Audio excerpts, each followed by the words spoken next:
I woke up with a pounding headache in a strange place, a dark, empty hospital corridor.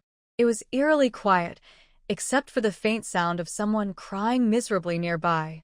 I was confused and alarmed. Wasn't I supposed to be dead? As I tried to gather my thoughts, a man's angry voice echoed, yelling insults and threats. My surroundings seemed too surreal, but before I could make sense of it, a grossly overweight man, the hospital director, noticed me. His sneer sent shivers down my spine. He called me by a name I wasn't familiar with, Pei Yunj, and taunted me for waking up. Something about this scene felt oddly familiar. Then it hit me. This was the plot of a trashy, over-the-top revenge novel my secretary had once shown me.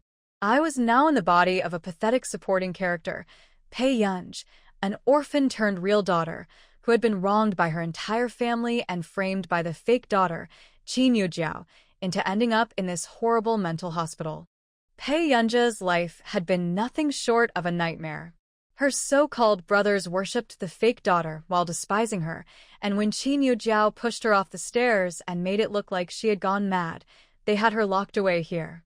Worse, this wasn't even a real hospital, it was a cesspool of abuse, run by the disgusting man now standing before me. Remembering the story, I couldn't help but laugh bitterly. So this was my new reality. Fine. I wasn't scared. In fact, I felt a strange sense of calm. I fixed my icy gaze on the director and asked him if he was the one who injured my leg.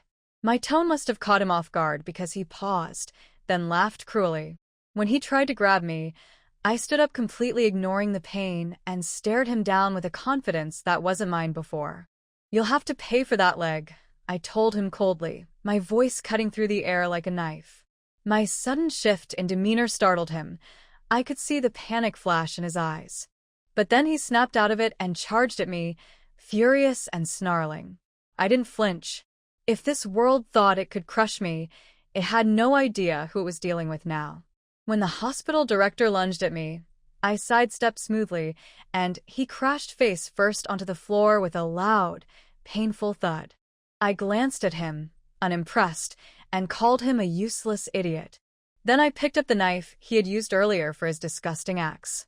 As he struggled to recover, I played with the knife in my hand, watching him squirm. He looked terrified, stammering as he tried to pull out his phone. I crouched down, ignoring the pain in my injured leg, and pointed the knife at his throat. His face went pale, and he stuttered something about the law. I couldn't help but laugh. "But I'm crazy," I replied, my voice dripping with mockery. His fear amused me. He begged for mercy, but I made my choice. The knife in my hand moved, and his agonized screams echoed in the room. Blood stained the floor as he clutched his groin in pain. Calmly, I walked away, wiping the blood off the knife while he fumbled to make a call. I heard him seething with hatred, asking someone named Jiao Jiao to avenge him. Outside, chaos broke loose as the hospital staff searched for me. I avoided them, clutching my bleeding wound. Rain poured heavily, drenching everything, including me.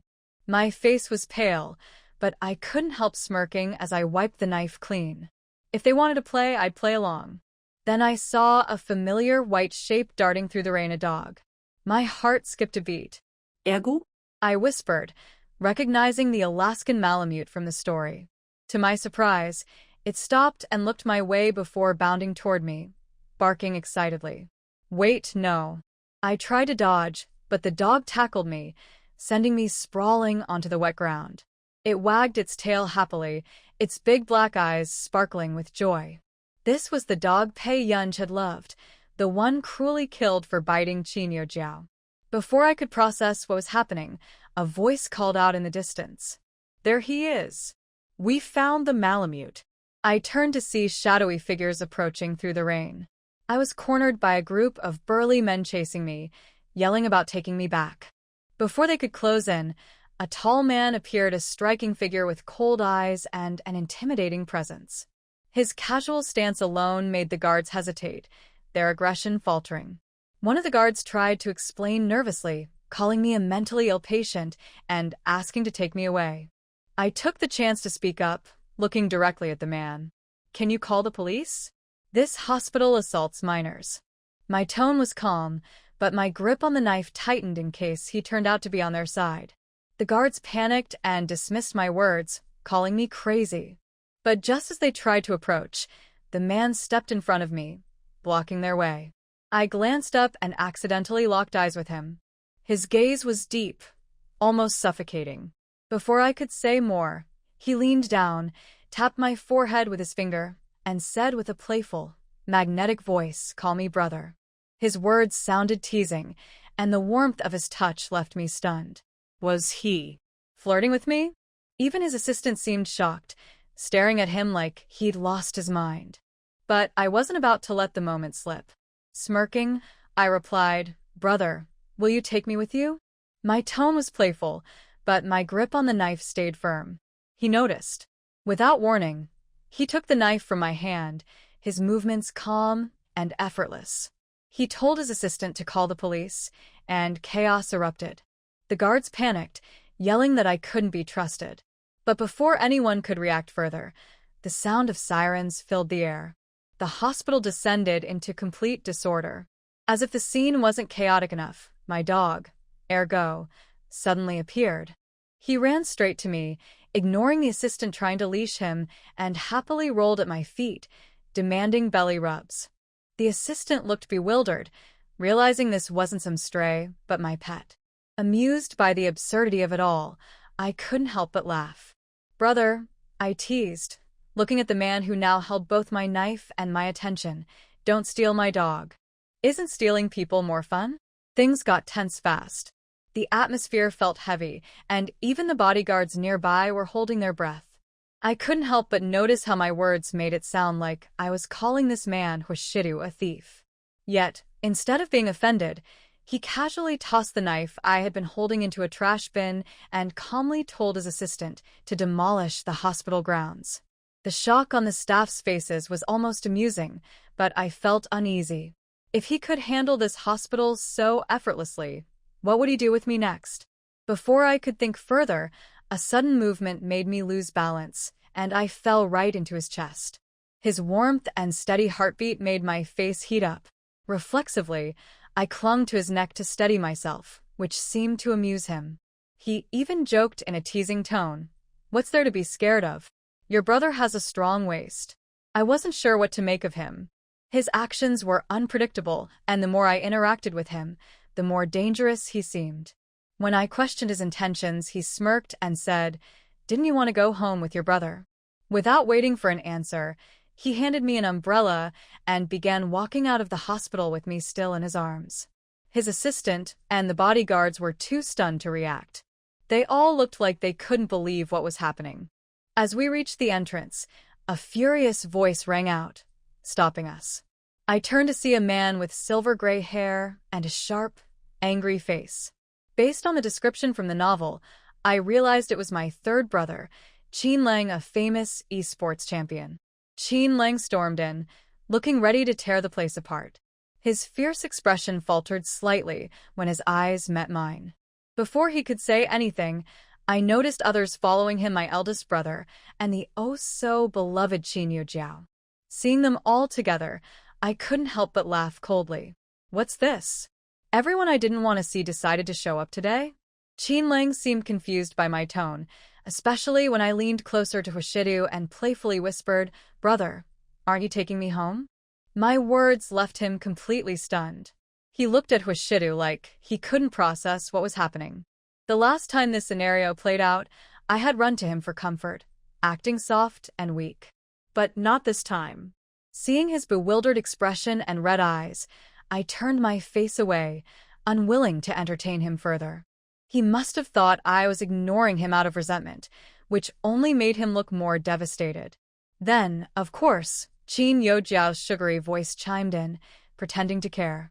I didn't bother hiding my irritation. Before I could snap back, Hoshiru began walking again, ignoring everyone entirely. It was clear he had no intention of letting them interfere. As we moved away, I could hear Qin Yujiao whispering to Qin Lang, claiming I was just trying to get attention. Typical. I stayed quiet, but inside, I felt nothing but cold amusement. Let them think whatever they want.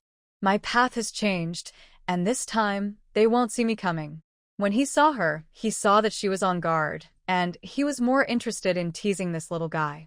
But somehow, seeing that this guy turned away coldly and didn't want to pay attention to her relatives, he actually brought her out. This was a rare impulse of his. If my brother is busy, you can put me on the road.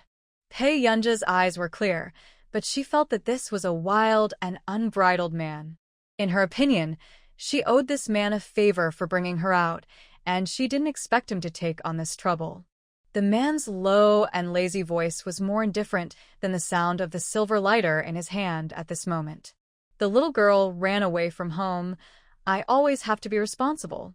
Hearing this, Pei Yunja's heartbeat inexplicably dropped. Such a man is not the male protagonist? Then why can the one called Cheng Zihuai be the male protagonist? Because he is perverted enough? Thinking of this, Pei Yunj didn't have time to come back to his senses, and suddenly his body was suspended in the air and was picked up again. Pei Yunj subconsciously hugged the man's neck twice, and her face was not very good, especially after seeing the happy arc of the man's mouth. She showed a bright smile without hesitation. Brother must be quick in love, right? The implication is that Hoshidu must be dumped soon in love. Who would have thought? Other men may be fast, but brother is only swift. Pei Yunj. Hotel. Presidential suite. Pei Yunj was put on the sofa by the man. However, when Pei Yunj looked around, she found rose petals arranged in the shape of a heart on the bed not far away. Change this one first. Hoshidu came over, threw his clothes casually to Pei Yunj, and sat aside again, until he turned around and found Pei Yunj looking at the bathrobe in his hand. After a while, she looked at him meaningfully. See here. The man couldn't help but chuckle, and suddenly moved closer to her. His deep and magnetic voice seemed to have a scorching temperature. Little friend, if I were a bad guy, you would not be sitting on the sofa, but on your brother's lap. After saying that, he was about to make a phone call to the hotel service to deal with it, but he didn't expect a knock on the door. Master Du? Mrs. Hu said you didn't have dinner, so let me bring you some. Hearing this, even Pei Yunj raised his eyebrows. A hotel with such a high style, doesn't it seem to provide dinner service? This is obviously ulterior motives. Do you need me to go to the bathroom? Pei Yunj was very polite. After all, it was the elder's intention. However, Hoshidu looked at her with a smile. If you were younger, maybe you could be your brother's daughter for once. Pei Yunj's eyelids moved. This man was only 4 or 5 years older than him at most. Hoshidu glimpsed her clothes wet from the corner of his eye. Do you want to take a shower? Pei Yunj looked at herself a little dirty, thinking that Hoshidu thought she was dirty. Okay. She nodded and walked slowly into the bathroom. Master Du, are you there? The man heard the persistent knocks on the door and took out a cigarette from the cigarette box. Soon, white smoke filled the air, until the bathroom door opened that the man noticed something, put out the cigarette in his hand, and half raised his eyes. But he didn't expect that the girl who walked in seemed to have changed after coming out. She was wearing a bathrobe with a slender waist and thin white legs that were a little dazzling. Her beautiful eyebrows and eyes seemed to be born with rebelliousness, but her eyes were beautiful and clear. It made Hoshidu feel that as long as she acted well, no one would be willing to scold her for doing anything bad. Are you going to wash? Pei Yunj wiped her hair and was quite satisfied with her appearance. She turned her head and noticed that the man's trousers were also wet. Yeah. Hoshidu retracted his gaze and responded in a low voice, Don't let anyone in. There will be female staff coming later. Pei Yunj looked at him more. Okay, thank you. Before she was reborn, there were many high-quality family heirs around her who did not covet women, but none of them refused as bluntly as Hoshidu. It even made Pei Yunj suspect that she might have been hurt by love. Impossible. Pei Yunj quickly gave up the idea. Even though she was said to be picky, she felt that this man was her favorite. He was completely in line with her aesthetic point. Then, before Pei Yunj could think, there was a sound at the door. In a blink of an eye, she saw a female staff member walking in. Behind her was a woman wearing high heels and a beautiful hip skirt. Miss, I'll go out first. The staff member dodged his eyes, put the clothes on the table casually, and walked out. Then, As soon as the door closed, Pei Yunj heard the woman's unfriendly tone. "Who are you?" huh, Pei Yunj turned her face to the side, and her beautiful eyebrows and eyes, in the eyes of the woman, still revealed a kind of laziness after the event. The woman clenched her fists. "Didn't you say that Master Dude doesn't touch women? What's wrong with this woman?" She was so happy when she was chosen by Mrs. Hua from among a group of celebrities. She was furious, thinking that Pei Yunj had intercepted her. "Do you know who I am?" The woman held back her anger. If she wasn't afraid that Hoshida might show up, she would have slapped the woman a few times. "I don't know." Pei Yunj closed his eyes lazily and didn't want to talk. However, in the eyes of women, this expression is a silent show-off. Especially now. The girl was lying on the sofa, her face pale and sickly, as if she had been badly bullied. "Shame on you." The woman gritted her teeth, calmed down, and smiled hypocritically. "Little sister, do you know how old you are?" "That's my sister's boyfriend." Checking into a hotel with someone else's boyfriend. Before she could finish, Pei Yunj raised his eyelids and looked at her. If I hadn't heard it clearly just now, I would have almost believed this woman. She asked in an unclear mood. "So? Do you know what type men like?" There's still a difference between women and girls. She took out a few hundred yuan and said with a smile, "Do." He just wanted to try something new. "Little sister, you." Before the woman finished speaking, she saw the person sitting on the sofa stand up. Pei Yunj didn't look at her, but untied his bathrobe. Not long. The bathrobe fell to the ground, revealing a graceful and beautiful body that almost made the woman's face burn with pain. She clenched the money that she had originally intended to use to humiliate Pei Yunj. Pei Yunj chuckled, with the corners of her beautiful eyes curled up. She said slowly, "Brothers nowadays are so good at it. If you don't leave, do you plan to stay and take off your clothes?" Pei Yunj hooked his lips with interest. The woman bit her lip and left angrily. It's not that she didn't dare, but in this comparison, it would be embarrassing for her to take off her clothes. After the woman left, Pei Yunj changed her clothes and slowly applied red medicine. A few minutes later, Washidu came out and smelled a choking perfume. "Has anyone come in?" His eyes deepened. "They've left." Pei Yunj treated the wound and hooked his lips slowly, but brother may have to explain it well when he goes back. Seeing that her wound was bandaged strangely, Hoshida simply walked in front of her and condescended to bandage it for someone for the first time. "I didn't expect you to do anything good." The little girl's appearance was restless. Pei Yunj suddenly felt that she should have told the woman that the bathroom was not locked. "What's your name?" Hoshida was skilled in bandaging the wound, and the results were also beautiful. Pei Yunj. Hearing this, the man curled his lips and looked a little distracted when he raised his eyes. "My name is Hoshidu. I'll leave you my phone number. Go to bed early. A light sleep all night." Pei Yunj saw a note on the coffee table with vigorous handwriting. There were also a few hundred yuan pressed underneath. She not only owed people favors, but also owed people money. Pei Yunj thought about her current situation and felt that it would be difficult to repay this favor. After leaving the hotel, although Pei Yunj didn't like the Qin family, she still took a taxi there. Qin's villa. On the sofa, a handsome boy in a simple white t-shirt smoked impatiently. He looked annoyed. Yesterday, he was so busy talking to Qin Yujiao that he let Gooder go with someone else. But in the last life, this hospital was exposed because the daughter of a big shot in the hospital died. After Gur was discharged from a hospital, she had been tossed out of shape and had a weird temper. Thinking of this, Qin Lang remembered Gur's words before his rebirth, "I don't want to be brother and sister with you in the next life," and his hands began to tremble. The burn from the cigarette ash made him feel uneasy, and he raised his eyes subconsciously. Unexpectedly, he happened to look at Pei Yunj, who walked in. Compared to her previous strange dress and makeup, Pei Yunj was eye-catching and beautiful today with her red dress, black hair, and snow-white skin. Especially those eyes, the corners of which were red as if they had been up all night, but still charming. Qin Lang clenched his fists, his eyes moist and hot. He almost forgot how good his song was. Before he went bankrupt, he knew nothing about Gur. After he went bankrupt, he knew that Gur looked good, but he couldn't even afford to buy her a lipstick. He could only watch her work 3 jobs and wear shabby clothes. Yeah. Brother, my piano room is too sunny. You agreed to let Pei Yunj move her bedroom to exchange with me. Anyway, it's almost the same. Qin Yojiao interrupted Qin Lang with a smile, holding his arm, and said coquettishly.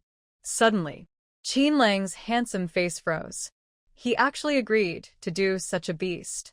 Before he could speak, he saw Pei Yunja's red lips hooked. Sure, I'm going to live on campus. After the words fell, Qin Yojiao only noticed the person next to her, but when she saw Pei Yunja's appearance clearly, her eyes widened.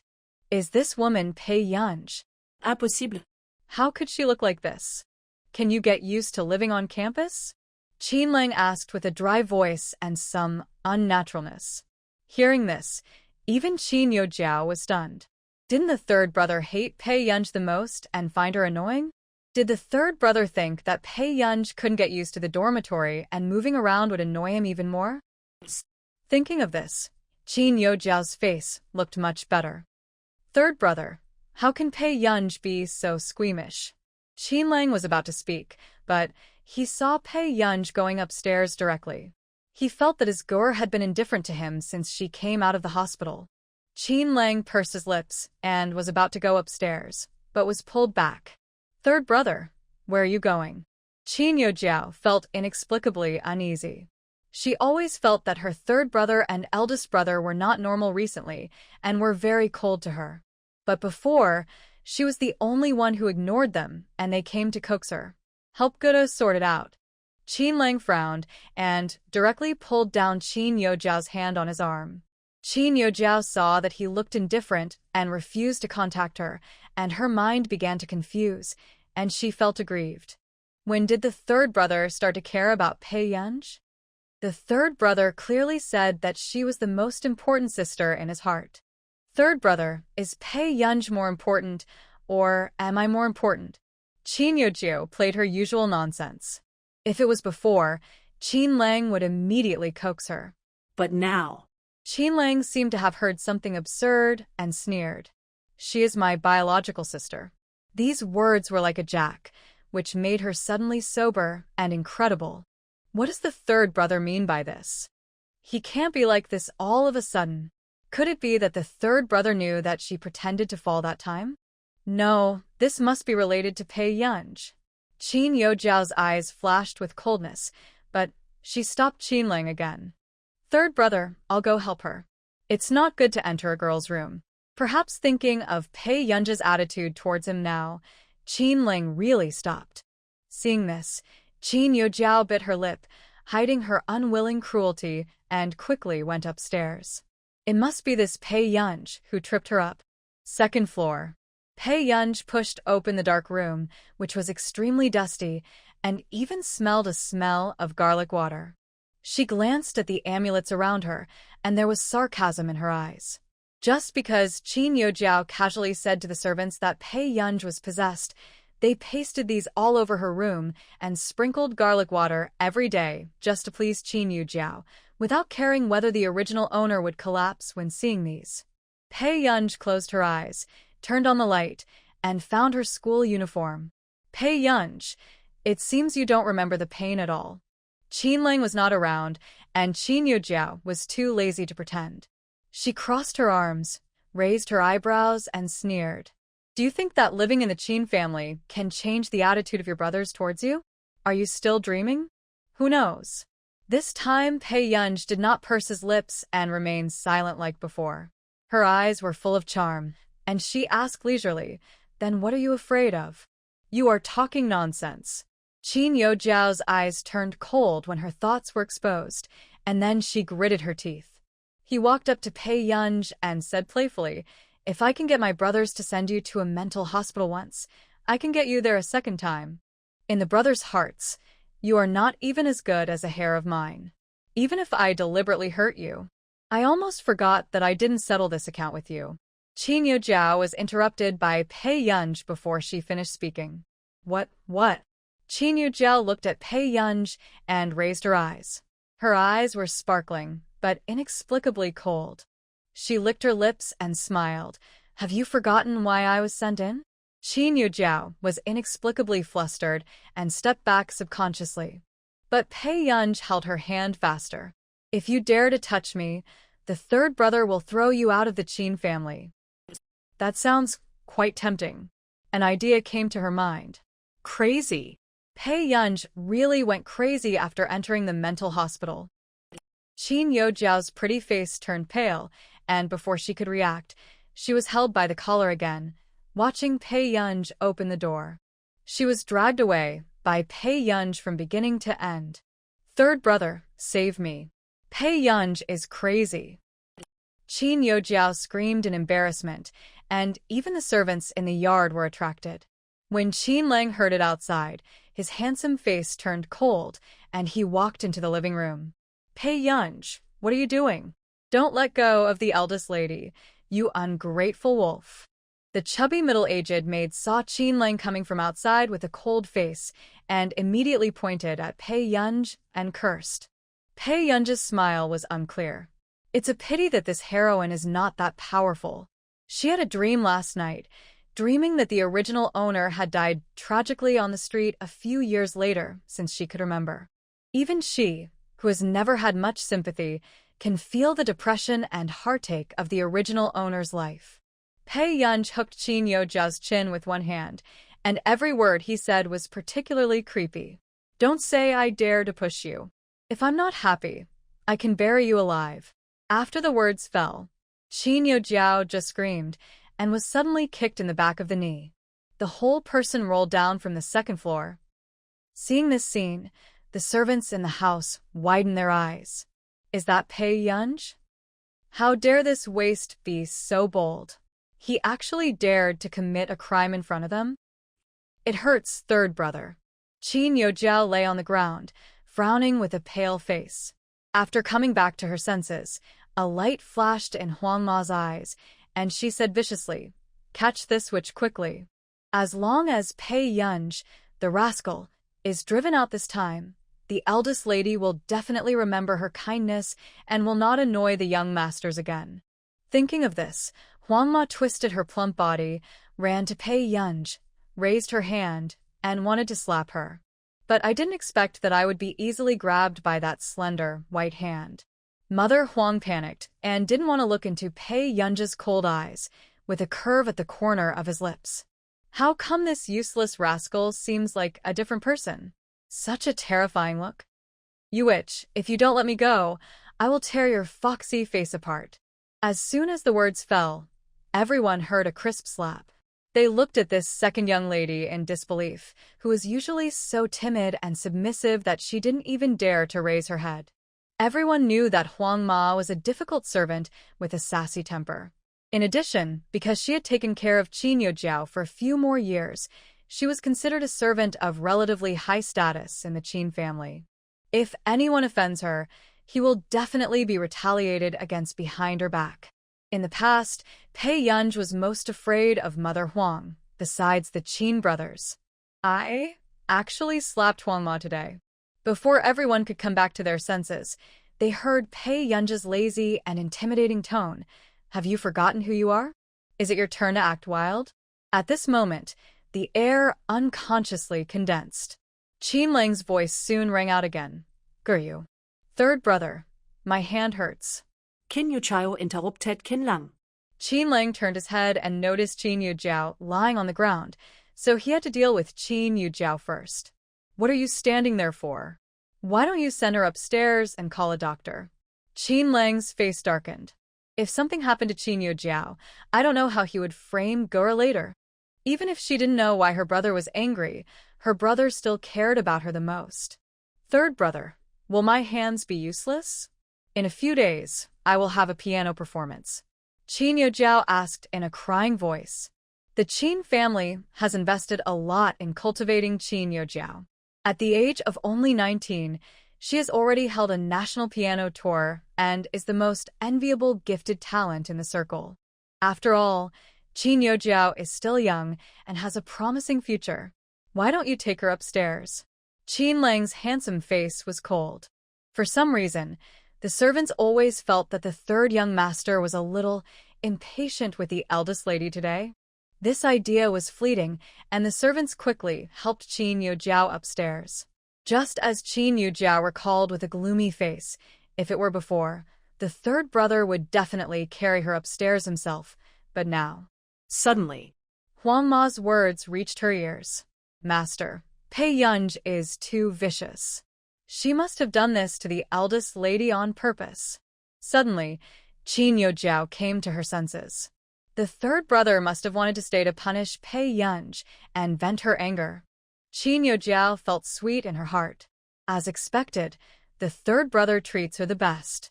After Qin Yojiao went upstairs with peace of mind, the living room was in a different state. Oh, young master, this lunatic is going to break my hand. Huang Ma pretended to be abused by Pei Yunj and howled.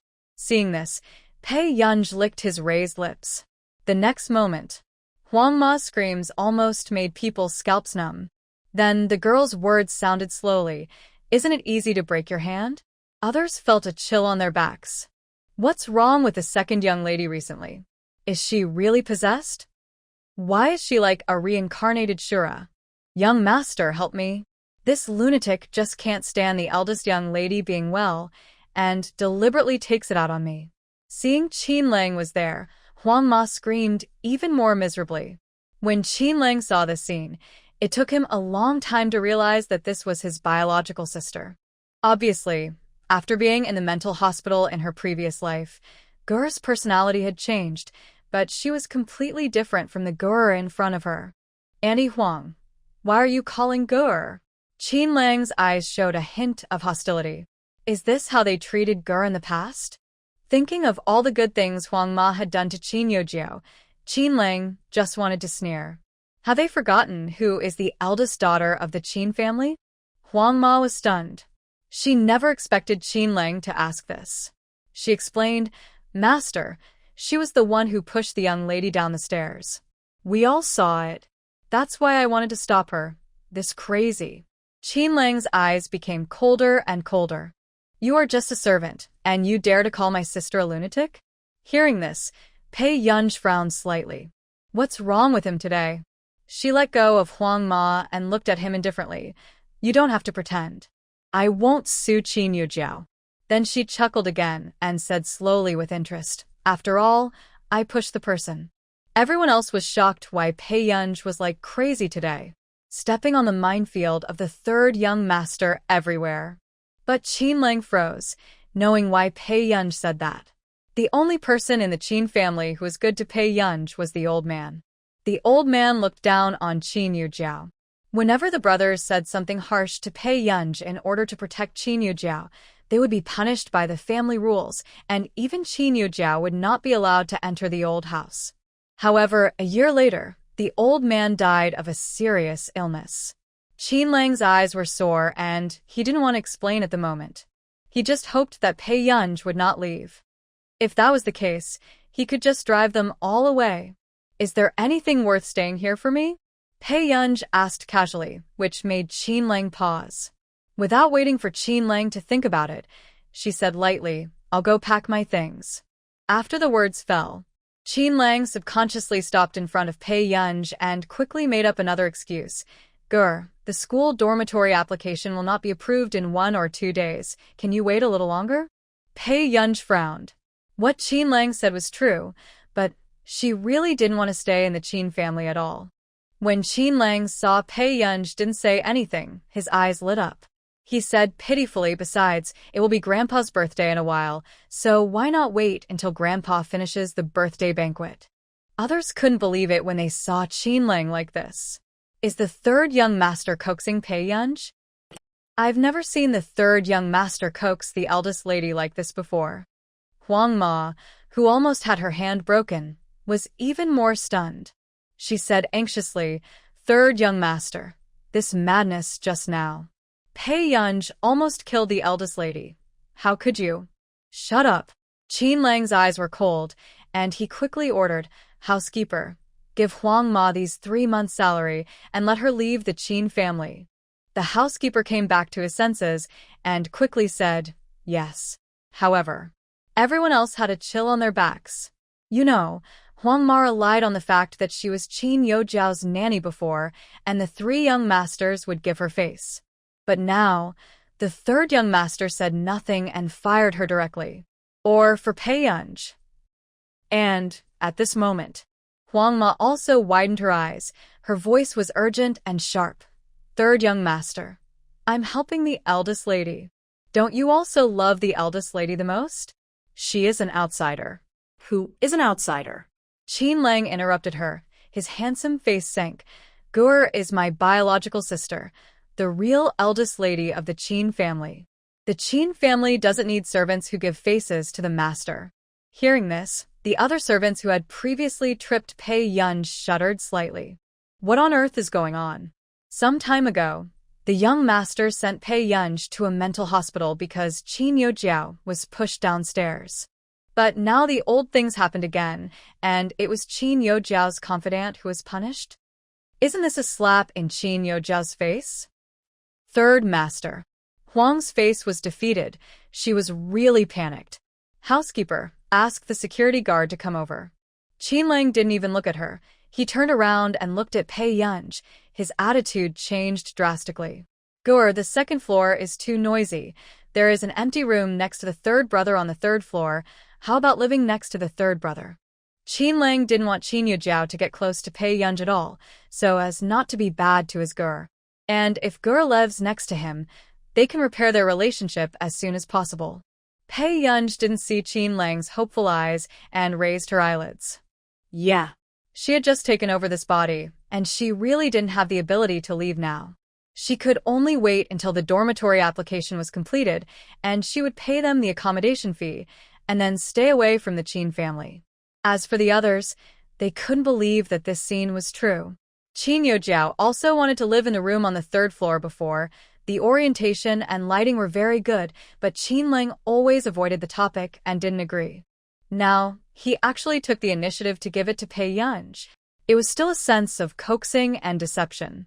The servants were alarmed, fearing that the status of the Qin family would change in the future.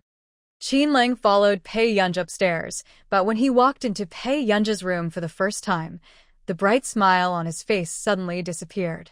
He had never cared about Gur before, and always thought that Gur and Qin Youjiao had the same expenses in the Qin family, but he didn't expect that their indifference to Gur would cause Gur to be treated like this. I don't have anything, just move it twice more. Pei Yunj said, and Qin Lang immediately stepped forward and silently moved the heavy things for Pei Yunj. Seeing this, Pei Yunj frowned, feeling that something was wrong with Qin Lang. But she didn't say much, just sorted out the necessary items by herself. Bedroom on the 2nd floor.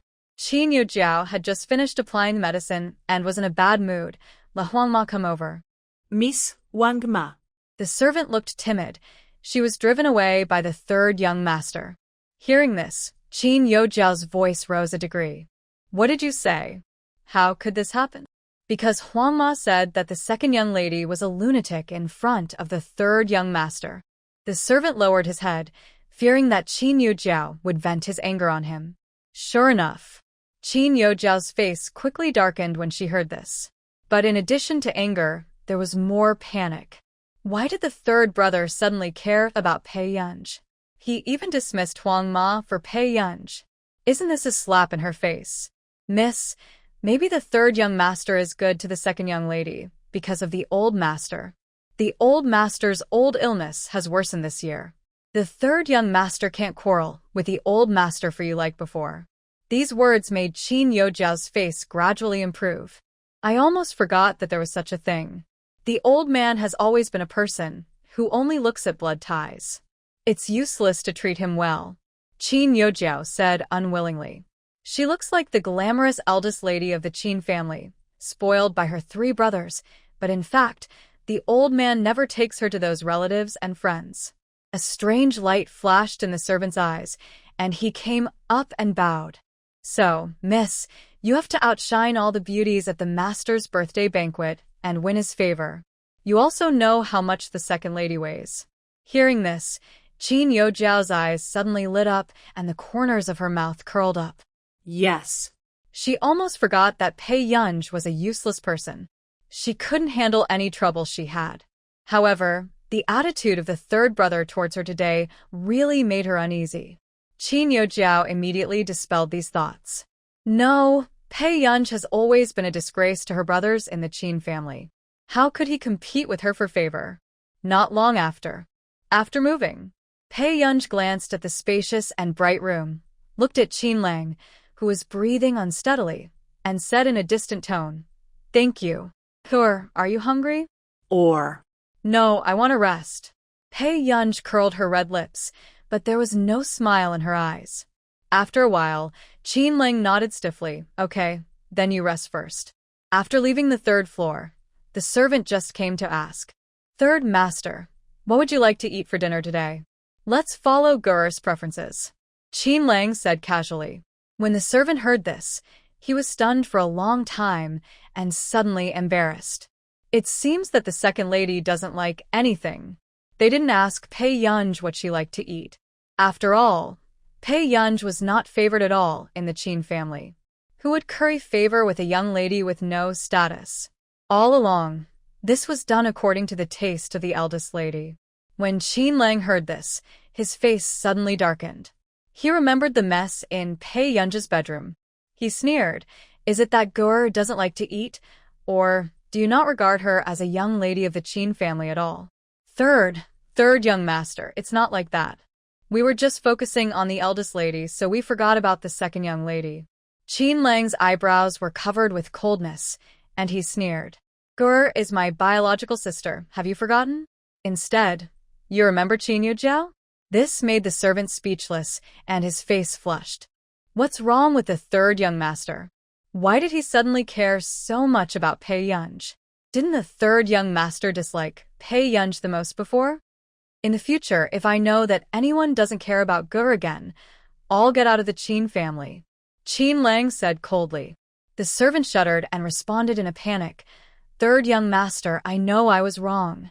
I'll go ask the second young lady what she likes to eat." "Wait a minute," Qin Lang said expressionlessly. "Go and ask the housekeeper to find me." The servant immediately reacted. This was probably related to Pei Yunj. In the evening, Pei Yunj was knocked on the door by the servants, one by one with flattering smiles, asking questions. However, Pei Yunj was impatient and locked the person out directly. This reaction frightened the servants. Just now they thought the third young master was strange, but now they found that the second young master was even stranger. They dared to be angry, but not to speak. Isn't this relying on the fact that the third young master suddenly changed his personality? Wait until the third young master ignores her one day, and see how she can still be crazy. At night, it was Qin Lang who knocked on the door again. "Gur, let's go out to eat today." He coughed lightly. In this way, even if he didn't know Gur's taste, he could let her pick it. "All right." Pei Yunj finished speaking and didn't know when Qin Yojiao came. "Third brother, will you drive us there?" Qin Yojiao said coquettishly. Qin Lang's face suddenly sank. He didn't call Qin Yojiao just now, but only asked the housekeeper to get the car. He only planned to take Gur with him. Pei Yunj raised the corners of his eyes. "You guys go, I still need to change clothes, just send me the address." After saying, Pei Yunj returned to the room. Qin Lang's face darkened. He knew that Pei Yunj didn't want to be with them. "Third brother, let's go." Qin Yojiao stepped forward and took Qin Lang's hand. Qin Lang didn't say anything, but he broke away from Qin Yojiao's arms and walked forward. "How is your dad?" Hearing this, a hint of disgust flashed across Qin Yojiao's eyes. But she bit her lip pretending to be distressed. "Pei Yunj ruined my dad's aspect, but he is still my dad after all." Qin Lang sneered. "So what? I won't let him miss a single step in the necessary procedures." Qin Yojiao's face turned pale. Third brother meant to put her father in jail. Pei Yunj slowly changed her clothes and found a driver waiting for her at the door. She didn't refuse and got in the car directly. But at the last intersection, the car stopped suddenly. "Miss, I'm sorry, I saw an old lady suddenly come out in front," the driver said nervously. Pei Yunj looked up and saw an old lady sitting on the ground holding her legs, performing poorly. It's almost time you go back. After Pei Yunj got off the car, she walked to the old lady. Her charming eyebrows and eyes were full of playfulness. Old lady, are you going to the hospital? The old lady was not dressed ordinary and didn't look like a scammer. The old lady squinted her eyes, looked at her carefully, and immediately held her hand. How about this? You meet my grandson, and I won't ask for your medical expenses. What do you think, girl? Pei Yunj encountered this situation for the first time, and her smile gradually faded. She smiled. Old lady, I have a boyfriend. Then ask your boyfriend to make a call. The old lady obviously didn't believe it. Hearing this, even Pei Yunj chuckled. Her eyes were clear and charming. Old lady, he is working to support me. The old lady was relentless, so Pei Yunj had to take people into a coffee shop first.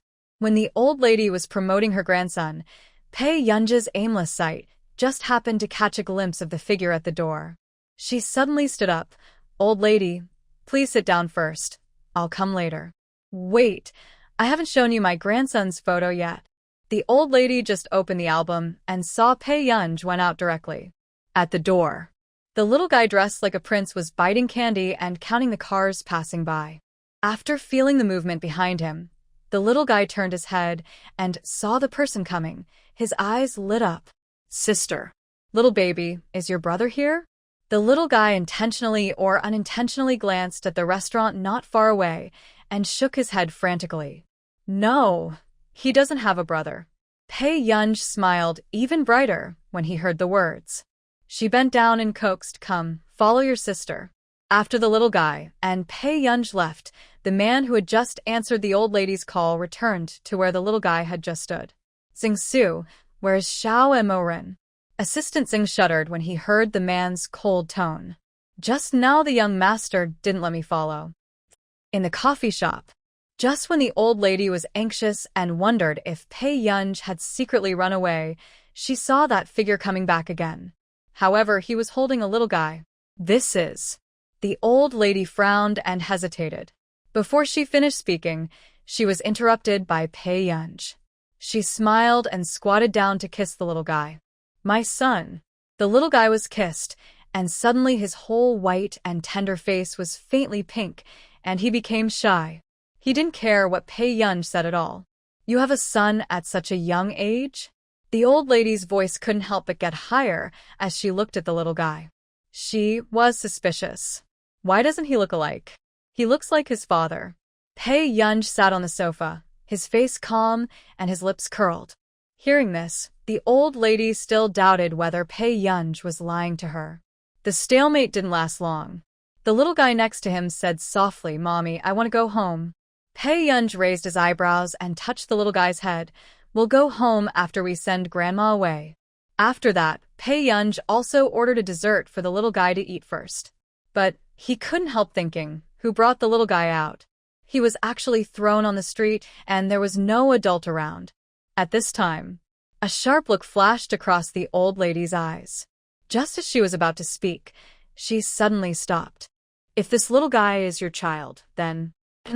Pei Yunj turned his head and looked at the old lady. He only saw the old lady staring blankly at the distance, and then subconsciously looked at the little guy next to Pei Yunj.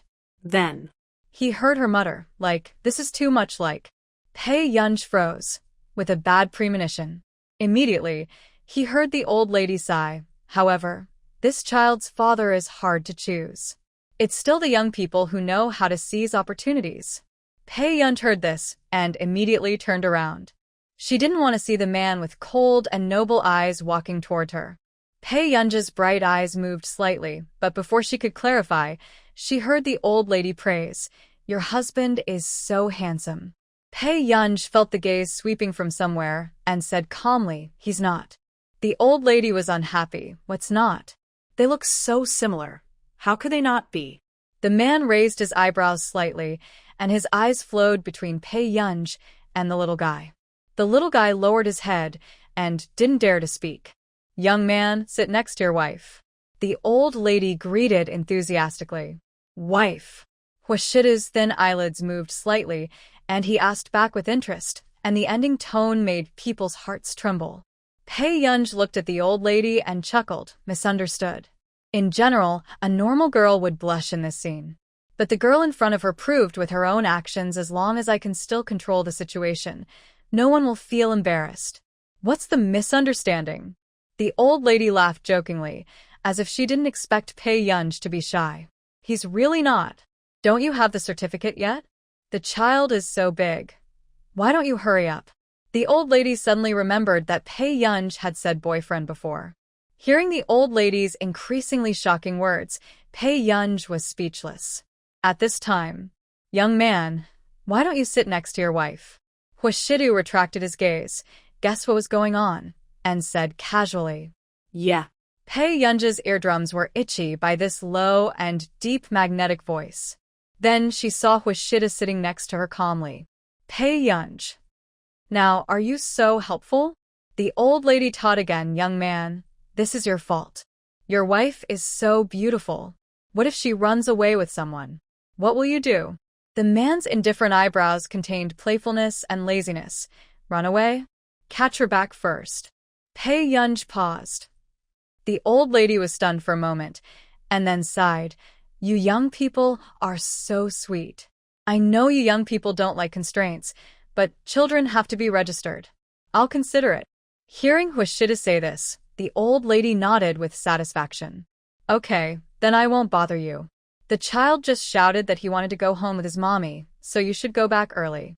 The little guy felt cold on the back of his head when he heard it. It's over. His brother is going to deal with him.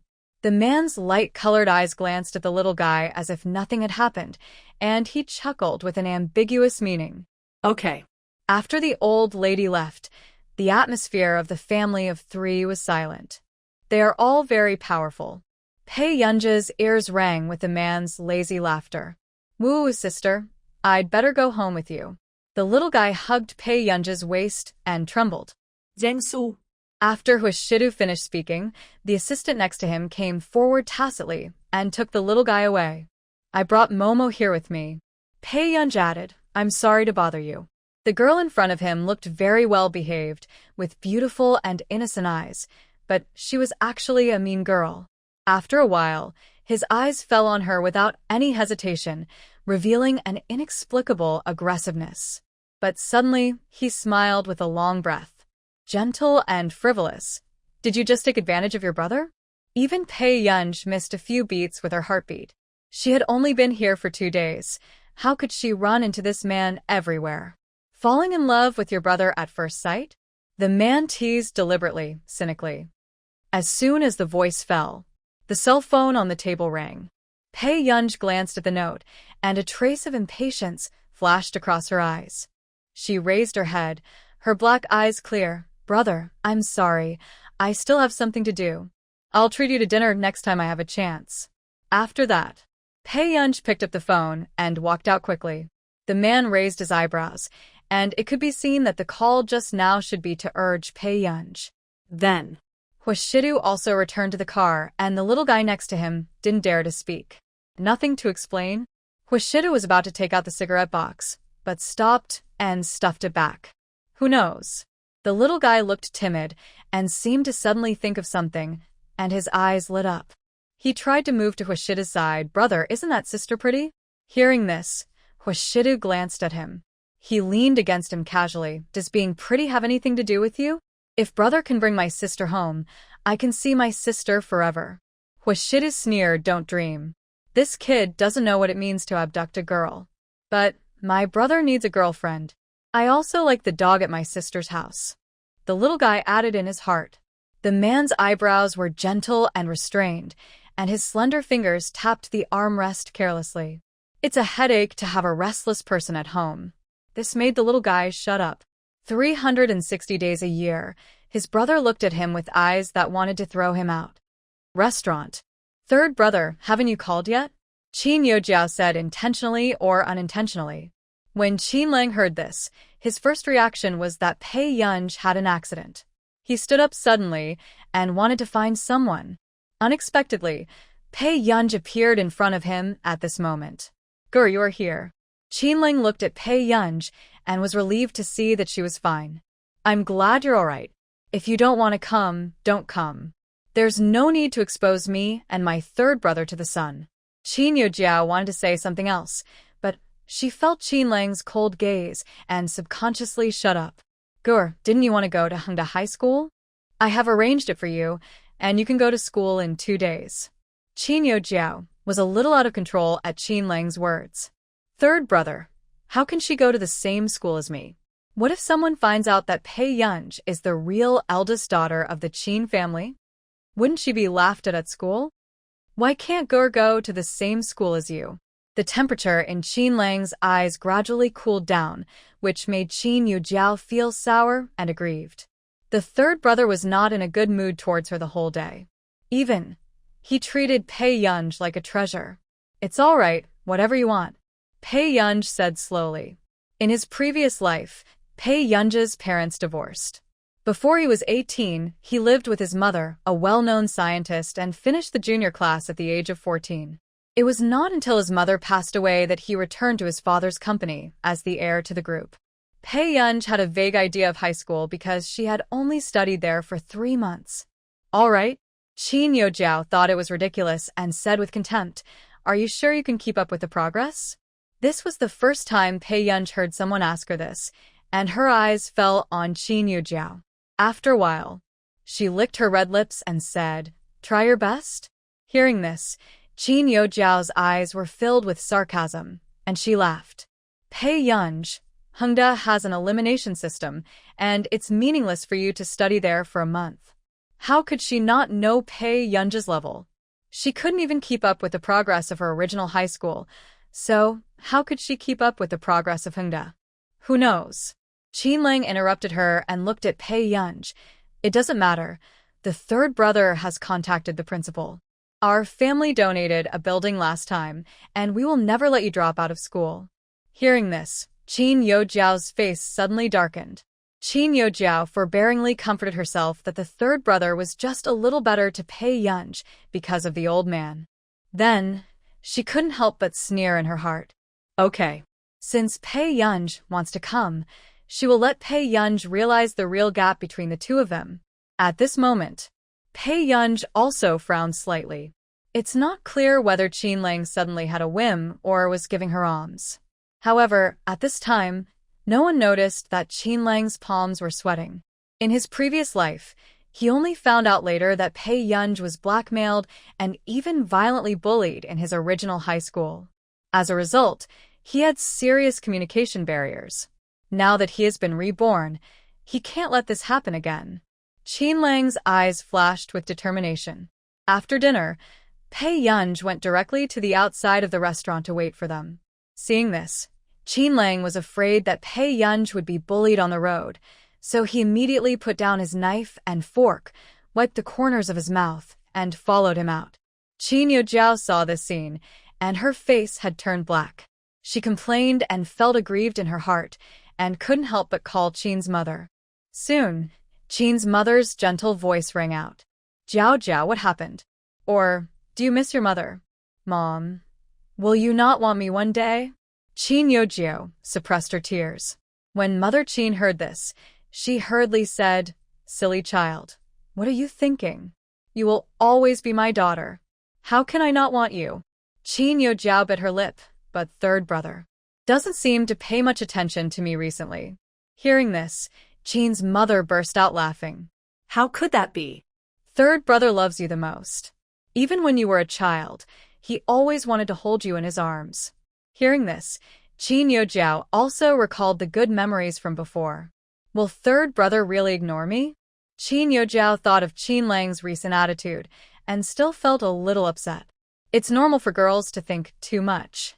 Mother Qin said leniently, "Your third brother may be under too much pressure and is busy recruiting people for the club." Qin Yojiao was relieved when she heard what Mother Qin said. "Mom, if one day you don't want me, I will make room for Pei Yunj." When Mother Qin heard Pei Yunj's name, her attitude became colder. She scolded, "What nonsense are you talking about? You are the real eldest daughter of the Qin family. Who dares to let you go? Don't worry, Mom won't let anyone take away everything that belongs to you." The corners of Qin Yojiao's mouth gradually rose, and there was pride in her eyes. Originally, as long as Pei Yunj was honest and obedient, she could still coexist peacefully with Pei Yunj. Who made Pei Yunj want to compete with her? After hanging up the phone, Mother Qin also transferred 200,000 yuan to Qin Yujiao, asking Qin Yujiao to go out and play more with friends. Not a word about Pei Yunj. In 2 days, the news of Dahang High School spread all over, and a transfer student was coming to Class 7. It is said that it is related to the family of the school flower Qin Yujiao. As we all know, Class 7 is a veritable backdoor class. Although there are many good students who have to stay in Class 7 for scholarships, most of them are from wealthy families. Class 7 was also talking about it. Is it true that there is a transfer student in our class? A girl complained. Wouldn't that mean he would sit with me? Except for the empty seat next to her, no one dared to sit in the other empty seat. Maybe it's a handsome guy? Come on. The news has spread everywhere it's a woman. She sneered, or someone related to Qin Yojiao's family. However, Qin Yojiao, as the eldest daughter of the Qin family, passed the exam and is in the top class. What's going on with this? It's a rumor. This may be a relative of the Qin family. Another girl gloated, with a strong sense of superiority in her tone. Poor relatives like dog skin plasters, even the school belle's family can't avoid it. What do you think the transfer student looks like? He's from the countryside. It's good enough to have a flat head and a straight face.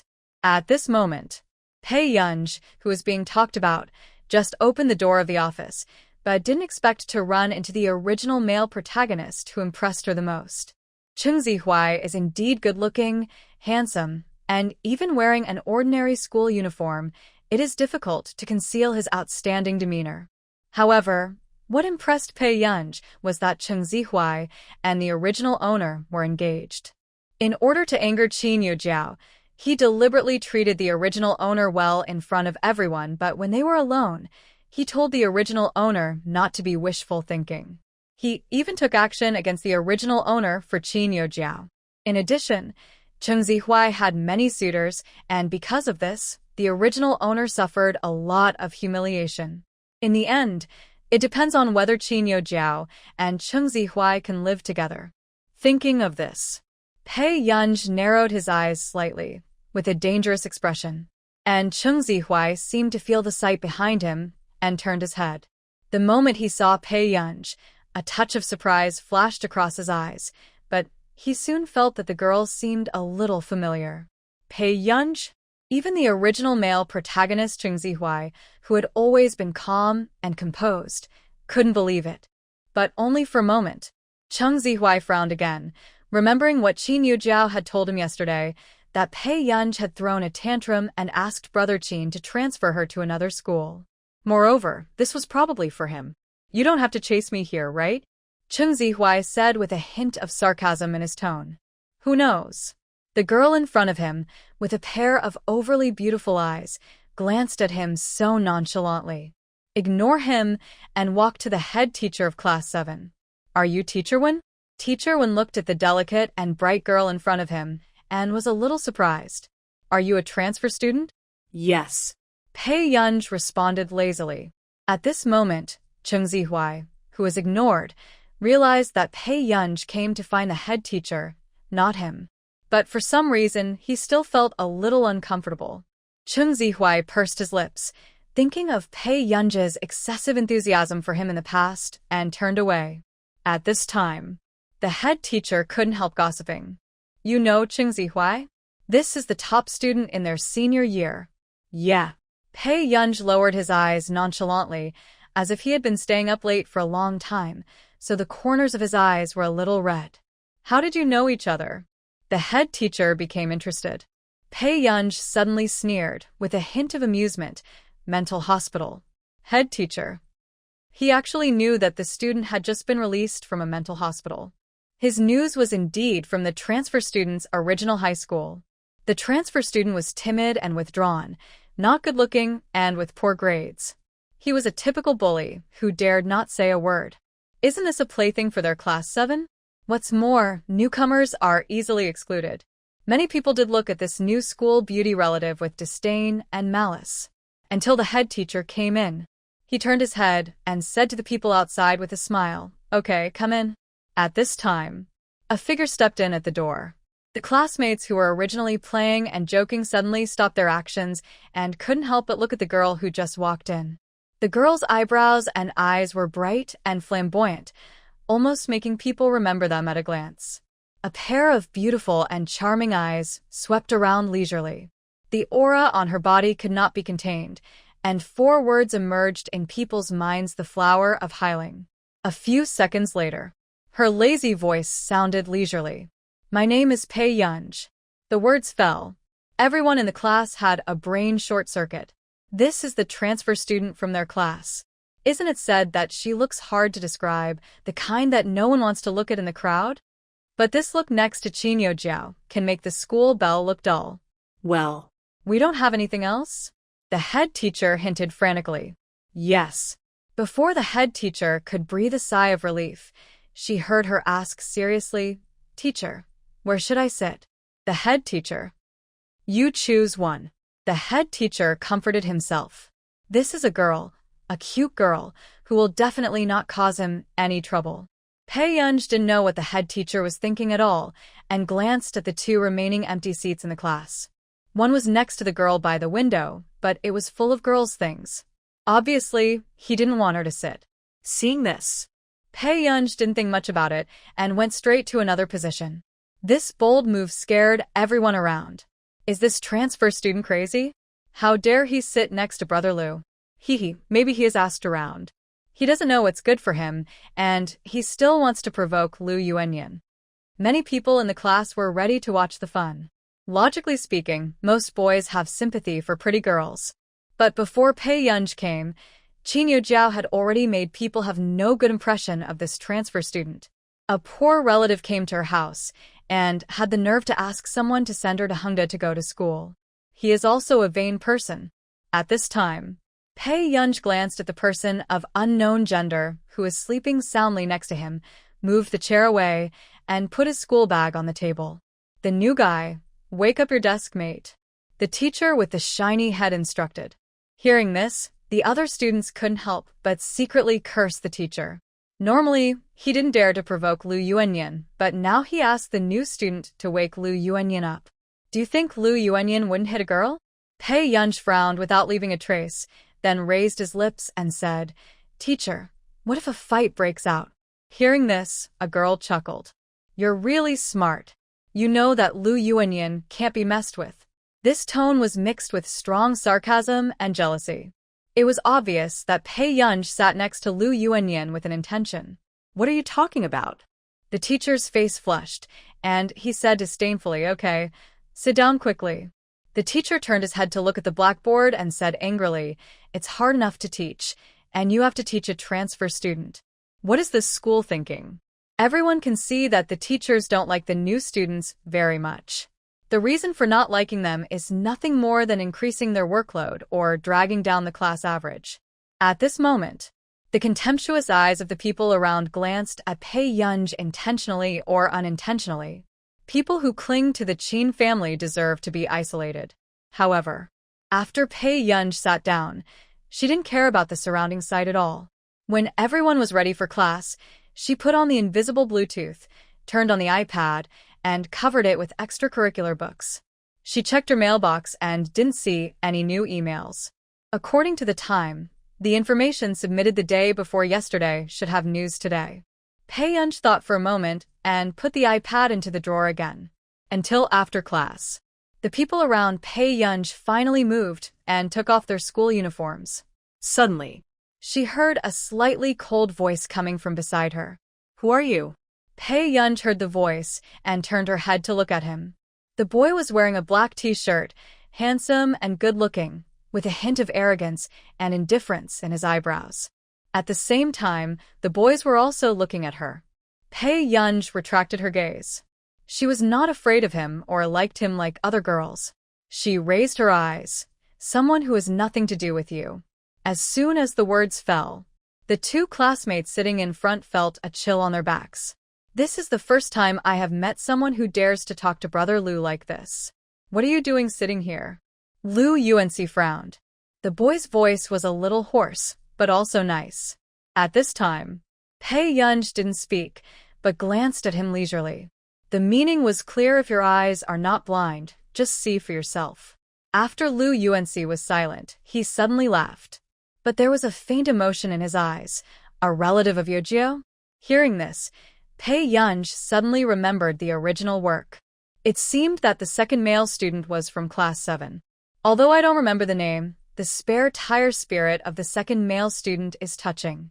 He accompanied Qin Yojiao in her love affairs and her breakups.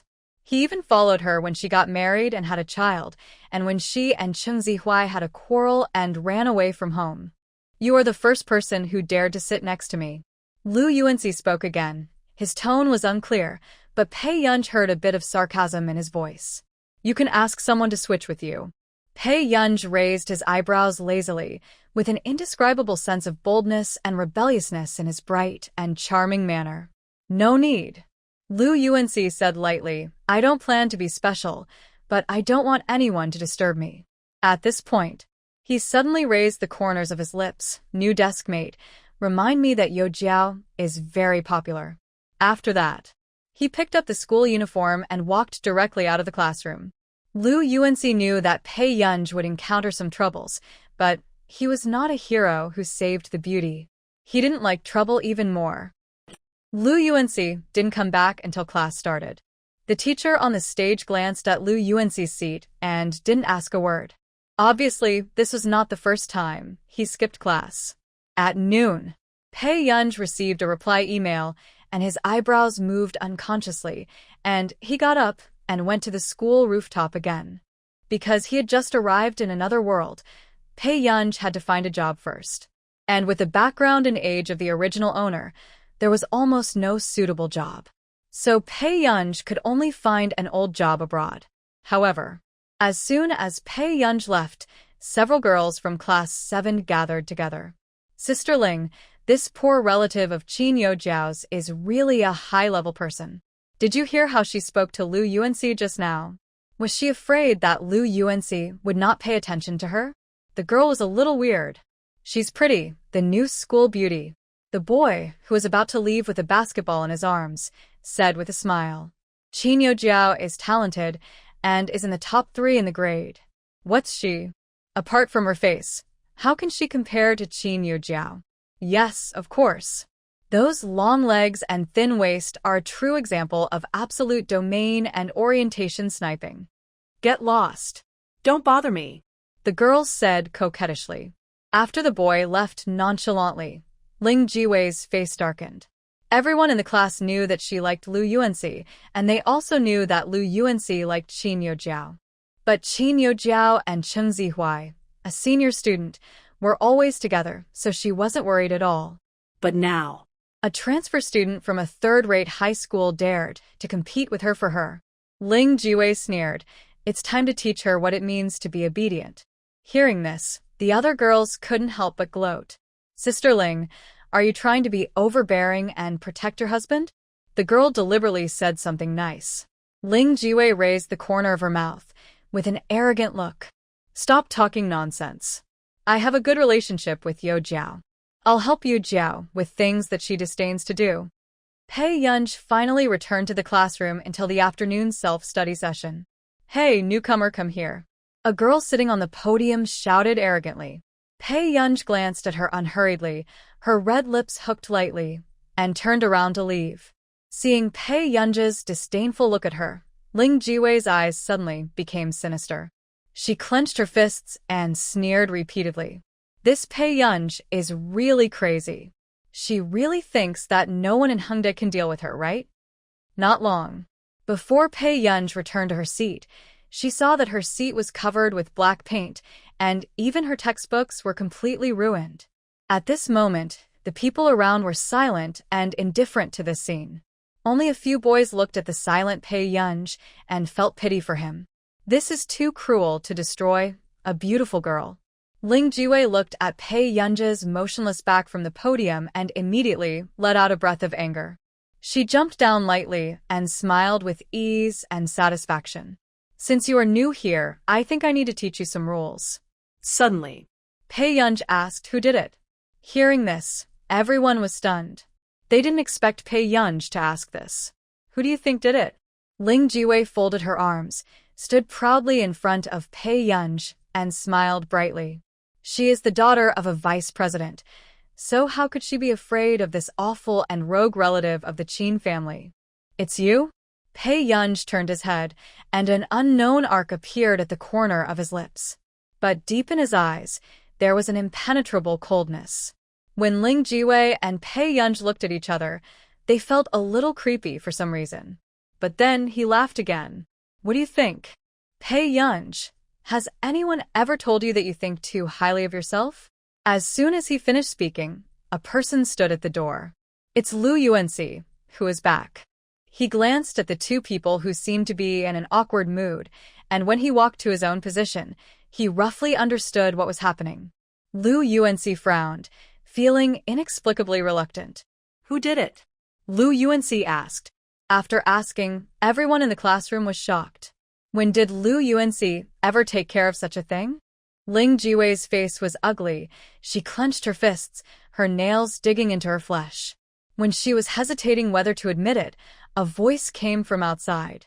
What's wrong with your class? Aren't you all sitting in your seats? The headmaster's scolding was heard by everyone first. Hearing this, Ling Jiwei also breathed a sigh of relief, knowing that she was saved. Lu Yuanxi, I heard that you skipped classes again? The headmaster asked this every day. No, I went out for a meal and came back.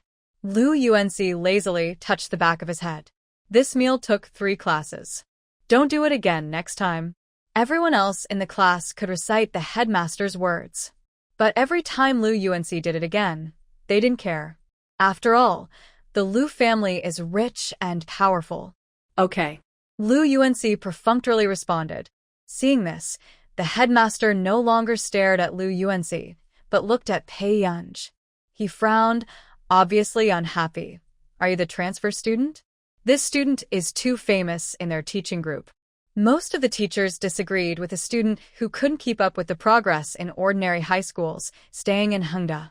But the principal was determined to squeeze her in. Once you enter Hengda, don't bring your previous habits into our Hengda.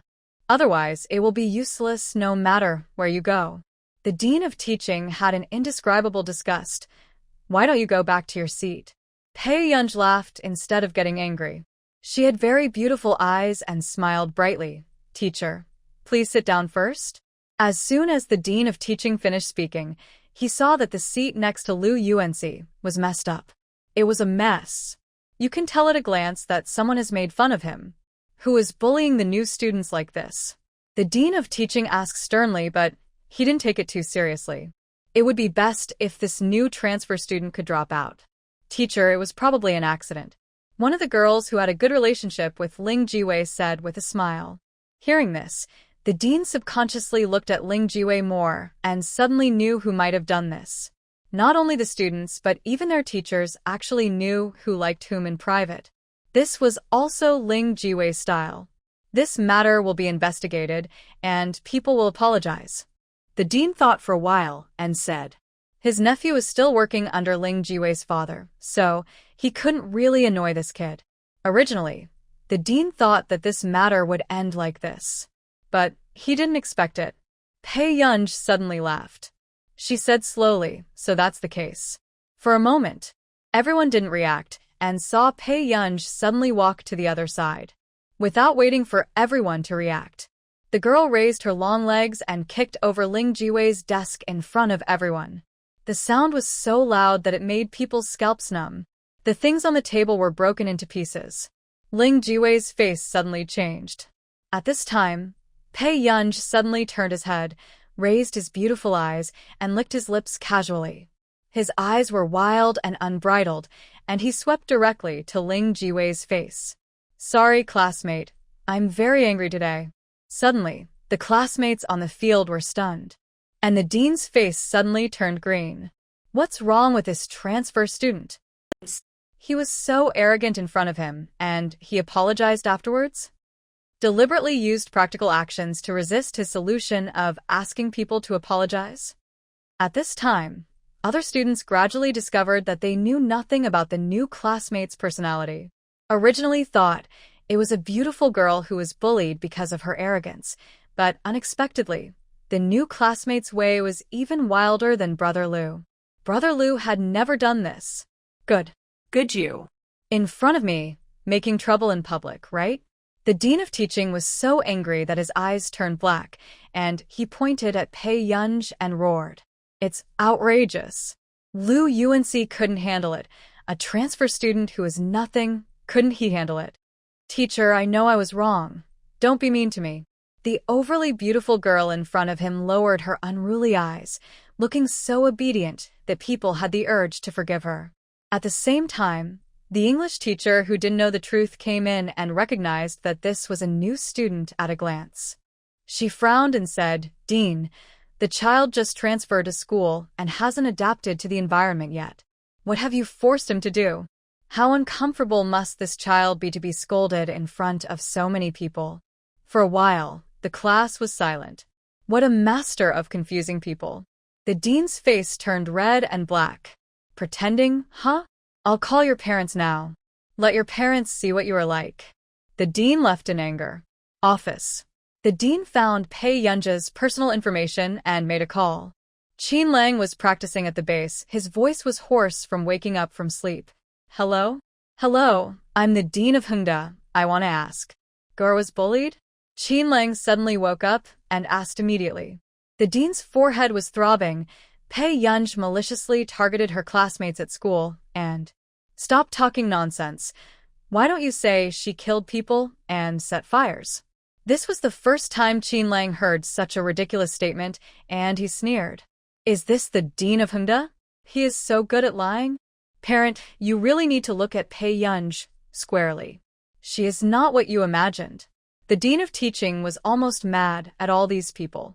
Qin Lang's eyes gradually turned cold when he heard this. Dean of teaching, right? My sister has communication difficulties. If anything happens to my sister at school, none of you can escape responsibility. After that, Qin Lang hung up the phone directly, put on the headset, and continued the live broadcast. But he was absent-minded all the time. Gur has been packing up and preparing to move out these 2 days.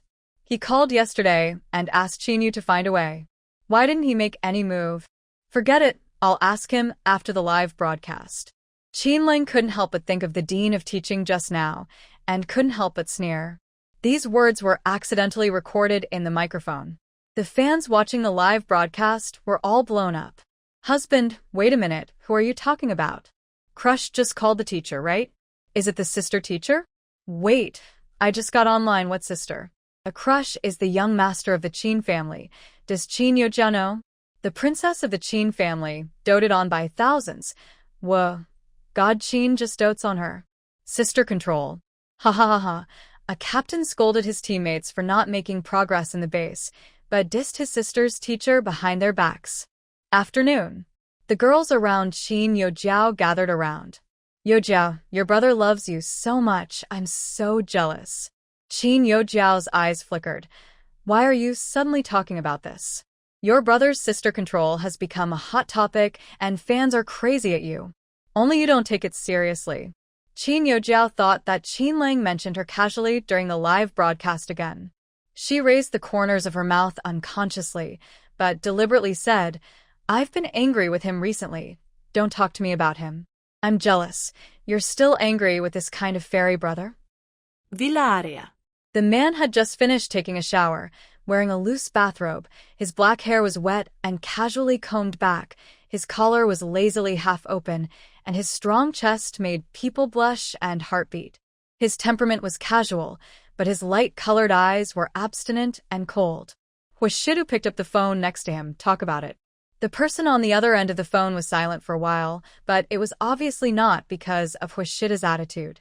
Master Du, how about you help me take care of the child? As soon as he finished speaking, Huashida hung up the phone and went to the bathroom. It was not until he dried his hair, changed his clothes, and returned to the bedroom that he found that the phone was still ringing persistently. After answering again, Huashida's tone was indifferent. And he sneered, "Do I look idle?" The little one in the old house was almost thrown into the trash can. "Master Du, it's really life-saving. My child is in a bad mood and doesn't want to live at home, and I'm afraid she is not safe. Can you help me?" It was also the first time that Chinyu asked for help from others. His tone was helpless. "The little girl is easy to take care of. You will be quiet if you are fierce." This was just talk. After all, Chinyu knew his girl's personality well, and she might not even have the courage to talk to Huashidu. "Where did you get your child?" When Huashidu met Chinyu, Chinyu had a falling out with his family, and he had never heard him talk about his family. "My sister, dear." Huashidu did not agree.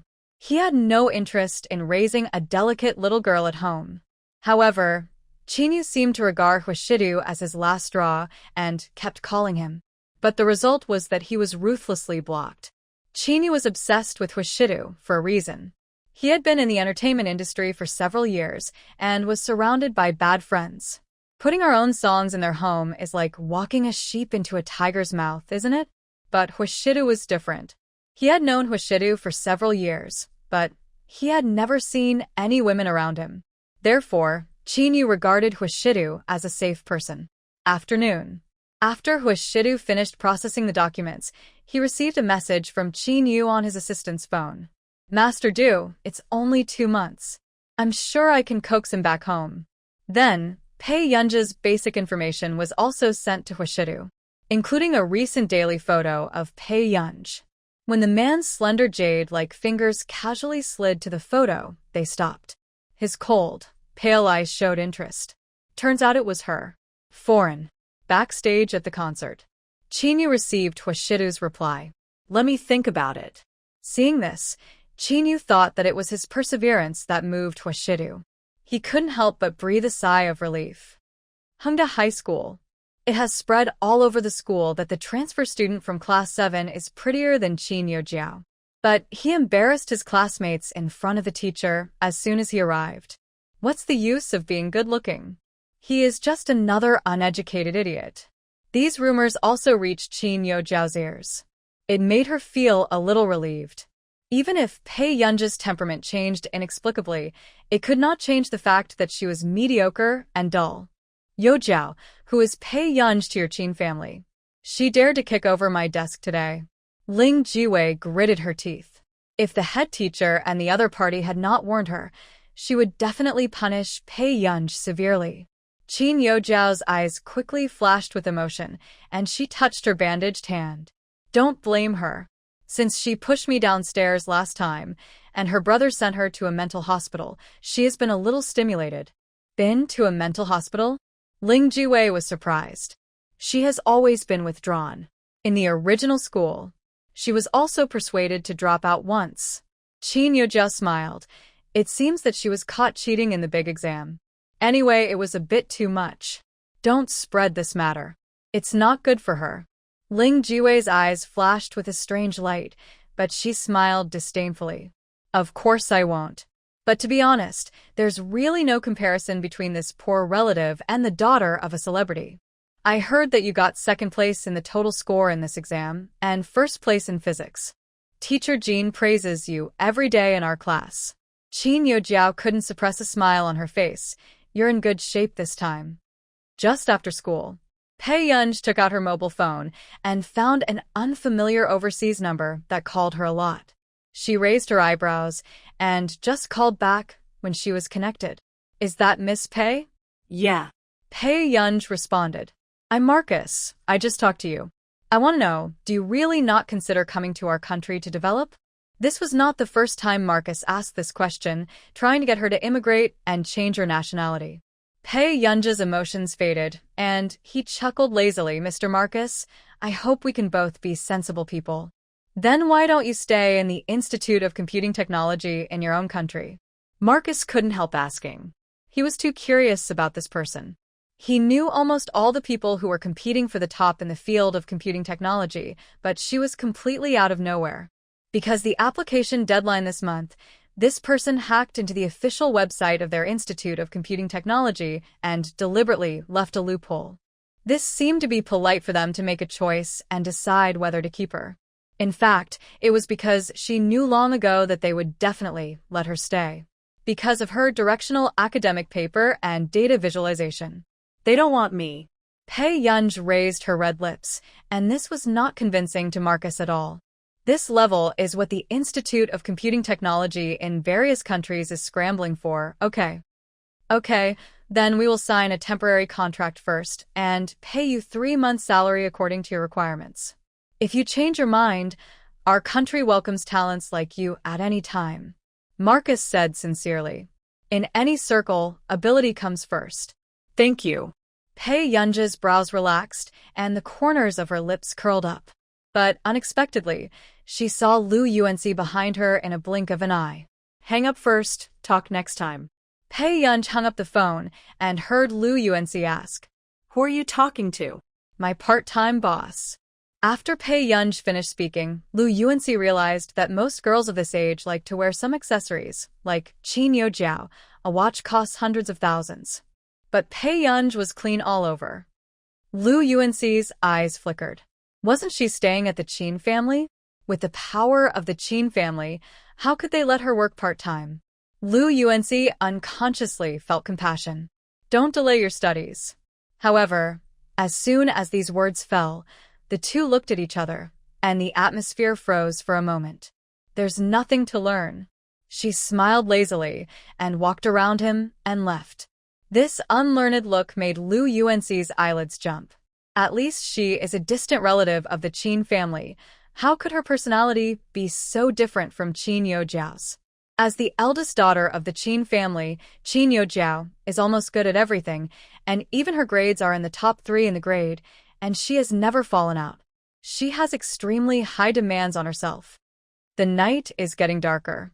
Qin's house. Pei Yunj heard the sound of the piano inside before she walked into the hall.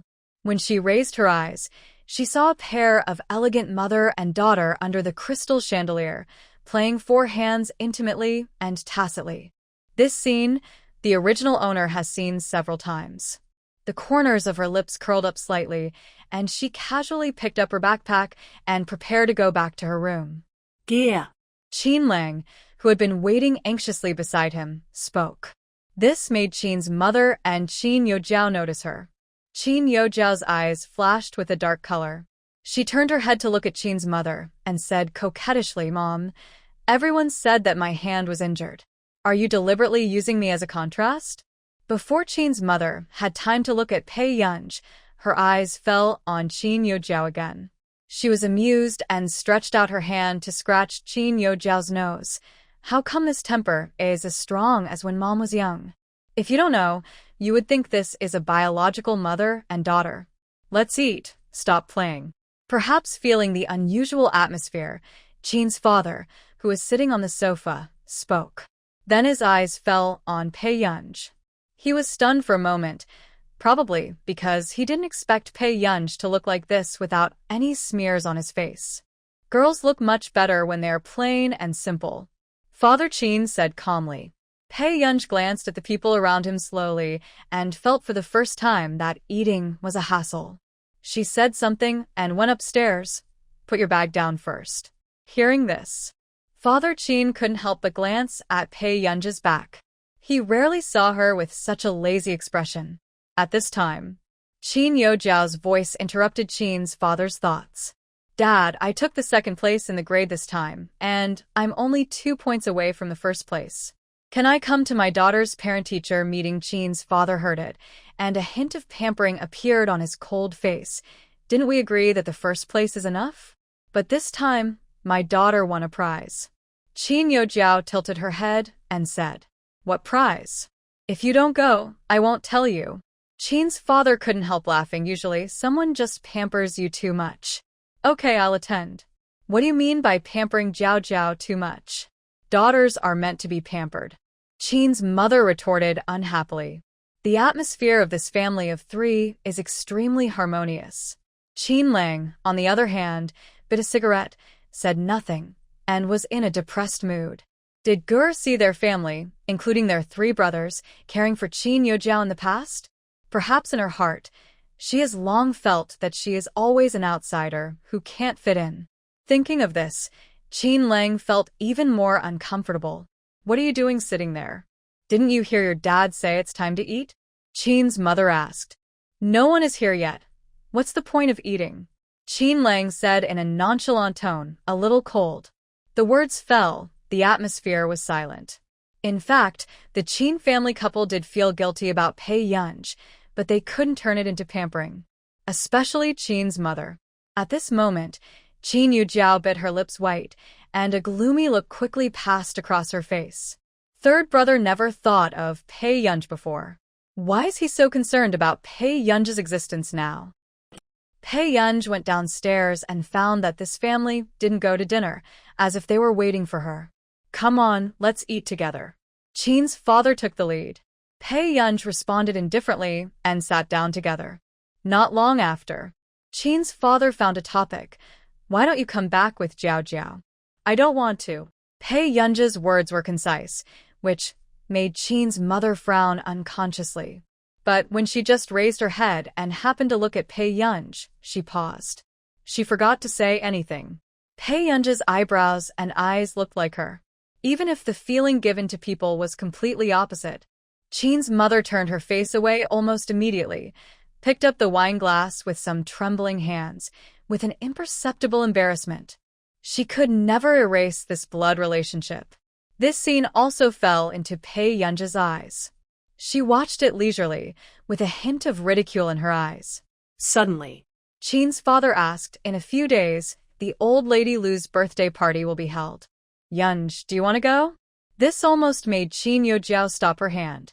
If Pei Yunj went, then Pei Yunj's identity would be exposed sooner or later, right?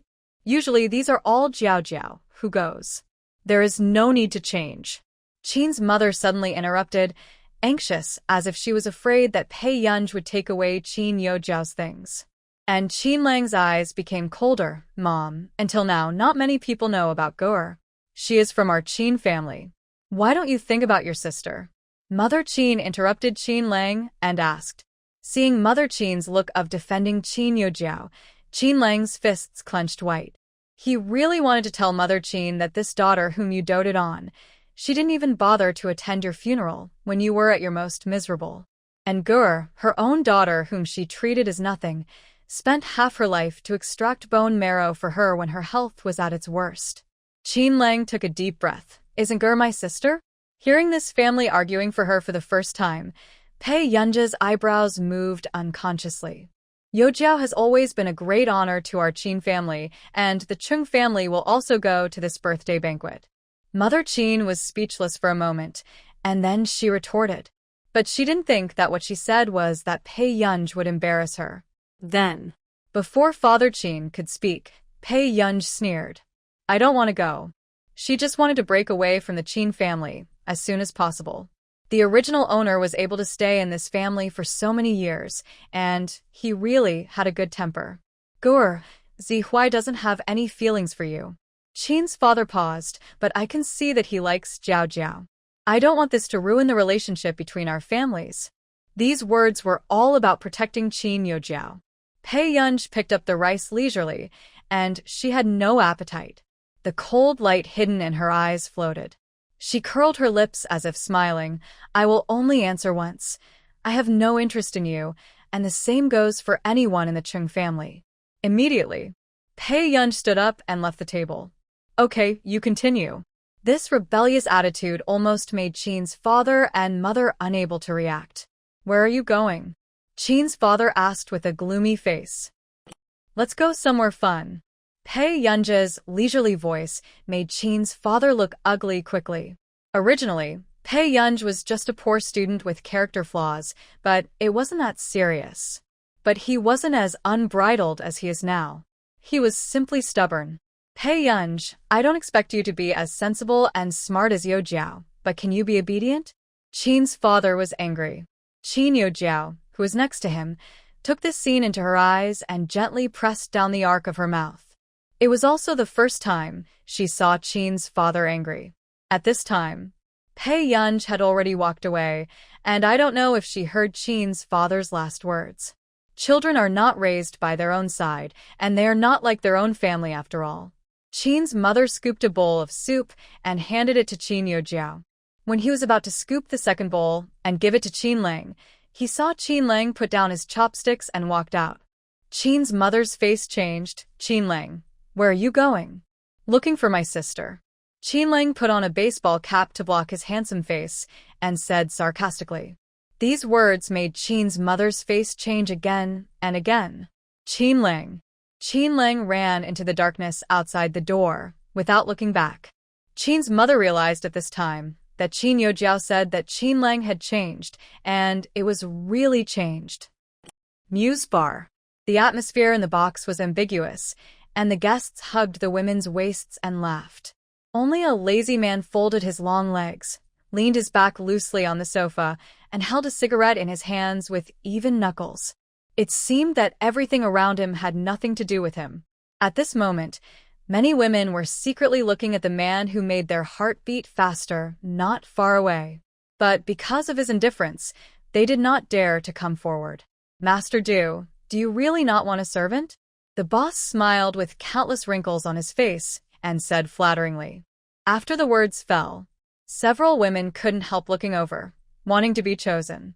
Mind your own business. Huashida's tone was cold. Suddenly, the boss's scalp went numb, and he didn't dare to say anything more. And because of this guy, the people around him don't even dare to have fun. Huashida glanced at the watch on his wrist and planned to go back in half an hour. Today, if the old lady hadn't been guarding his house all day, he wouldn't be sitting here so late at night. Suddenly, the door of the box was pushed open. A drunk young man came in holding a woman. Do you want to come with me to see her? The man looked okay, but there were dark circles under his eyes, which showed that he was overly ovulated. However, no one around dared to speak when they heard it. I was afraid that the gentleman next to me would find it noisy. Then I'll go by myself. He smiled maliciously, pushed the woman in his arms away, and walked out. At this time, Huashidu received a message from Qin Yu. Master Du, are you still in Muse? My sister seems to have gone in, but my family can't find her. Can you help me check the surveillance? Qin Yu, who is abroad, now has a dark face and is extremely anxious. He just wants to return home as soon as possible. He really didn't expect that when did Go Air get brave enough to enter the bar? Now. After reading the message, the man stood up and walked out. Master Du. Where are you going? Bar. Pei Yunj ordered a cocktail with ease, sat at the bar, and watched the show, holding his cheek with one hand, his eyebrows and eyes lazy and bright. When she half raises her eyes, her charm is dazzling. For a while, it attracted the attention of many people in the bar. Just as the dancer on the stage accidentally looked at her, Pei Yunj curled her red lips. At the same time, Lu Yuanxi, who had just come to play with his friends and looked indifferent, saw this scene as soon as he looked up. Pei Yunj raised his eyes like a smile and casually held up the wine glass to the performer on the stage. He stared at her without moving his eyes and drank it up bit by bit. Seeing this, the women dancing hotly on the stage all had their heartbeats accelerated inexplicably, and their faces were hot. And the people who were cheering enthusiastically below the stage didn't find anything unusual at all. Then, this young lady is too good.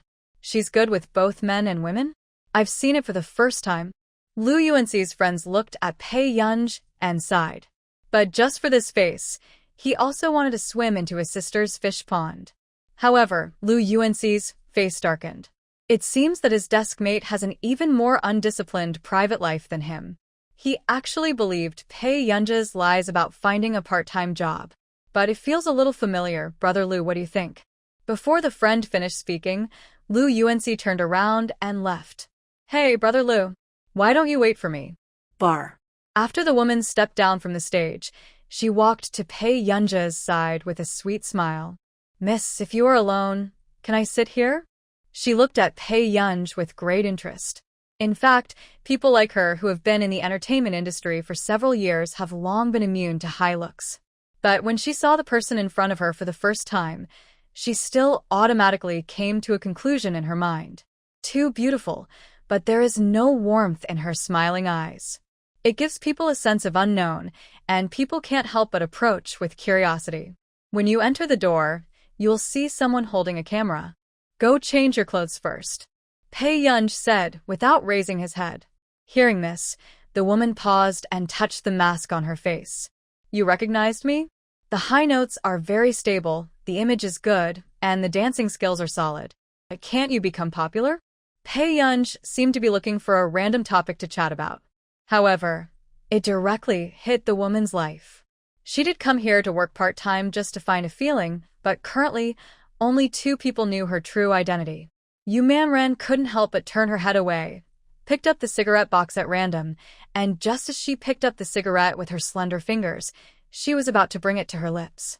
Unexpectedly, another hand took away her cigarette. Don't look back, look at me. Pei Yunj's casual voice sounded. Yu Manran's whole body stiffened immediately, and she realized what was going on. She subconsciously looked at Pei Yunj, only to see her supporting the bar with one hand, her eyes showing a carefree and lazy expression. But it becomes more and more beautiful. The elegant knuckles holding the cigarette seemed to be lazily stroking the woman's cheek.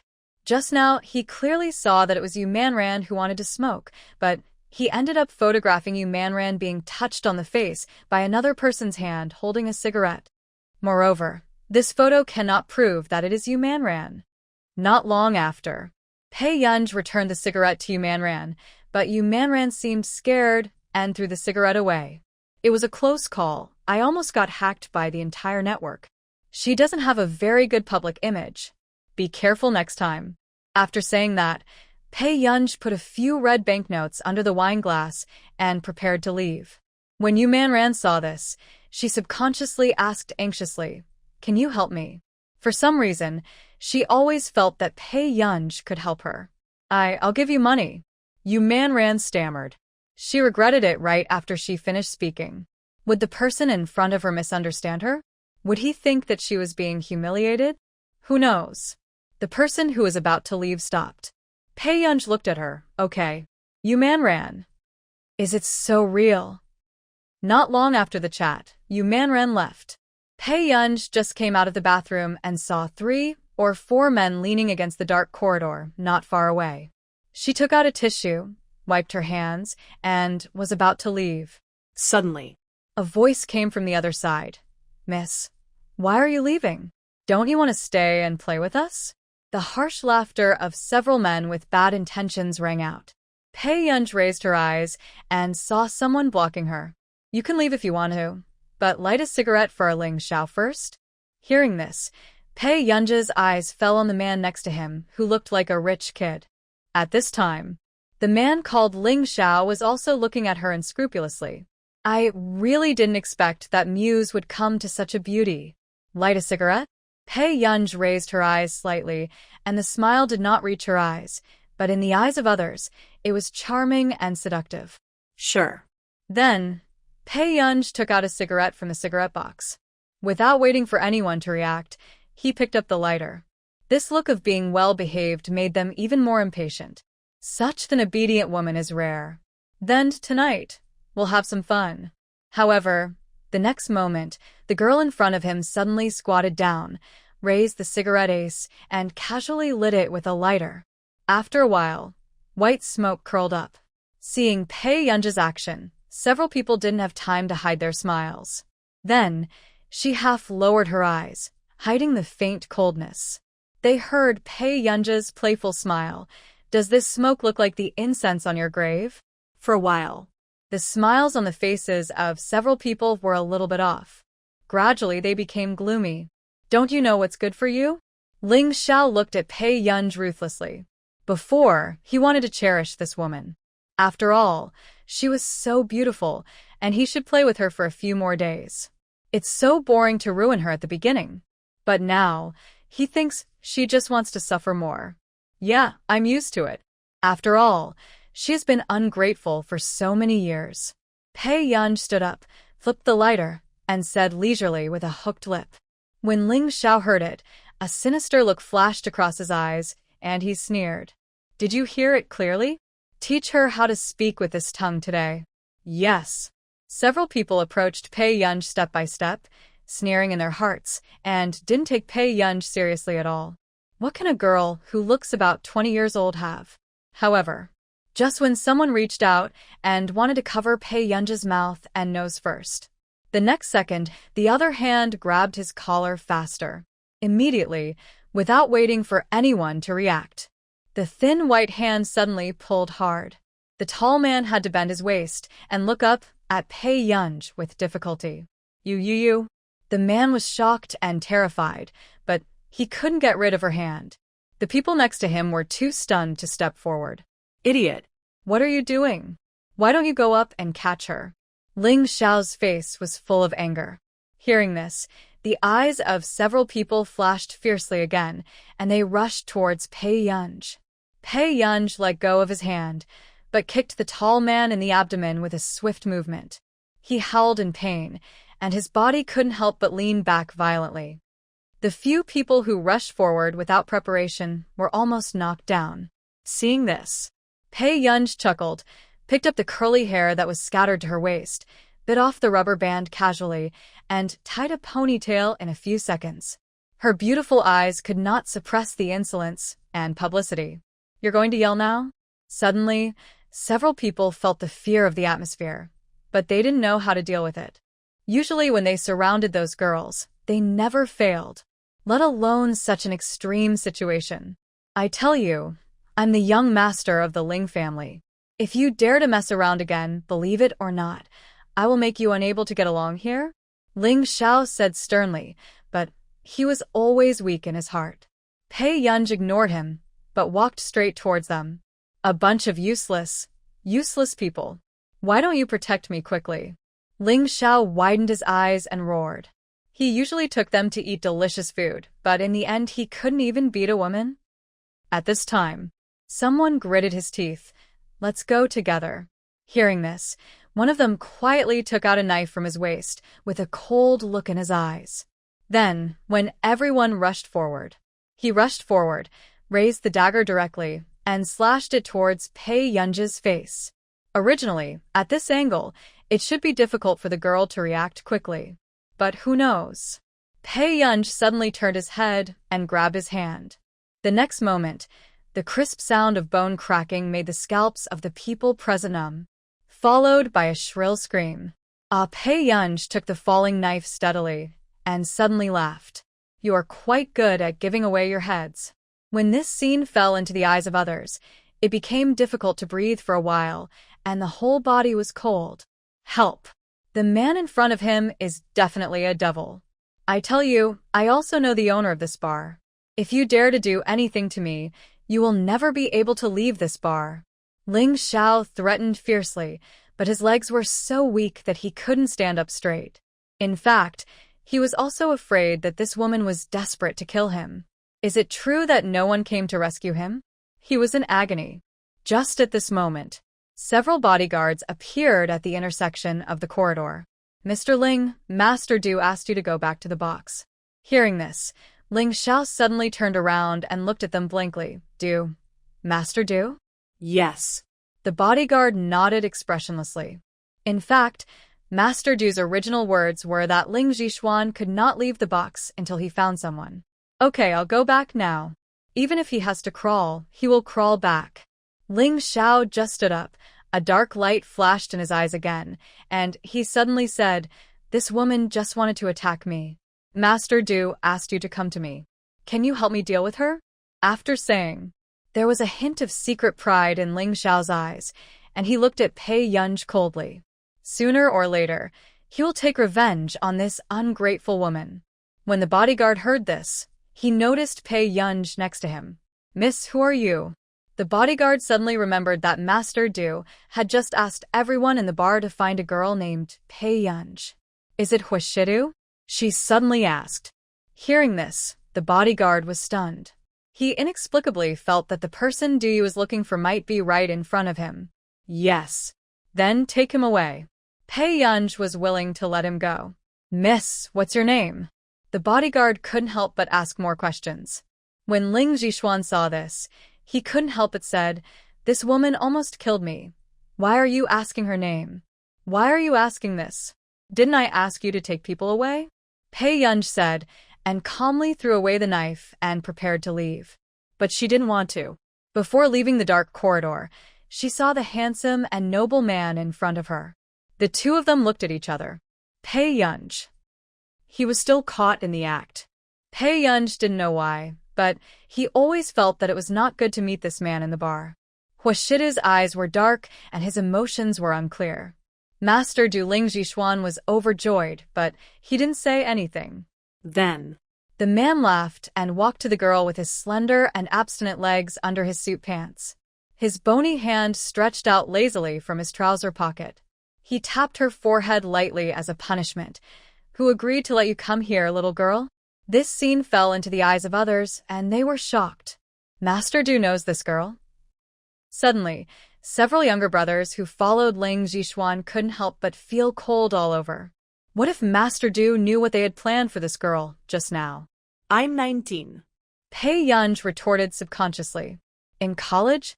The man lowered his pale eyes and asked slowly. Only now did Pei Yunj digest the fact that he was a repeater. Huashida glanced at Ling Jixuan and others lightly. After a while, Pei Yunj heard a voice above his head. It was low and magnetic, making people's ears itchy. Wait first, brother will take care of something. In the box, Ling Jixuan swallowed his saliva and knelt beside the sofa with soft legs. He had sobered up a long time ago. He was waiting for that person to come and deal with him personally. He really didn't expect that this woman could have any relationship with Master Du. Otherwise, I would never dare to do this. Not long.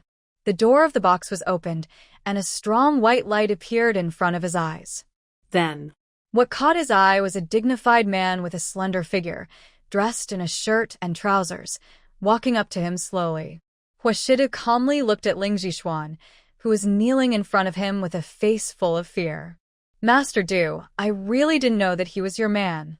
If I knew, I would definitely not want to touch her. Ling Jixuan looked up in a panic to explain, but he saw the man in front of him, who was as tall as a pine tree, slowly raising his hand. She flicked the ash off his head. Ling Jixuan didn't dare to dodge, and let the man use his head as an ashtray. Huashidu asked casually, "Want to touch her?"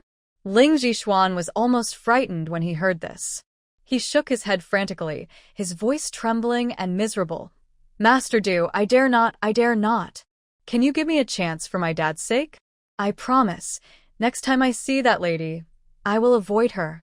At this moment, the atmosphere was so oppressive that he felt suffocated and terrified. "You're lucky the girl is still waiting outside." Huashida's words made Ling Jixuan stunned for a moment, and then he breathed a sigh of relief. However, the body was filled with fatigue due to the tension just now. But the next moment, the man bit the cigarette casually, and as he puffed out smoke, the tip of the cigarette suddenly turned scarlet. The smell is slightly cool and choking. Then, he held the cigarette loosely between his fingers and suddenly raised his hand to press the scarlet cigarette ace on Ling Jixuan's shoulder. Moment. The scorching temperature burned his skin directly. A burning smell came out. The screams of pain in the private room made one's scalp tingle. Ling Jixuan was in extreme pain and wanted to hide but didn't dare.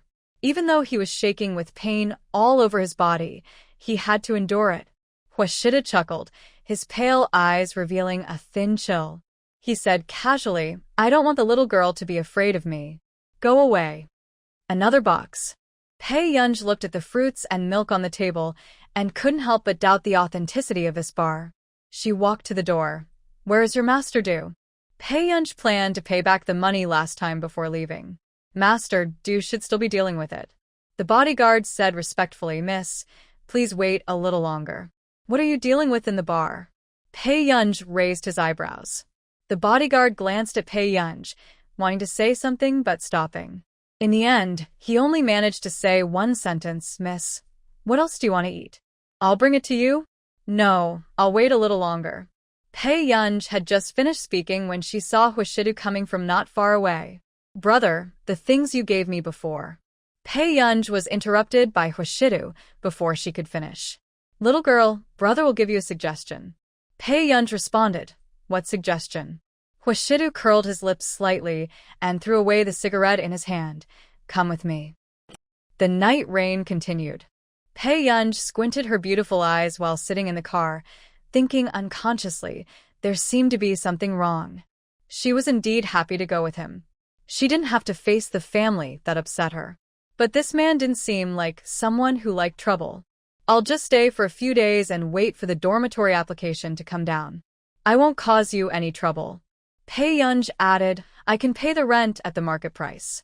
The handsome and noble man half raised his eyes, smiling. "Do you think your brother's house is a hotel?" No. Pei Yunj hadn't thought about what to say, yet when he heard him ask, "How long have you not slept?" Huashidu saw that the corners of her eyes were red, like a rabbit. "I don't remember." Pei Yunj was used to it. In her last life, she often suffered from insomnia and dreaminess. The doctor said that her brain could accept too much capacity, which would make it easier to hurt the root. If she continued like this, she would not live long. But Pei Yunj felt that living to the age of 40 or 50 was enough. "It's a bit congested, so I'll fall asleep on the way." Hearing him say this, Pei Yunj also responded casually, but she didn't think she could sleep. However, before she closed her eyes, she heard the man's pleasant bass voice. "Come here, Yun." Pei Yunj probably heard someone call her like this for the first time, and her thoughts were stuck. The man was not in a hurry, but just hooked his thin red lips and patted his long legs that looked straight and abstinent under his black trousers. "Brother will give you a pillow." Pei Yunj's eyelids jumped, and he laughed again. "Not so good." "Nothing wrong, just don't take advantage of your brother."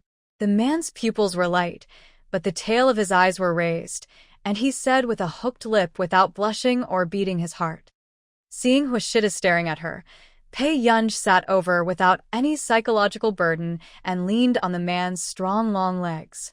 However, Pei Yunj, who had originally planned to pretend to sleep, smelled the faint and pleasant cold fragrance on Huashida's body and felt sleepy for the first time.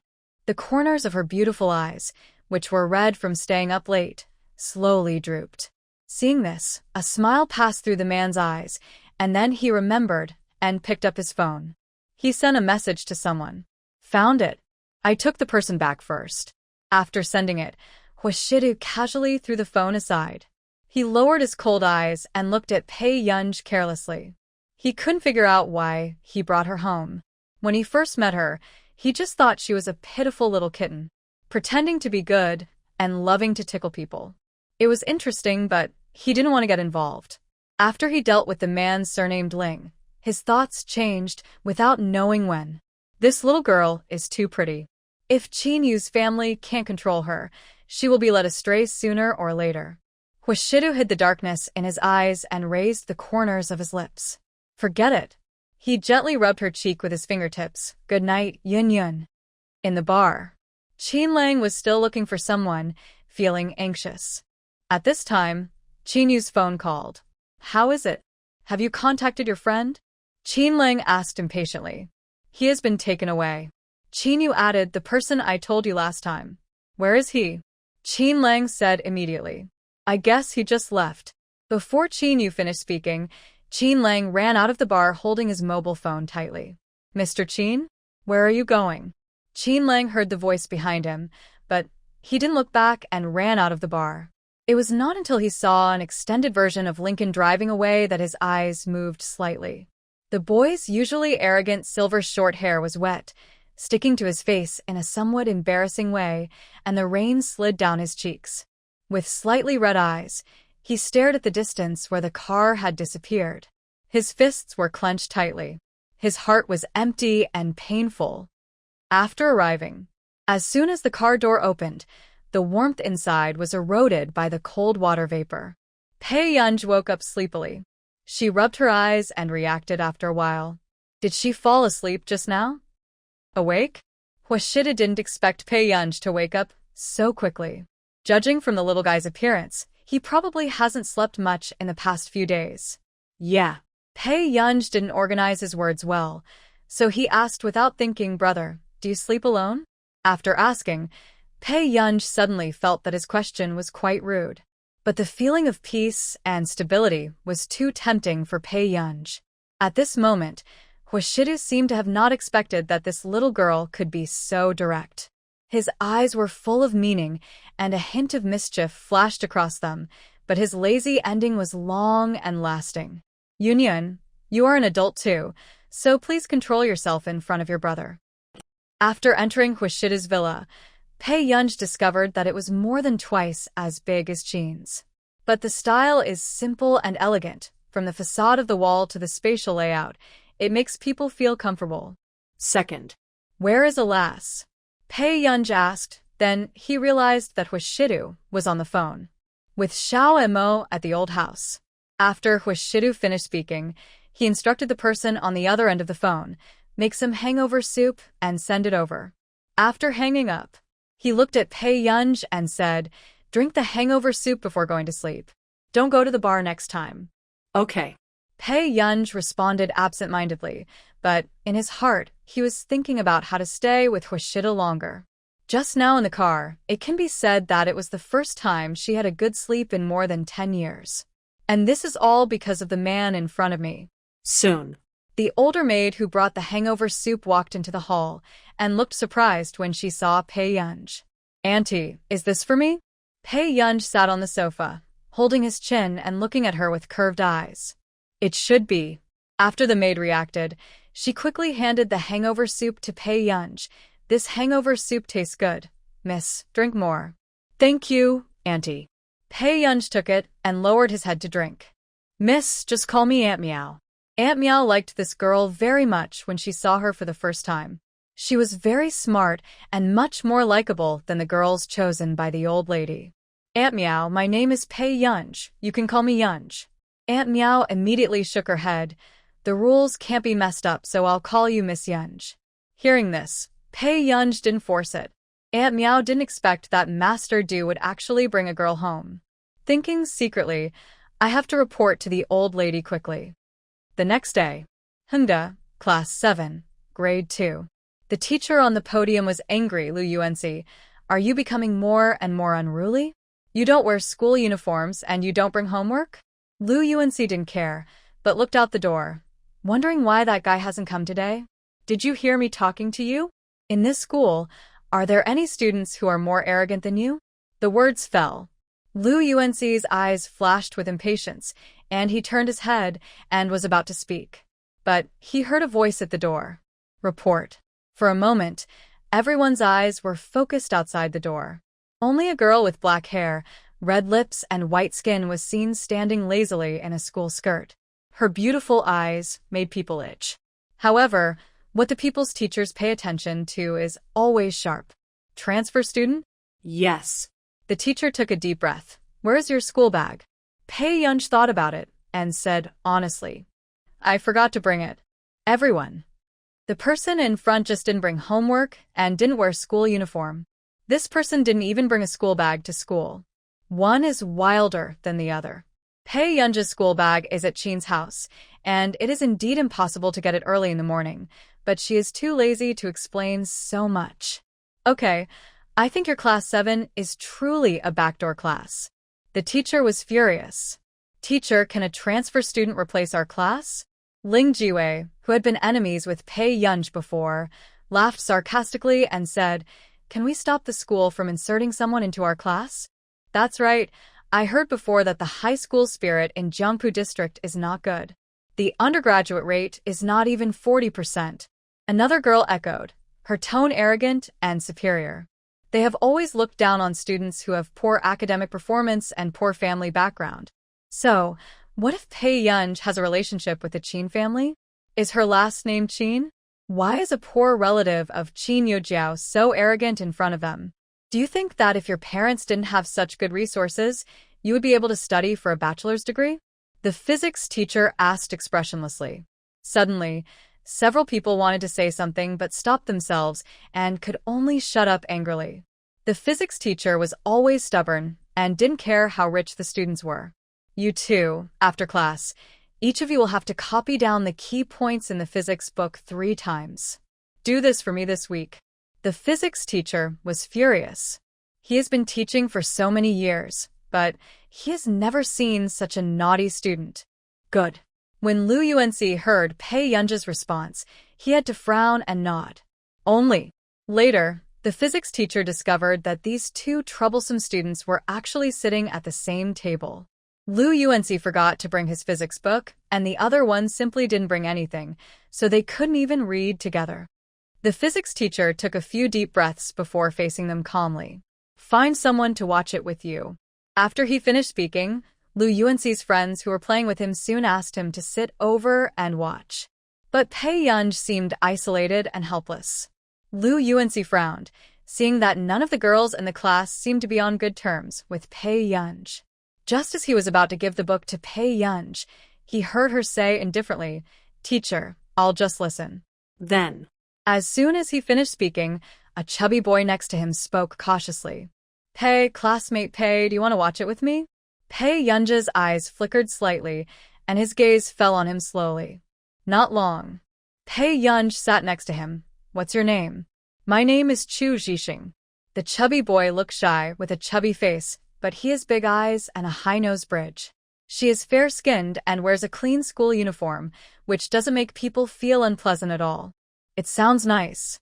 Pei Yunji hooked her lips in response, and then said, "My name is Pei Yunji." Chu Zhixing was stunned for a moment. His heart was inexplicably touched, and his eyes were sore. Pei Yunji knew that he knew her name, but this was just a self-introduction based on respect. Over the years, he has hardly been treated fairly and respected. The seemingly unruly man in front of him became the first person to treat him equally. Chu Zhixing hid the dark color in his eyes. At the same time, Ling Jiwei, who was originally prepared to laugh at Pei Yunji, looked ugly and glanced at Chu Zhixing viciously. She sneered. This fat guy actually dared to interfere in her affairs. Last night, she had already warned the class in the class private group not to be nice to Pei Yunji. Unexpectedly, there are still people who don't know how to live or die and intervene. After class, someone told her that her school bag was sent to the security room and asked her to go over and get it. But unexpectedly, Pei Yunji just got back with the bag and ran into Lu Yuanxi on the way. "Don't get too close to Chuji. There's something wrong with this person." Lu Yuanxi frowned. He had seen Chu Zhixing secretly injecting drugs in the toilet before. Although it wasn't like those illegal drugs, it was really like the rumors said Chu Zhixing was a monster. Really? Pei Yunji raised her eyebrows slightly, and there was a smile in the corners of her eyes, but no one knew what she was thinking. Seeing this, Lu Yuanxi was about to continue speaking, but stopped. Is he crazy? What does Pei Yunji do? This woman would never listen to him. "Whatever you want," Lu Yuanxi said expressionlessly and left. Noon. After Pei Yunji got some water in the corridor, he prepared to go back to the classroom. But suddenly, a painful whimper was heard in the corner. "Fatty, you are the only one who dares to meddle in other people's business, right?" It was Ling Jiwei's voice, sharp and mean. "I didn't see you being so courageous before, but now you've learned to be a hero and save the damsel in distress?" At this time, Pei Yunji soon found out who might have been beaten here. She stopped and quickly turned to the corner. Monitor blind spots. The chubby boy was covered in dirty water. In addition to Ling Jiwei and the two girls, there were several other boys around him who were kicking Chu Zhixing hard. He looked tall and thin, like a gangster. "Let me go." The fat boy's face was unusually pale, as if he was in some kind of pain, with a frown and cold sweat. "Okay. How about if your son kneels down and admits his fault to his father? I will forgive you." The skinny boy sneered in a deliberate, humiliating manner. "Don't forget to touch up your feet." Chu Zhixing was shaking with pain. "Look at this fat pig, its flesh is moving because of the shaking." The girl next to her laughed. The skinny boy took out his cell phone and pointed it at Chu Zhixing. "Come, look here, fat pig." He smiled and filmed and patted Chu Zhixing's head from time to time. "I'm talking to you." Chu Zhixing was shaking all over, and from time to time, he showed a violent and gloomy look that was difficult to suppress. A voice kept turning around in his mind. "Kill them." "Kill them, and everything will be fine. He should send these beasts to Hades." Just when Chu Zhixing's eyes were getting colder and colder, and the corners of his mouth were almost pulled up. Suddenly, A familiar voice sounded in his ears. What are you doing? The evil spirit and madness in Chu Zixing's eyes dissipated instantly, and he turned his head subconsciously. Ling Jiwei and others also turned their heads subconsciously. You dare to come? I haven't settled the score with you for the last thing. Ling Jiwei sneered gloomily. Are you the one who bullied Weiwei? The leading boy looked at Pei Yunj with ill intentions. He is indeed good-looking. Even Qin Yojiao can't compare to him. Pei Yunj walked past him, walked to Chu Zixing, and took a look at him who was in a mess. Who did it? Pei Yunj asked calmly. Little sister, don't worry about your senior's business. The boy put one hand in his pocket and held his mobile phone in the other hand, continuing to slap Chu Zixing on the face. But the next moment, a thin white hand suddenly took away his mobile phone. You. The boy didn't react for a while. Pei Yunj casually glanced at the video recorded by the boy and opened his album with a light movement of his fingers. There were all kinds of videos in it, not only of Chu Zixing but also of others. You're quite good at playing. Pei Yunj's beautiful eyes curled up, and the hostility in her eyes grew little by little, but she smiled beautifully. The boy, who hadn't noticed anything, happened to see Pei Yunj's smile. He felt itchy and was about to put his hand on Pei Yunj's shoulder. The next moment, the phone made a loud noise when it fell to the ground. The boy didn't react and saw Pei Yunj stepping on it carelessly. The sound of the phone crackling made everyone stunned. What are you doing? The boy's face quickly darkened. Who did you want to kneel just now? Pei Yunj asked. The boy's face gradually became ferocious, and he sneered. How dare you interfere in my business? Kneel. Pei Yunj raised his eyelids and glanced at Chu Zixing beside him. Of course someone has to kneel. Are you afraid now? You dare to smash my new phone. Even if you want to. The boy gritted his teeth and didn't have time to finish his words. The girl in front of him suddenly curled her lips and smashed the glass in her hand to the ground. The glass shattered into pieces, making people tremble. Why are you in such a hurry? We can't lose any of them today. Pei Yunj licked his rosy lips, looking cynical, but his inky eyes in the sunlight made people feel cold. Ling Jiwei even stepped back subconsciously in fear. However, the boy couldn't help laughing when he saw the girl's wrists were so thin that they seemed to break if twisted. Little sister, are you so awesome?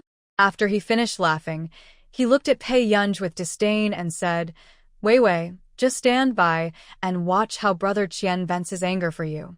Hearing this, Ling Jiwei's expression also eased a little. Brother Qian, don't worry, the school won't cause any trouble for you. Ling Jiwei's words were cryptic, but she told him clearly that it didn't matter if Pei Yunj was crippled. Really? Then today, the things that can be photographed are even more exciting. The boy stared at Pei Yunj gloomily, and his laughter made people uncomfortable. Chu Zixing suddenly panicked. He, a boy, felt humiliated to be photographed like this. What's more, Pei Yunj is a girl. Student Pei, hurry up. Chu Zixing gritted his teeth and insisted while holding his abdomen. When the boy heard this, his face was full of violence. This fat pig really dared to control it. I think you are really looking for death. The boy turned around and swung his fist and hit Chu Zixing's cheek. But then, just when Chu Zixing subconsciously closed his eyes and waited for the pain to come, he didn't feel any movement. After a while, Chu Zixing's eyelids moved and he squinted tentatively. But he saw Pei Yunj holding the boy's arm with one hand. This scene was not only Chu Zixing but also the boys next to him and Ling Jiwei, who were a little stunned by their smiles. He borrowed my book after all, and you beat him in front of me? Pei Yunj was still smiling as if he was discussing with someone, and the next second he suddenly lifted the boy's collar. He walked into the dead corner, like dragging a bag of garbage. The boy's face turned red because of the tight collar, and he struggled desperately, but to no avail. The next moment, he was thrown against the wall, and his bones made a muffled sound. Brother Qian. Several younger brothers immediately planned to step forward, but then they saw Pei Yunj punch Brother Qian in the face. The action was clean and neat, but the eyes were fierce and violent. Do you know what the end of garbage is? Pei Yunj asked lightly, but the people around him only felt creepy. It's worth cleaning up. You. The boy's mind was spinning with pain, but before he could finish, Pei Yunj raised his knee again and hit the boy's abdomen. The boy bent down in pain, trembling and holding his stomach. Stand still. Pei Yunj's tone was lazy. This is really the first time I have encountered such a situation where someone has to stand still and get beaten.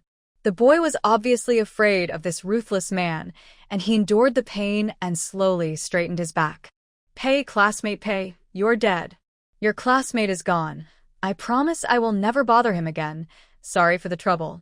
Wait for him to find a few more people outside the school. Do you have to kill this woman? Mr. Pei, forget it. Chu Zixing couldn't help but speak. He hated these people, but it was not worth it for Pei Yunj to be punished for this. Before the boy could breathe a sigh of relief, he saw Pei Yunj's red lips curved, and her slender white hands gently patted his face. Do you want to kneel down yourself, or should I help you? When the boy heard this, his face turned pale. Pei Yunj, if you dare to do this, aren't you afraid of being kicked out of Hongda? Ling Jiwei's voice was urgent and sharp, and a little trembling.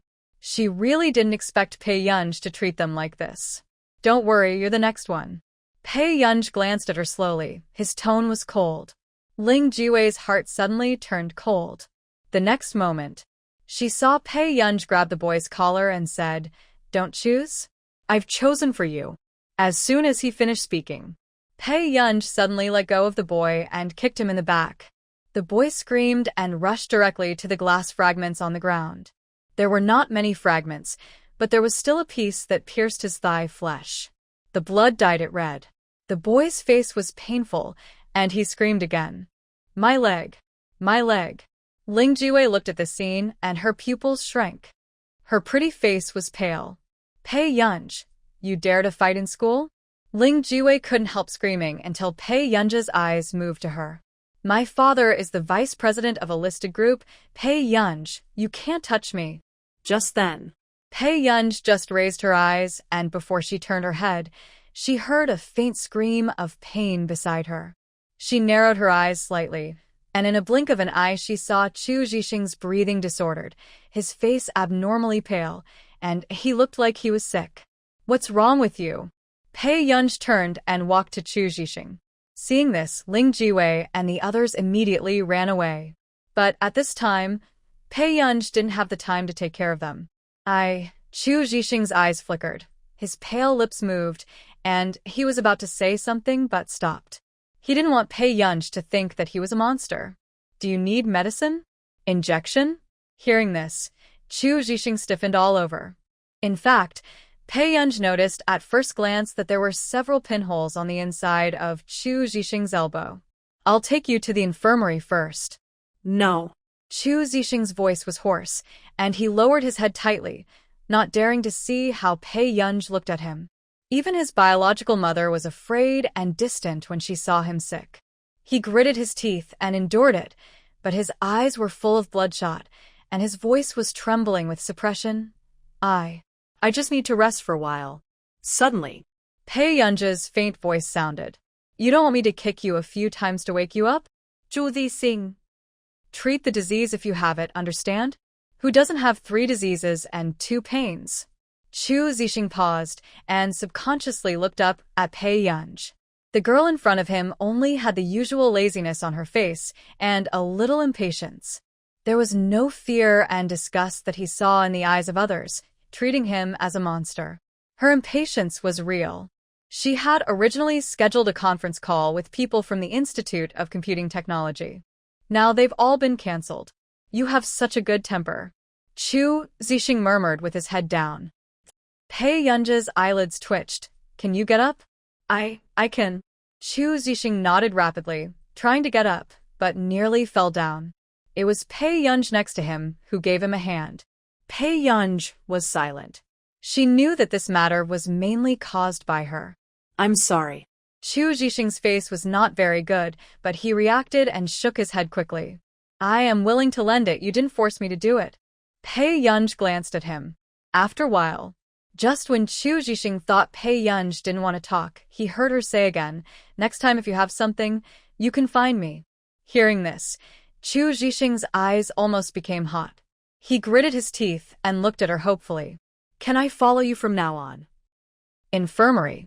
Pei Yunj had just sent a text message to the Institute of Computing when he walked to the door. Classmate, did you send classmate Chu here? The infirmary teacher was a young woman with bangs, gentle and cute, wearing glasses. Pei Yunj asked, Teacher, how is Chu Zhixing? He is in very bad condition, but luckily you brought him here in time. The teacher in the infirmary said helplessly, This child is actually pitiful. He is bullied every other day. Has he been injecting drugs all the time? Yes. He rarely comes to the infirmary because he is afraid of being seen. Pei Yunj pondered. Chu Zhixing, who was sitting on the bed, looked gloomy, thinking about the scene when Pei Yunj rejected him just now. Is it because he is too weak that classmate Pei doesn't want to get close to him? Are you hungry? Pei Yunj's voice sounded. Chu Zhixing looked up and saw Pei Yunj biting a lollipop and putting the snacks in the plastic bag in front of him. Thank you, thank you. Chu Zhixing was flattered. Pei Yunj's quiet eyes were drooping, as if thinking about something. Chu Zhixing didn't dare to speak for a while. Then she asked, Do you want me to protect you? No. I can become stronger and protect classmate Pei. Chu Zhixing's words became less and less confident. Pei Yunj's eyes dimmed slightly when she heard it. The corners of her lips slowly curled up, and she suddenly asked with interest, Will you fight? Chu Zhixing's body froze and slowly lowered his head. Then, how do you want to protect me? Pei Yunj smiled slowly. It was not the first time she heard someone say that he could protect her, but there was still a long-lost sense of expectation. Back to the classroom. The monitor asked Pei Yunj for WeChat and invited her to join the class group, and she remembered it. She glanced at the WeChat account used by the original owner and chose to create a new account. After joining the group chat, Pei Yunj did not pay much attention to it, but entered another mobile phone number. A user with the nickname Du was found. Seeing this, Pei Yunj's lips curled up a little, and she exited the friend adding function. She clicked on the nickname modification with her slender index finger, thought for a moment, and lazily entered a new name. Not long after, was group. The phone on the desk suddenly vibrated. Huashidu picked up the phone without raising his head, and after opening the message, he half lifted his thin eyelids. His eyes fell lightly on the screen. My brother's little nightingale requests to add you as a friend. After a while, Huashida's eyes were so dark that they were hard to discern, and he lowered his voice and smiled. Kid, you're lawless. Afternoon. As expected, Pei Yunj was called to the office again. She pushed the door open and saw a mature and steady middle-aged man sitting on the sofa, chatting with the principal. Principal, do you have something to talk to me about? When Pei Yunj smiled, his eyes were exceptionally clear, making it hard to imagine that this was a student who would hurt others. Did you hurt Qian Qingjun? The principal asked calmly. At the beginning, in order to get the student in, the Qin family donated a building to Hengda. But after hearing those gossips, he realized that this was not what he had imagined, the Qin family's illegitimate daughter, or a child of some kind. This is simply a poor relative who is clinging to the Qin family and insisting that they transfer her to another school. Yes. Pei Yunj answered. What do your parents do? Asked the middle-aged man in a suit. Pei Yunj raised his eyebrows slightly.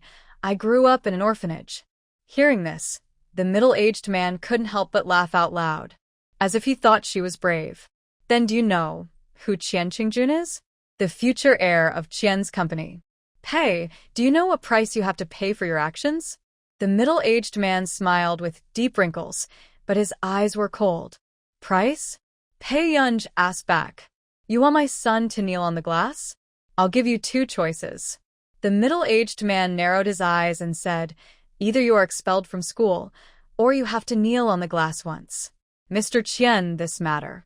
The principal was also a little anxious. After all, the Qin family had donated a building. However, after Mr. Qian looked at him with disdain, the principal had to shut up. Class 1. Yo Jiao, does your poor relative know?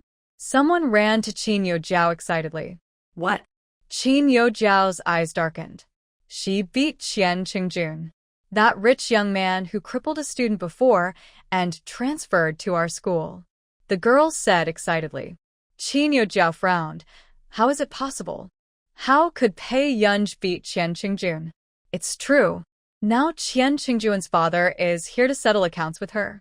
In the principal's office, Qin Yojiao's eyes flashed with a strange light, and she pulled the corners of her mouth. I'm going to the bathroom. Qin Yojiao stood up and walked to the door.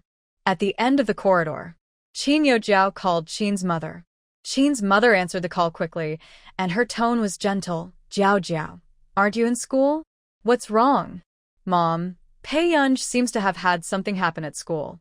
After Qin Yojiao told Qin's mother what she heard, Qin's mother was silent. Why don't you come to the school? I don't want others to think that you are not good to your own daughter. Qin Yojiao seemed to be well behaved. Jiao Jiao, go to class first and Mom will think about it. After Qin's mother finished speaking, she hung up the phone.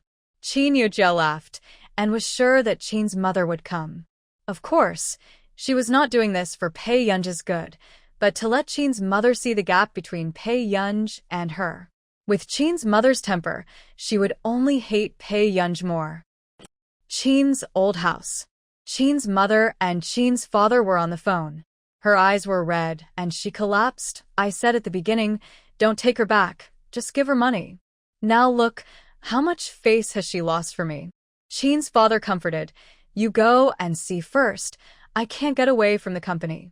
I tell you, if she causes any more trouble to the family, I will definitely kick her out. Mother Qin hung up the phone and accidentally saw herself in the mirror. The anger and disgust on his face made her stunned. She pursed her lips, picked up her bag, and left. Principal's office. Have you made up your mind? Do you want to drop out of school or come back on your knees? Mr. Qian asked with a gloomy smile. If he hadn't seen with his own eyes how badly his son was injured, he would have almost thought it was a prank. For so many years, no one dared to do this to his son. Uncle, are you threatening me? Pei Yunj raised the corners of her beautiful eyes, without any fear. Mr. Qian curled his lips coldly. If you don't choose either of them, then I will have to. The words haven't been finished yet. There was a knock on the door. Everyone turned around, and no one expected that the person coming would be Qin's mother. Mrs. Qin, why are you here? The principal's eyelids twitched. He never expected that Qin's mother would come in person. Could it be that this poor relative is very favored in the Qin family? Mother Qin became even more angry when she saw Pei Yunj didn't seem to care. She suppressed her impulse, walked forward coldly, and pulled Pei Yunj's arm. Pei Yunj, do you not want to study at all and just want to be a waste? Pei Yunj's eyes gradually cooled. Mrs. Qin, please respect yourself. Pei Yunj curled his lips with a smile and pulled her hand off little by little. Seeing this, Mother Qin couldn't stop sneering. She was almost irritated by Pei Yunj's stubborn attitude. Mrs. Qin? Mr. Qian was also surprised when he saw Qin's mother. Didn't this student say that she grew up in an orphanage? Then, why did Madam Qin appear here? Mother Qin took a deep breath and adjusted herself back to her elegant lady image. Boss Qian. Mother Qin nodded slightly to Boss Qian. Boss Qian said, this student is your Madam Qin. Mother Qin's eyes flashed with panic, and she forced herself to be calm and said, a girl I brought home some time ago. Pei Yunj sneered at her and quickly looked away. Mother Qin has always favored Qin Yojiao, even better than the other 3 brothers. Not to mention Pei Yunj, who came back halfway. So when Father Qin proposed to disclose Pei Yunj's identity, Mother Qin was the first to object. I've heard about your affairs. Mother Qin took a deep breath, looked at Pei Yunj again, and said expressionlessly, if it's true, let her bear the legal consequences she should bear. While saying this, Mother Qin kept staring at Pei Yunj, waiting for Pei Yunj to show weakness. Her hands were shaking. After all, this useless person is her biological daughter. As long as Pei Yunj shows weakness, she will intervene to solve it. But in the future, she will transfer Pei Yunj to another school so that Jiao Jiao will not be affected. At this time, the door was suddenly kicked open again. Qin Lang seemed to have run all the way here, panting, with messy silver-gray short hair. "Where is Gur?" Qinlang was called by the principal and was also surprised to see Qin's mother. "Mom?" Qin's mother looked ugly. "What are you doing here?" Qinlang's eyes gradually calmed down, and he walked in front of Pei Yunj and faced Mr. Qian. "Do you have any evidence that Gur beat your son?" Qinlang's tone was sarcastic, and his handsome face was full of coldness. "Qinlang, shut up." Qin's mother's face became even darker. Qinlang glanced at Qin's mother, sneered, and took Pei Yunja's hand again. "Gur, let's go. Third brother will take you back." "Qinlang, you." Mother Qin's eyes almost turned red. And, at this time, Pei Yunj didn't move and broke free from his hand. "I hit you," Pei Yunj said calmly. Qinlang froze all over, and it took him a long time to react. His eyes were sore. Gur no longer wanted to forgive him. Even if she had to bear the consequences, Gur didn't want to have anything to do with him anymore. "Gur, don't be afraid. Third brother will protect you." "Qinlang, I'm warning you. You only have one sister, and she's in class 1. Mother Qin interrupted coldly. Suddenly, Mr. Qian said, "Since they are relatives of the Qin family, let's just treat this as a minor incident. As long as this classmate is willing to apologize to my son and take a detour when he sees my son in the future, I will pretend that nothing happened." Mother Qin's eyes flashed and she asked coldly, "Pei Yunj, do you know you are wrong?" "No need." Pei Yunj laughed, and the corners of her bright red lips curled up. "Someone has to drop out of school for this matter." Okay. Pei Yunj, you are really capable." Mother Qin was so angry that she was dizzy. How could she give birth to such a person? Why is she not as good as Jiao Jiao at all? "Classmate Pei, have you thought about it?" Mr. Qian's eyes flashed gloomy, hiding a sneer. There are not many people who are stupid at this juncture. But it is best to avenge his son. "Of course." Pei Yunj lowered his eyes and smiled softly, and his slender index finger tapped the table lightly, as if waiting for something. Then, before Mr. Qian could speak, 4 or 5 uniformed personnel suddenly rushed into the door. "Hello, who is Qianjinya? Please follow us back to the Institute for Investigation." This situation made Mr. Qian stunned. "Looking for him? But he hasn't called the police yet." "Looking for me? But I haven't contacted you yet," Mr. Qian couldn't help but said. Hearing this, the investigator chuckled. "Your son's matter has become so big. How long will it take for you to contact us?" "Wait, what does this mean?" Mr. Qian suddenly felt something was wrong. An Qin's mother also frowned, subconsciously looking at Pei Yunj, and saw that she was still watching the fun and playing. "Mr. Qian, remember that your son's matter was also filed in the station last year?" The investigator's eyes were full of sarcasm. "No evidence was found about your son that time. But this time, your son's campus bullying video has spread in the school forum. A total of 65 videos. Your son usually doesn't do anything good in school. How is this possible?" Mr. Qian's face was pale, and his whole body was stiff. "It's on the hot search. You can check it out on the way?" The investigator glanced at his watch. "As a guardian, you should cooperate with the investigation now. Speaking of this, it is indeed strange. After that trending search was in the top 3, it exploded to the first place. Later, they wanted to remove it first to avoid inflaming the public's emotions, but the whole list was like a bug and could not be moved.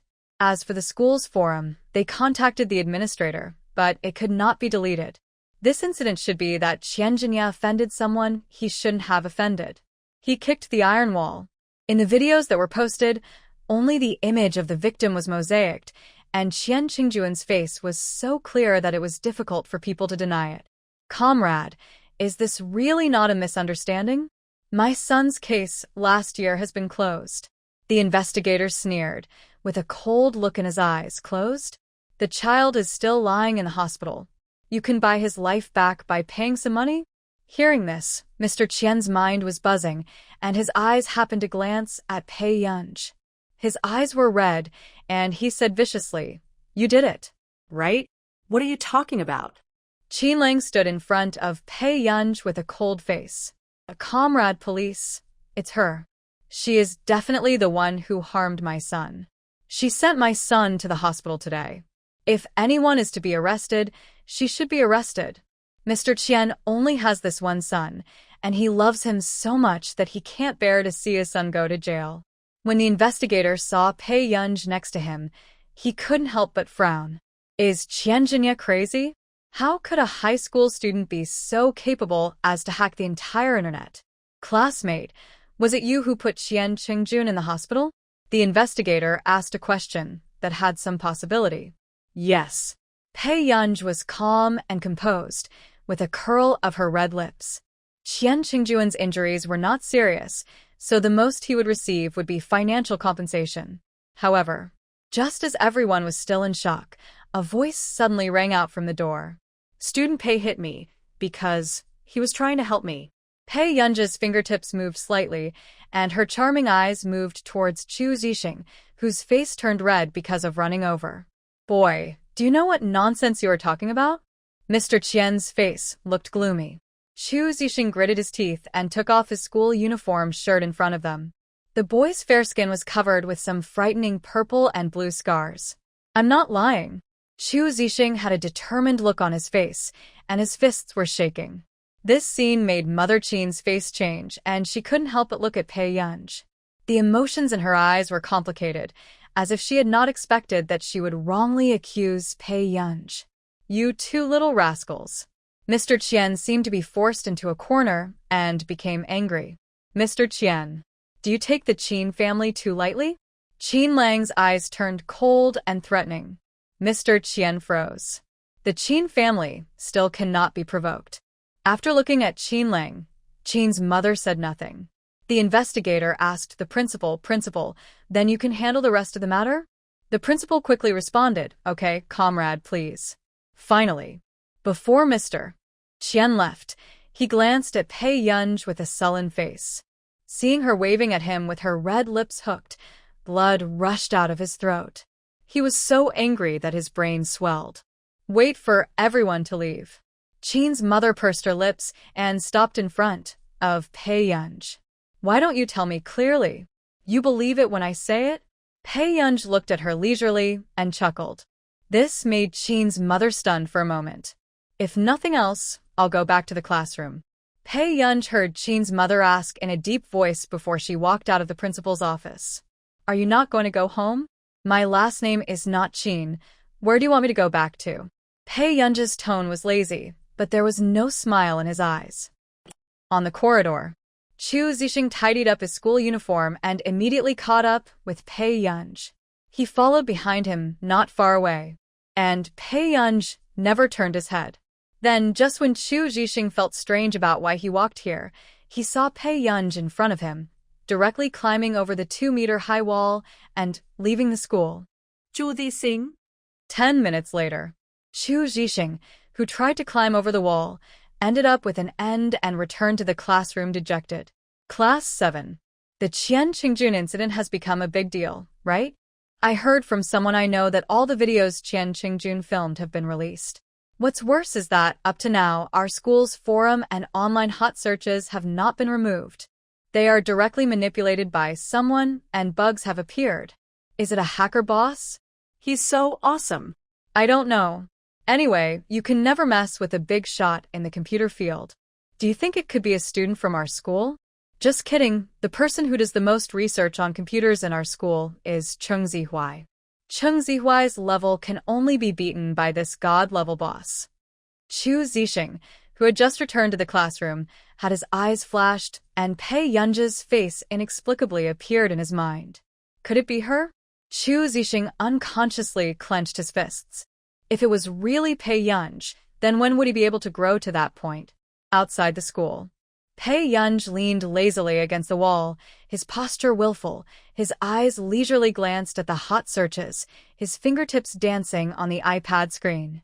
Not long after, the hot searches and the school forums unconsciously restored order. When the class bell rang, Pei Yunj's figure appeared in the sight of the students in Class 7. She threw the plastic bag in her hand onto Chu Zixing's desk and sat back in her seat. This scene made Lu Yuanxi, who hadn't wanted to sleep all afternoon, frown. Even Chu Zixing was stunned for a moment. After opening the plastic bag, he found 2 bottles of bone-breaking wine. He lowered his head and couldn't see his expression clearly. Thank you. Yeah. Pei Yunj, who was sitting in front of Chu Zixing, responded, picked up the pen again, and copied the physics knowledge points of the second year of high school in a sloppy handwriting. When Lu Yuanxi saw it, he suddenly felt a sense of crisis. Then, just when several students nearby thought that Brother Lu had waited for his new deskmate for so long, he would definitely show some concern. Brother Lu turned around, took out the physics book from the back table, and took out a piece of paper and a pen, and quickly copied the physics copybook. If Pei Yunj handed in the copybook, he would definitely be torn up by the old man without changing a word. Everyone looked at the new deskmate. Until school was over, Pei Yunj was still holding his chin and copying slowly. Lu Yuanxi next to him couldn't help it. Aren't you going to go home? His hands were numb from writing. Pei Yunj didn't even raise his head. It's still early.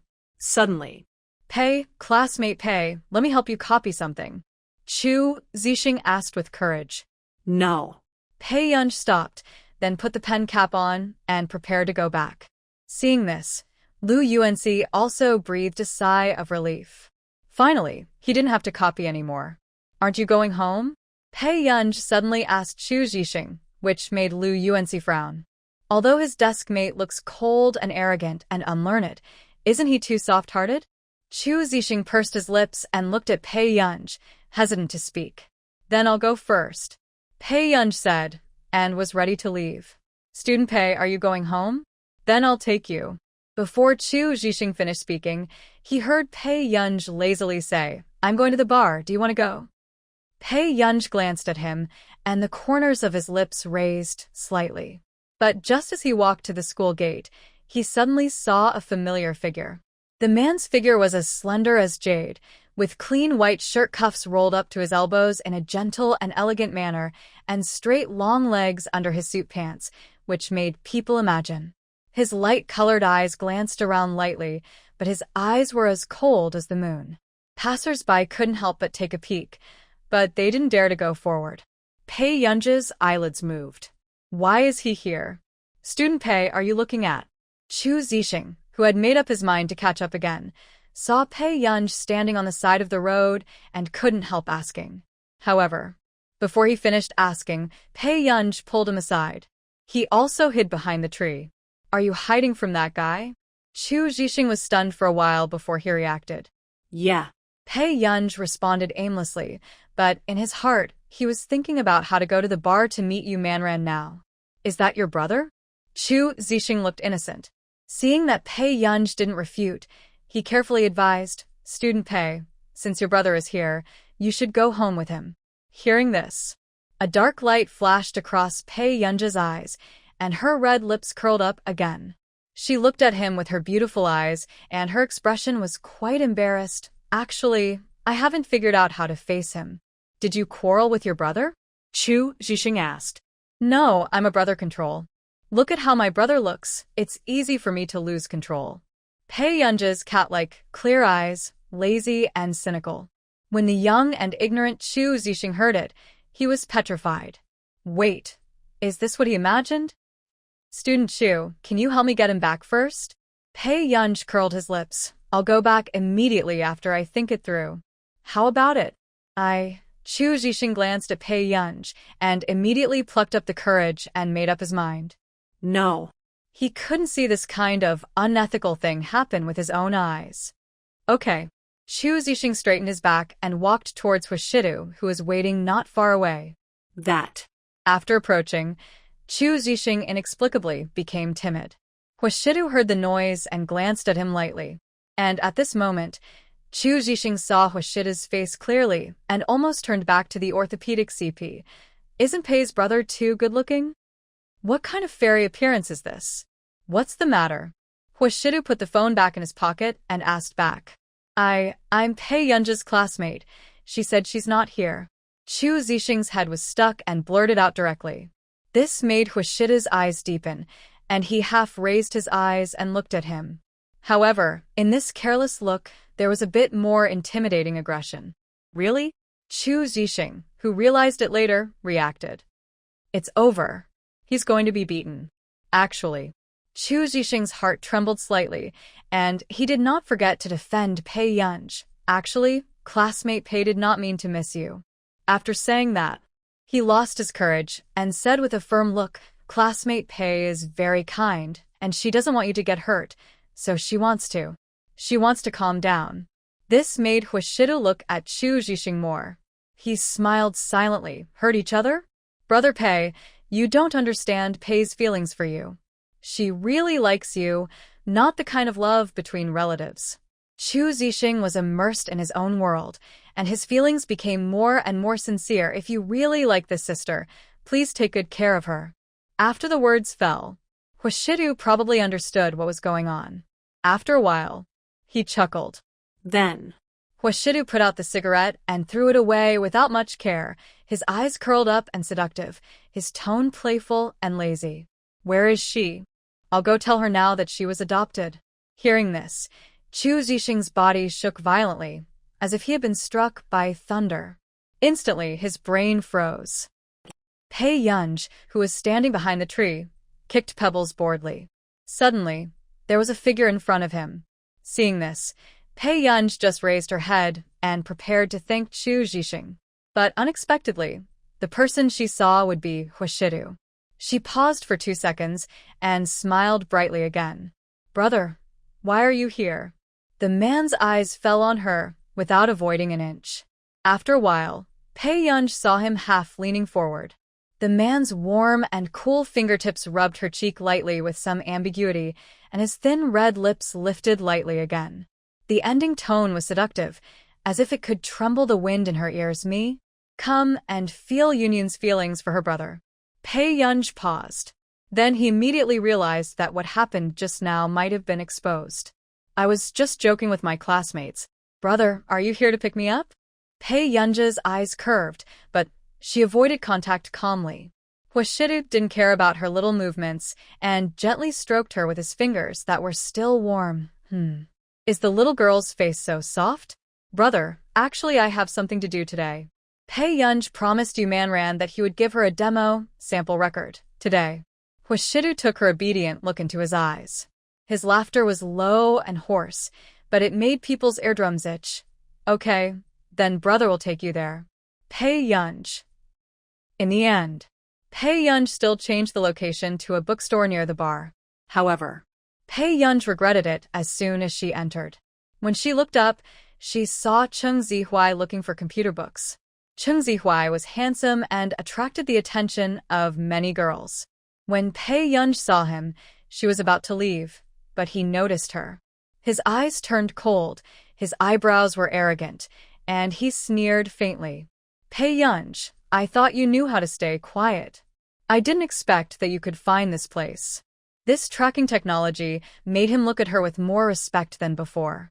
Pei Yunj's eyes moved, and after her eyes swept across the police station, she dispelled the idea that had just risen.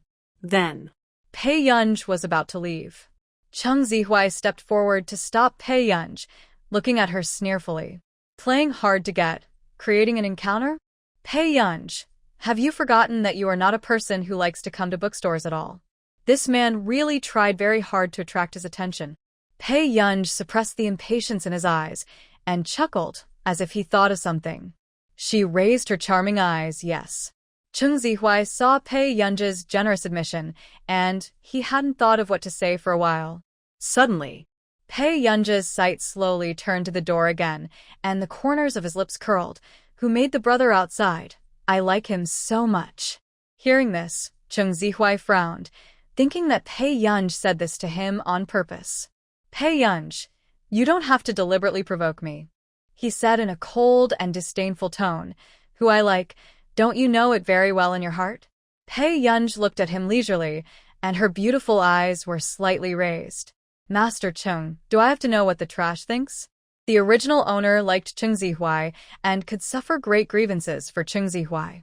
But according to her temper, she could only send Cheng Zihuai to the garbage dump and let him be in upright trash. These words made Cheng Zihuai's face turn pale and red. He gritted his teeth. Pei Yunj, is this woman crazy? None of the things she did in the past 2 days were things she would have dared to do before. It's okay in the future, just look in the mirror more often. Pei Yunj admired his angry look and said with a smile that didn't reach his eyes. The words fell. She checked the time and went straight to the coffee bar on the second floor of the bookstore.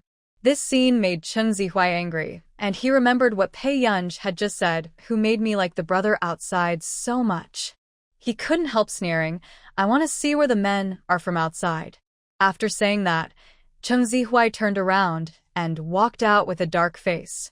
There are so many people coming and going on the road that it's dizzying. Just as Chung Zihui was mocking in his heart and disdaining Pei Yunj's words, he suddenly saw a black Rolls Royce. Exactly. Just when Chung Zihui's whole body was stiff, Huashidu seemed to feel his gaze. His careless eyes revealed a faint sense of oppression, which made Chung Zihui even more uncomfortable. Until Huashidu looked away first, he obviously didn't take Chung Zihui seriously. He just leaned back lazily, opened the cigarette box with his slender fingers, and lit a cigarette. Chung Zihui finally reacted and immediately turned his face away in embarrassment. For the first time, he felt inferior. Is this the man Pei Yunj was talking about? Impossible. Where did Pei Yunj meet such a man? Chung Zihui dismissed the idea and told himself that Pei Yunj was just a coincidence. He took a deep breath and left the bookstore with a gloomy face. Huashidu, who was sitting in the car, was obviously waiting for someone for the first time. His eyebrows were slightly raised, and his hands with even joints pulled his tie impatiently. Who did this girl meet? Do you want to talk for so long? The coffee bar on the second floor of the bookstore. Yu Manran felt subtle when she walked in. She thought that she would never appear in this place again after graduating from college. Miss Pei? Yu Manran found Pei Yunj. This is a demo. You can try it out. If you think it's okay, start composing. Pei Yunj handed her the Bluetooth. Yu Manran took it immediately. After listening to the demo for 40 or 50 seconds, a little bit of surprise appeared in her eyes. She couldn't help but look at Pei Yunj. This girl, who looks about 20 years old, her composing level is not inferior to the big names who have won the World Award abroad. Excuse me, who did Miss Pei learn this from? Pei Yunj stopped the action on the singer's body and returned to normal after a moment. My grandpa. In her previous life, her grandpa was a famous musician at home and abroad, but he taught her classical music. As for pop arrangement, she learned it from her friends who became artists and occasionally helped to arrange music. Yu Manran envied. Then Miss Pei's grandpa must be a gentle and kind person. Otherwise, how could he teach you so well? Pei Yunj looked up with interest, smiling. Because there is a feather duster on the piano in our house. Yu Manran. Sounds so elegant. Is it also so down-to-earth? When Pei Yunj was a child, he was always unruly and unruly. But which elder can stand up to a good-looking and smart child? Especially a bad and sweet-mouthed kid like Pei Yunj. The bad things he did always made Grandpa Pei so angry that his teeth itched, but he couldn't bear to really beat him. Not long. Yu Manran decided on this demo, but before she could talk to Pei Yunj for a few more words, Pei Yunj's phone vibrated. Miss Yu, please go back first. Yunj, can I add you on WeChat? Yu Manran asked a little embarrassedly. Sure. Pei Yunj reported a string of numbers and waited for Yu Manran to leave before answering the phone in the aisle of the bookstore. Yunj, your grandfather's condition has eased a little, and he will return to the old house this Friday. Father Qin added, Grandpa wants to see you. It can be said that the old man was determined to go back to the old house just to see Pei Yunj. Otherwise, they will refuse to cooperate with treatment. Because last time, the old man found out about Pei Yunj's admission to a mental hospital when he woke up. The old man was furious. I know. I'll go. Pei Yunj said calmly and distantly. Father Qin seemed to be silent for a while. Jiao Jiao is about to go on a piano concert tour, and the media will be more concerned about her family situation. Can you persuade your grandfather to let Jiao Jiao live in the old house?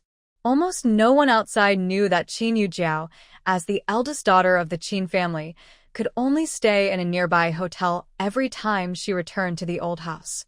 Because of that time, when Mother Qin reprimanded Pei Yunj for Qin Yu Jiao, the old man completely hated Qin Yu Jiao. Pei Yunj curled his lips and laughed recklessly. Do you think I look like a fuel-saving lamp? These words made Qin's father's face darken, and anger gathered in his chest. Do you know how much Jiao Jiao has lost since you came back? Pei Yunj listened to him, leaned against the wall, and laughed. I don't want to know, and don't make me unhappy. Otherwise, let Grandpa know whose biological father the director of that hospital is. Do you think Grandpa will chase Qin Yujiao away? Qin's father paused, and his chest was full of anger. Are you threatening me? He didn't expect that Pei Yunj had dared to resist him openly since when. Yes. If you don't want her to leave, don't make me angry.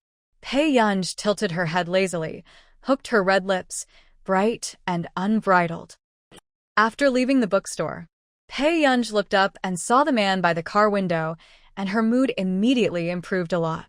His light eyes looked indifferent, but they made people weak in the knees. Brother, my fawn was knocked unconscious. When will you take responsibility?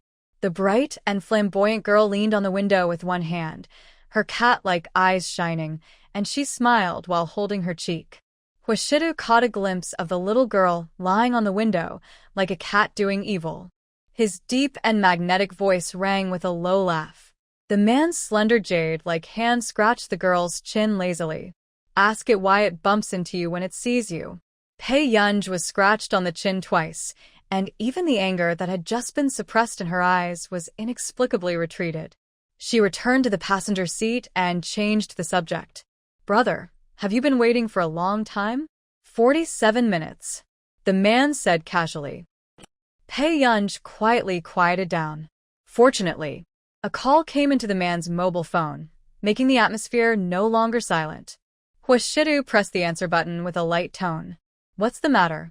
Master Du, you haven't been to the club for a few days. Are you coming today? I'm Buse. Huashida's eyebrows were lazy, and he didn't feel guilty about refusing. What are you busy with? Master Du, let me tell you, the girls in the club are so pretty recently.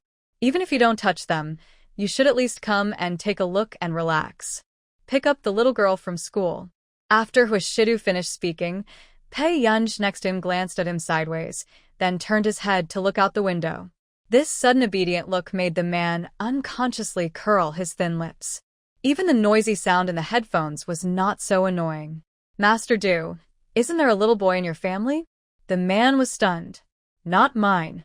Huashida's words silenced the person on the other end of the phone.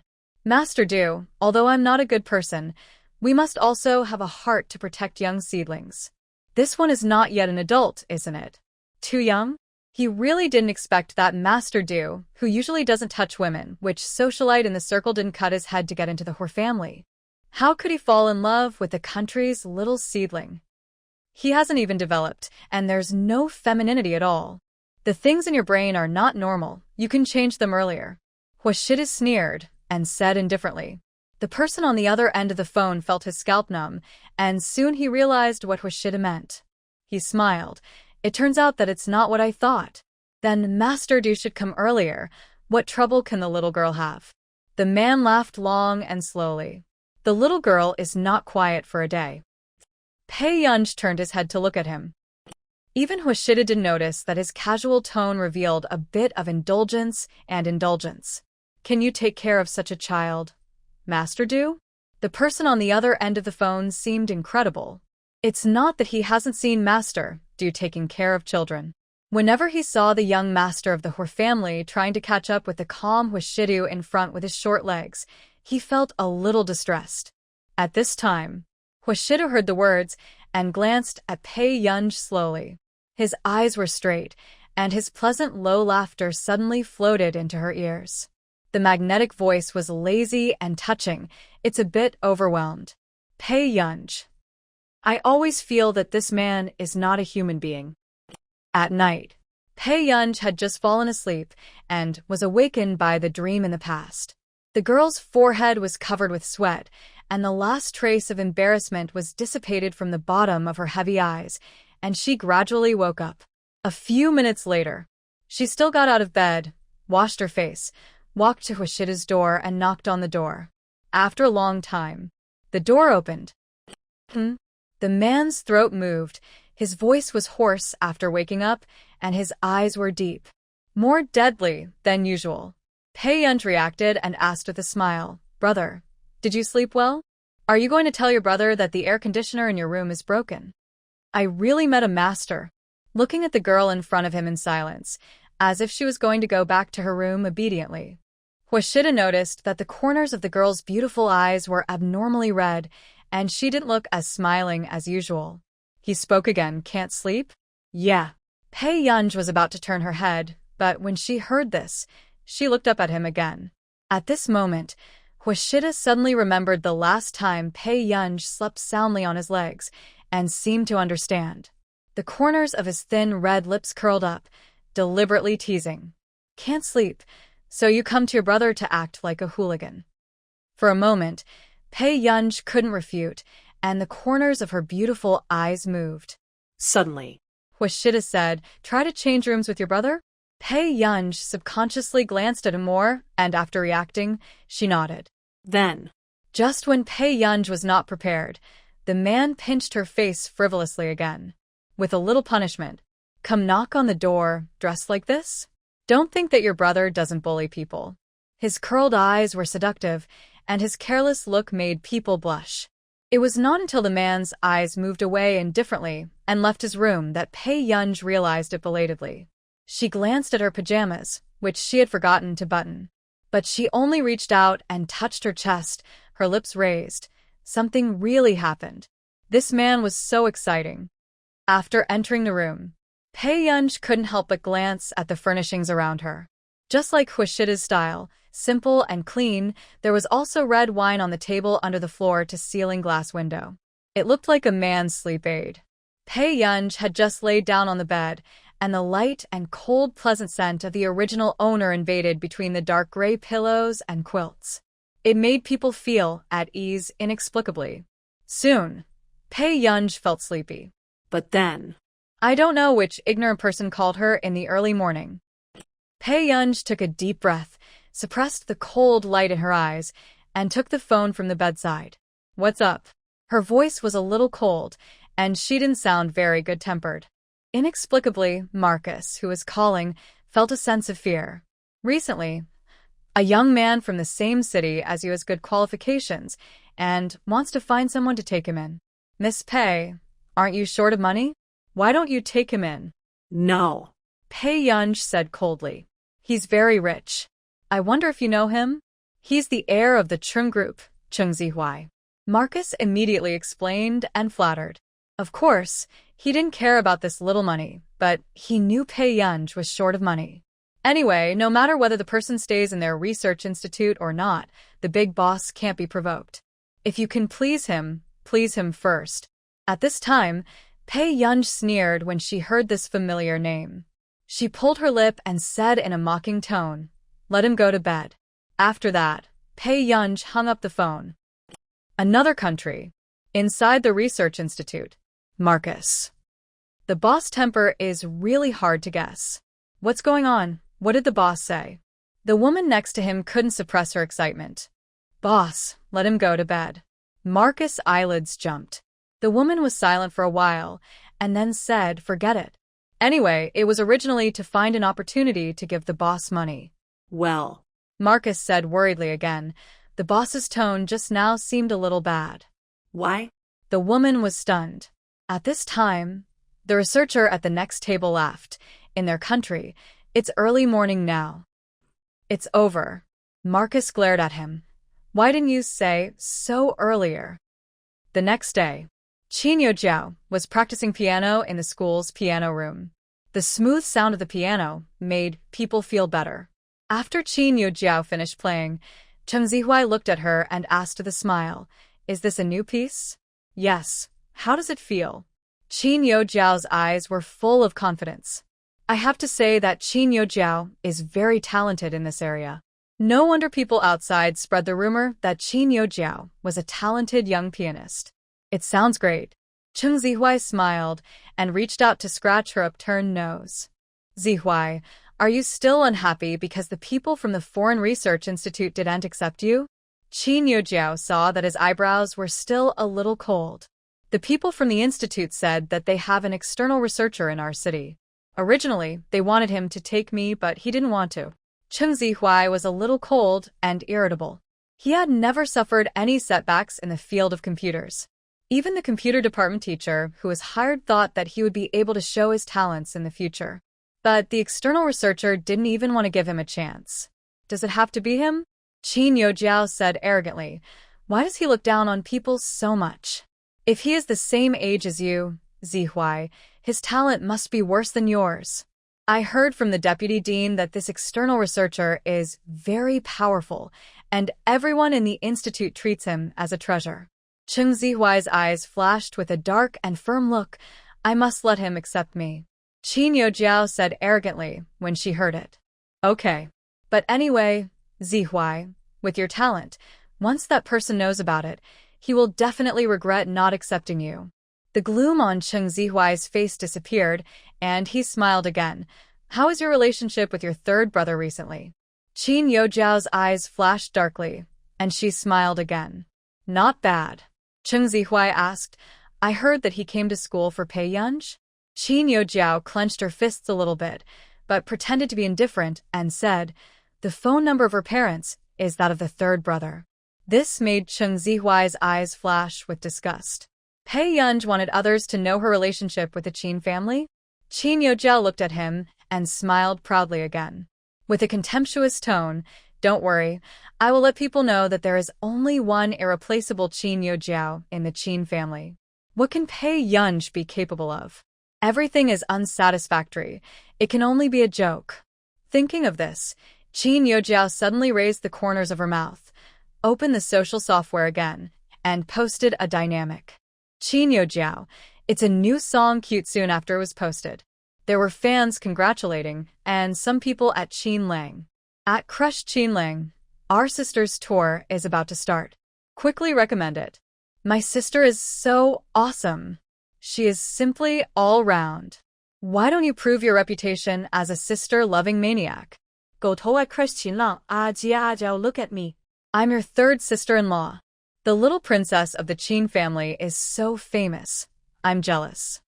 Seeing these comments, Qin Youjiao couldn't help but curl her lips. Her vanity was satisfied.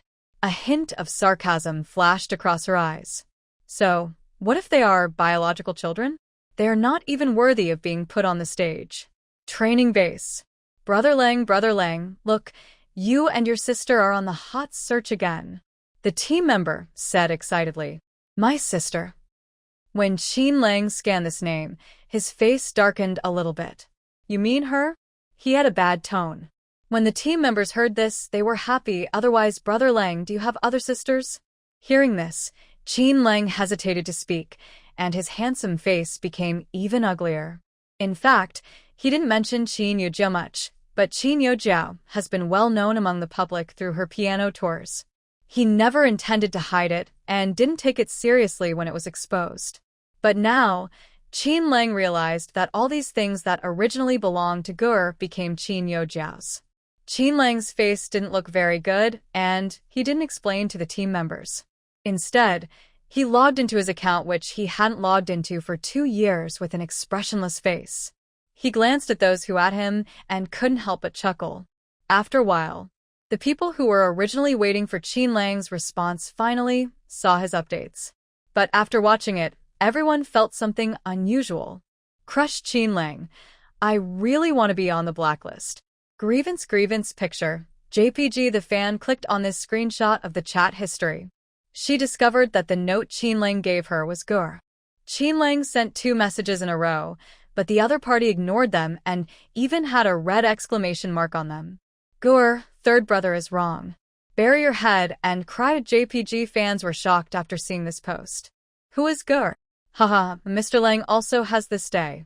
Wait, Qin Lang is this girl's third brother? But Qin Youjiao doesn't have a nickname. Everyone suddenly realized what was going on. However, not long after, Qin's mother called and questioned Qin Lang sharply. Qin Lang, who told you to send that chat record? Qin Lang didn't care at all and laughed. They said that I doted on Qin Youjiao. I have to clarify it. I think you are crazy. Qin Lang, if you don't delete it for me, believe it or not, I will take Jiao Jiao away.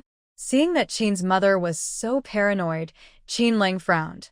Mom, don't you know who your biological daughter is? Qin's mother suppressed her anger. Qin Lang, if people know that Pei Yunj is your sister, what good can it do except embarrass you? She laughed again. Jiao Jiao has been excellent in all aspects since she was a child, and she went on a piano performance tour at the age of 19. Qin Lang, do you know that you have such a sister? It is your blessing? Hearing this, Qin Lang's face darkened, but he was shaken in his heart. It was not because he thought Gur would be embarrassing, but he was also afraid that others would compare Gur with Qin Yujiao. He didn't want Gur to be criticized by so many people. For a long time, Qin Lang took a deep breath. Mom, you're the last person who should mention this. Don't you have any responsibility for Gur becoming like this? You only know that Qin Yujiao pleases you. How come you don't know that this originally belonged to Gur? She wouldn't have been like this. My responsibility? Mother Qin's elegant tone became sharp. Do you think I just want to take the wrong child? But why don't you think about it? Jiao Jiao has been spoiled by me as a daughter for so many years. Now I tell you that I took the wrong child. A girl I have never met is my daughter. Can I accept it? After all, you think Gur is not as good as Qin Yujiao. Can she be compared? She doesn't look like a member of our Qin family at all. She cheated in exams and made trouble in school. She can only embarrass me and your father. Mother Qin sneered. I can't hurt Jiao Jiao's heart for her. Qin Lang was silent. Even if he heard these words, he felt stinging. Not to mention Gur. He chuckled, okay. Soon. Before Mother Qin could breathe a sigh of relief, she heard Qin Lang said nonchalantly. You don't love her, I do. As much as you love Qin Yujiao, I will provide for Gur 10-fold or 100-fold and pamper her like a princess. Qin anger gathered in Qin's mother's eyes, but before she finished speaking, the phone was hung up. Training base. Qin Lang looked at this dynamic, thought for a long time, and finally deleted it. Then he clicked on the follow list again and unfollowed Qin Yujiao. This operation directly confused the fans. What's going on? Where is Crush's dynamic just now? Who is so miserable that he was unfollowed by my husband? You may not believe it when I tell you, it seems to be Qin Yujiao. What? Unfollowed Qin Yujiao? Why do I feel that this is even weirder? Is Qin Yujiao really the little princess of the Qin family? However, not long after the fans discussed it, Qin Yujiao's fans began to lead the rhythm and brush the comments. Normal siblings, please don't overinterpret. The Qin family has only one little princess rabbit. A screenshot is used to blacken my Jiao Jiao. Does the Qin family have other daughters besides Qin Yujiao? Even if there are, they can't compare to our Jiao Jiao. Seeing these messages, Qin Lang smiled slightly. Jiao, your dad. After saying that, Qin Lang began to block Qin Yujiao's fans crazily. Not long after, Qin Yujiao's fans who originally planned to post a few more water comments found that they could not comment. Hongda High School. Brother Lu. Awesome. You have dark circles under your eyes. Did the little sister have a date yesterday? Hearing this, Lu Yuanxi resisted the urge to curse and glanced at Pei Yunj with a cold look. Hearing this, Lu Yuanxi resisted the urge to curse and glanced at Pei Yunj with a chilly look. If it weren't for this person, he would have finished copying in class every day. He didn't have to write all night last night. Thinking of this, Lu Yuanxi couldn't figure out Pei Yunj even more. She was said to be obedient, but she kicked over Ling Jiwei's desk in front of the dean and took Qian Qingjun to the hospital. She was said to be unruly, but she copied the physics teacher's copying seriously and diligently. Student Pei, you seem to have become more beautiful recently. Hearing the voice behind, Lu Yuanxi frowned. How could he not know that Chu Zhixing was so good at talking? However, when he turned his head impatiently and happened to look at the girl's profile, he couldn't help but be stunned. Before, he also knew that his new desk mate was very beautiful. But there was a faint layer of red at the corners of her eyes, and she didn't look easy to mess with. In the past 2 days, Pei Yunj was radiant, and his bright eyebrows were even more lazy. Suddenly, he heard the person next to him say without blushing, Xiao Chu, you have to say something that others don't know. Lu Yuanxi. Soon after class, the physics teacher received 2 neatly arranged copybooks and was very pleased. He held a copy in each hand and smiled. Did you see it? Whether you are a school bully or a school beauty, my teacher, Zhao Yi's copybooks are never absent. Lu Yuanxi. Pei Yunj. Teacher Zhao Yi has always been impartial, and everyone knows it. However, what surprised everyone this time was that teacher Zhao Yi chose Pei Yunj as the class representative this semester. All along, teacher Zhao Yi's class representative has always been the one with the highest score in the class. This made the girl, who had been the physics class representative for a year and a half, look worse, and she looked at Pei Yunj again. After class, the girl walked up to Pei Yunj with an unbalanced mentality. Then, before the girl could see clearly, Pei Yunj stuffed the iPad in his hand back into the drawer. The girl suppressed the gloom in her eyes and said with a fake smile, "Mr. Pei, if I have any physics questions in the future, can I ask you for help?" In fact, everyone could roughly guess Pei Yunj's results. Coming from the worst high school in the city, it's good enough that I can keep up with the progress of their school. What kind of academic master do you want to be? Dream. She asked Pei Yunj this intentionally. What do you think? Pei Yunj raised his lips and looked at her leisurely. The words fell. The girl unconsciously met Pei Yunj's gaze and immediately froze. It was as if all her thoughts were seen through by the person in front of her. The girl felt an inexplicable chill on her back. At this time, Pei Yunj had already picked up the extracurricular book with the iPad between him, laughed leisurely, and walked out of the classroom. She doesn't have the time to waste on arguing with high school students. After Pei Yunj left, Ling Jiwei dared to walk up to the girl and said sarcastically in a proud tone, "Lingling, we are not the same kind of people as her. She cheated in a big test, relying on the fact that she came to our class from a Jiao family. After she entered the society, she couldn't even climb into our circle." At the door. Pei Yunj thought typing was troublesome, so he called Marcus directly. "Miss Pei, why did you call me?" Marcus couldn't suppress his excitement. "You just said that you know the Medical Research Institute there?" "Yes, they often socialize together." Pei Yunj's eyelids moved. "How is the professional level?" "That is definitely the world's top level. You can tell by the hairline of their research institute, haha." Marcus touched his thick short hair and couldn't help gloating. "Are there any brain experts?" Pei Yunj asked. The original owner's grandfather suffered from an intracranial tumor. Although she is not the original owner, now that she is living in place of the original owner, she will naturally find a way to make up for the original owner's regrets. Of course there are. The brain expert, who won the highest medical award before, is from their research institute. After Marcus finished speaking, he couldn't help asking, however, that guy only performs 10 operations a year, and no one can break his rule. Why? Marcus laughed when he heard it. This guy is simply a lunatic. He is devoted to research and doesn't like to repeat the same operation. He then asked, "By the way, Miss Pei, you should know some medicine, right?" Pei Yunja's submission paper that time contained a lot of medical knowledge. Even the people from the Medical Research Institute next door thought he was a tough guy after reading it. "I took a little bit in college." Pei Yunj raised her lips and said, "Can you send the thing I submitted to you last time to that brain expert? This is a project that can be implemented. As long as he wants, I can send him the follow-up at any time." In her previous life, Pei Yunj had been exposed to physics and computer fields since she was a child because of her mother.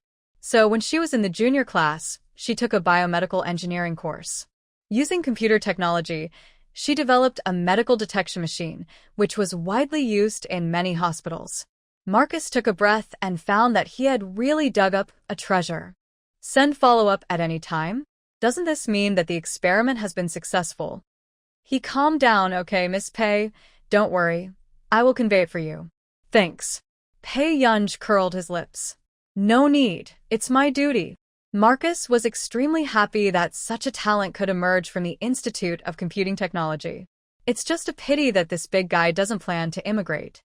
Finished chatting. Pei Yunj had just hung up the phone and was about to leave when he ran into Cheng Zihuai again. Cheng Zihuai came to find Qin Yujiao, but he didn't expect to meet Pei Yunj in the corridor. His eyes subconsciously swept over the book in her hand. An English book about computers. A hint of sarcasm appeared in Ching Zihuai's cold eyes. And you said you didn't deliberately play tricks on him? Pei Yunj knew that he was interested in computer science. If it weren't for him, could she understand such an obscure professional book? Pei Yunj, I can't understand the book in your hand. Ching Zihuai sneered and looked at her. Pei Yunj pulled her lips and looked at Ching Zihuai with a smile. With this level, you still want her to lead? Pei Yunj laughed back. Is it necessary to deliberately expose your IQ? Suddenly, Cheng Zihuai's face suddenly darkened. No wonder the Qin family has always looked down on her. As the biological daughter of the Qin family, Pei Yunj is not as good as Yo Jiao at all. She can only cheat. Cheng Zihuai's complexion gradually recovered, and he adjusted his sleeves and said coldly, Pei Yunj, no man would look down on your scheming methods. Pei Yunj had been picked on by Cheng Zihuai several times, and she had lost her patience. She suddenly raised the corners of her lips and raised her eyes slightly. Bright and unruly methods? Are you worthy of it? These words made Cheng Zihuai's face dark, and his eyes were so gloomy that he seemed to want to strangle Pei Yunj to death. Pei Yunj, don't think that you can be so arrogant just because you have the Qin family. He gritted his teeth. Pei Yunj sneered, leisurely holding the books in his arms, and asked slowly, Do I still need the Qin family to be arrogant? The girl's eyebrows and eyes were eye-catching and beautiful, but it made people feel that she was too presumptuous. These words directly blocked Cheng Zihuai's face and made him speechless. It was not until Pei Yunj left on his own that Cheng Zihuai took a deep breath and calmed himself down. He looked at Pei Yunj's figure, and sarcasm and coldness gradually emerged in his eyes. Forget it. He didn't need to care about such a person.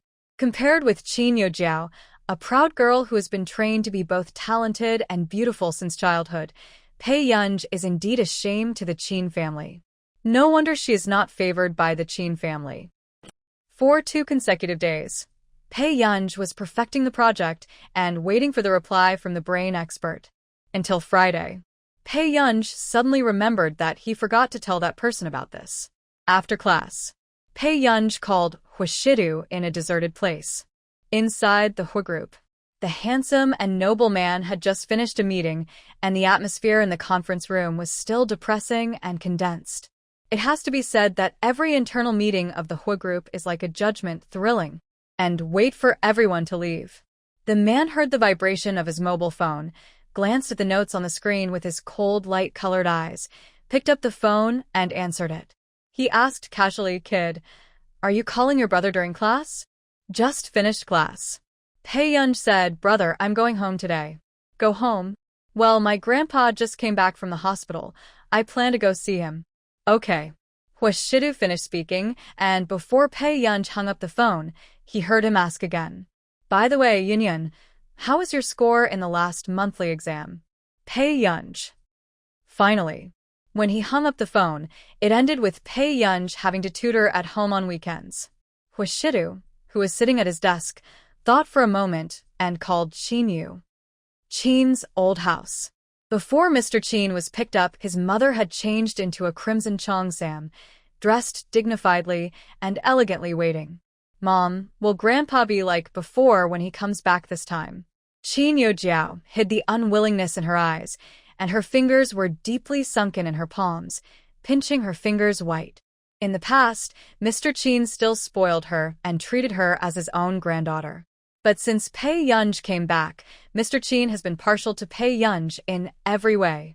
Even for Pei Yunj, he didn't let her live in the old house. Thinking of the fact that she had to stay in a nearby hotel every time she went back to the old house in the past 2 years, Qin Yojiao's jealousy and hatred became even stronger. How could Pei Yunj compare to her? She was obviously a waste. But the old man was stubborn and attached great importance to blood relationship.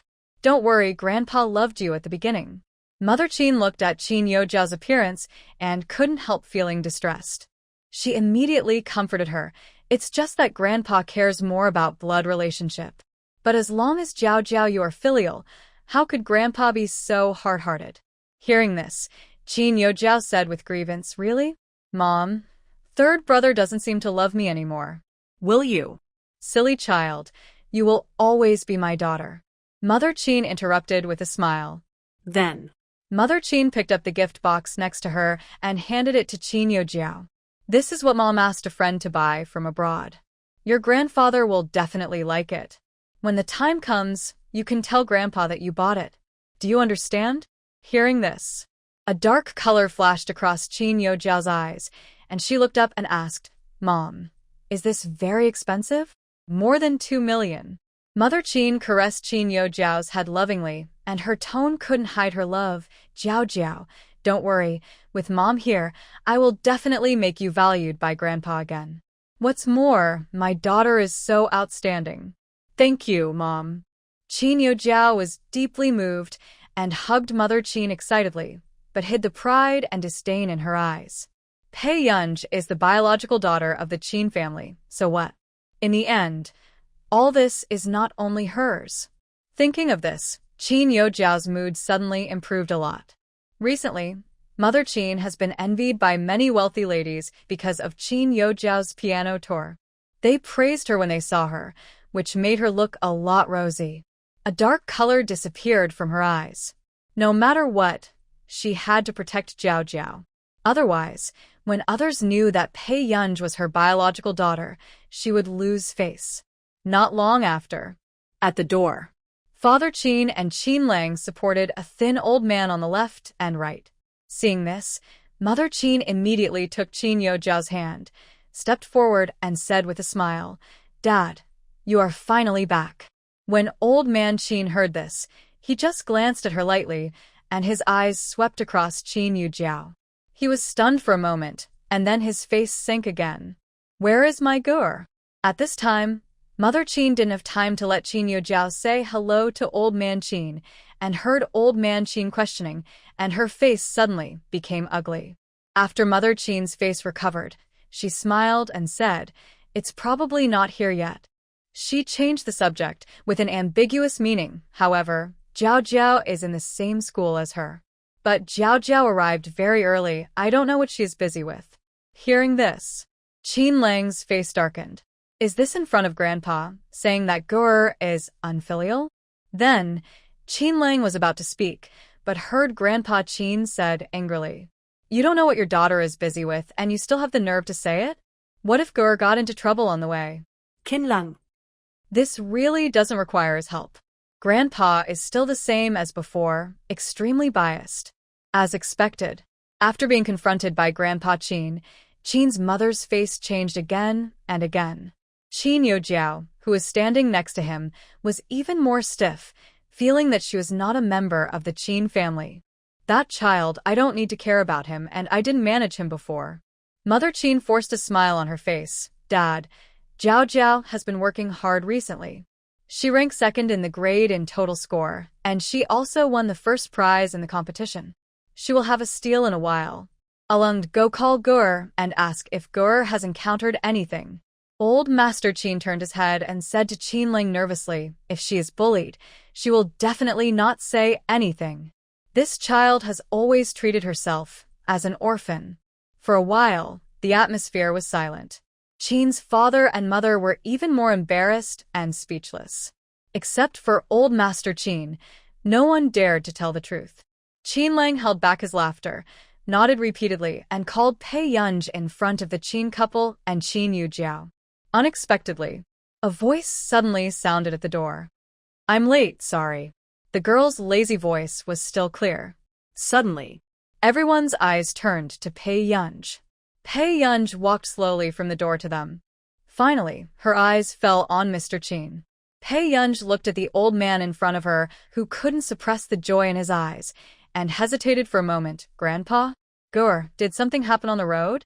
Or is there too much homework at school? Why did Gur lose so much weight? Mr. Qin felt more and more distressed. He held Pei Yunj's hand, with guilt and self-blame in his eyes. If he was stronger, he could keep Gur by his side and let Gur live a good life for another 10 or 20 years. But fate played tricks on people. His body couldn't last more than 1 or 2 years. If he left, the one he was most worried about was Gur. Thinking of this, Mr. Qin's eyes were a little red. No. Pei Yunj could see that the old man in front of her was really kind to her, but for a while, she found it difficult to accept the original owner's relatives. Not long after, Pei Yunj's eyebrows showed a hint of helplessness, and he smiled softly. "Grandpa, I just fell asleep during self-study, so I didn't get here in time." Hearing this, Qin Yojiao looked contemptuous and couldn't help but raise a sarcastic arc at the corner of her mouth. Fell asleep during self-study class? How long can such a person stay in Hingda? Not only Qin Yojiao, but also Qin's father and mother frowned unconsciously. They didn't expect Pei Yunj to be so ignorant. He even slept in class. But when Mr. Qin heard it, he smiled and took Pei Yunj's hand and walked into the hall. "This is good. We high school students must know how to combine work and rest." Hearing Mr. Qin's partial words, Qin's mother felt uncomfortable and frowned. "Jiao Jiao has to do exercises when she goes home after a day of classes. Sleeping in class? If you can't even get into college, won't you be laughed at?" As soon as the words fell, Mother Qin felt Mr. Qin's cold gaze and immediately shut up. Then, old Master Qin sneered, "Who dares to laugh at my granddaughter? The inheritance Qin Kaming, left behind is enough for my granddaughter to be happy for a lifetime." These words made the Qin couple's faces turn black, and Qin Yojiao was even more jealous, with an expression of unwillingness and resentment. This old man, he is not biased at all. His heart is clearly following Pei Yunj. Old Master Qin was too lazy to pay attention to the three people next to him, but said to Pei Yunj kindly, "My dear grandson, our family is not short of money. If you can't pass the exam, then you can't pass it. Your three brothers will support you in the future. If they don't support you, I'll break their legs." If it were in the past, Qin Lang would have definitely sneered at it. But now, Qin Lang's handsome face was full of caution, looking at Pei Yunj's profile. "As long as Gurr is willing, all the money from the third brother will be transferred to Gurr's bank card." Hearing Qin Lang say this, Qin Yojiao's face turned green. Qin Lang's attitude towards Pei Yunj now is even more doting than before. After realizing this, Qin Yojiao bit her lip and tried not to lose her composure. Suddenly, Qin Yojiao held her mother's hand, her expression gloomy. "Mom, shouldn't I have come here?" Mother Qin's heart was stabbed, and she immediately took Qin Yojiao's hand and said to Grandpa Qin, "Dad, Jiao Jiao has a gift for you. Jiao Jiao has prepared this for a long time. It's a token of filial piety. You can open it and take a look." After that, Qin Yojiao was about to hand over the gift box in her hand, but she heard Old Man Qin say lightly, "Gurr just got out of school. She must be hungry. Let's prepare to eat first." After that, Old Man Qin pulled Pei Yunj and sat on the side of the main seat. Generally, this position is only for the younger generation that the elders like the most. Seeing this, Qin Yojiao frowned, and her nails almost scratched the palm of her hand. Mother Qin couldn't help frowning. "Dad, this position was occupied by aiding before. How can you let her Gurr sit?" However, when Old Man Qin heard it, he was still unhappy. He had a blank expression. "In this case, then Gurr will sit in the main seat. I'm an old man. I can just move a stool and sit next to Gurr." Father Qin immediately said, "Dad, you are kidding. There is nothing particular about this position. Whoever you want to sit next to you can sit next to you. This is still human talk." Old Man Qin snorted coldly, took Pei Yunj's hand, and sat down. Seeing this scene, Qin Yojiao's eyes turned red with jealousy. Even when she was the most favored in the Qin family, she didn't have this treatment. Qin Yojiao was psychologically unbalanced, and Qin's mother also looked unhappy. "It's still a while before dinner. Dad, why don't you take a look at Jiao Jiao's gift first?" Qin's mother said persistently. Hearing this, Old Man Qin frowned, and Qin Yojiao also took this opportunity to put the gift box on the table and gently opened it. Inside was an early silver ornament from abroad. It would not be so expensive that Old Man Qin would be suspicious, nor would it lose its value, and it was even more rare. Qin's mother knew very well that Old Man Qin had always been more fond of foreign silverware. "Did you buy this?" Old Man Qin looked at Qin Yojiao. "The price is not low, right?" Qin Yojiao lowered her head and nodded, but Grandpa likes it, no matter how expensive it is, it's worth it. Soon. Mr. Qin sighed. He had watched the child grow up, and he was indeed quite filial. Only, Qin's father and mother's preference for Qin Yojiao really angered Mr. Qin at the time. This caused Mr. Qin to get furious. "You're thoughtful." Mr. Qin was still lukewarm. Seeing this, Mother Qin smiled and said, "Jiao Jiao has always been sensible." Then, she asked casually, "Gur, what did you buy for Grandpa?" Pei Yunj raised his eyes and looked at Qin's mother leisurely. This made Qin's mother feel inexplicably guilty. Pei Yunj said calmly, "I didn't buy it." Hearing this, Qin Yojiao next to him showed a hint of sneer in her eyes. Mother Qin asked, "Your grandpa just came back and you didn't buy anything for him?" "That's enough." Old Master Qin frowned. "Gur's health is the best gift for me. An old master. That's all." Before Mother Qin could refute, she heard Qin Lang ask leisurely, "Mom, how much living expenses have you given Gur?" Qin's mother choked up and her face changed. What? "Gur doesn't have living expenses?" Old Master Qin's face immediately turned dark. Mother Qin panicked immediately. No. I have always asked the housekeeper to give me living expenses." Qin Lang laughed and said nonchalantly, "I fired the housekeeper. He only gave Gur 2,000 a month for living expenses. The rest was embezzled." 2,000? Old Master Qin slammed the table and stood up, dizzy with anger, and shouted at them, "Are you my biological parents?" In an instant, Mother Qin and Father Qin panicked. "Dad, I don't know, I really don't know." Mother Qin denied it immediately, and she was even more annoyed that Pei Yunj didn't say this earlier. "Don't know? If you had cared more about Gur, how dare the servants bully Gur like this?" Mr. Qin's eyes went dark. Seeing that Mr. Qin was too emotional, Pei Yunj immediately supported him. "Grandpa, please sit down first." Pei Yunj helped Mr. Qin sit down and took out a paper bag with a red thick yarn scarf in it. "This gift will probably take 2 or 3 months before you can use it, Grandpa." Pei Yunj laughed, and her beautiful eyes curled up. This scarf was prepared by the original owner for Mr. Qin, but she only knitted half of it. When she finished the rest of the project last night, she suddenly remembered it. So Pei Yunj also learned from the video, dismantling and knitting, and worked all night. Is this knitted by you, Gur?" Mr. Qin couldn't help asking excitedly. "Well, I don't know if Grandpa likes it."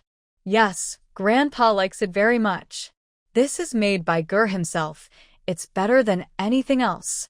Old Man Qin took out the scarf and looked at it, smiling so hard that his eyes narrowed, and then carefully put it back in the bag. Seeing this, Pei Yunj curled his lips. The contract of the Institute of Computing had just been signed, and the 3-month salary had not yet been paid. As for Yu Manran, she paid a deposit first. But this was not enough for her to buy a gift for the old man. So Pei Yunj planned to make up for it after a while, waiting for Grandpa Qin's birthday. However, seeing this scene, Qin Yojiao's face was ugly, and she was shaking with anger. She gave the old man a gift of 2 million, but it was not as good as Pei Yunj's scarf of less than 200. Not long after, Qin's father apologized. "Dad, this matter was our negligence. We didn't know this would happen." "You are not negligent. You are heartless. Even a tiger won't eat its own cubs." Old Master Qin's words pierced the hearts of the Qin couple. It made people look ugly. Qin Yojiao was so angry that her teeth itched, staring at Pei Yunj sinisterly. Why must Pei Yunj exist? If there was no Pei Yunj, she would be the unique eldest lady of the Qin family, and the old man would not treat her like this. At this time, Pei Yunj raised his eyes, glanced at her playfully, and poured a cup of tea slowly. No one noticed that the girl who didn't even dare to raise her head at the beginning now looked lazy, and her every frown and movement was elegant. Qin Yojiao clenched her fists and pretended to smile again. Yunj is wronged. However, if I am so spoiled by my grandfather, it is worth it to suffer more grievances. After the words fell, others thought that Pei Yunj would say a few words to express his feelings. But unexpectedly, Pei Yunj just waited for the dishes to come up and peeled the shrimp slowly. Then, he put it on the old man's plate. Grandpa, eat more. Our Gur is still sensible. It's obvious that Gur is pampering Grandpa. The old man who used to be ruthless in the business world now smiled kindly and was coaxed to be in high spirits. This scene made the three members of the Qin family look very bad. In the past, Pei Yunj was overly favored. Now, he has the ability to coax the old man into being overjoyed. Suddenly, A laughing voice sounded at the door.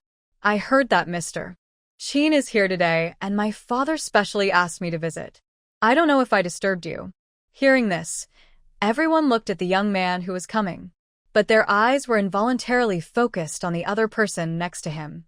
The person who just spoke, Mr. Qin and Qin's father both knew him. He was Yu Hanran, the heir of the Yu family, who often had a cooperative relationship with the Qin family. He was handsome and romantic, and there were endless scandals outside. And the other person next to Yu Hanran was even more difficult to ignore. At this time, Pei Yunj raised her eyes, but happened to look into the eyes of those light-colored pupils and was stunned. This was the first time she saw Huashida dressed so formally. A black handmade suit that was exquisite and expensive made him look even taller and more jade-like, abstinent and noble. The deep and cold eyebrows revealed a sense of careless distance. Just at this time, the man inadvertently looked at the stunned look of the little girl, and the corners of his lips unconsciously raised a frivolous and casual arc. At the same time, Yu Hanran introduced, "Oh, by the way, Mr. Qin, this is my friend, Huashidu. Mr. Qin, I have heard of you for a long time." Huashidu hooked his lips. The surname Hua. Old Master Qin reacted quickly, with a hint of disbelief in his eyes. "You are the one from the Hua group. Mr. Qin, if you don't mind, you can call me Shidu." Hearing this, Yu Hanran next to him couldn't help but look at Huashidu. When did Master Du become so friendly? In the industry, you often meet partners of the older generation. But it doesn't necessarily mean that Master Du gives people the opportunity to get close to him. Okay, both of you please take a seat. Today is a family dinner, and it's a pity that I didn't prepare anything special to entertain you two. Old Master Qin smiled. However, Old Master Qin also found it strange. In the past, the Yu family and their family didn't have much friendship, so why did they suddenly visit? Moreover, they actually met the heir of the Hua family? Mr. Qin doesn't mind me eating and drinking for free. Yu Hanran was obviously a talkative person and began to liven up the atmosphere. Pei Yunj also looked at Huashidu without any concealment. He didn't expect Huashidu to appear here. Unexpectedly, in addition to Pei Yunj, there was also Qin Lang, who had met Huashidu once. Isn't this the man who kidnapped his daughter Gur before? Only, Qin Lang didn't show it, for fear of causing trouble for Pei Yunj. Suddenly, Mother Qin asked with a smile, "I wonder if Mr. Hua is married?" When Yu Hanran, who was standing next to him, heard this, he started coughing as if he was choked. Isn't this Madam Qin too bold? Does Huashidu still need her to worry about marriage? Who among the top wealthy families in the country doesn't want to marry into the Hua family? What's more, this person is Huashidu. No, Huashidu said. Suddenly, Qin Yojiao's face turned red, and she didn't dare to look at the man who made her unable to take her eyes off him as soon as he entered the room. I have to say that for girls of this age, such a handsome and mature man is simply a walking hormone. Is that so? I think Mr. Hua is not very old, and he and our Jiao Jiao. Before Mother Qin finished speaking, she felt Grandpa Qin's warning gaze, and then her voice stopped abruptly. She also felt uncomfortable. Such a good man. Can't let Jiao Jiao miss it? The old man didn't allow her to introduce him to Jiao Jiao. Could it be that he still likes Pei Yunj? Huashidu asked Jiao Jiao. Qin Yojiao's heart beat faster when she heard the man calling her name. And the next moment, Huashidu's deep voice, his unconcealed low laugh, was ostentatious and casual. "Yun Yun, what's your nickname?" Pei Yunj heard this before she could pick up the dishes. Then, the man spoke slowly, with a lazy ending that ambiguously tickled her eardrums. But brother still likes Yun Yun more. For a moment, all eyes were focused on her, from shock to disbelief. What's going on? These two people know each other. Suddenly, Qin Yojiao's face was also blue and red, and she looked extremely embarrassed and subconsciously looked at Pei Yunj. How could Pei Yunj know such a man? When Mr. Qin mentioned the surname Hua just now, she suddenly remembered that her friend had mentioned the Hua family, especially the current president of the Hua family, Hua Shidu. Even though she is now the daughter of the Qin family, she knows that there is a certain gap between her and this man. But at this moment, she saw with her own eyes that this handsome and noble man called Pei Yunj Yunyan in an intimate tone. Yeah, you. Know each other? Mr. Qin was the first to react and asked in disbelief. Pei Yunj glanced at Hushidu and soon smiled. We met by chance. Hearing this, Yu Hanran next to him looked at Pei Yunj. Others half believed and half doubted that there might be nothing between the two, but he knew Du Ye's temper very well. If there was nothing, how could Du Yi, who had never been close to women, take the initiative to approach her? But then again, this girl was indeed eye-catching and beautiful. Suddenly, Mr. Qin smiled and said, "That must be our girl. Sorry to bother, Mr. Hua. It's not a problem." Huashidu raised his lips and saw Pei Yunj still staring at him. Suddenly, he chuckled softly with a clear and magnetic voice and teased casually, "Yunyun, you don't even call your brother when you see him." Pei Yunj calmed down and looked at him with a smile. "Brother Shidu." The girl's voice was pleasant, not too sweet, but inexplicably a little charming. But this brother Shidu suddenly made the man's light pupils turn darker, hiding all the light. His throat was a little itchy. Huashida's face was not noticeable. But Qin Yojiao couldn't help but speak. "Mr. Hua, my name is Qin Yojiao." Her face flushed. "You can call me Jiao Jiao." Huashida didn't even lift his eyelids and hummed very perfunctorily to show that he knew. This huge difference in treatment made Qin Yojiao's face blush and white, and she bit her lips tightly with her pearly teeth. Why is this man so intimate when facing Pei Yunj? But it's the opposite when facing her. Seeing Qin Yojiao's red eyes, Qin's mother immediately smiled and said, "People like Mr. Hua must have been excellent since childhood. Our Jiao Jiao is also good, and she is not inferior to others in any aspect." When she said this, Qin's mother seemed to glance at Pei Yunj next to her. But she didn't notice that the man's eyes became colder little by little. And even Yu Hanran frowned at what Qin's mother said. "What's the matter, this Mrs. Qin? It feels that the one called Jiao Jiao is her real daughter. The other one is like Cinderella in her stepmother's house. Okay, what do you look like as the mistress of the house?" Seeing that Qin's mother couldn't wait to make Qin Yojiao familiar in front of Huashidu, Mr. Qin's face darkened. "Isn't this because I'm afraid that Mr. Hua is too bored here, so I let Jiao Jiao chat with Mr. Hua?" Qin's mother said embarrassedly. "Mr. Hua still needs you to worry about?" Old Master Qin had no expression on his face, and his words made his mother blush and turn pale. Father Qin hurried to save the situation. "Dad is right. Let's eat first, let's eat." Hearing this, everyone began to eat in silence. Only old Master Qin cared about Pei Yunj from time to time. The Qin couple next to them looked bad, not to mention Qin Yojiao. Until the end of this meal, Father Qin said to old Master Qin respectfully, "Dad, I have spent a lot of time during this period to contact Dr. Fong Gisheng.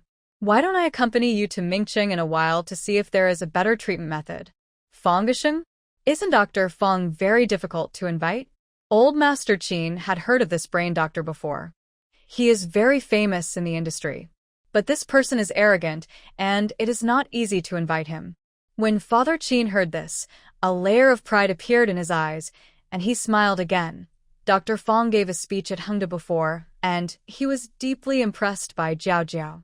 This time, in fact, people are looking at Jiao Jiao's face. After the words fell, old Master Qin didn't expect it. Qin Yojiao lowered her head as if shy and whispered, "I didn't help much, but Dr. Fong happened to be free, so he gave me face." "Jiao Jiao, why are you being so humble with your family? Why does Dr. Fong only give face to Jiao Jiao and not to others?" Mother Qin smiled lovingly and said to old Master Qin, "Dad, Jiao Jiao really cares about your affairs. In addition to the 2 million gift this time, She is also very concerned about your condition and hopes you will recover soon. After that, Mother Chin couldn't help but glance at Pei Yunj. Pei Yunj was sitting on the sofa, playing with his mobile phone by himself, and didn't mean to look up and talk. She pulled her lips, a trace of disgust flashed across her eyes, and turned her head away. Unexpectedly, this scene was seen by the man next to him. This way. Pei Yunj supported his head with one hand and saw an added message. Hello, Miss Pei. I am Stephen from the Medical Research Institute of Country R. Afterwards, before Pei Yunj could click to agree to add him, she saw 2 more messages. I'm sorry, I blocked Marcus 2 days ago, and I just saw your project today. Stephen, I like your project very much. I wonder if you're willing to work with me? Pei Yunj's eyelids jumped, and she could see that Mr. Stephen was quite anxious. She quickly agreed. YG, this project has been completed. If Mr. Stephen likes it, I can give you a follow-up. However, I have an important relative who needs brain surgery. I wonder if Mr. Stephen can help? At this moment, in a research institute far away overseas, Stephen's eyes lit up, and he became excited, and he quickly replied to Pei Yunj. Of course. Anytime. But can Miss Pei give me a medical record first? This is an opportunity to get closer to the big guys. Who knows, he can also secretly dig people from the Institute of Computing into their Institute of Medicine. However, Pei Yunj read Stephen's message, thought for a moment, and turned to ask Mr. Chin. Grandpa, can you give me a copy of your medical record? Mr. Chin asked subconsciously, Gur, what do you want the medical record for? Yunj, don't make a fuss. Jiao Jiao invited Dr. Fong to be the attending physician for Grandpa. Father Chin frowned. It seemed like Pei Yunj was making trouble and deliberately competing with Qin Yujiao. Pei Yunj looked at him.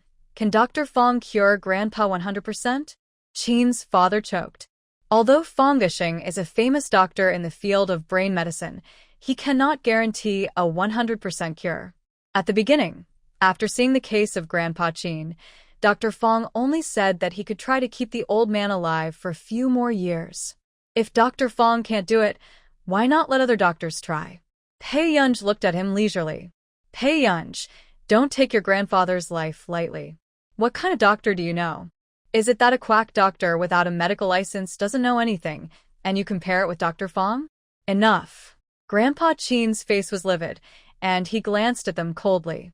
When Mother Qin moved her mouth and couldn't say a word, Grandpa Qin asked the housekeeper to bring the medical record. Grandpa Qin took the medical record, walked to Pei Yunj again, handed it to her, and touched Pei Yunj's head again. The old man's face was full of love. Gur is a filial child. Grandpa understands. Pei Yunj was stunned for a moment, then took the medical record, and the corners of her lips gradually curved up. Grandpa, don't worry.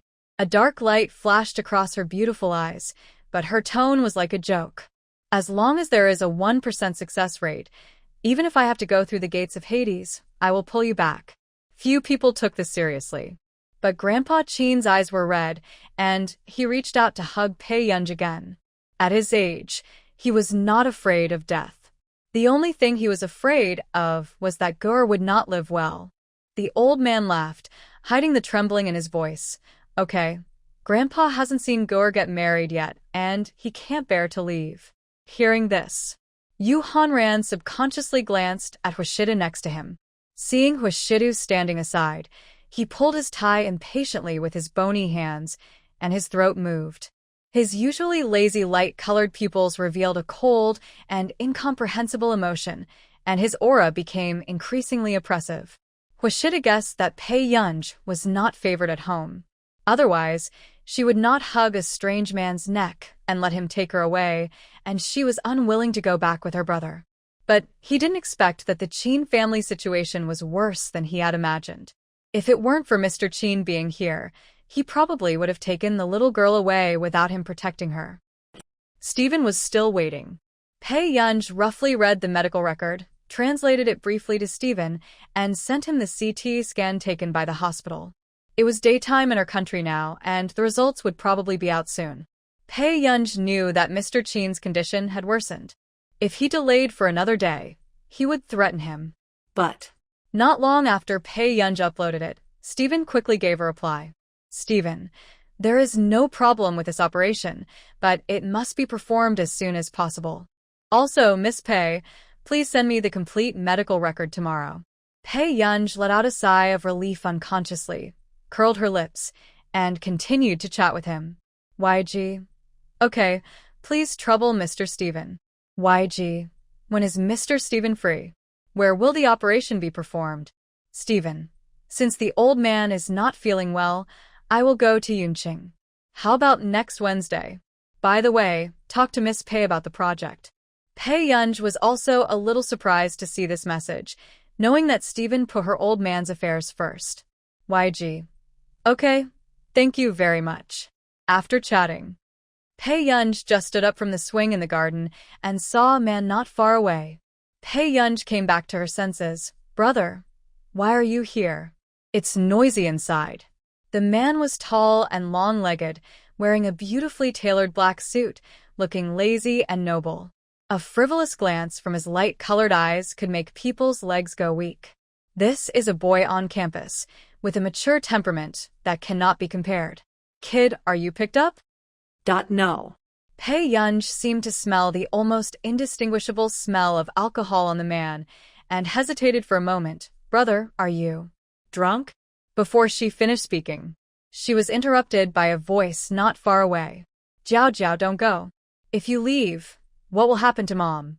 Qin Yojiao ran out of the hall crying and accidentally fell to the ground.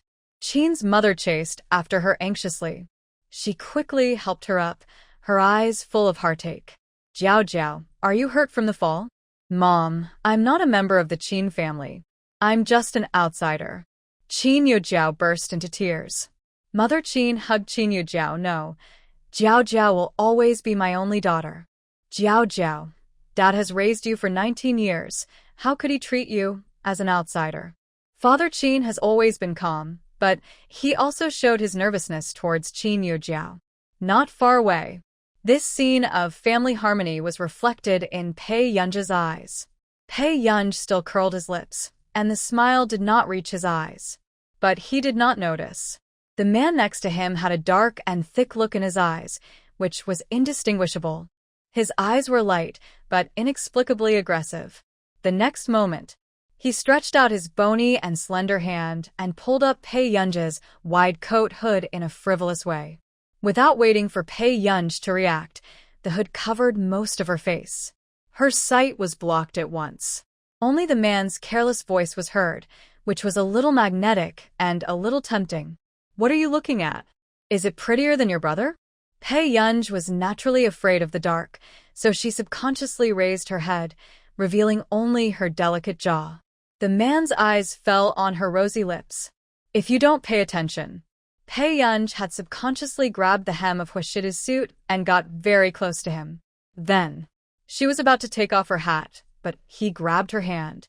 With a slight effort, Pei Yunj stepped forward by inertia and crashed into the man's strong chest. You. Pei Yunj looked up, but she couldn't see Huashida's lips raised, his eyes fixed on her without restraint. She heard the man's pleasant, low voice. The laughter was sweet. Nothing to see, Yunyun. His slender jade-like hand pinched the back of her neck lazily and intimately. Pei Yunj felt a numbness in his spine for no reason, and then his body softened. I almost couldn't stand. What's wrong with this man today? Endless seduction? Not far away, Qin Yojiao had just been comforted by the Qin couple, with pride in her eyes, and she wanted to find Pei Yunj. But she didn't want to see Pei Yunj over there, with a hood on his head. He had just stood firm with one hand on the man's waist. The noble and handsome man looked straight at Pei Yunj, like he was teasing me on purpose. There was nothing heavy about the atmosphere. She didn't even see Pei Yunj's embarrassed look that she hoped to see. Suddenly, Qin Yojiao's face became even uglier, and she felt sour and jealous. Pei Yunj used to care most about the Qin couple's attitude towards her. But now, she can actually flirt with other men and doesn't care at all. This way. Before Pei Yunj could take off his hat, he heard the man's lazy voice. Yun Yun, don't always touch your brother's waist secretly. Pei Yunj had just taken off his hat and was about to speak, but it was the first time that he looked into the man's eyes so closely. She knew that the man had beautiful eyes, with the upturned corners of his eyes charming, which should have been full of affection. But his pale pupils only showed a careless and cold look, like the lonely moon hanging high in the sky. In an instant, Pei Yunj's anger dissipated. This kind of abstinent and refined villain is exactly what she is targeting. However, Huashida looked at the little girl in front of him, who changed from smiling in anger to gradually calming down and looking at him openly, straightforward and bold. "Why are you staring at your brother?" Huashida laughed lazily and scratched her chin with his slender jade-like hand, just like teasing a cat. Pei Yunj was about to speak when Mr. Qin's voice sounded from behind. Pei Yunj turned his head subconsciously and saw Qin Lang supporting Old Man Qin as he walked out. The old man's face didn't look very good. Seeing this, Pei Yunj was about to walk over, but was stopped by Huashidu. "Yunyun, brother has something to tell your grandfather. You wait for me in the car first?" Pei Yunj was stunned for a moment, glanced at the situation, and suddenly realized that Huashidu should have deliberately not wanted her to see Qin Yojiao and the others. She put aside her thoughts and took the key handed to her by Huashidu. Not long. In the hall, old Master Qin started to scold the Qin couple with a sullen face.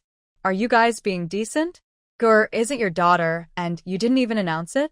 You still hiding this from me? You think I won't live for another year or two, right?" Hearing this, Qin's father looked flustered. "Dad, it's not like that."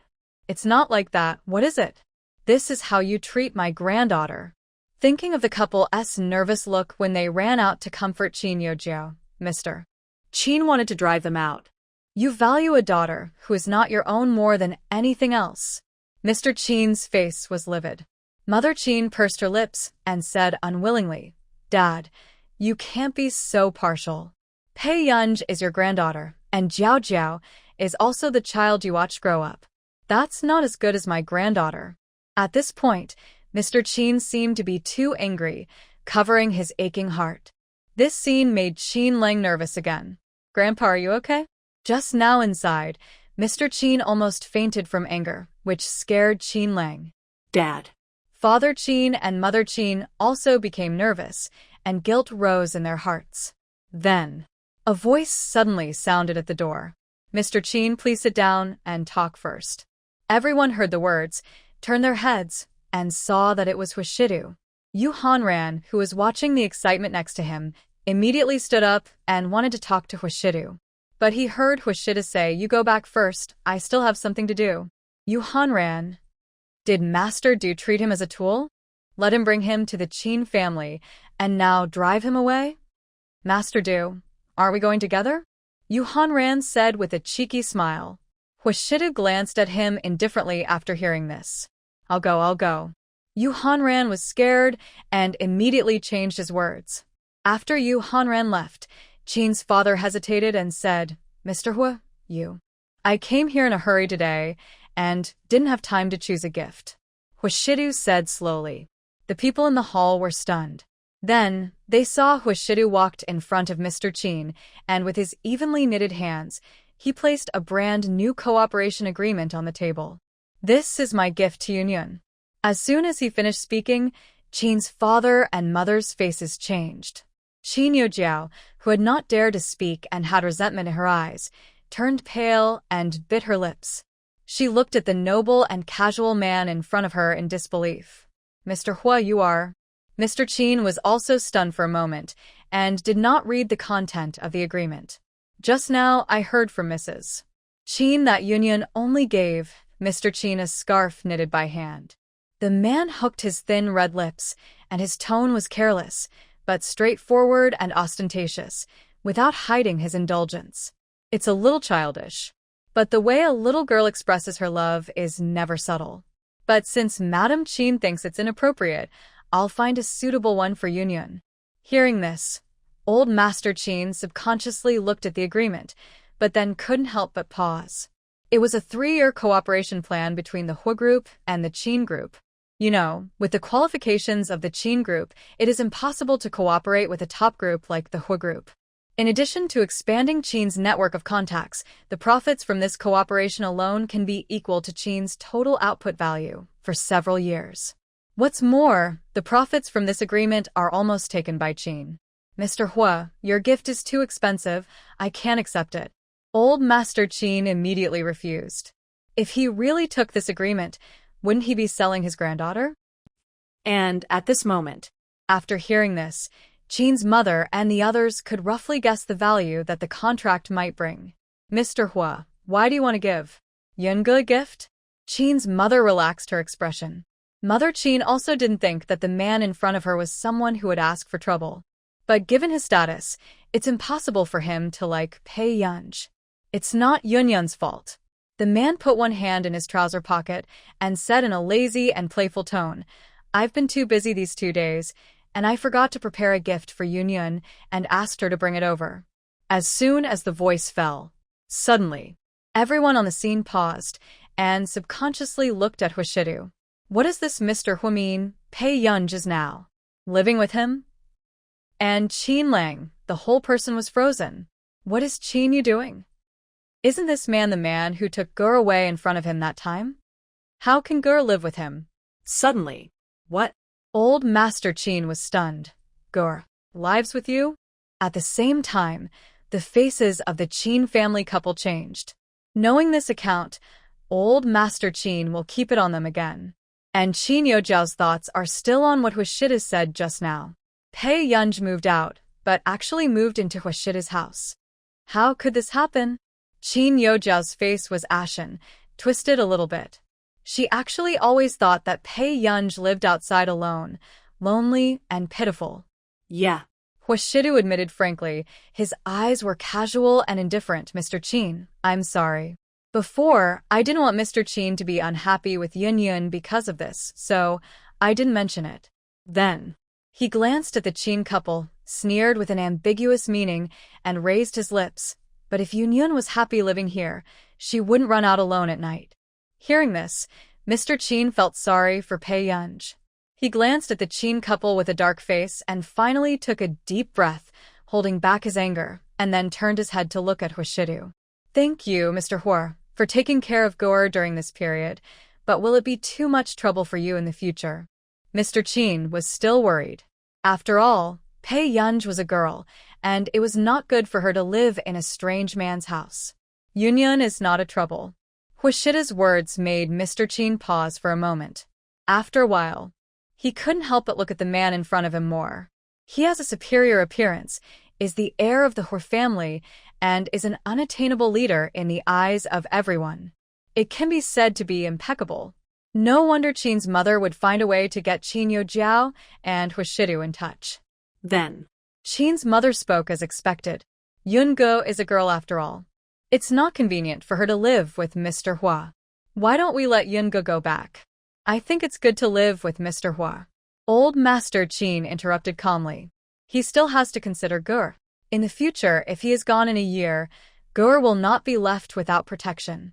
Dad, but Our Qin family can afford to support her, so why should she live in someone else's house? Mother Qin's face was not very good. We can afford to support her, but her biological parents are not as good as her stepfather and stepmother.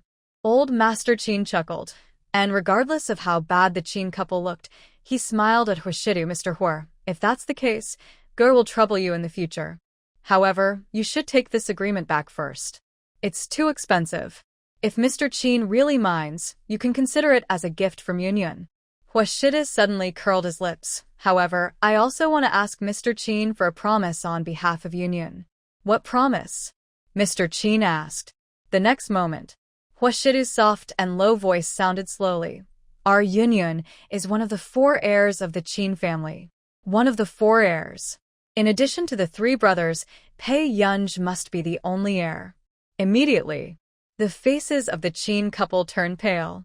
Qin Yojiao's nails sank into the flesh, her eyes widened in disbelief, and her whole body trembled. Everyone could see who Huishida was doing this for. Dad, Jiao Jiao has been in our family for so many years. How can she? Mother Qin was anxious all of a sudden and hurriedly pulled Father Qin's hand, motioning him to persuade more. Father Qin came back to his senses and followed suit. Mr. Hua, although Jiao Jiao is not our biological daughter, she is also a junior whose relationship has been announced by the Qin family. Today's incident made Mr. Hua laugh at me, and I hope Mr. Hua will not mind. Yes, in fact. Jiao Jiao's personality is also very good. If Yunj told you something, it's not true. Mother Qin hurriedly explained for Qin Yojiao. Mr. Hua also thinks that I stole all this from Pei Yunj? Qin Yojiao said. She bit her lip again, looking stubborn and aggrieved. Huashida glanced at her lightly, looking lazy and casual. Seeing this, Qin Yojiao inexplicably shut up and dared not speak again. Then, did she agree to let you take it? He said in a light tone. Instantly, Qin Yojiao's face was pale, and her lips trembled slightly, but she couldn't say anything. Huashidu had just come back when he saw Pei Yunj supporting his head and sitting next to the passenger seat. brother? Pei Yunj quickly saw Huashidu and said, "Have you been drinking?" "Well, Zheng Su will come to drive later." After Huashidu finished speaking, Pei Yunj opened the car door, as if he wanted to sit in the back seat with him and ask him something. He smiled silently, opened the back door again, and let Pei Yunj get in first. After a while, Huashida sat next to Pei Yunj and closed the car door. The atmosphere in the car was silent, but not awkward. Pei Yunj also quickly interrupted the atmosphere. "Brother, what did you do just now?" She asked again. "Did you tell my old man that I'm living with you?" Well, Huashidu impatiently untied his tie, threw it aside, loosened 2 buttons, leaned casually, and his slender legs were casually crossed, looking gentle and indifferent. why? Pei Yunj couldn't help asking. Hearing this, the man lifted his eyelids slightly, and his light-colored pupils looked straight at her.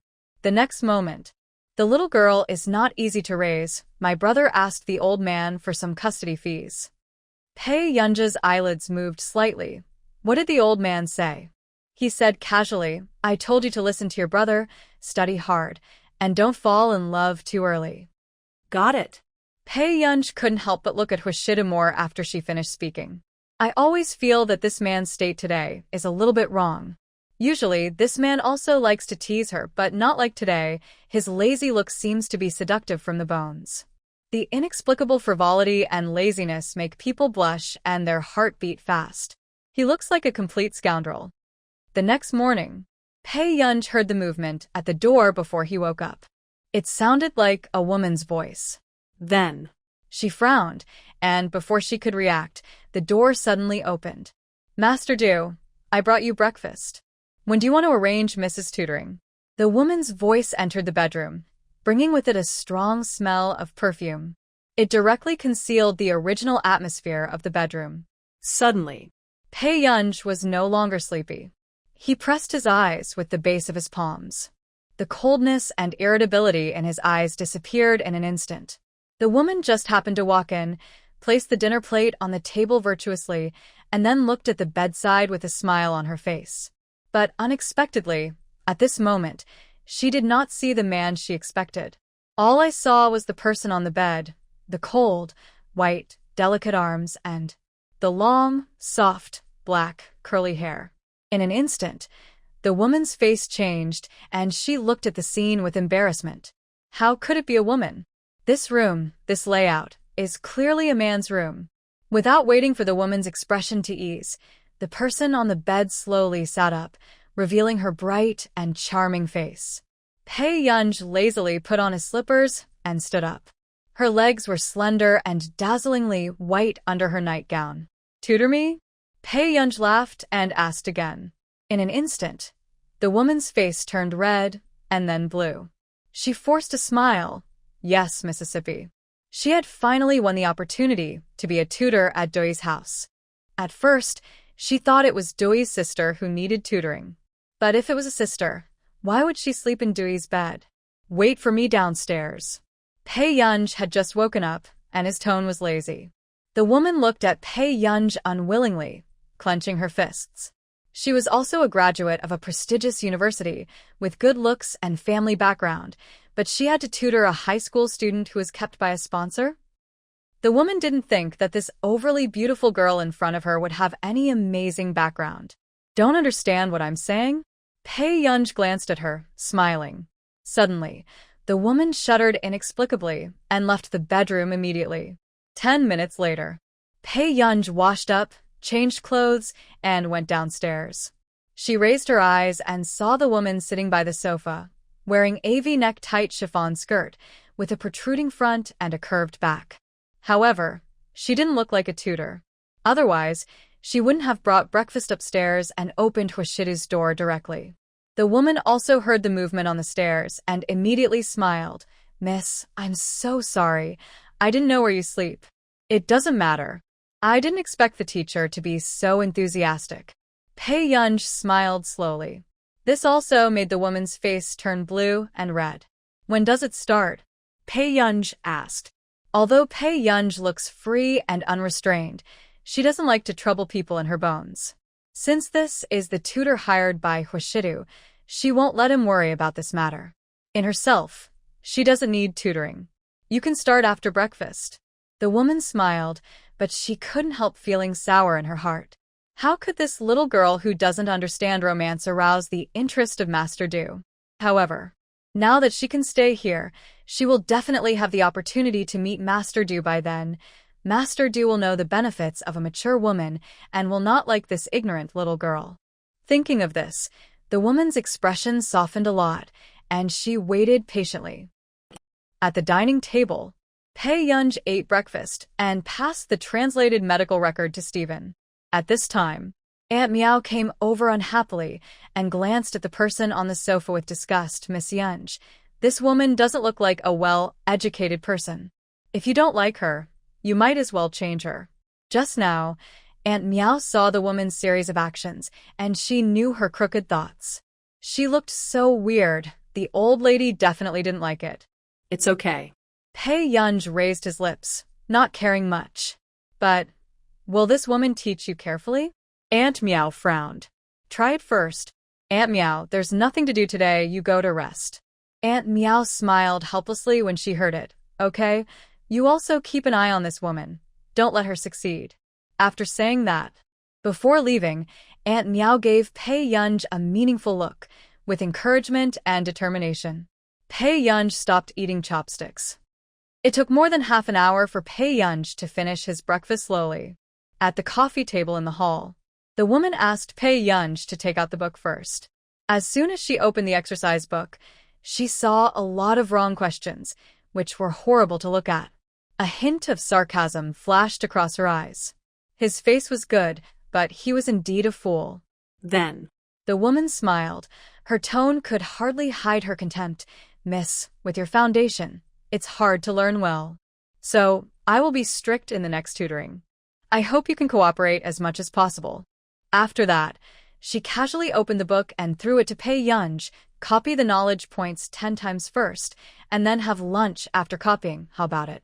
Pei Yunj saw this, and the corners of his lips curled up, but his smile did not reach his eyes. "Teacher, I think you may have misunderstood something." The sarcasm on the woman's face also solidified. Then, Pei Yunj said playfully, "Whether I learn or not depends on your ability." The woman immediately couldn't hold her face. "If you don't learn, how can I teach?" "How much is the teacher's daily salary?" Pei Yunj asked slowly. Suddenly, the woman pursed her lips and could only stare at Pei Yunj gloomily. Her daily salary is more than 10 times that of the market. Therefore, even if it weren't for Master Du, this job is still very tempting. Pei Yunj's beautiful eyes curled up, becoming more gentle. "So, teacher, you'd better be obedient." The woman accidentally looked into Pei Yunj's eyes, but inexplicably felt a chill on her back. Finally, the woman didn't dare to let Pei Yunj copy, but took the exercise book, thinking that Pei Yunj didn't understand anything, and explained it randomly. Until noon, Aunt Meow went to have dinner with Pei Yunj, and then the woman secretly walked to the door, called Sing Su, and severely complained about Pei Yunj. Inside the group, after listening to this, Hoshida didn't even raise his thin eyelids, and his tone was indifferent. "Change a tutor." Sing Su couldn't help but look at Hoshida more. If this happened to the young master would probably be punished. But when it came to Miss Pei, she dismissed the tutor. Master Du then changed to a better-looking male tutor? Xingsu thought he was smart. The man's eyelids were lightly lifted, and his sneer was a little cold, indescribably dangerous. You know how to cater to their preferences. Xingsu's scalp was numb, and he woke up at once.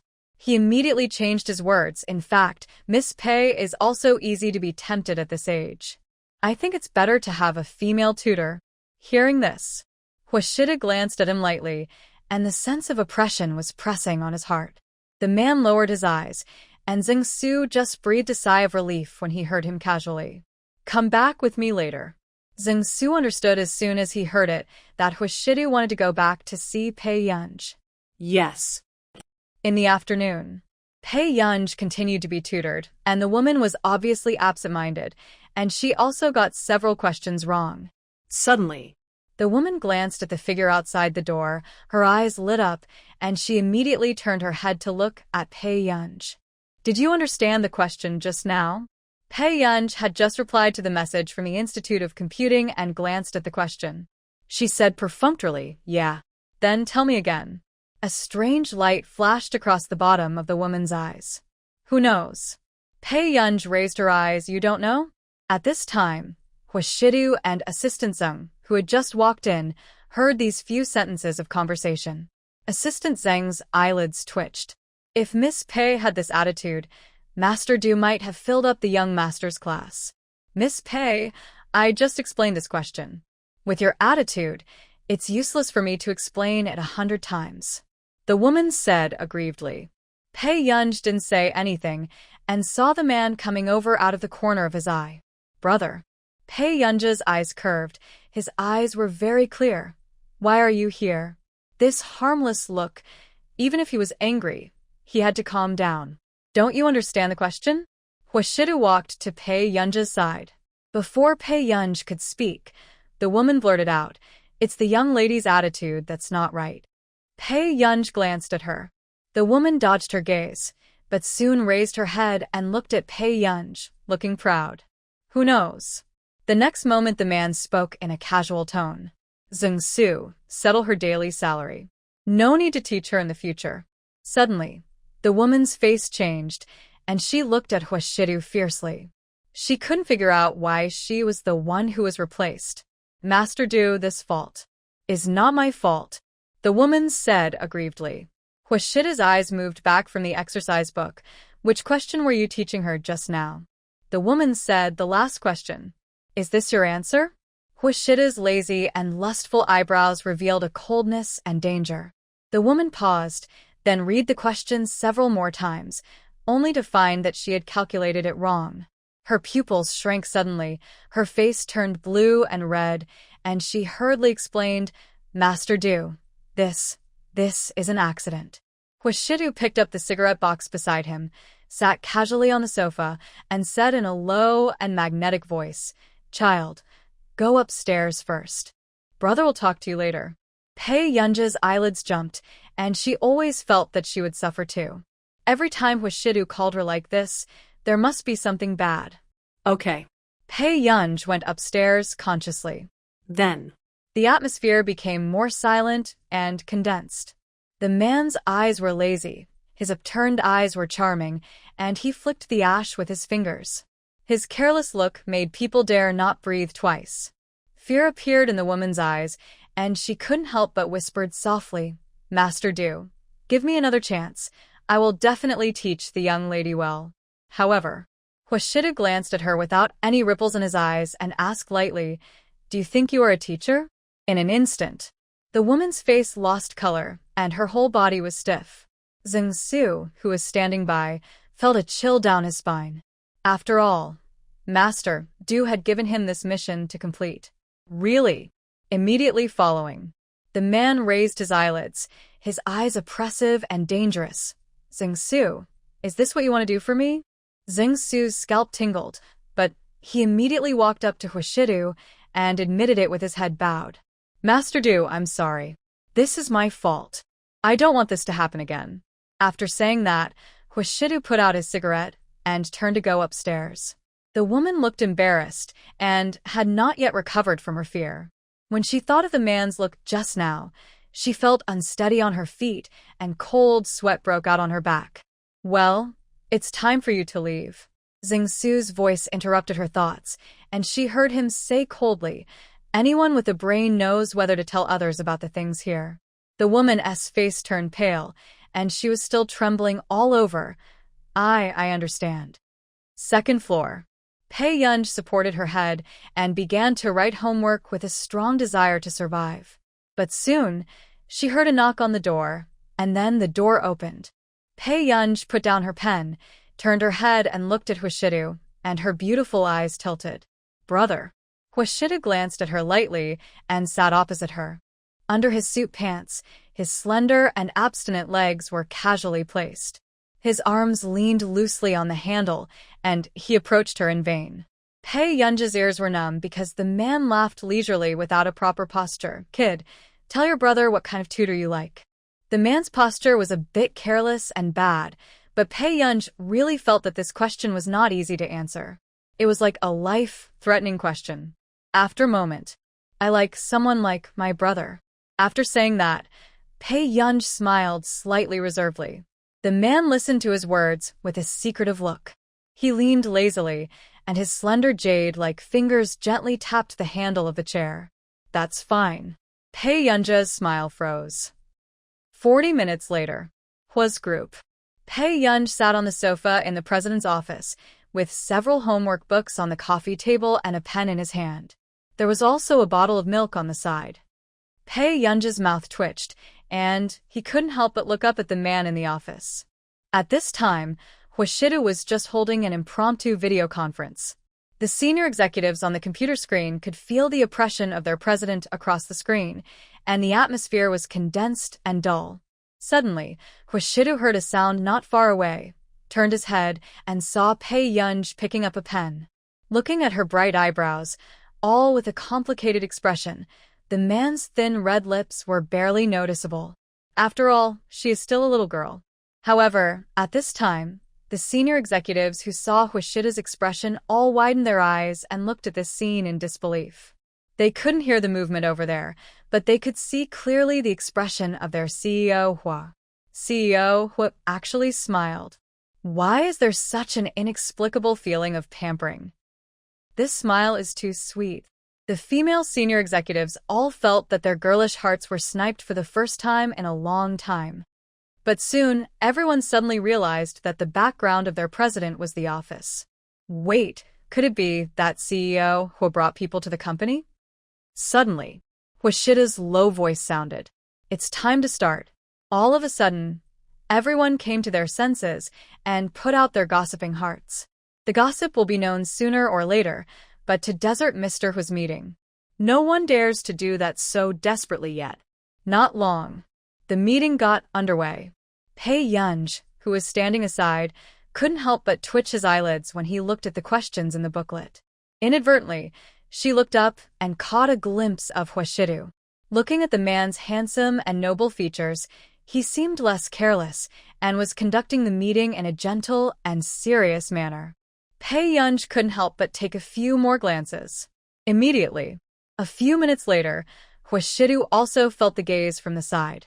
He listened to the senior management's work report and glanced at Pei Yunj distractedly. Seeing her looking at him seriously, the man stared at her and laughed in a hoarse voice that tickled people's ears. "What's wrong with you, Yunyan? Stop staring at your brother." Pei Yunj. In an instant, Pei Yunj felt for the first time that his ears were a little hot. She quickly lowered her head and started to do the questions to calm down.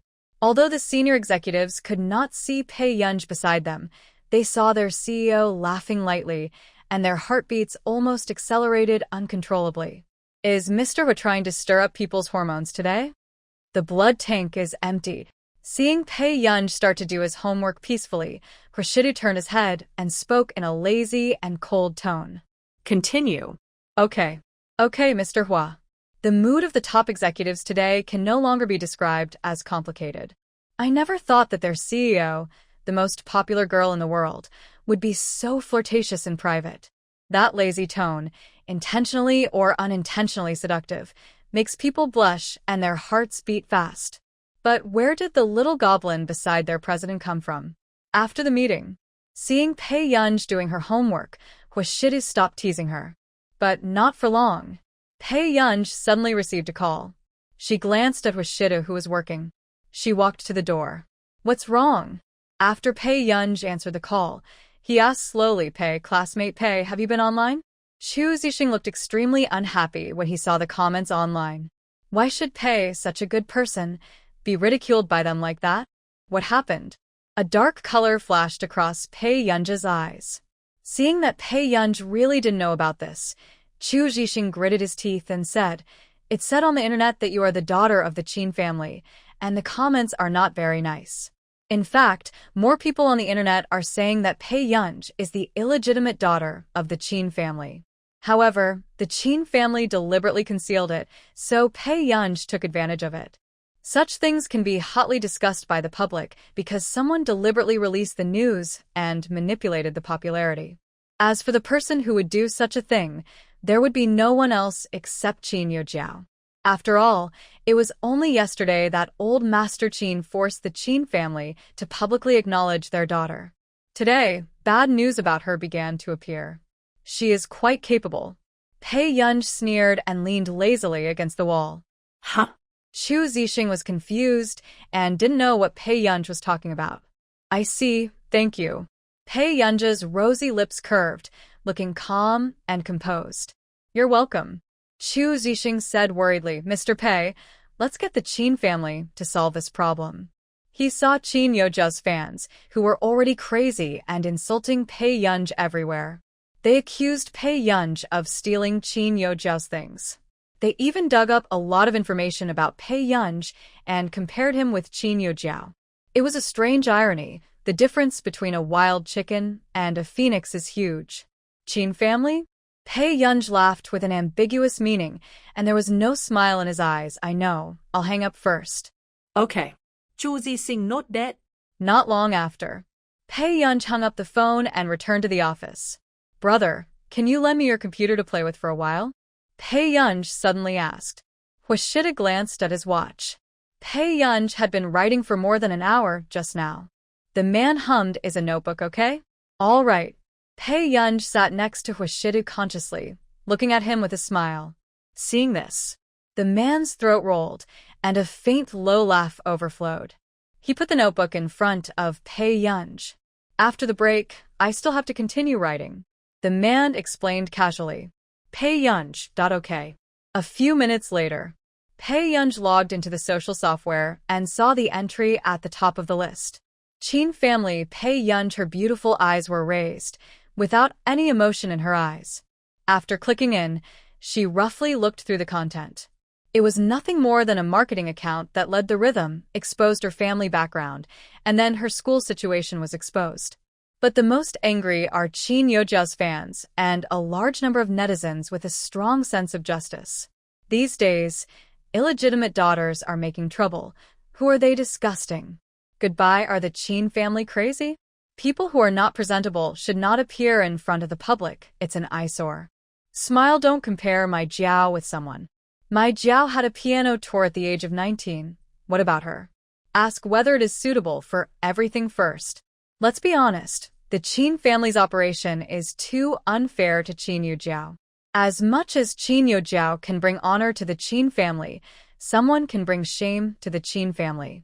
Congratulations to the Qin family. They have found a disaster. Grin. How disgusting. Thinking that you are a phoenix if you climb up the tree? Stay away from me. Smile. I feel sorry for Jiao Jiao, the little princess who has been spoiled by her brothers since she was a child. Now she has to suffer this. I hope the brothers will protect Jiao Jiao well. Vomiting. If you like other people's things so much, it's better to die early and be reborn in a good way. Smile. Pei Yunj glanced and saw that someone had uploaded her photo to the internet.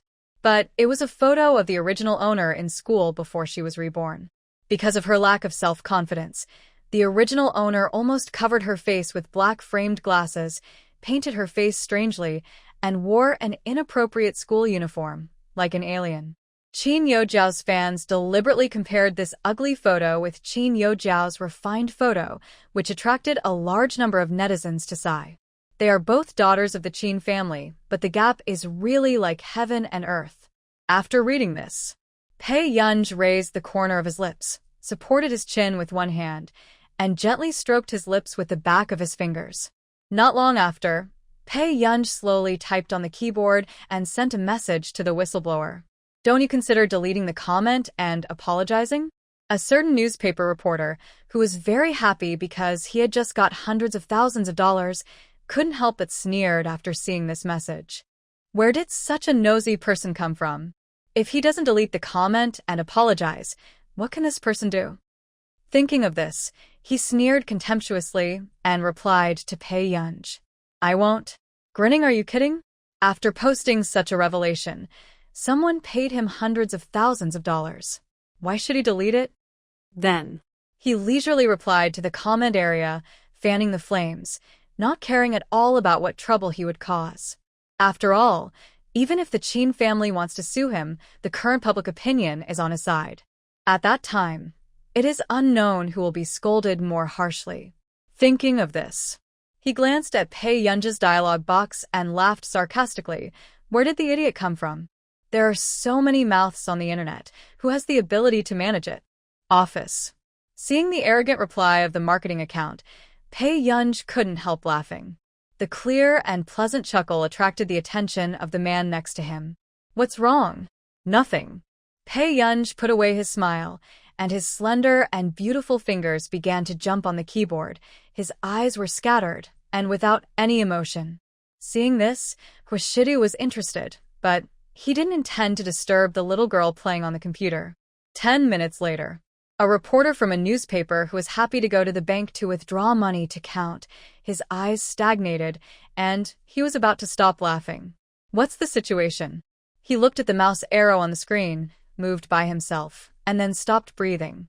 After coming back to his senses, he frantically typed on the keyboard and clicked the mouse, but he could only see the arrow. He slowly clicked into his personal account, as if he was looking for something. The reporter immediately had a bad feeling in his heart, and his back felt cold. After coming back to his senses, he hurriedly made a phone call, wanting to ask his computer professional friend for help. However, the next moment, the arrow on the screen suddenly stopped moving.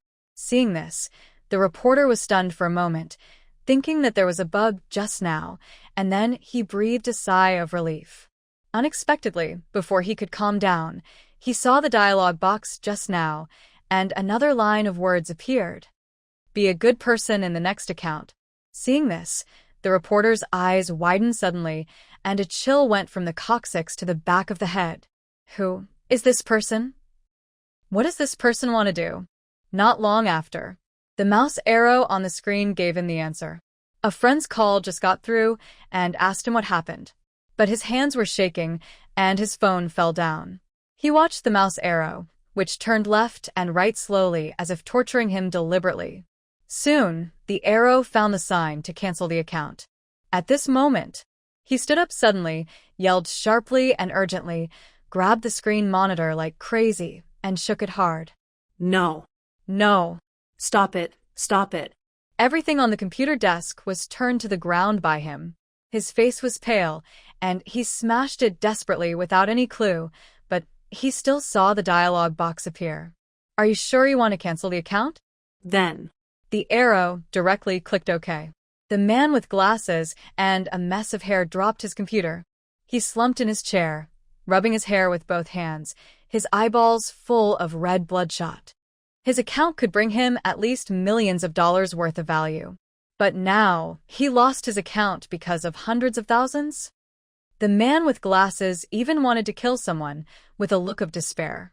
He had worked hard for 4 or 5 years to build this account. Within half an hour, several big accounts that used the same copywriting to spread rumors about the Qin family and Pei Yunj received the same greetings. At first, no one took it seriously. In the end, dozens of big accounts disappeared one after another. Immediately following, in these large group chats, some people began to frantically at friends whose accounts had not been blocked, telling them not to forward anything that was at the top of the trending search list. For the heat, it's not worth it. It's not worth losing your account. Qin Yojiao's fans and netizens who were about to fight to the end suddenly sensed something unusual at the top of the hot search list. I found that most of the big dynamics disappeared out of thin air. What is going on? Many people couldn't help but be curious and clicked on the follow-up list to look for the big accounts they were following. I found that several big accounts that I followed before disappeared. Fortunately, a few foresight marketing accounts left a small account, but they all made inexplicable movements. Sorry, God, I was wrong. Bye, let me go, brother. I apologize. I shouldn't have been so careless. I'm going to start a new life. Please stop staring at me. Fortunately, I have a small account. Otherwise, you would never see me again. Don't ask me why my main account is gone. If you ask, I deserve it. From today on, please pay attention to social news and artists' works, and don't eat melons indiscriminately. Heartbroken netizens and Qin Yojiao's fans. What's the matter with this group of bloggers? Why do they look like they have been educated by society and have reformed? Afterwards, many people half believed and half doubtedly clicked into the first entry, wanting to see the comments inside again. But they found that it was completely cleared. The netizens who saw this scene felt that danger was approaching inexplicably and carefully exited the hot search, asking those bloggers what was going on with their small accounts. Qin Yojiao's fans, on the other hand, didn't believe it and cursed even harder. But in the end, after sending this message, the phone automatically got stuck. What's wrong? Is the phone broken? The girl who had just commented dozens of times on Qin Yojiao was immediately furious. Their fan group had even photoshopped the posthumous photo and was ready to scold the illegitimate daughter. But at this time, she actually failed. This is too weird. The girl suppressed her anger, and when she saw that the page could not be moved, she had to shut down and restart it. But a few minutes later, after the girl restarted, she found that she couldn't even click on her social software. It was like she was in a speech confinement period. Did I see a ghost? The girl couldn't believe it. At the same time, thousands of people had the same feeling. Not to mention the online following the trend to criticize. They couldn't even vote for their idols. What kind of weird situation is this? However, gradually some people woke up. It seems that the netizens who entered the speech confinement period this time all followed the trend to criticize in a certain hot search. Suddenly, a terrible idea came into their minds. They kept trying to dispel it, but they couldn't help but think of it again. Although they don't want to believe it. But what happened today is really unacceptable. There are so many people who have been blackened by the whole network, but why did they have to blacken this family and cause trouble? Not long after, the big versus and small accounts who were questioned by more and more people all posted updates again. Oh, I won't say anything. Please be careful when speaking. I have 4 mobile phones and have tried it. As long as there are no certain 3 words, abbreviations or photos, there will be no problem. I am a fan of Qin Yojiao, so I apologize for mindlessly blackening unconfirmed things. But those who ask me why I can't post PS photos of the deceased, are you sick? I'm no longer a fan. Don't bother me. It's disgusting. I am the last account. If anyone curses the Qin family member in my comment section again, I will hand copy the Diamond Sutra tonight to save you. Smile seeing that the marketing accounts that had lost their big accounts were like suddenly changing their nature, frequently forwarding some positive social news. Everyone was shocked. These entertainment marketing accounts, are their brains not clear due to the explosion of accounts? An hour later, terms such as speech confinement period and internal test system failure made the headlines.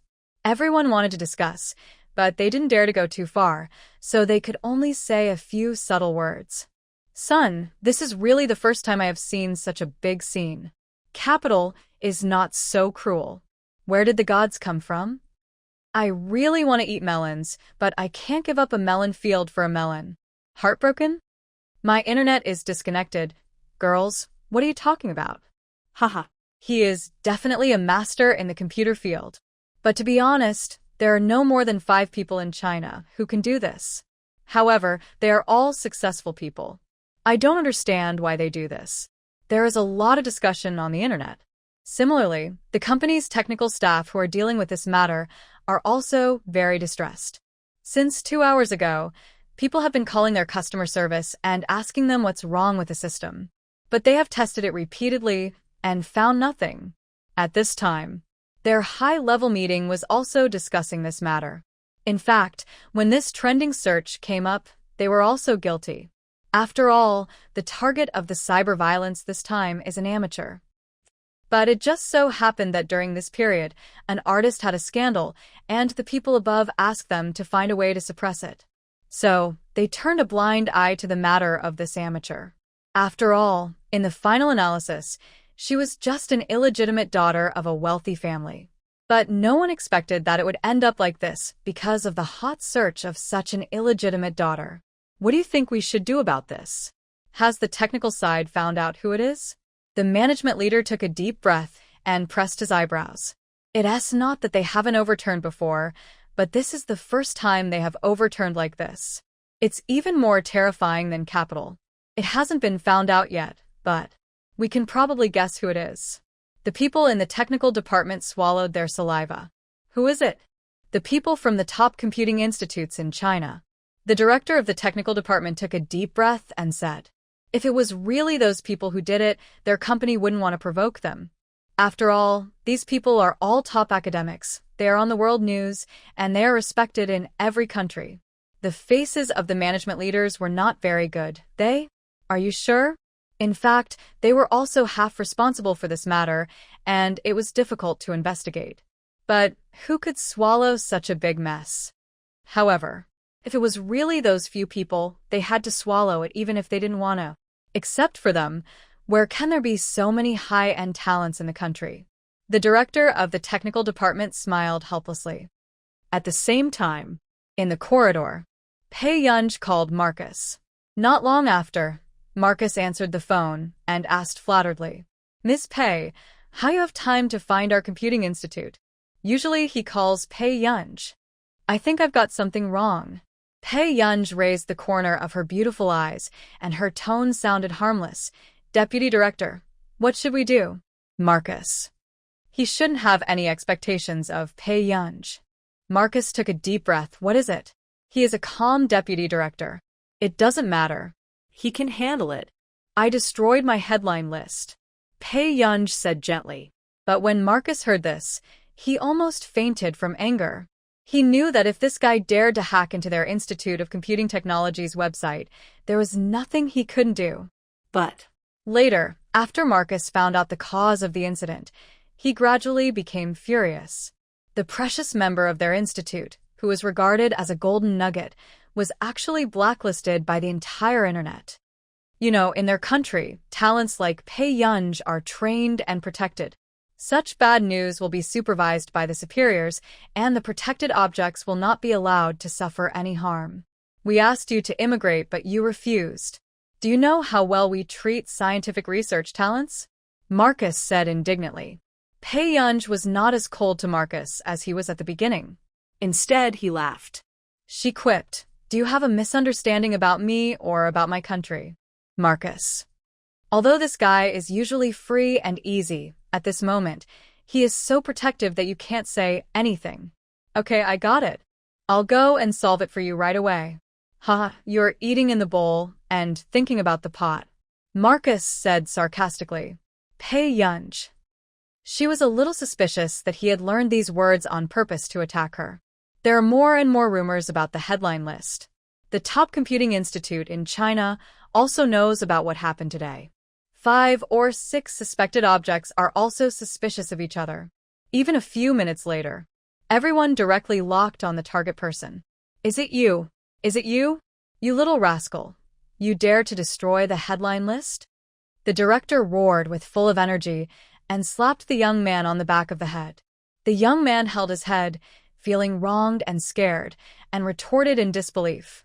Old man, can you be reasonable? Why must it be me? He really didn't do anything. How did they suspect him? You are the youngest in the institute, and you are the only one who chases stars. Thinking of this, the gray-haired director swung the broom beside him and chased after him. You dare to quibble. You dare to say it's not you? The young man who was beaten up was so aggrieved that he finally hid in the office, pressing the door and not letting the director in. What kind of human suffering is this? Sitting at home, the pot comes from the sky? The young man did not forget to struggle hard. It's really not me, old man. The actress I like is not this. Besides, the person who was cyberbullied this time is an amateur. I don't know him at all. The director's anger has almost subsided, but he is still half believing and half doubting. Although this guy has never done anything particularly reckless before. But except for him who is unruly, no one else in the institute can do it. If it's not you, who else can it be? The other people in the institute who have this ability are all in their 40s or 50s. Who loves to surf the internet? Why must it be someone from our institute? The young man subconsciously refuted. But this statement unexpectedly made the director stunned. Not long after, he said to himself, "You said, it could be someone else?" Seeing that the director was finally willing to let him go, the young man was immediately delighted and opened the door immediately. Yes, yes. When you catch that guy, you can use the broom on him. The young man was interrupted when he was halfway through his anger. Great. The director suddenly dropped the broom, laughed out loud to himself, turned around, and left while making a phone call. He looked very proud and said, "Hey, Xiao Wei, go ask that company if you can find someone. We haven't had any fresh blood in our institute for a long time. Who knows, we might be able to recruit a new member this time." On the other side, the young man who was completely ignored. What a terrible old man. If it was him, he would be beaten, but if it was someone else, he would be so happy. The management leader who was deadlocked because of the headline list incident received a call. "Hello, I am Marcus, the deputy director of our country's computing institute." After Marcus finished speaking, he was about to ask someone to translate it again for this person. But it just so happened that the management leader had studied abroad and had no language barriers. Hello, are you Mr. Marcus?" The management leaders were excited, surprised, and somewhat unbelievable. Why would Marcus call him? Even if he is not a person in the computer field, he knows what level of person Marcus is. This is one of the most respected researchers in country are. Since you can understand, that's great. Is it convenient for you to have a video conference? I want to talk to you about your company's affairs this time, Marcus said in a cold and arrogant tone. Our company's business.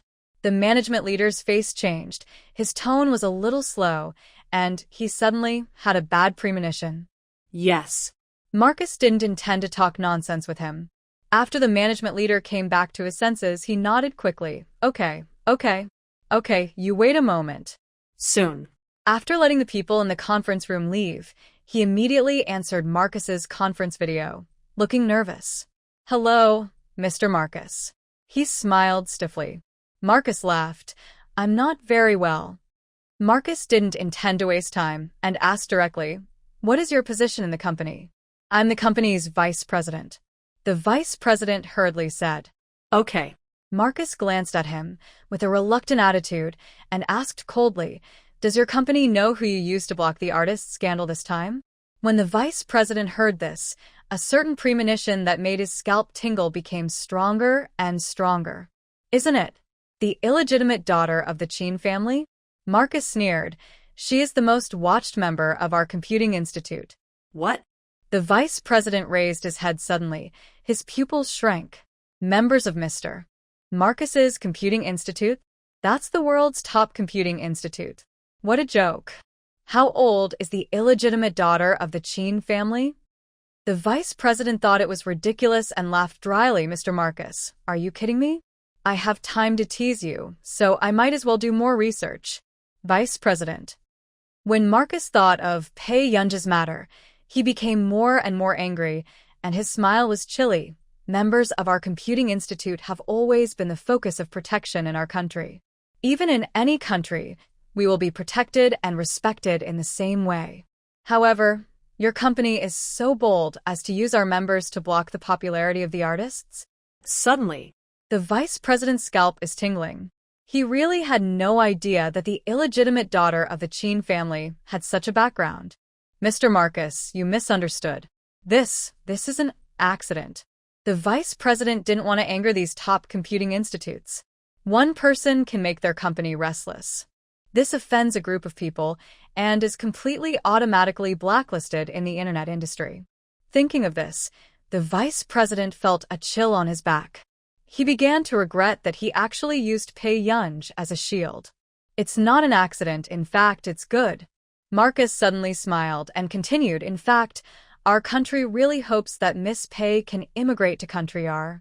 After all, high-end talents like this are scrambled for everywhere. Then, Marcus seemed to think that this was not exciting enough and said gently, what you did today can be regarded as helping us. If Miss Pei really immigrates in the future, you'll be great contributors. When the vice president heard this, he was not well and almost died on the spot. Mr. Marcus, don't joke. Our Miss Pei will definitely not immigrate. The vice president felt weak when he thought that the title of traitor might be attached to him one day. no. Pei Yunj must not immigrate. Otherwise, he would be completely finished. Is that so? Marcus smiled slightly, but, speaking of it, Miss Pei does not plan to immigrate. But this time, she seems quite unhappy. The vice president was provoked by Marcus. Mr. Marcus, I will handle this matter properly, and I will also apologize to Miss Pei Yunj. The vice president said immediately. Hearing this, Marcus also raised his eyebrows and did not provoke him any further. The setting of freezing the login software will be automatically lifted after 3 days. The vice president nodded quickly, okay. It's okay if it is not lifted, as long as the ancestor is happy. As for Miss Pei's matter, I hope you shouldn't say anything. Don't say a word. She doesn't like these. Marcus said again. Don't worry, I will keep my mouth shut. This matter really troubles Mr. Marcus to come forward in person. Marcus glanced at him and cut the video. Okay, I'm going to work. Goodbye, Mr. Marcus. The vice president's face was frozen with laughter. After the video ended, he lay on the chair like a paralyzed person. Soon. Someone knocked on the door. Vice President, the matter of the headline list. The secretary asked cautiously. The vice president rubbed his face and said, go and have someone post a notice about the company's bug. By the way, tell those people that in the future, topics related to Miss Pei Yunj will not be on the list. Delete her negative posts when you see them. The secretary was stunned when he heard it. Didn't the vice president just disdain the Qin family's illegitimate daughter? This is a treatment that even the big-name artists who cooperate with the company dare not have. In this way, if the people above ask about it, the secretary reminded hesitantly. The vice president smiled and said, everything is based on Miss Pei's reputation. Anyone who has any opinions can come to me. Then, after this matter was handled, the vice president asked someone to inquire about Pei Yunj's contact information. He had to apologize to this ancestor.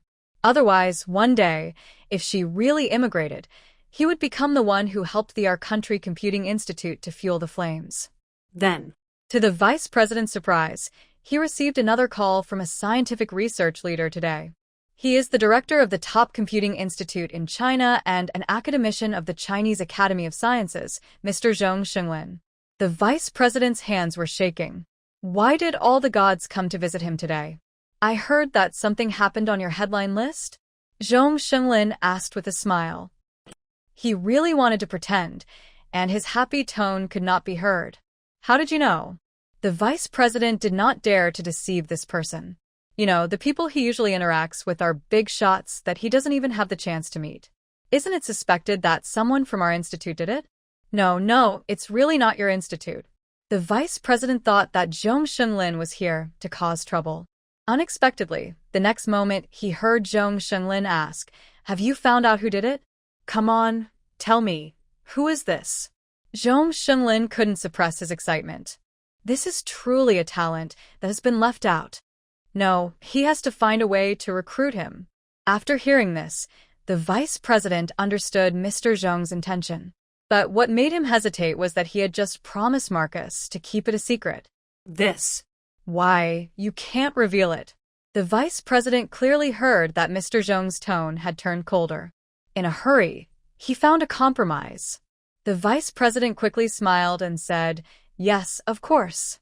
That person is a member of our country's Institute of Computing Technology. Just now, Mr. Marcus also called. The words fell. The voice on the other end suddenly rose in pitch, becoming particularly resonant. How could this be one of theirs? Marcus, that old man, comes to my territory to steal people? Probably the first time he heard a big boss tearing someone apart, and it was so down to earth, the vice president was a little overwhelmed. But he didn't need to react. Because the next moment, Zhong Shenglin hung up his phone decisively. Vice President.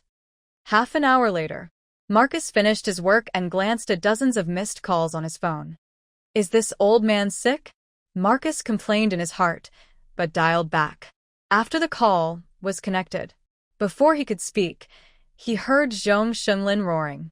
Marcus, you have begun to stop treating yourself as a human being, right? The scientific research seedlings of your own country are extinct?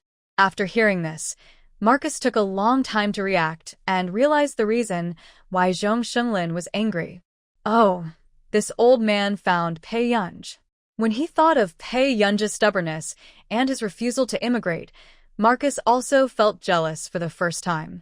A few days ago, he just knew that Pei Yunj had such a terrifying ability, and he was only 18 or 19 years old.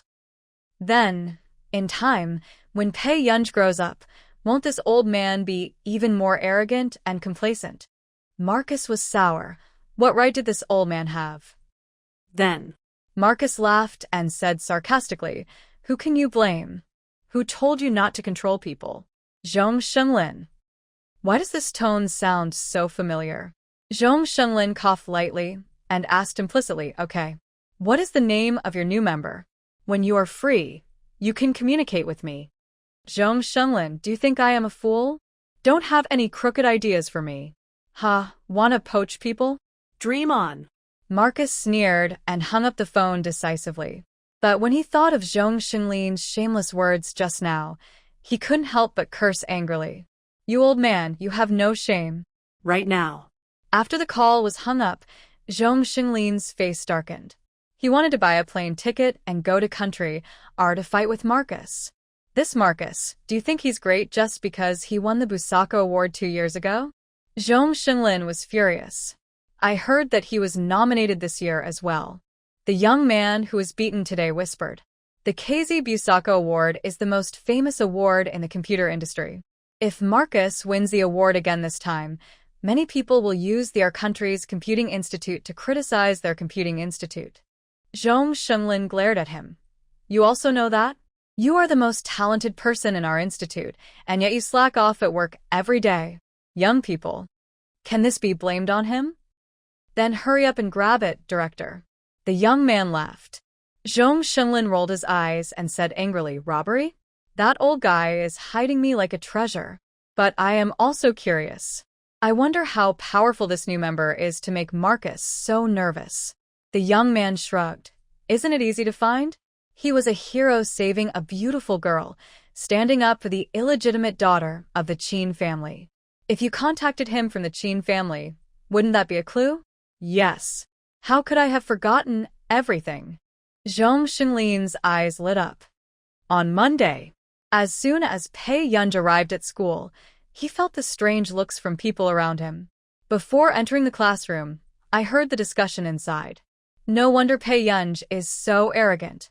It turns out that she is not a poor relative, but the illegitimate daughter of the Qin family. So, what if she's an illegitimate daughter? The legitimate daughter of a rich family is not like her. Someone laughed sarcastically. Hey, you're wrong. The less decent a person is, the more they like to make trouble. As long as Qin Yojiao plays the piano, everyone knows that she is the #1 socialite.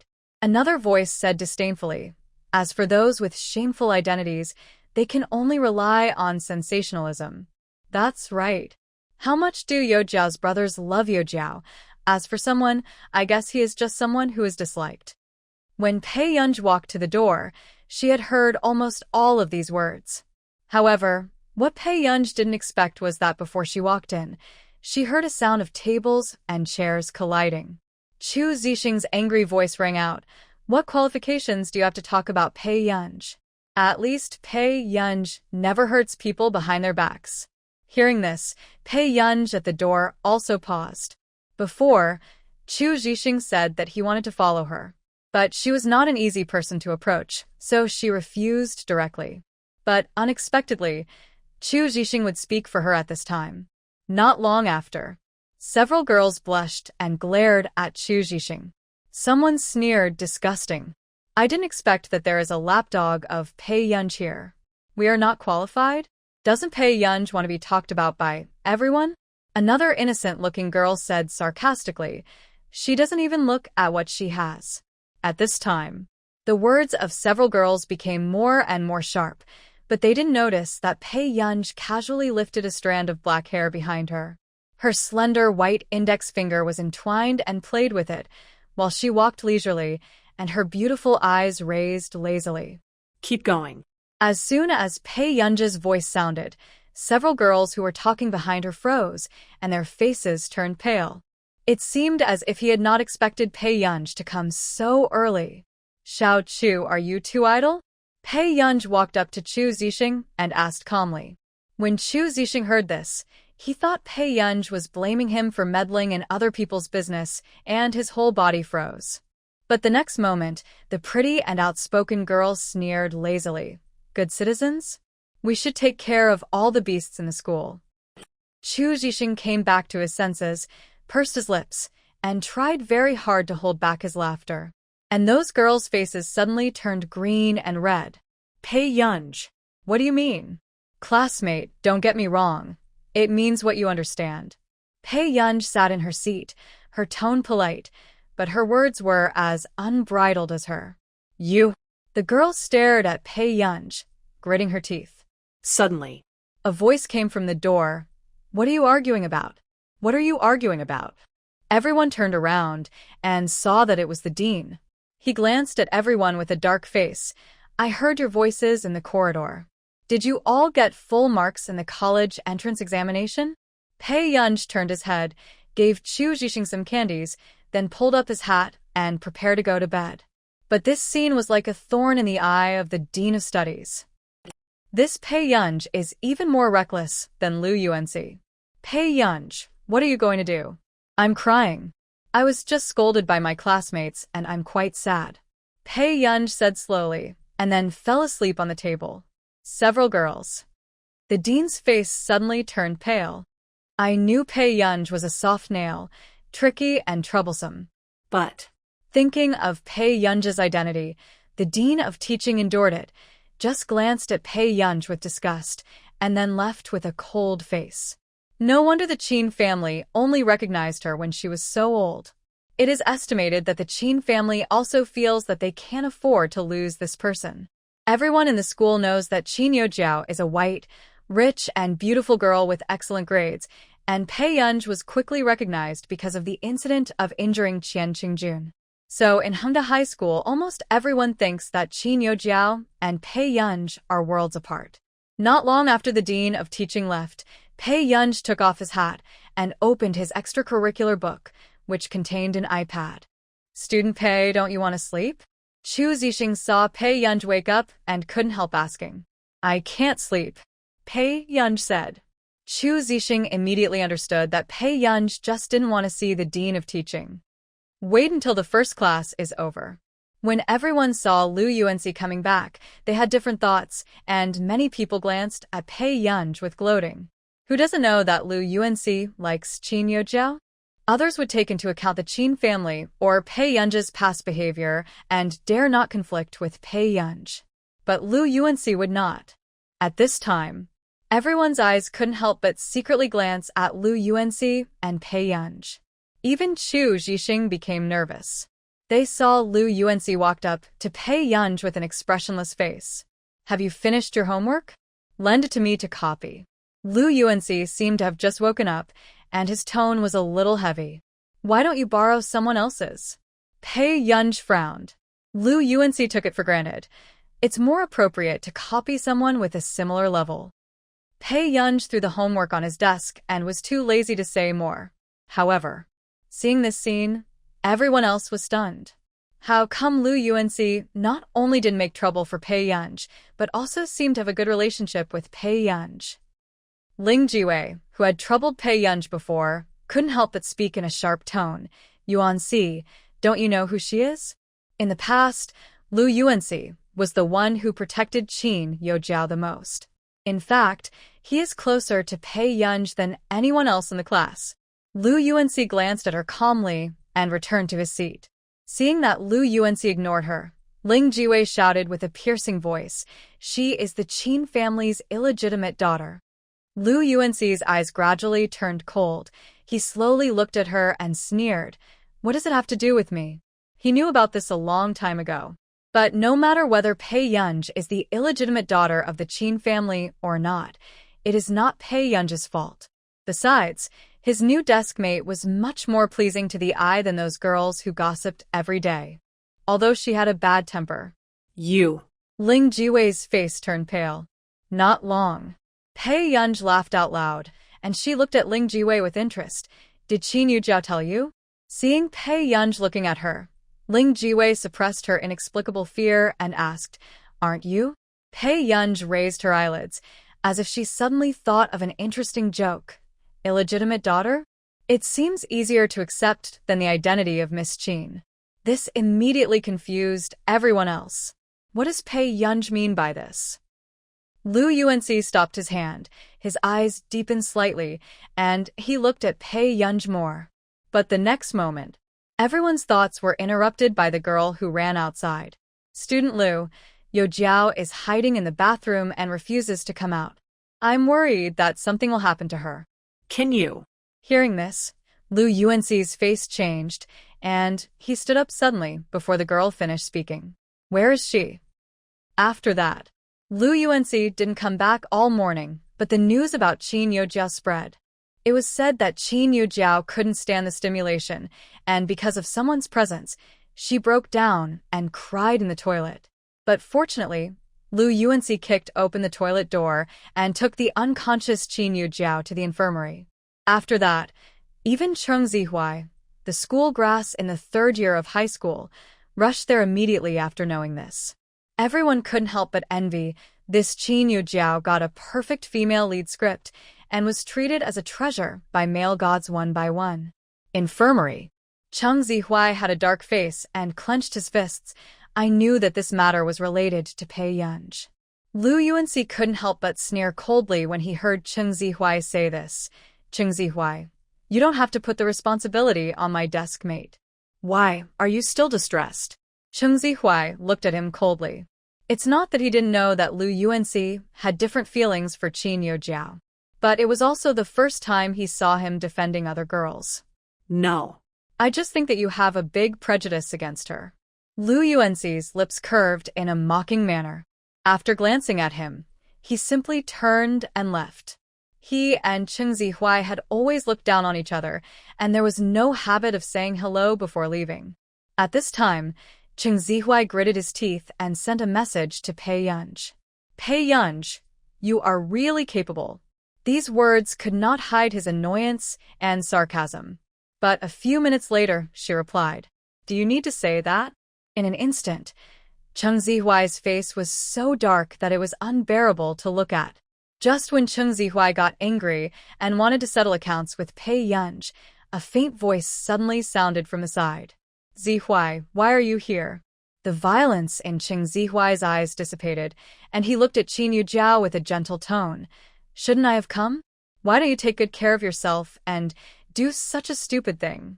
Hearing this, Qin Youjiao couldn't help crying. My third brother and grandfather don't want me anymore. They have changed. They only like Pei Yunj. After Qin Lang found out about Pei Yunj being hacked the day before yesterday, no matter what she said, Qin Lang was convinced that she had something to do with it. They even had her things thrown out and didn't allow her to live in the house. Later, if Qin's mother hadn't rushed over, she wouldn't have known where to live.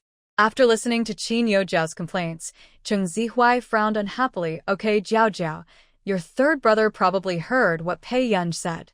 Don't worry, your third brother will regret doing this. Qin Youjiao's tears kept flowing, which made people feel distressed. But now I really don't know what to do. In the past, my third brother never treated me like this. Chung Zihui thought for a long time, and suddenly a dark color flashed in his eyes. He hugged Qin Yojiao's shoulders and smiled soothingly. Do you only have your third brother? Your third brother is the youngest and is easy to be deceived. But the eldest and second brothers are not people who are easily fooled. I heard that your second brother returned to China today. Really? Qin Yojia had been sobbing nonstop, but now her eyes were bright. Her second brother, Qin Yu. In fact, she rarely saw him, because Qin Yu broke off relations with his family as soon as he became an adult and went to the entertainment industry. But no one expected that in just 4 years, Qin Yu became a popular three-dimensional actor. However, all along, Qin Yu would get whatever Qin Yojiu wanted to make her happy. Although he would also prepare a copy for Pei Yunj. In the final analysis, Qin Yu was the one who had the least relationship with Pei Yunj. After all, Pei Yunj had lived at home for more than 2 years and had only met Qin Yu twice. Then I'll ask my second brother when he will arrive at the airport. I'll pick him up. Qin Yojiao smiled sweetly. As long as she picked up Qin Yu in public, when Qin Yu's identity was exposed, everyone would still think that she, Qin Yojiao, was the most favored in the Qin family. Not long after, Qin Yojiao sent a message to Qin Yu. Second brother, can I pick you up at the airport? I have something to tell you. Poor after the message was sent, Qin Yojiao did not receive a reply from Qin Yu, thinking that Qin Yu was busy. However, in the afternoon, Pei Yunj received several text messages. Gur, why did you block your second brother? Second brother brought you a surprise. Do you want to go play with your second brother after school? Did your second brother make you angry recently? I'm sorry, Gur. Second brother was wrong. Can you please give me some justice? Pei Yunj's eyelids jumped. How come this Qin Yu is even weirder than Qin Leng? In her impression, Qin Yu's tone when talking to Qin Yojiao was not so coaxing and coquettish. Thinking of this, Pei Yunj suddenly felt that none of these brothers were in line with the character setting. However, Pei Yunj's impression of Qin Yu was the best among the 3 brothers. Perhaps it was because Qin Yu's attitude towards the original owner was also gentle and kind. But in the original work, the second brother's ending was the worst. Pei Yunj's eyes dimmed, but he still replied, I'm not free. As soon as the message was sent, the person on the other end quickly replied to Pei Yunj. Then I'll pick you up from school? I'll take you to eat something and then I'll take you back, okay? Second brother won't disturb Gur's studies pitiful. Pei Yunj's eyes twitched, and he threw his phone into the drawer after replying, whatever you want. At this time, Qin Yu, who had just got off the plane, couldn't hide his happiness. He couldn't help but call Huishidu. Half a minute later, Huishidu answered, and a pleasant and light voice sounded. It's okay, hang up. Qin Yu was very happy, and he had long been accustomed to Huishidu's light and casual attitude. Master Du, I'm back home. I guess my Gur will go home with me in 2 days. During this time, I really trouble you. There was no movement on the other end of the phone. I don't know if it's because of a bad signal. Suddenly, the man's voice sounded again, and the light tone became more and more magnetic in the weak current. Did the kid agree? Qin Yu's face froze, but he soon smiled and said, I will definitely agree. Who knows? The man on the other end of the phone sneered with an ambiguous meaning and hung up the phone directly. Qin Yu? He was ridiculed? Exit passage. The fans outside were already crowded. Until a handsome man walked out of it, the fan screams were even more prolonged. Qin Yu wore a white t-shirt, tucked into black pants casually, which made her look broad-shouldered and narrow-waisted, with a very good figure. Her eyes and eyebrows were as black as ink, and she looked proud and superior. What made the fans scream the most was, the man had evenly knuckled hands, fair and slender, with pure black English tattooed on the inside of his forearm, and the paper bag he was holding contained a teddy bear. Why was this scene a bit doting? I'm done. Qin Yu, are you in love? Husband, what's wrong with the teddy bear? Are you cheating? This man's cold attitude when he doesn't flirt with me is also so cool. Hearing the screams, Qin Yu curled his lips and said, This little bear? I use it to protect my little princess. As soon as the words fell, The whole audience was about to explode. However, before angering his fans, Chinyu chuckled again. It's my own sister. This time, the fans' attitudes changed positively again. Husband, when can I meet our sister? Husband's sister must be very beautiful too. Sister doesn't need a little bear, sister needs a boyfriend. At this time, Chinyu was used to the first two sentences, and then the second sentence almost made Chinyu lose his balance. He smiled slightly and turned to look at them. No, she doesn't need it. After school, Chinyu Jiao looked at the message on her mobile phone anxiously, waiting for Chinyu's reply. She had just called Chinyu several times, but couldn't get through. Suddenly, a girl next to her patted Chinyu Jiao on the shoulder. Jiao Jiao, are you okay? Why don't we go together? Chinyu Jiao glanced at the female classmate, remembered that she was a fan of Chinyu, and a dark color flashed across her eyes. Okay. Chinyu Jiao put the phone back in her pocket and asked casually, I heard that Chinyu returned to China today? Yes, he arrived at noon today. What a pity. I can't pick him up at the airport because I'm in school. The girl sounded disappointed, but after a moment, she said enviously, however, I heard from the sisters on the front line that Chinyu said today that he has a younger sister. He even brought a teddy bear for his sister. I'm jealous. Chinyu Jiao was a little surprised to hear this, but the corners of her mouth couldn't help but rise. It was probably another gift her second brother brought her. Chinyu Jiao patted her shoulder. Okay, if you really like him, I'll see if I can get you an autographed photo. Really? Jiao Jiao, you are really a beautiful and kind fairy. The girl's eyes lit up with excitement. I won't lie to you. Chinyu Jiao smiled confidently. Then, when Chinyu Jiao and the girl walked to the door, Chinyu Jiao saw a familiar figure. Although he was wearing a mask, she recognized him at a glance. It was the second brother. Chinyu Jiao couldn't help but get excited, but pretended to be calm on her face, and walked towards Chinyu with a raised corner of her lips. No wonder he didn't reply to her message. It turned out that he was here to pick her up. He should want to prepare a surprise for her, right? Second brother, why do you always like to play tricks on people? Chinyu Jiao scolded. Chinyu turned his head and found that the person coming was Chinyu Jiao, and he frowned unconsciously. Why is it you? He said in an unhappy tone. Chinyu Jiao didn't react, and thought Chinyu was teasing her. Then, her eyes fell on the teddy bear in the paper bag in Chinyu's hand. He was still pretending to be cold to her. The gift I bought for her, you didn't even hide it. Thinking of this, Chinyu Jiao couldn't help but jump for joy. After glancing at the female classmate next to her, she coughed again. She reached out to take the teddy bear in the paper bag. Second brother, you are still pretending. If it weren't for the step gift, I would be angry. Chinyu saw Chinyu Jiao reaching out to take his paper bag and immediately dodged her approach. Fortunately, he didn't touch her. Chinyu breathed a sigh of relief and glanced at her with a very cold look. It's not for you. Suddenly, Chinyu Jiao's smile froze, and the grievances and anger accumulated during this period of time surged into her heart.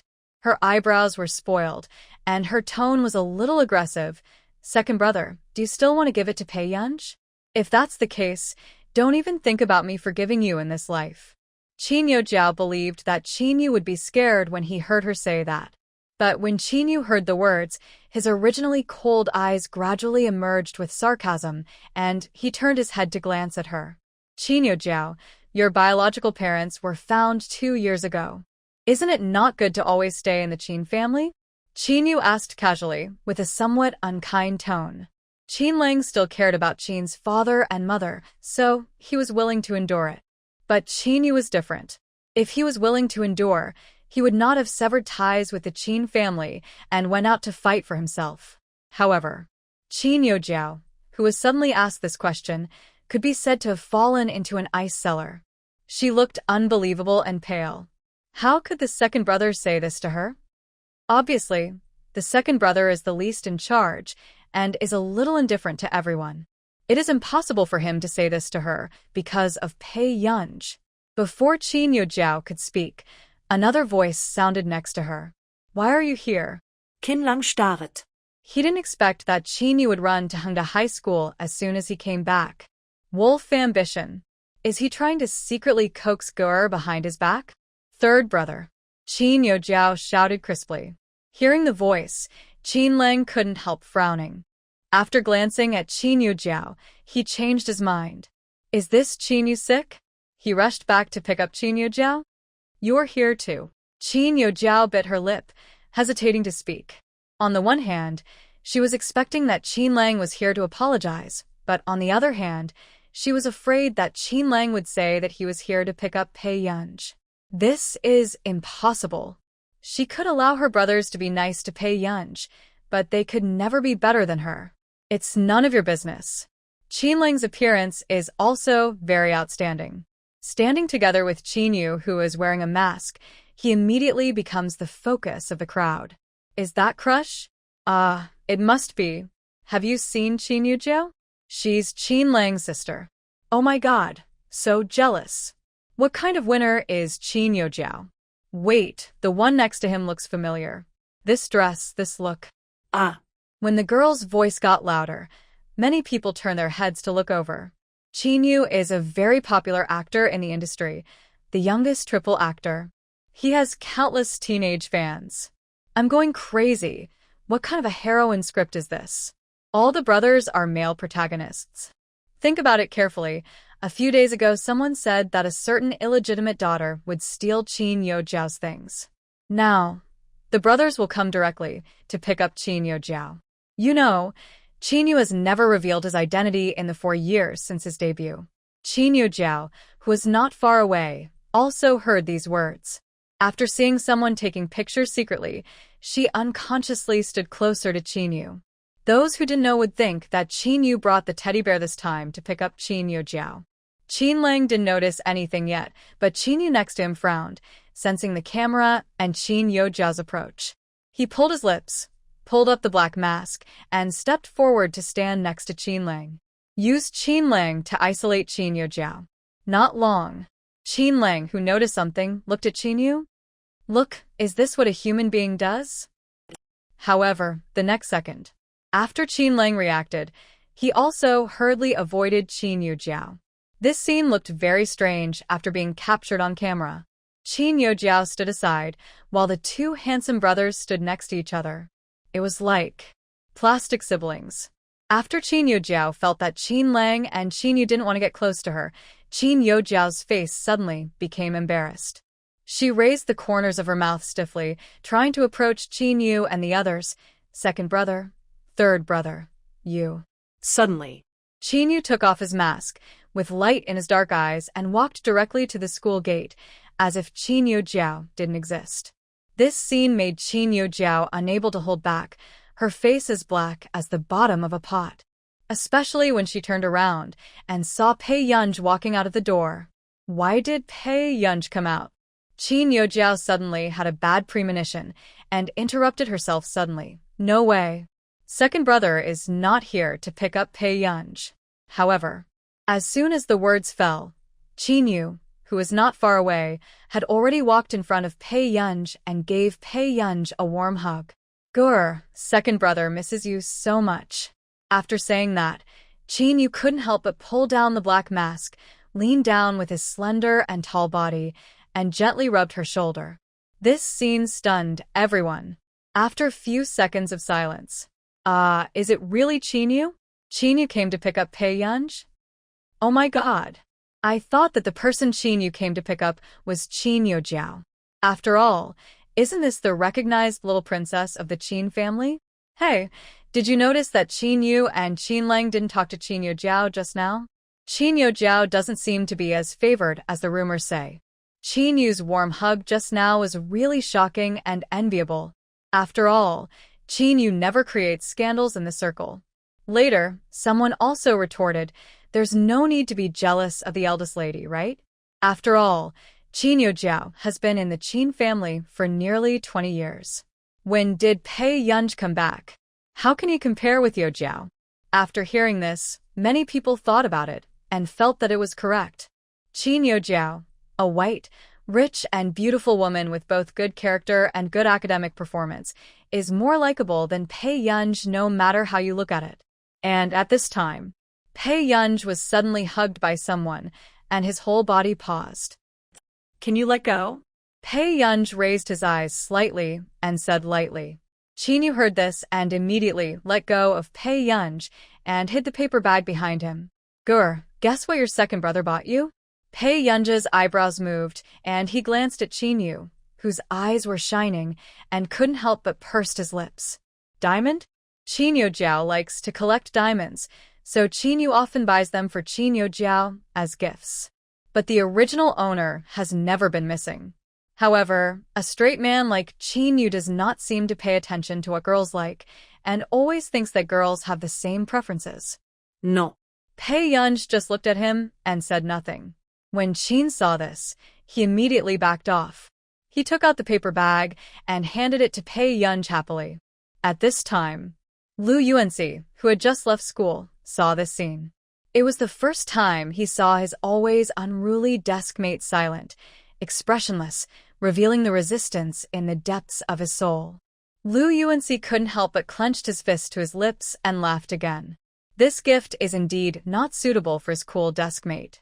Not long after, Pei Yunj also spoke, smiling and refusing, "Thank you, but I don't like this kind of toy, so I'd better give it to someone else."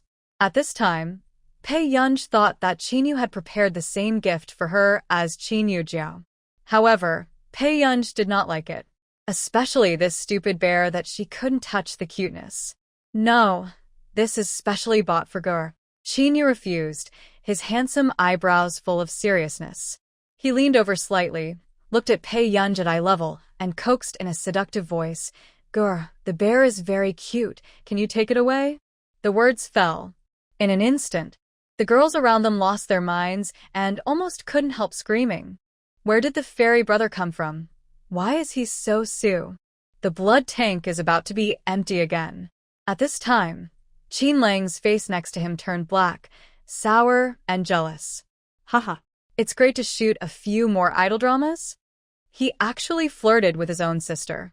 Chinyu, this dog. Pei Yunja's eyelids moved, and after feeling the strong gazes around him, he wanted to draw a clear line with this stupid bear. "Aren't you going to eat?" Pei Yunj interrupted Chinyu vaguely. When Chinyu heard it, he felt better. Gur asked him to have dinner. Rounding it off, Gur was about to forgive him. "Okay, second brother has already booked a restaurant." After saying that, Chinyu glanced at Qin Lang intentionally or unintentionally and smiled gently, but only 2 seats have been reserved. Qin Lang. Is there anyone who is less human than Chinyu? Second brother, are you going with Pei Yunj? Chinyu Jiao clenched her fists. Anger was suppressed in her eyes, and she was almost losing her mind with jealousy. The second brother has always been indifferent to her. At first, she wanted her second brother to take her to meet his friends, but he always changed the subject and never agreed. But now, the second brother actually came to pick up Pei Yunj in person. He also bought gifts for Pei Yunj and coaxed Pei Yunj like this, even though she had never been treated this way before. Isn't it normal? I only have one sister like her, so I have to pamper her a little bit. Unexpectedly, Chinyu raised his eyelids and said slowly. These words made Chinyu Jiao's face turn pale. The people around him were stunned and confused. What does Chinyu mean? What do you mean by only one sister? Are you talking about Pei Yunj? It seems so. I didn't hear it wrong. Impossible. Chinyu definitely didn't mean that. Chinyu Jiao didn't enter the Qin family halfway. She grew up in the Qin family since she was a child. She is a real daughter. Chinyu Jiao has been the focus of everyone since she was a child, so naturally she has a group of supporters.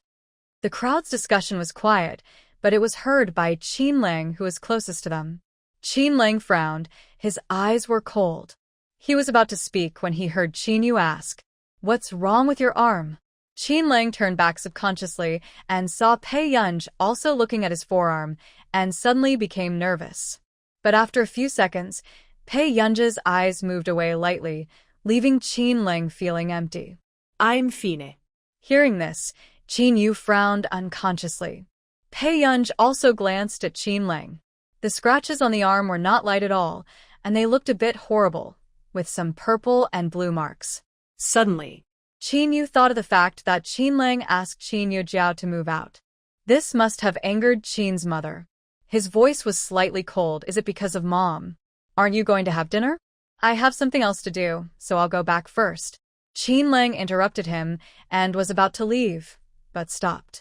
He glanced at Pei Yunj and said in a low voice, "Gur, the things on the internet, the third brother is checking. And the matter of your identity. In a few days, the third brother will clarify it for you." In fact, as soon as that incident came out, Qin Yu and Qin Lang wanted to post a dynamic to clarify. As a result, they were blocked for 3 days. You can't even click in. So, Qin Yu and the others hurried over, fearing that Pei Yunj would be sad and hate them even more. No need, Pei Yunj said lightly. If she hadn't still cared about the original owner's grandfather, she wouldn't have had anything to do with the Qin family. Qin Lang's eyes darkened, and he didn't say anything. Let's take care of the wound on your arm. Pei Yunj's tone didn't reveal any emotion. But with just a lukewarm greeting, Qin Lang's darkened eyes lit up again. Okay. Don't worry, Gur, I'm fine. Qin Yu next to him glanced at Qin Lang, who was smiling naively, with some disdain. However, when he thought that Qin's mother actually attacked Qin Lang for Qin Yu Jiao, Qin Yu's eyes turned cold. Soon, he dispersed his emotions. Gur, let's go. Second brother will take you to dinner. At this moment, everyone watching this scene almost thought that they had read fake news at the beginning. Isn't it said that Qin Yu Jiao is particularly favored in the Qin family? Why do the two brothers, leaving Qin Yu Jiao aside, feel like they are competing for favor and love in front of Pei Yunj? Second brother, then you guys go eat first this time. I'm not feeling well, so don't worry about me. Qin Yu Jiao's voice was intentionally amplified so that everyone could hear it clearly. But the next moment, Qin Yu glanced at her lightly and sneered, I don't plan to worry about you either. Qin Yu Jiao stiffened when she heard it. Her eyes widened and slowly became wet, and she looked at Qin Yu in disbelief. Originally, she thought that the third brother was too much. Unexpectedly, the second brother would make her even more heartbroken. Let's go, let's eat.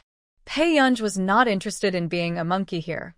When Qin Yu looked at Pei Yunj, the coldness in his eyes disappeared, and he said with a smile, listen to the song. Qin Yu Jiao looked at the backs of Qin Yu and Pei Yunj in disbelief, her shoulders trembling slightly, and a sense of humiliation became stronger. How could this be? Obviously, the brothers were still lukewarm towards Pei Yunj before, but now the second and third brothers are obviously thinking of Pei Yunj. Jiao? Lu Yuanxi, who was behind, thought that Qin Yu Jiao was crying and came to see her. It's classmate Lu. Qin Yu Jiao's eyes were slightly red, and she said, Thank you today. I didn't expect that I would faint. Did something happen? I've never seen you like this before. Qin Yu Jiao bit her lip, with unwillingness in her eyes. Is it true that no matter how good I become, I'm not as good as Pei Yunj? Originally, Qin Yu Jiao hoped that Lu Yuanxi could comfort her. Unexpectedly, Lu Yuanxi thought about it. She is different. Face froze when she heard this. What's the difference? Lu Yuanxi chuckled and glanced at Pei Yunj's back. Don't you think she's attractive even when she loses her temper? Suddenly, Qin Yu Jiao's face became even uglier. She knew that Lu Yuanxi had a good impression of strong and independent girls, but she didn't expect that his evaluation of Pei Yunj could be said to break his inherent principles. In the past, Lu Yuanxi obviously hated this kind of trouble-making girl the most. Pei Yunj sat in the co-pilot seat, lowering her head to play with her mobile phone. Not long after, Qin Yu's mobile phone rang. He glanced at the notes on the screen and suddenly became interested. This gentleman, this is the first time he has taken the initiative to call him. It's really rare. Qin Yu put on the Bluetooth and quickly answered the call. He asked lazily what happened. I didn't expect that you would call me too. The man's tone was indifferent, and he said casually, Yunhua came to the company to find you. Qin Yu's smile froze. Is this woman too perseverant? But then, he continued slowly, she knows which restaurant you're going to.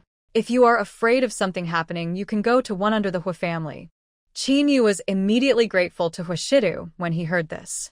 He never thought that Master Du still cared about him. Chinyu smiled politely in that case. Thank you in advance. Are you free today? My sister and I are going to have dinner together. If you are free. Sure. The man's voice sounded slowly and calmly. Chinyu paused. Master Du couldn't tell. Was he being polite to him? It was the first time he went out to eat with Gur. Did he hope that someone would disturb them as siblings? Chinyu took a deep breath and smiled. Is that so? Well, it just so happens that we haven't had dinner together for a long time. After hanging up the phone, Chinyu tried his best to calm down his temper. You would not deliberately do such a shameful thing. He probably really thought he was inviting him kindly. Gur, do you mind if there are more people to eat together? Chinyu turned his head and asked carefully. He really didn't expect that Hoshidu would agree so readily. Obviously, no matter how he asked Hoshidu to go out and play together before, Hoshidu ignored him. It's all right, Pei Yunj said. Hearing this, Chinyu also breathed a sigh of relief. But then, Chinyu suddenly remembered something. Doesn't Gur live with Duyi? These two people must know each other. Chinyu thought for a moment and asked, Gur, are you used to living here now? Very well. Pei Yunj responded. That's fine, that's fine. Chinyu coughed lightly. He also didn't know whether Hoshidu had told Gur that he had asked him to take care of Gur. If Gunnar thought that the two of them had teamed up to deceive her, then it would be all over. Thinking of this, Chinyu became even more nervous and didn't know how to mention this to Pei Yunj. Until you get off the bus. Chinyu took Pei Yunj into a restaurant and was welcomed into a private room. After the waiter pushed open the door of the box, he found a man with a refined and elegant look sitting inside. Chinyu? Is this coming too fast? He thought that Master Du would be late. Then. Pei Yunj's sudden words made Chinyu even stiffer. Brother? Chinyu looked at Pei Yunj. Who was the song calling? Then. What Chinyu found most unbelievable was that the man next to him casually unbuttoned 2 buttons on his collar and responded calmly and casually. Yeah. Chinyu? Master Du, do you know what you are doing? After a while, Pei Yunj glanced at Chinyu, then looked at Hoshidu, as if he suddenly understood what was going on. It turned out that the two of them had known each other for a long time. That was why Hoshidu took her back at that time. Who are you? Chinyu turned his head to look at Pei Yunj. Before he finished asking, he saw Pei Yunj's half-smiley eyes and immediately shut up. So that's how it is. Pei Yunj's eyes were tilted, and his tone was the same as usual, but it inexplicably made Chinyu even more panicked. Finished. Go-er is definitely angry. And at this time, Pei Yunj didn't say much. He just picked a seat at the side and sat down, with a bright and beautiful face, calm and composed. She said, let's eat first. Okay. Chinyu nodded and sat next to Pei Yunj nervously and couldn't help but glance at her secretly. This action also made Hoshidu, who was standing next to him, glance at him nonchalantly. Until the food is served. Pei Yunj glanced at the dishes, all of which were her favorites. Gur, try this, it must be delicious. Chinyu kept picking up food for Pei Yunj, and this too. In just a few minutes, Pei Yunj's bowl was full. The corners of her mouth twitched, and just as she was about to say something, she heard the man next to her say lazily, Chinyu, would you consider working part-time in my restaurant? The words fell. It didn't take long for Chinyu to react. This means he is like a restaurant waiter. Chinyu. I'm going to the bathroom. Pei Yunj suddenly stood up, said something, and walked out of the box. Seeing this scene, Chinyu became even more frightened. He looked at Hoshidu with worry. Gur is angry. Master Du, what should we do? Want to know? His thin eyelids were lifted, and the upturned corners of his eyes were seductive. After this meal, leave early. How can this be? His sister has become the same as his family? Chinyu couldn't help asking, what about you? Hoshidu's thin red lips curled up, and his low and magnetic voice made people blush and heartbeat, frivolous and ostentatious. Me? Discuss with the little girl and see if it works. Hearing this, Chinyu was stunned for a moment, and soon he was moved again. This is a true brother. He really didn't expect that Master Du would lower his posture to coax the little girl for his brother. He really misunderstood him before. Yu felt guilty for a while, and then reminded, okay, Master Du, if you really can't come to an agreement, don't be angry. Girls. It's normal to have a temper.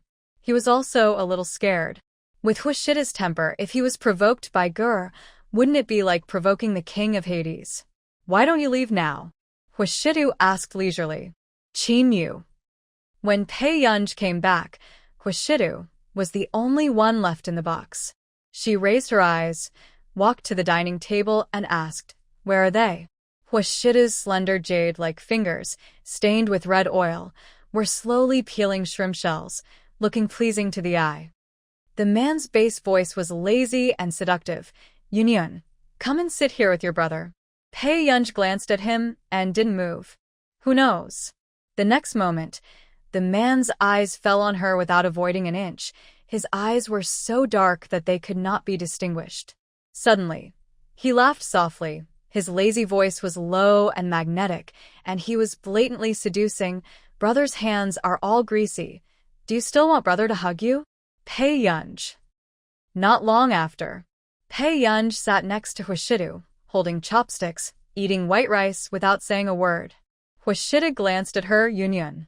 She said, don't talk while eating and don't talk while sleeping.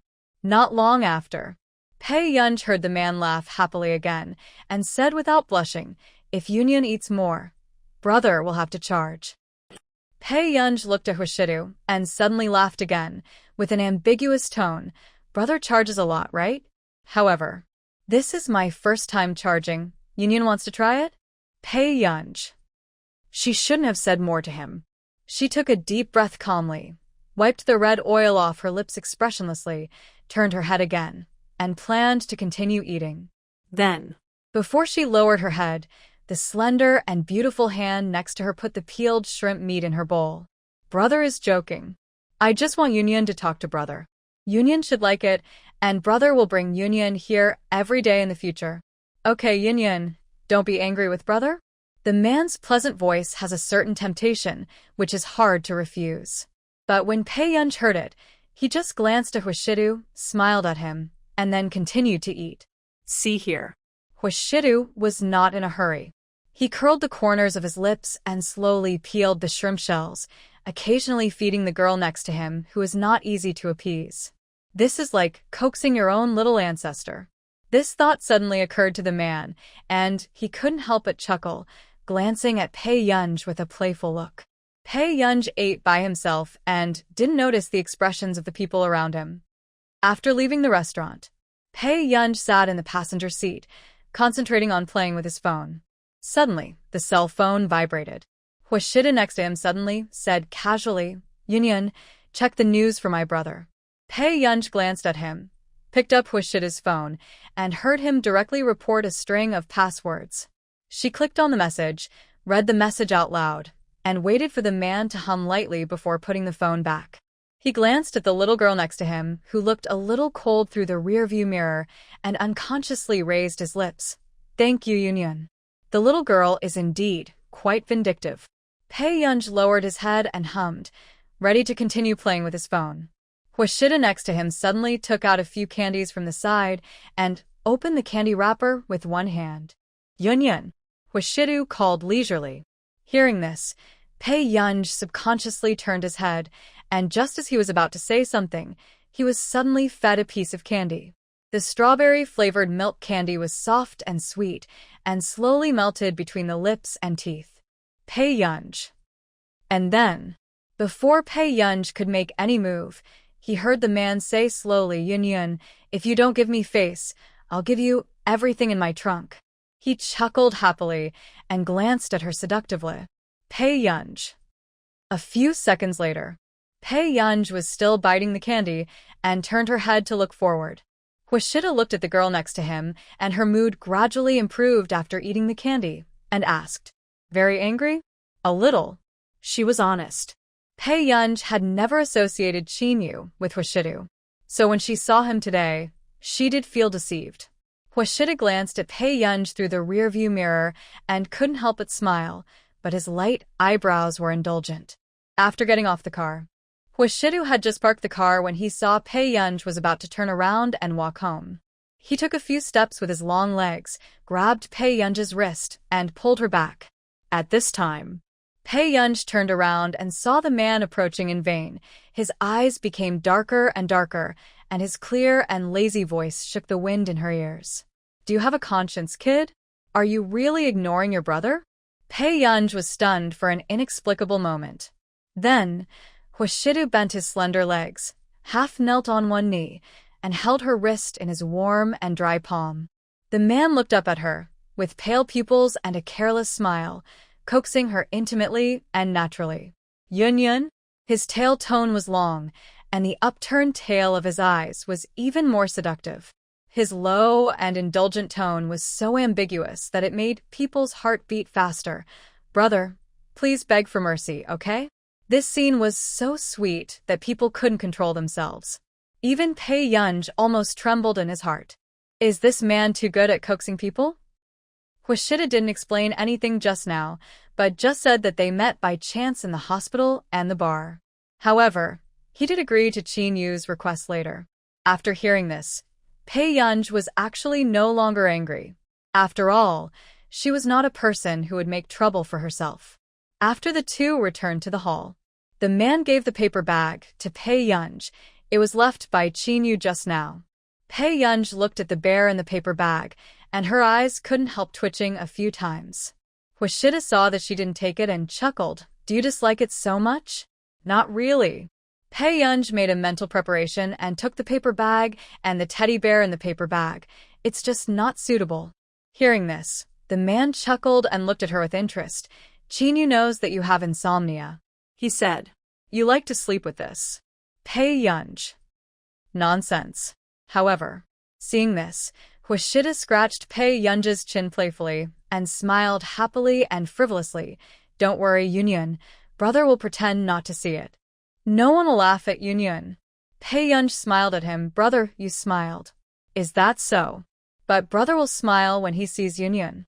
Pei Yunj. Not long. Pei Yunj went upstairs, bringing the teddy bear that didn't match her aura.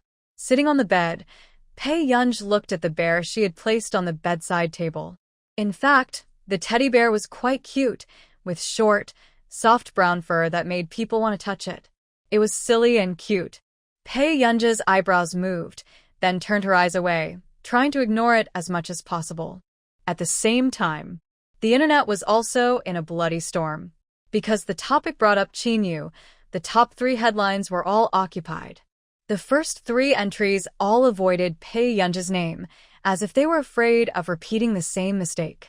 It's enough to see how hard people on the internet try to eat melons. However, because the development of reality is too far away from their imagination, there are heated discussions. Did I just get online? Qin Yu is the second son of the Qin family? Woo. It turns out that he is a man who will go home and inherit the family property if he doesn't work hard. Didn't they say that the brothers of the Qin family are all around Qin Yu Jiao? I don't think so in this photo. I don't know about the others, but the bear in Brother Yu's hand is said to be given to Miss Pei, and it was cruelly rejected. Miss Pei is such a cruel woman, ha. To be frank, some time ago, a certain fan exposed Miss Pei's photos and compared her madly to a certain princess. It was obvious that she was maliciously black. TSK, what a good dog of the real owner. The topic of the Qin brothers and sisters remained high. What made people laugh even more was that people on the internet were suspicious and didn't even dare to mention the 3 words Pei Yunj. However, some fans who were still angry began to sneer. Jiao is practicing the piano, and Mrs. Qin is with her. Don't cue the little Princess Qin. Everyone should pay more attention to the works, and my Jiao's Turgrin. Some people are really ridiculous. When we Jiao fans talk, we are maliciously black, and when we don't talk, we can't compete. Mouth area. Let my Jiao go. My Jiao doesn't fight or compete. I rely on my strength to attract fans. Don't spread rumors about the relationship between brothers and sisters. Who doesn't love the little fairy Jiao? How favored can a newcomer be? Besides, if it were me, I would prefer a talented sister like Qin Yu Jiao. In less than half an hour, Chin Yojao's fans and passers-by began to control the comments and even tried to unite Chin Yu's fans. However, Chin Yu's fans are also smart. After all, these are all Chin Yu's sisters, and there is no need for them to get involved in this muddy water.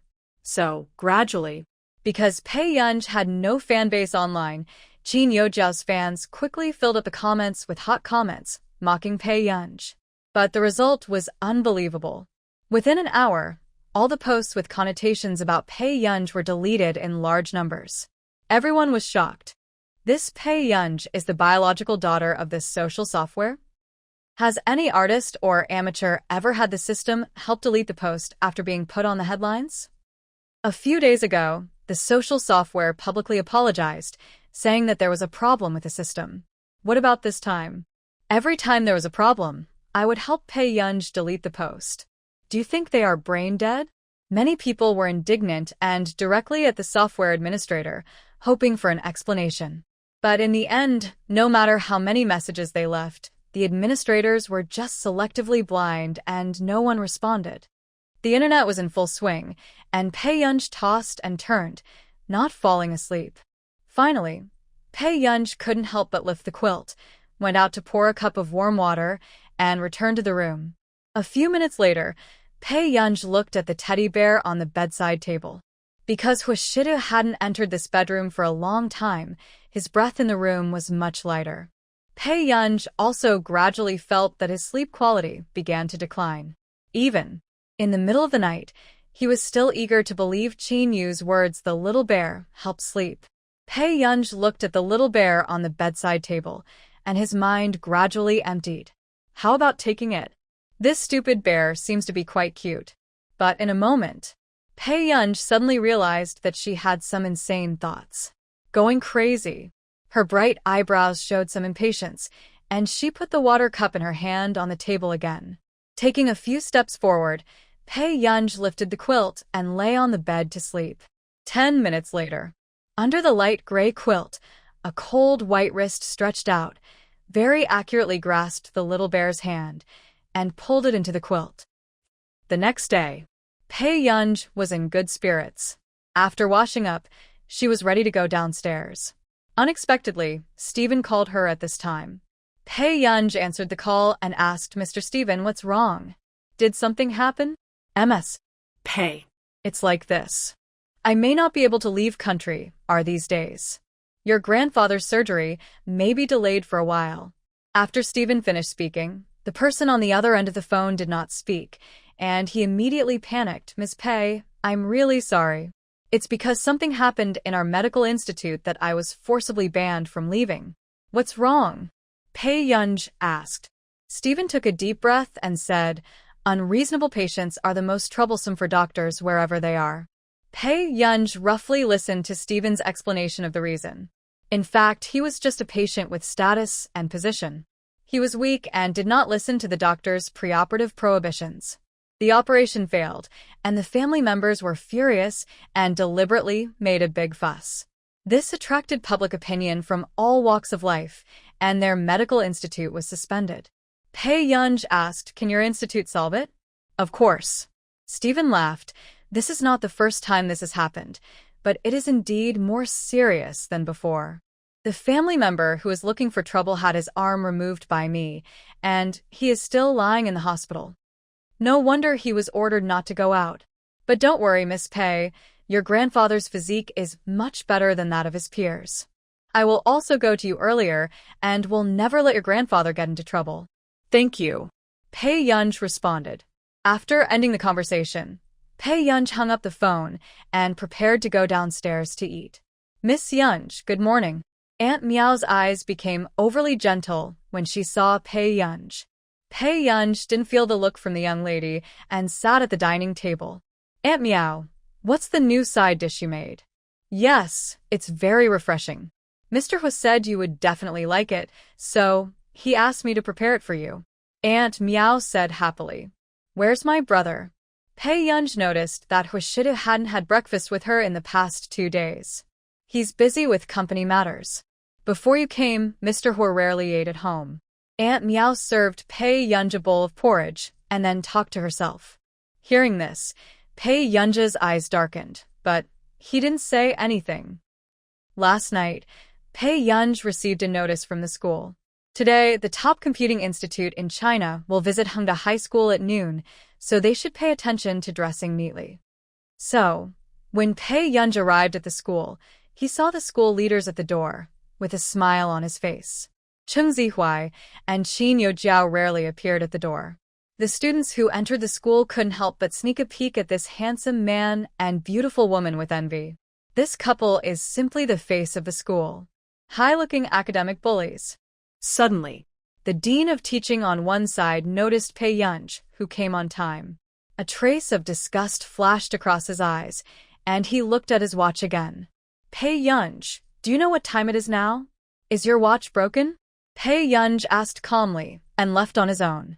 Suddenly, the dean of teaching's face turned black, and the taste of blood surged in his throat. In his more than 10 years of teaching career, he has never encountered a student as difficult to discipline as Pei Yunj. And this scene was also seen by Cheng Zihuai and Qin Youjiao.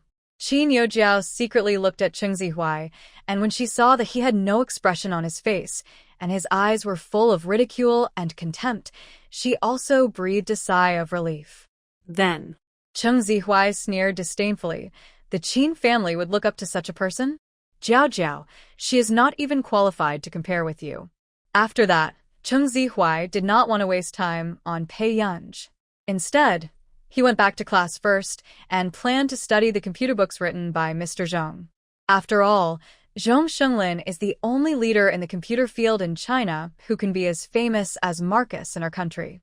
But Cheng Zihuai was also unbelievable. He did not expect that the AM Computing Technology Research Institute, which has always been low-key and cold, would actually visit their high school. What a pleasant surprise. Classroom 7. Pei Yunj realized that there was no one in the class, and it seemed that everyone had gathered in the conference hall. It should be for the AM Computing Institute. She raised her eyebrows. She did not expect that everyone would be so positive about the AM Computing Institute. then, Just as Pei Yunj put down her bag and was about to leave, her cell phone rang. It was Marcus calling. Pei Yunja's beautiful eyes moved, but she answered the phone. What's wrong? Gur, did that old man Zhong Shenlin go to your school? Marcus was furious. He never thought that Zhong Shenlin was so shameless. In order to recruit his members, they even went to high school to find people? Maybe I heard that AM Computing Institute is here. Pei Yunj thought about it. He will definitely come. This old man is good at recruiting people. Gur, when you see that weird old man later, don't pay attention to him.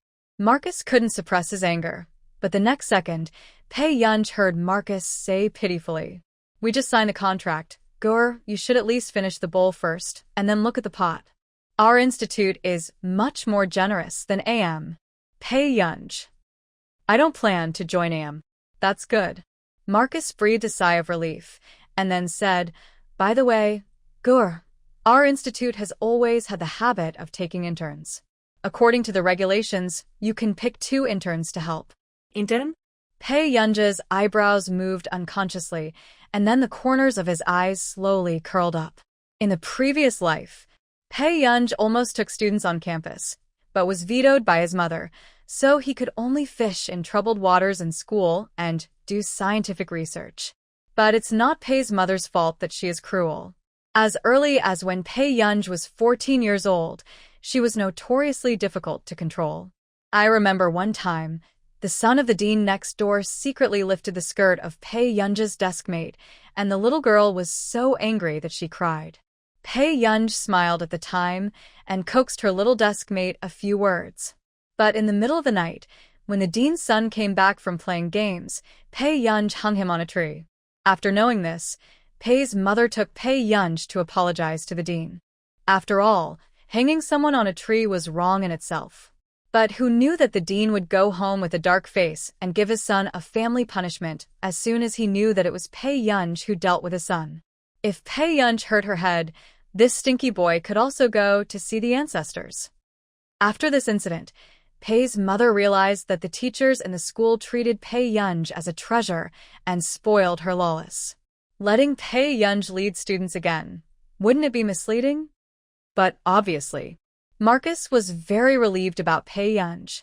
Even he smiled. Yes, Gur, don't worry. The interns are all graduate students from the top-ranked school in our country, and they will never cause you trouble. But, Gur, can I ask you for a favor? What is it? Pei Yunj raised his eyes. I have a little niece who is also in Yunqing, a student of the computer department of Yunqing University. Gur, can you help me take care of her when you are free? Marcus was a little nervous.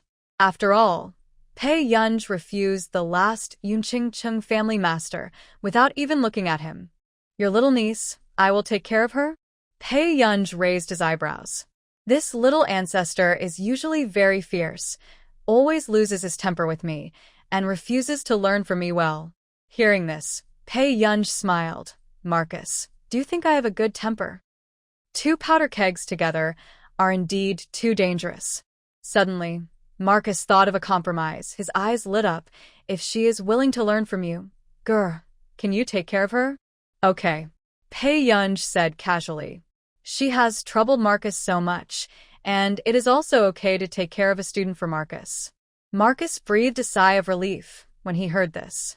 After hanging up the phone, Pei Yunj had just left the classroom when he paused again. He looked down and saw a little bloodstain on the ground. Her eyes darkened and she slowed down her pace and continued walking. Pei Yunj heard some noise in the corridor beside the stairs.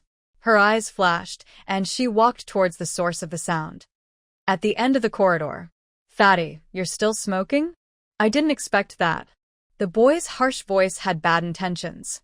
When Pei Yunj raised his eyes, he saw a familiar figure. Chu Zhixing's face was bruised and swollen. He was protecting the things in his pocket, breathing heavily, sweating. What are you protecting? Take it out for me. The boy stepped forward, grabbed Chu Zhixing by the hair, slammed him against the wall, and tried to grab the things in his pocket. But I found out that it was just a rubber band used to tie hair. However, if you know luxury goods, you will find that the official website price of this rubber band is 3,000 to 4,000. Rubber band? Fatty, you are not going to give it to a girl, are you? Who would accept your rubber band when you look like this? The boy sneered without any hesitation. Chu Zhixing pursed his lips and said in a hoarse voice, You don't need to care. Hey, you're tough now? Chu Zhixing, have you forgotten how you spent your junior high school? The boy approached Chu Zhixing and smiled cruelly and deliberately in his ear. You are the dog I want to beat. Even if you get admitted to Hongda, I can still deal with you. This made Chu Zhixing's eyes red, and he remembered how this boy tortured him in junior high school. He deliberately asked him to help deliver love letters and laughed at him in public with the girls, calling him a fat pig. Seeing Chu Zhixing's humiliated look, the boy threw the rubber band away. Who's she? Chu Zhixing seemed to have touched his anger point, looking at him fiercely, his whole body shaking. It's useless for you to keep this thing. Also, I ask you again, do you have money? Hu Ji pulled Chu Zhixing's collar, smiling sunny, but doing cruel things. Suddenly, a clear voice sounded next to him. The rubber band is pretty good. Pei Yunj took the rubber band and looked at it. Hu Ji heard the voice and turned his head subconsciously. After seeing Pei Yunj's face clearly, obsession appeared in his eyes. But soon, he put on a smile on his face and pretended to be generous. Do your classmates like it? Then I'll give it to you. Pei Yunj walked to Chu Zhixing's side and teased him with a smile. Xiao Chu, is it for me? Yes. Chu Zhixing subon siko witspai. Thank you. Pei Yunj put the rubber band on her thin white wrist, lazily bending her beautiful eyes, not knowing how expensive this rubber band was. At this time, Pei Yunja's scene of talking to Chu Zhixing without paying any attention to her maid Hu Ji's face turned black, as if he was humiliated. Such a beautiful girl, you know her, Chu Zhixing. Hu Ji sneered and turned to look at Chu Zhixing. Why don't you introduce her to me? After the words fell, Chu Zhixing raised his head suddenly, staring at Hu Ji, his heart full of anger. In fact, before junior high school, Chu Zhixing was not so fat and was still very popular with girls. But until he was diagnosed with a disease and started to inject drugs, he began to gain weight.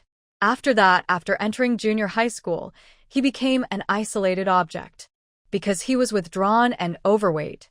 And this boy was the one who took the lead in teasing him. However, Huji dropped out of school very early because of his poor grades and poor family conditions. Suddenly, Pei Yunj next to him curled his red lips and said, "Chu Zhixing, can you protect me?" Hearing this, Chu Zhixing was stunned. But before he could think about it, he saw Huji reaching out to touch Pei Yunj's face. Pei Yunj was in a casual posture and did not move, with the corners of her overly beautiful eyes slightly raised. Seeing that the hand was about to touch Pei Yunj's face, Chu Zhixing's mind exploded in an instant. He rushed forward and punched Huji fiercely, causing him to groan in pain. "Chu Zhixing, are you looking for death?" This was the first time Huji was beaten by Chu Zhixing. His eyes were filled with disbelief and rage. But the next moment, Chu Zhixing grabbed him by the collar. His deep eyes and eyebrows revealed a murderous look, and he punched him desperately. Huji had no power to resist at all. He was shaking with pain, his brows furrowed, and fear gradually emerged in his eyes. Is this Chu Zhixing crazy? After realizing what was happening, Huji was scared. "Chu Zhixing, I was wrong. I won't bother you anymore. Can you let me go?" Chu Zhixing's movements suddenly stopped. But the next moment, his cold voice rang in Huji's ears, making his scalp tingle. "Anyone who touches her will die." After saying, Chu Zhixing held his neck, pressed him against the wall, and punched him hard in the abdomen. Huji was completely desperate, and a thought came to his mind. If he continued like this, he would die at the hands of this madman sooner or later. He really didn't expect that Chu Zhixing would have this side. Chu. Every time Huji wanted to speak, he was beaten by Chu Zhixing and howled in pain. Not long after, Huji was lying on the ground dying. Seeing this, Pei Yunj was about to step forward and saw Chu Zhixing suddenly lose his balance and fainted. Before Chu Zhixing fainted, Pei Yunj supported him. Seeing that Chu Zhixing's face was slightly pale, but he didn't look painful, he helped him sit on the ground first. Huji, who was standing aside, sneered and forced himself to stand up after seeing Chu Zhixing faint, his eyes full of coldness and hatred. "Fatty, you dare to hit me. I'll take care of you." Suddenly, before Huji finished speaking, he saw the girl who had not been aggressive just now, turned her eyes. Deep in her beautiful pupils, there was a coldness that made people's backs cold. Pei Yunj stood up and walked towards him, directly grabbing Huji's hair and dragging him inside. She smiled too beautifully, and the danger in her eyes grew. "Did you drag him like this just now?" Huji's scalp was almost torn off in pain, and he suddenly realized that this girl was the devil. Pei Yunj threw him to the ground and stepped on his chest, and the strength of her feet increased little by little. Huji felt that his ribs were about to be broken by her. It hurt so much that he couldn't think. The veins on his forehead burst, and his body was sweating a little bit. At this time, Pei Yunj half leaned over and patted his face. "Are you so powerful, classmate? Did you bully our Xiao Chu all day long in the past?" The girl's voice was casual and clear, but it fell into Huji's ears, but it was like a death warrant. The harsh and painful screams in the corridor rang out one after another. When Pei Yunj almost stopped, the angry voice of the dean of teaching rang out from the side. "Pei Yunj, what are you doing?" He quickly walked in front of Pei Yunj, as if he had finally found trouble with Pei Yunj. Beating someone up at school? Seeing Pei Yunj this time, how can he quibble? Who knows? Pei Yunj glanced at him leisurely and laughed again. Her eyes were bright and unrestrained, and her tone was full of mockery. "Why would I fight?" For a while, the dean's face turned red, and he was speechless. He looked at Pei Yunj in disbelief. "Punishment or self-reflection, teacher?" Pei Yunj asked slowly. The dean laughed coldly. This time, since he had caught Pei Yunj's handle, he would not let him go. "Punishment or self-reflection. I tell you, you have to quit." Halfway through the conversation, another voice suddenly sounded. "Pei Yunj, come here and help the teacher move the materials." This was Zhao Yi, the physics teacher who had made Pei Yunj copy as punishment. The dean of studies was gloomy Teacher Zhao. This student got into a fight on campus and is lying on the ground. When Teacher Zhao Yi heard this, he walked closer and glanced at Hu Ji on the ground, then asked Pei Yunj, "Are you so awesome?" Pei Yunj curled his lips modestly, "Not bad." The dean of studies next to him heard this conversation, and his face turned dark. Teacher Zhao Yi. If it weren't for the fact that Teacher Zhao Yi had a high level of teaching and was particularly favored by the principal, he would have scolded a new teacher. Hey.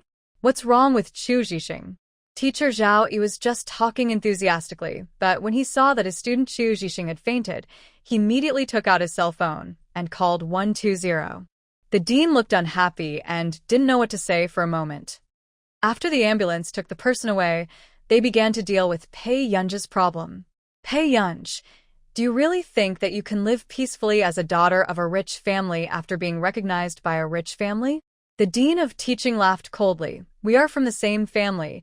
Don't you think you are too different from Qin Yujiao? As soon as the voice fell, Pei Yunj slowly raised her eyes and looked at him with ambiguous eyes. Pei Yunj is very smart. Zhao Yi, who was in the same office, couldn't help but say, Teacher Zhao Yi. The dean of teaching looked at Zhao Yi with a dark face. I don't know why you chose her as your class representative. But Pei Yunj has only been in school for a short time, and she has caused so many troubles. Look at her behavior. It is clear that she is rotten to the bones. Suddenly, Zhao Yi's face sank. Dean, do you know what you are talking about? The dean of teaching had long been unhappy with Zhao Yi and said in a sarcastic tone, Teacher Zhao, since you are just a teacher, there are some things that you don't need to care about. The words fell. Before Zhao Yi could continue to speak, the voice of the principal rang out outside the door. What happened? Why did our school send an ambulance? The principal hurried over from the lecture hall to find out what happened. Seeing this, the dean took the opportunity to complain. Principal, Pei Yunj from class 7 of grade 2 has repeatedly attacked people in school. This time, he beat the person so badly that there was not a single piece of good skin on his body. Hearing Pei Yunj's name, the principal's face became even worse. It's her again.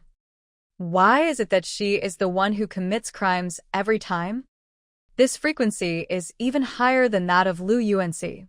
However, after glancing at the several members of the Institute of Computing Technology who followed him, Cheng Zihuai and Qin Yujiao, the principal could only take a deep breath. Okay, this matter will be investigated clearly. I will arrange for someone to adjust the video. As for Pei Yunj, stay here and wait. After the principal finished speaking, he greeted the older gentleman next to him and turned to leave the office. If he had known that Pei Yunj was so unlearned, even if he didn't want the building donated by the Qin family, he would not have let Pei Yunj enter Hongda.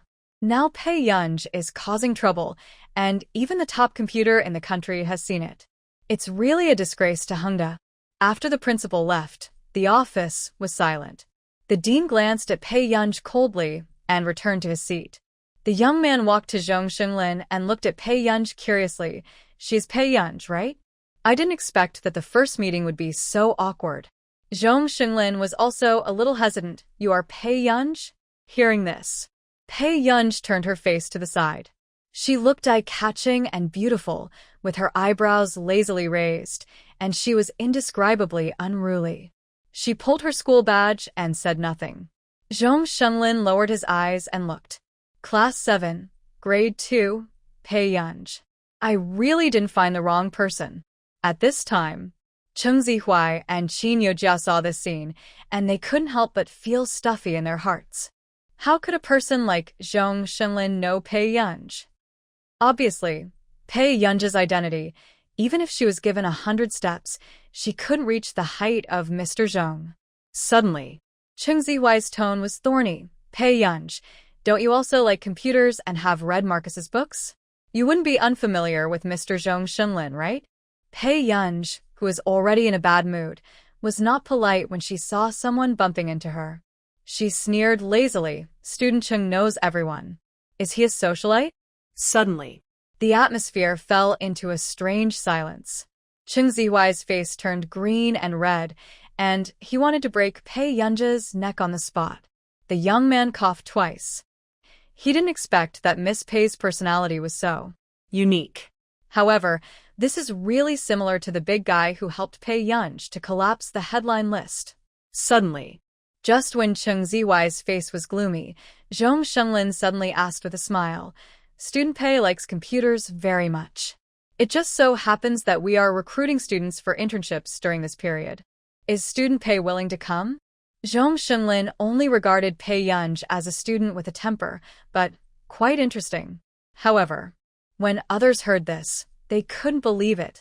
AM is the top computer technology research institute in China. The interns usually recruited are also graduate students ranked in the top few majors in China. But Pei Yunj is so unlearned. What can he do after entering? "Mr. Zhong, didn't you say that there is only one quota for Hongda's students? Are you going to give it to Pei Yunj?" Qin Youjiao's face was not good either, so she could only ask tentatively. Cheng Zihuai next to him turned pale and clenched his fists. "It doesn't matter. I have a connection with classmate Pei." Zhong Shenglin smiled. He came today just for Pei Yunj. He wanted to know who the person who helped Pei Yunj was. As for this Cheng Zihuai, he was indeed okay, but he was not in his eyes. It would be better to wait a few more years. "Sorry, Mr. Zhong, I may not be free." Pei Yunj smiled and had a good impression of Zhong Shenglin. "Are you busy with your studies?" "Yeah, my grades are at the bottom, and someone at home insisted that I take extra classes on weekends." Pei Yunj curled his lips. Hearing this, the young man next to him couldn't help but look at Pei Yunj, quite surprised. "I took extra classes on the weekends, but my grades were still at the bottom? What level is this?" After coming back to his senses, the young man immediately grabbed Zhong Shenglin and said, "Grandpa, please don't delay the girl's college entrance examination. Although this girl has a certain relationship with that big guy, but with such a poor result, no one in their computer department can help her." Zhong Shenglin felt inexplicably regretful and always felt an indescribable sense of loss. "Then if Pei is interested in the future, he can contact me." After saying this, the elegant and gentle old man took out a clean, brand new business card from his pocket and handed it to Pei Yunj. Seeing this, The dean, who had been watching from the side, opened his eyes wide. Just now, Mr. Zhong didn't even give the principal his business card. The person they contacted was Mr. Zhong's assistant. But now, Mr. Zhong actually handed a business card to Pei Yunj himself? If anyone were to tell others about something like this, they would be able to brag about it for most of their lives. This is Zhong Shenglin, the first winner of the Busaka Award in computer science in China. He is also a leader in the computer field and a legend in the eyes of the younger generation of researchers. The Dean of Studies and Cheng Zihuai and Qin Youjiao beside him all looked extremely unhappy. Qin Youjiao's face twisted and became increasingly hideous. Why does Pei Yunj do this? Even Mr. Zhong was so nice to her for no apparent reason. In public, Pei Yunj would not refuse Zhong Shenglin's kindness. She nodded. "Thank you, Mr. Zhong. It's okay. You can bring your friends to play when you have time." Zhong Shenglin smiled, just like a friendly grandfather from the neighborhood. When the young man heard this, he glanced at him expressionlessly. He He knew whether he wanted Pei Yunj to bring friends or big guys. Seeing that Zhong Shenglin seemed to be very interested in Pei Yunj and was always looking for topics to chat, Cheng Zihuai's handsome face was also dark and embarrassing. He clenched his fists, and his eyes were even colder. Pei Yunj was really lucky. It was just the first time they met, and Mr. Zhong was willing to accept Pei Yunj into the Computing Institute without considering him. Not long after, the principal came back with a very bad face, but he didn't say much, just asked Pei Yunj to pay more attention to his image and ask the teacher to solve it, if there was anything. This matter is indeed not good to say in front of Zhong Shenglin and others next to him. He checked the video, and the boy who was beaten looked strange and was not a student of Hongda. When he appeared at the entrance of the corridor, he grabbed Chu Zhixing's clothes, and Chu Zhixing was injured. After that, the two entered the blind spot of the surveillance again. They didn't even have to think about it. They knew what the boy was doing to Chu Zhixing. But what was even more surprising was, not long after, Pei Yunj appeared and also entered the blind spot of the surveillance. No one knew what happened inside. But about 10 minutes later, the boy was grabbed by the hair by Pei Yunj and suddenly appeared in the surveillance area. He was beaten up by Pei Yunj. This method was so cruel that even he, a middle-aged man who had seen the world, felt his scalp tingling. However, hearing the principal say that the matter was resolved like this, many people felt uncomfortable. The dean of teaching widened his eyes. Principal, Pei Yunj is committing campus violence. How can you condone her? What nonsense are you talking about? The principal was angry. His face was livid. Young people from outside the society have mixed in and harassed our students. As the dean of teaching, you are completely unaware of it, and you still have the face to mention campus violence? When the dean heard this, his face suddenly turned pale. He never expected that the boy who was beaten was not from their school. But he saw Pei Yunj beating someone with his own eyes, so there's nothing wrong with that. The principal avoided the topic, clearly trying to protect a student like Pei Yunj who had a bad record. The dean's eyes were filled with resentment, but he didn't dare to say what was in his heart. Okay, Pei Yunj, go back. The principal took a deep breath and pressed his eyebrows. Okay. Pei Yunj was too lazy to look at the dean next to him. He just said hello to Zhao Yi and Zhong Xinlin and left the office. I am also convinced. She is acting arrogantly in school. She is the only daughter in the Qin family. After the boys in the class finished speaking, Pei Yunj just walked in. As for the people who had just followed the boy's lead, they all fell silent. Suddenly, the boy sneered. What are you afraid of? Are you afraid that someone will take advantage of others' power? At this point, he saw Pei Yunj ignored him and deliberately said harshly when Pei Yunj walked past him. Oh, you really think you are a rich lady and you can't even get punished for hitting people. After the words fell, everyone thought that Pei Yunj would swallow her anger. But who knew that Pei Yunj stopped? She pulled her tie lazily and laughed softly. Without waiting for everyone to react, Pei Yunj suddenly turned her head, pulled the tie on the collar of her shirt, and threw it on the boy's face. Her bright eyebrows raised, unruly and seemingly violent. Tell me, do you want to shut up or be hospitalized? Inexplicably, the girl who was closest to him, looking at Pei Yunj's overly good-looking eyebrows and unruly appearance, actually had her heart skipping a beat. But now, when she saw him tear off his tie with one hand and throw it in someone's face, she really felt like she was being killed. This guy is so amazing. In the entire Hongda High School, Pei Yunj was the first girl who made people feel that she had a special temperament even when she was wearing a tie. However, this was also thanks to the boys in previous classes. In the past, boys in Hongda High School wore ties and girls wore collars. This led to the fact that boys and girls wore ties uniformly from a few years ago. Looking at Pei Yunj's cold eyes, the boy who was just weird didn't dare to speak. Then, it was not until Pei Yunj returned to his seat and started playing with his phone that the atmosphere in the classroom eased a little. Just now, it was really scary. Class 1. Qin Yujiao played a piece of piano in the lecture hall to welcome several researchers from the Institute of Computing Technology, and she was in the spotlight again. But at this moment, she was still in a bad mood, because Pei Yunj actually won the favor of Mr. Zhong. Qin Yujiao was doing her homework, but suddenly heard people around her talking. Just now, Class 7 almost had a fight again, did you know? Someone whispered excitedly. Awesome Class 7, who is it? Lu Yuanxi or Pei Yunj? Pei Yunj. She's almost taking Lu Yuanxi's position as the school bully now, right? The person who spoke was sarcastic. But after hearing this, another girl said excitedly, how can Pei Yunj be blamed for this? There was a boy who was rude, and he was rude in front of Pei Yunj. You don't know. I was sitting in my friend's seat at the time, and I saw the sister pulling off her tie with one hand and throwing it in the boy's face. It was so that my legs went weak and my heart melted.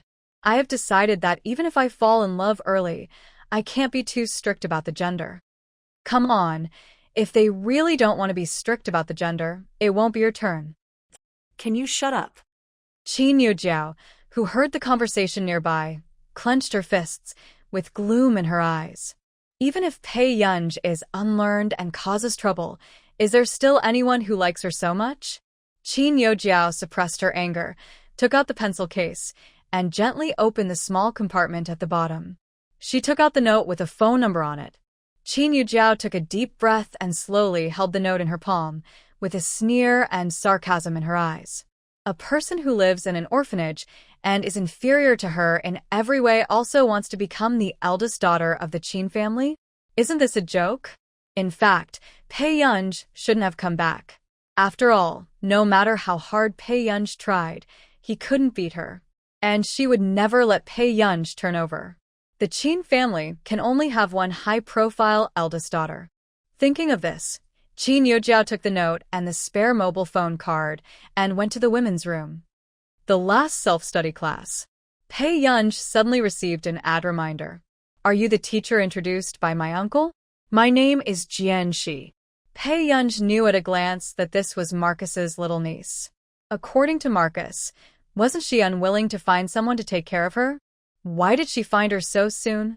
Pei Yunj felt familiar with the name, but then agreed to add it. A few seconds passed. Jian Shi's messages kept popping up. Did you complete the project that Uncle Stephen likes? Teacher, I don't think I've heard of you in the circle. The girl who was in the dormitory of Yunqing University, biting a pen and staring at her mobile phone, looked beautiful, but a little nervous. Such a powerful person must have many people who want to be led by her. The next moment, her mobile phone rang, and she looked down and saw Pei Yunj's reply. Yeah. Cold and indifferent, it was indeed the style of a big boss. After Jian Shi reacted, she immediately continued typing. Then. How many students does the teacher have? Can you lead me? After sending it out, Jian Shi was very nervous, and she wondered if Pei Yunj would dislike her hypocritical words. After all, Pei Yunj had already agreed to lead her because of Uncle Marcus. But in fact, she was afraid of causing trouble for Pei Yunj. But fortunately, Pei Yunj replied to her. You are the first one, and 2 interns will be taken later. You can if you want. After reading the message, Jian Shi stood up suddenly and jumped up and down in the dormitory with excitement. Ah. I'm going to die. Jian Shi's face was flushed, and she didn't look cold and aloof in front of others at all. She really likes that project. Her teacher must be a god to be able to come up with such a project. Jian Shi, what's wrong with you? The roommate who was suddenly awakened from her afternoon nap rubbed her eyes. Jian Shi reacted, coughed lightly, and returned to seriousness. Sorry, I'm a little excited and nervous. Hearing this, the roommate looked at her with a smile. Oh, we are the first in the computer department in our freshman year, and we haven't been excited about the competition and the speech. What else can make you excited? Yunqing University is the best university in China, and its computer science department is the best in the country. As a grade-skipping student, Jian Shi became the top student in their computer department and a celebrity in the school. I found a professional teacher. Jian Shi's cold face was slightly flushed. Very good. I remember, isn't your Uncle Marcus? Why don't you find him? The roommate asked. But she and Jane were the only ones who knew about this. Marcus is not that good. I don't want to look for him.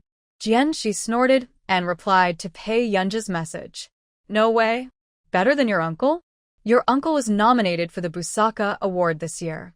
Jian Shi raised her eyebrows and started to brag. Of course my teacher is great. I feel like she knows everything. This tone of a brainless fan could actually come out of Jian Shi's mouth. Incredible. Is your teacher a boy? He looks very good. Otherwise, how could Jian Shi lose her mind and talk nonsense? Jian Shi's eyelids jumped.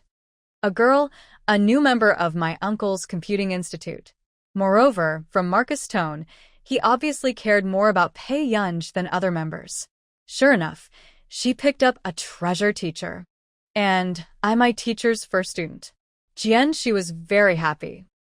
The brainless fan was confirmed. This time, Pei Yunj, who had just left school, suddenly remembered Jian Shi's name. Why did it sound so familiar?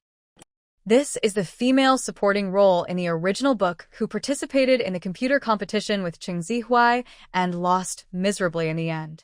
Moreover, Pei Yunj still remembered that Jian Shi had a special feeling for Cheng Zihuai because she lost to him and had been silently paving the way for him.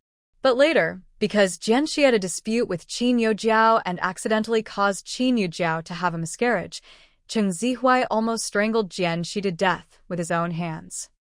Pei Yunji's eyelids moved, and he sent another message to Jianxi.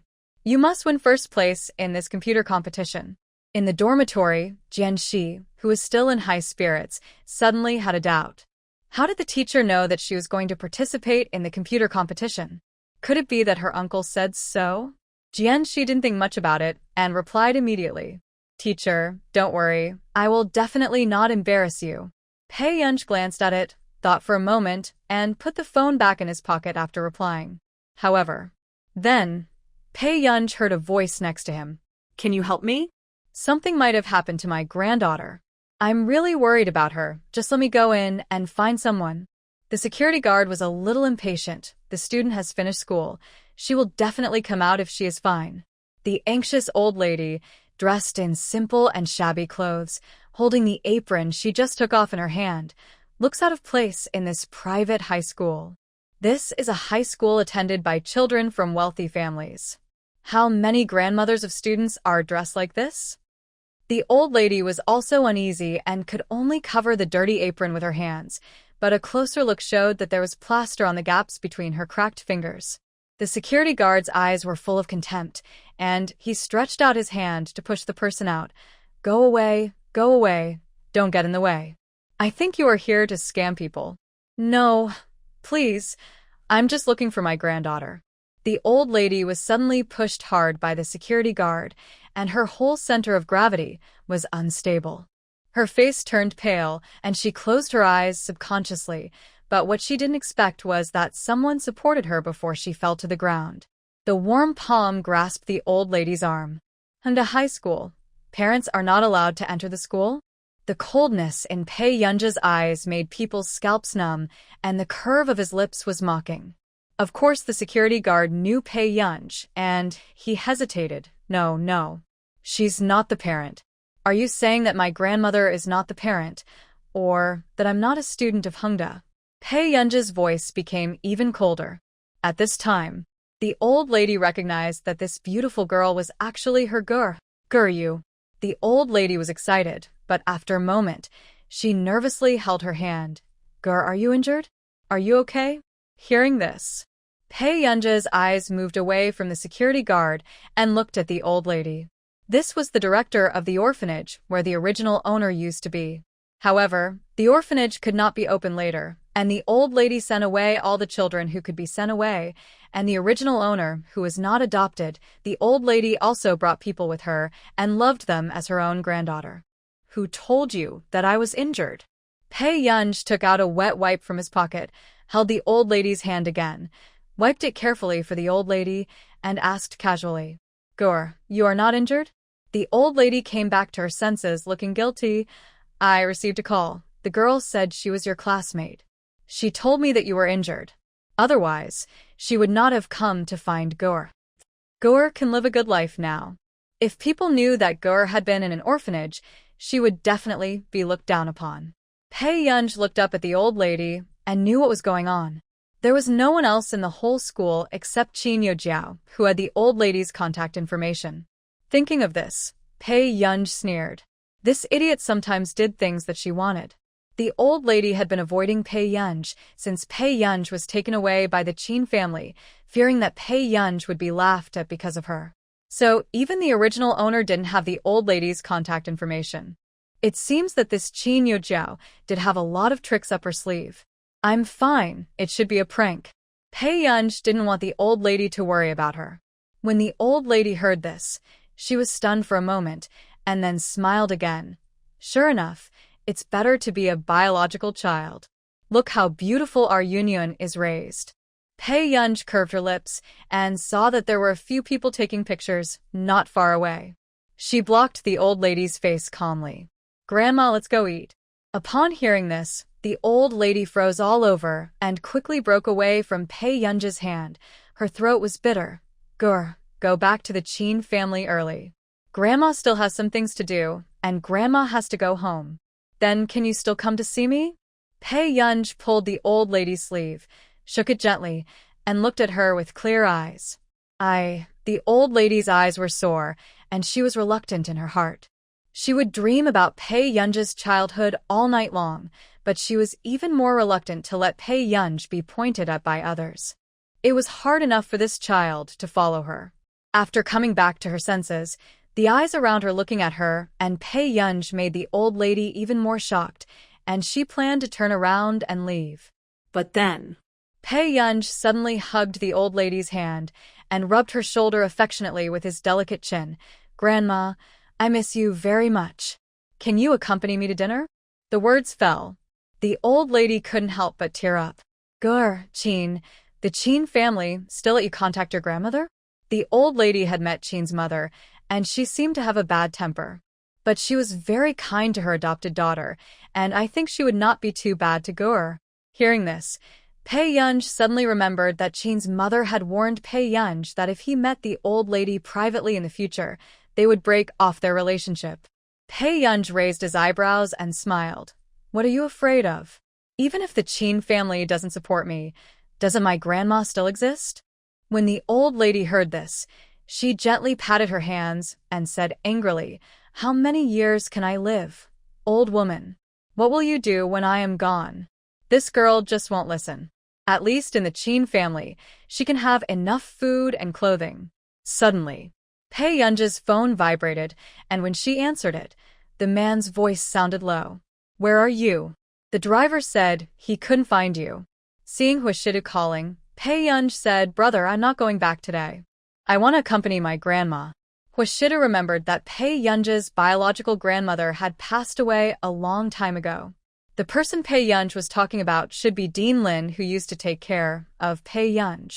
The child probably doesn't know until now that the director of the orphanage who raised her was a doctor of biology. However, all the experimental fees and patent fees he earned were donated. He lived a poor life and used all his savings to open an orphanage. "Are you going to eat?" he asked suddenly. Pei Yun was stunned. "Yes." "Let the driver take you, and brother will come to find you later." After the words fell, Pei Yun was also a little surprised. Huashidu doesn't seem like an idle person who can accompany her to see her grandparents every other day. However, after finishing the chat, Pei Yun still said to the old lady, "Grandma, the driver is still waiting over there. Let's go over there." "Okay." The old lady glanced at the luxury car that was picking her up and always felt that the Qin family seemed to be richer than she imagined. After getting in the car, the driver, Uncle Chun, smiled and said, "Miss Pei, Assistant Zeng just notified me to take you to the restaurant." "Sorry to bother, Uncle Chun." Pei Yun nodded. Uncle Chun grinned. "Miss, you are too polite. The school is not far from the restaurant, and it is not the one he went to with Chini last time." Along the way, Pei Yun could see that the old lady was a little uneasy and chatted with the old lady from time to time so that the old lady gradually relaxed. Until 20 minutes later, Pei Yun took the old lady to the front desk of the restaurant. However, before Pei Yun asked, a proud voice suddenly sounded next to him. "Hurry up and get me the best private room." "I'm sorry, miss. All the private rooms have been booked." The receptionist smiled professionally. "Excuse me, miss. Do you have a reservation?" Chung Xiuyuan probably didn't expect to encounter such a thing, and her face was a little embarrassed. Today she said that she would open a private room here and invite her friends to have dinner together. But now, she can't book a private room? And the next moment, before Chung Xiuyuan could speak, Pei Yun's voice interrupted her thoughts. "Excuse me, how do I get to room 307? When the receptionist heard the room number, a hint of surprise flashed across her eyes, and then turned into a more respectful look. "It's the private room on the far right on the 3rd floor. Miss, if you can't find a room, I can ask someone to take you there." After saying that, the receptionist looked at Pei Yun with a respectful and cautious look. The boss basically didn't let guests into the private room 307. Most of the people who could use this private room were the boss's distinguished friends. I never thought that one day she would see a young girl and an old lady who looked plainly dressed enter the VIP box.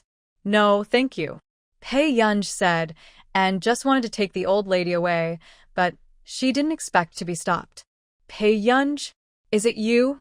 Chung Shuayuan had been staring at Pei Yunj just now and always felt that Pei Yunj looked familiar, but she didn't remember that she had seen such an outstanding girl. But soon, Chung Shuayuan's eyes widened in disbelief. This could be Pei Yunj. Pei Yunj, who had been pestering her cousin Chung Zihuai. Thinking of this, Chung Shuayuan's eyes revealed a trace of disgust. How could this woman be worthy of Zihuai? She was too far from Yu Jiao. She was simply overestimating herself. Who are you? Pei Yunj said briefly and obviously didn't want to pay attention. You ask who I am?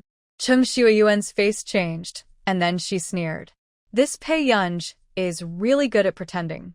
When he was pestering Zihuai, he pretended to be pitiful every day.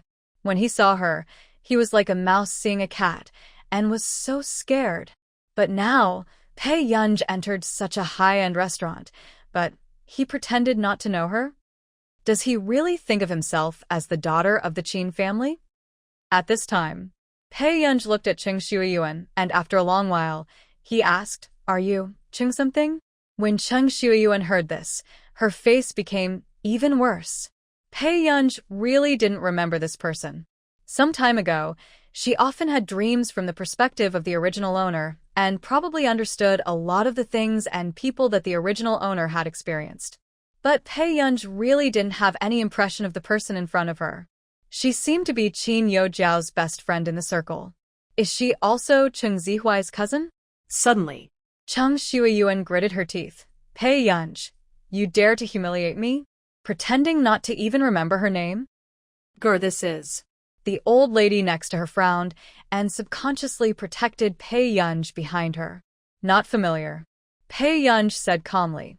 Hearing this, the old lady looked at Chung Shuayuan and said gently, Classmate, do you know Gur? Chung Shuayuan glanced at the old lady, and the disgust in her eyes became stronger. She sneered and said sarcastically, Using the Qin family's money, you brought your grandmother to such a high-end restaurant? I didn't expect that, Pei Yunj. You are very filial. After the words fell, Pei Yunj did not change his expression, and the old lady's face turned pale when she heard these weird words. Classmate, you really misunderstood. Chung Shuayuan glanced at the old lady with disgust and took a step back. Misunderstanding? When Madame Qin said that, I was there too and heard it clearly. After that, Chung Shuayuan looked at Pei Yunj provocatively. Madame Qin said that as long as you contact the person who raised you before, you'll sever the mother-daughter relationship with you.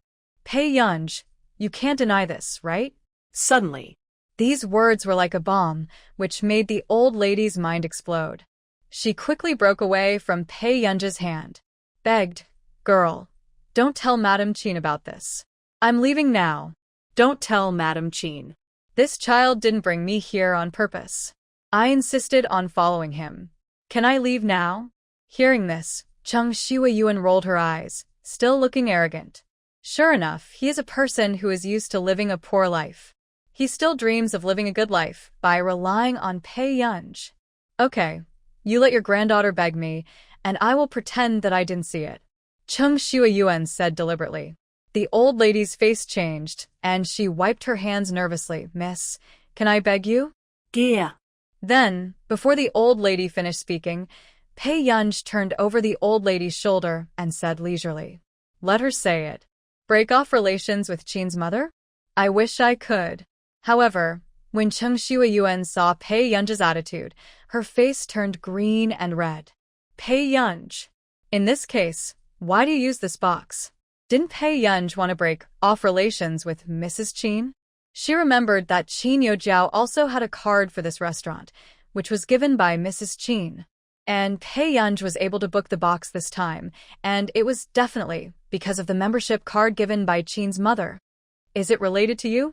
Pei Yunj glanced at her, and soon planned to go upstairs.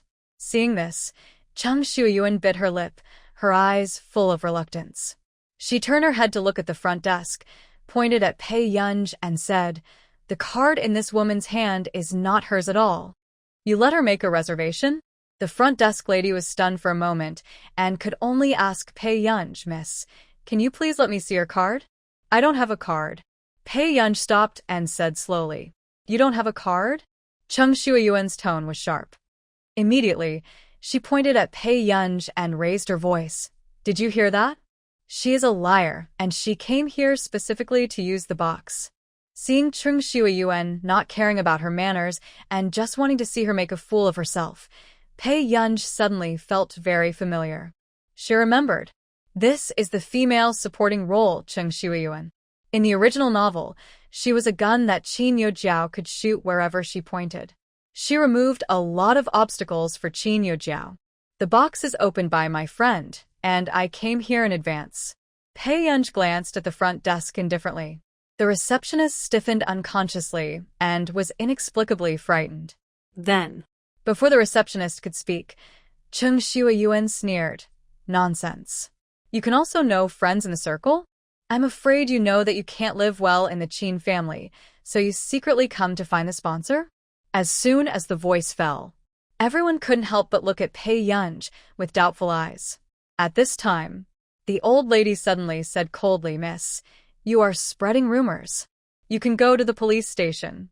Oh, old lady, how many words do you know? You even know to send me to the police station? Chung Shuayuan's tone was full of ridicule and sarcasm. The person who raised Pei Yunj was nothing more than a countrywoman. She probably watched too many TV series and dared to talk to her like this. Chung Shuayuan. Pei Yunj said slowly. What? Chung Shuayuan looked at Pei Yunj fearlessly and asked with her chin raised. Pei Yunj took the old lady's hand, curled the corners of her lips, and said without warmth in her eyes, Apologize to my grandma. When Chung Shuayuan heard it, she felt it was even more ridiculous. With disdain. Oh, apologize? Pei Yunj, have you been to a mental hospital and your brain is broken? Yeah. The old lady hurriedly grabbed Pei Yunj's hand, not wanting Pei Yunj to argue with her. Do you think you can get out without apologizing today? Pei Yunj played with the goblet placed on the front desk. When he raised his eyebrows, a cold light flashed in his eyes. You. For a moment, Chung Shuayuan, who was looking at Pei Yunj, felt a chill on her back for some reason. When did this woman's eyes become so scary? However, just when the atmosphere was at a stalemate, another voice sounded nearby, interrupting everyone's thoughts. Pei Yunj, what are you doing? Hear the sound. In a blink of an eye, everyone saw a handsome boy walking up to Pei Yunj with an expressionless face. Cousin. Chung Shuayuan seemed to have seen a savior. She immediately stepped forward and took Chung Zihuai's hand, saying aggrievedly, Pei Yunj deliberately bullied me. I just said a few words to her, but she threatened me and wouldn't let me leave. What did you say about her? Chung Zihuai turned his head and looked at her. Chung Shuayuan paused for a moment, then said in a commanding tone, I'm just telling the truth. Jiao Jiao said she didn't have a membership card for this restaurant. But as soon as she came, she made a reservation for the VIP box. If she wasn't with someone shameful, why didn't she let that person come out and see us? Of course, Chung Shuayuan didn't dare to say anything about the sponsor in front of Chung Zihuai.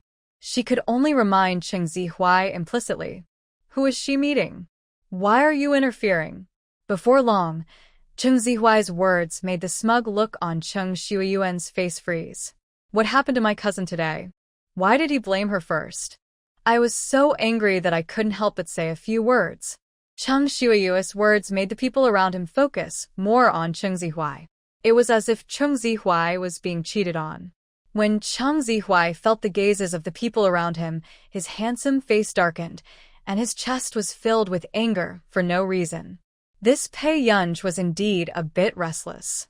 Sooner or later, the Qin family would have a daughter who would marry him. Although he had Qin Yojiao in mind, Pei Yunj's attraction was still a slap in his face. Pei Yunj, do you know how to write about keeping oneself clean? Chung Zihuai sneered and turned to mock her.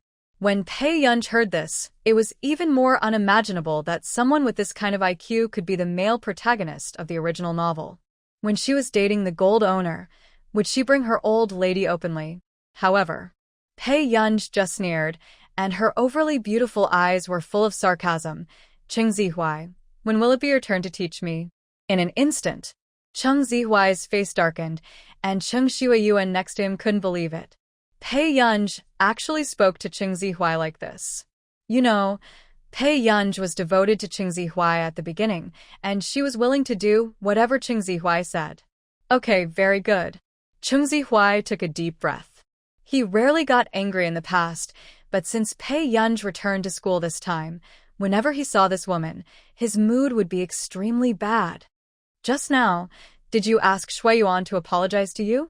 Cheng Zihuai stared at Pei Yunj with a gloomy look and said coldly, "She is the eldest daughter of the Cheng family. I'm afraid it won't work.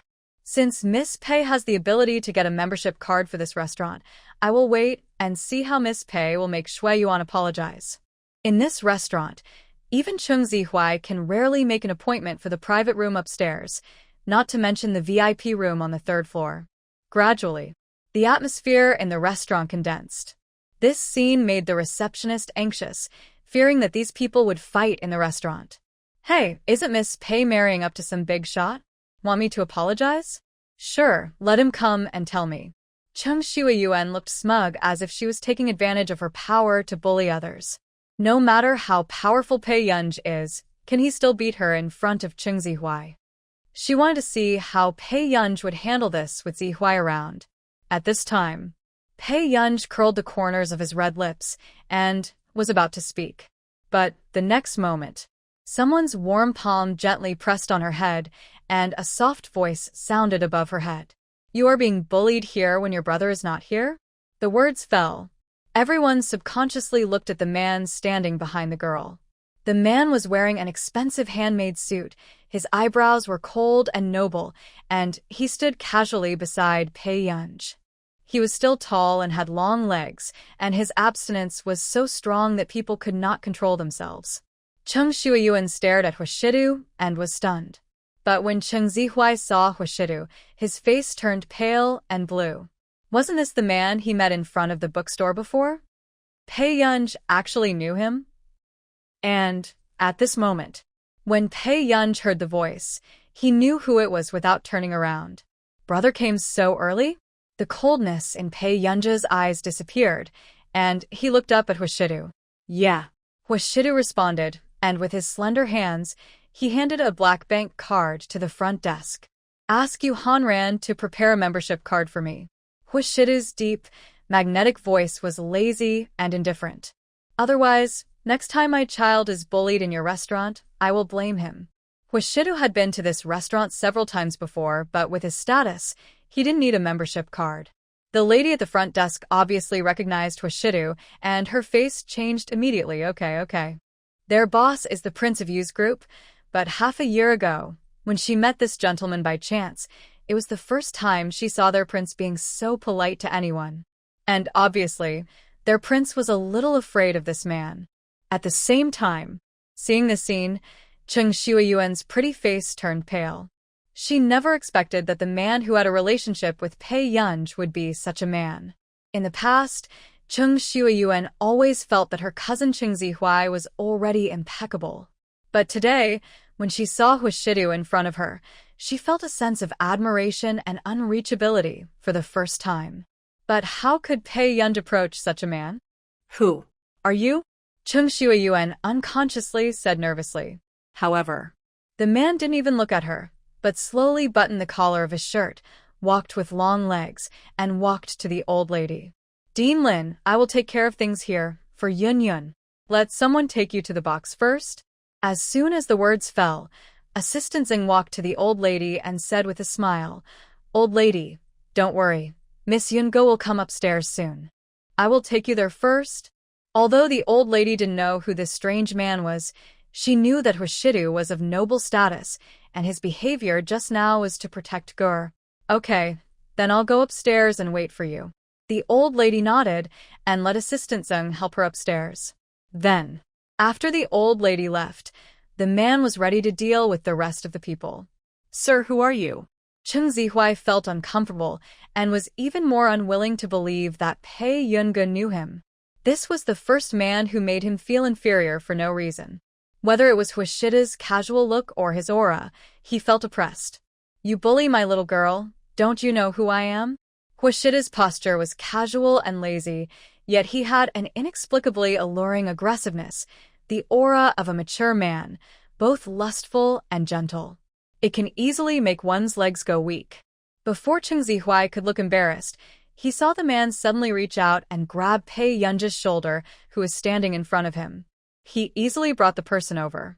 Pei Yunji unconsciously grabbed the hem of the man's suit, and the man's cool fingertips pinched her cheek lightly as a punishment. He leaned forward, his magnetic bass voice nonchalantly seducing, "Little boy, you won't bully others. Will you tell your brother about it?" The unintentional indulgence in this man's words was even more powerful than an aphrodisiac, making it hard to resist. Pei Yunji stood on tiptoe and leaned close to the handsome and noble man's ear. Her beautiful eyes tilted up, and she looked bright and charming. "How should I know if my brother will deal with them or me? Listen to the words." The man laughed hoarsely, pleasantly, and casually, making people's ears soft. The cold, light-colored pupils were tinged with ambiguous tenderness, and the upturned tails of the eyes were seductive, making people's hearts flutter. For the first time, Pei Yunji noticed that this man's eyes were like peach blossom eyes, and only when he smiled would he keep giving off electricity. The light-colored pupils usually made people feel cold and abstinent. He pinched Pei Yunji's neck lightly. His gesture was frivolous, but not frivolous. "Brother, take care of them first, and then take care of our union when we get home." Pei Yunji was pinched on the back of the neck, and a tingling electric current seemed to jump up from the tailbone. This sounded quite respectful to her, but this scene, in Cheng Shuiyuan's eyes, made her feel sour in her heart, and she stared at the two people who whispered in public. "Sir, Pei Yunji already has someone she likes. She likes my cousin Cheng Zihuai." Cheng Shuiyuan felt sour in her heart and became more and more jealous.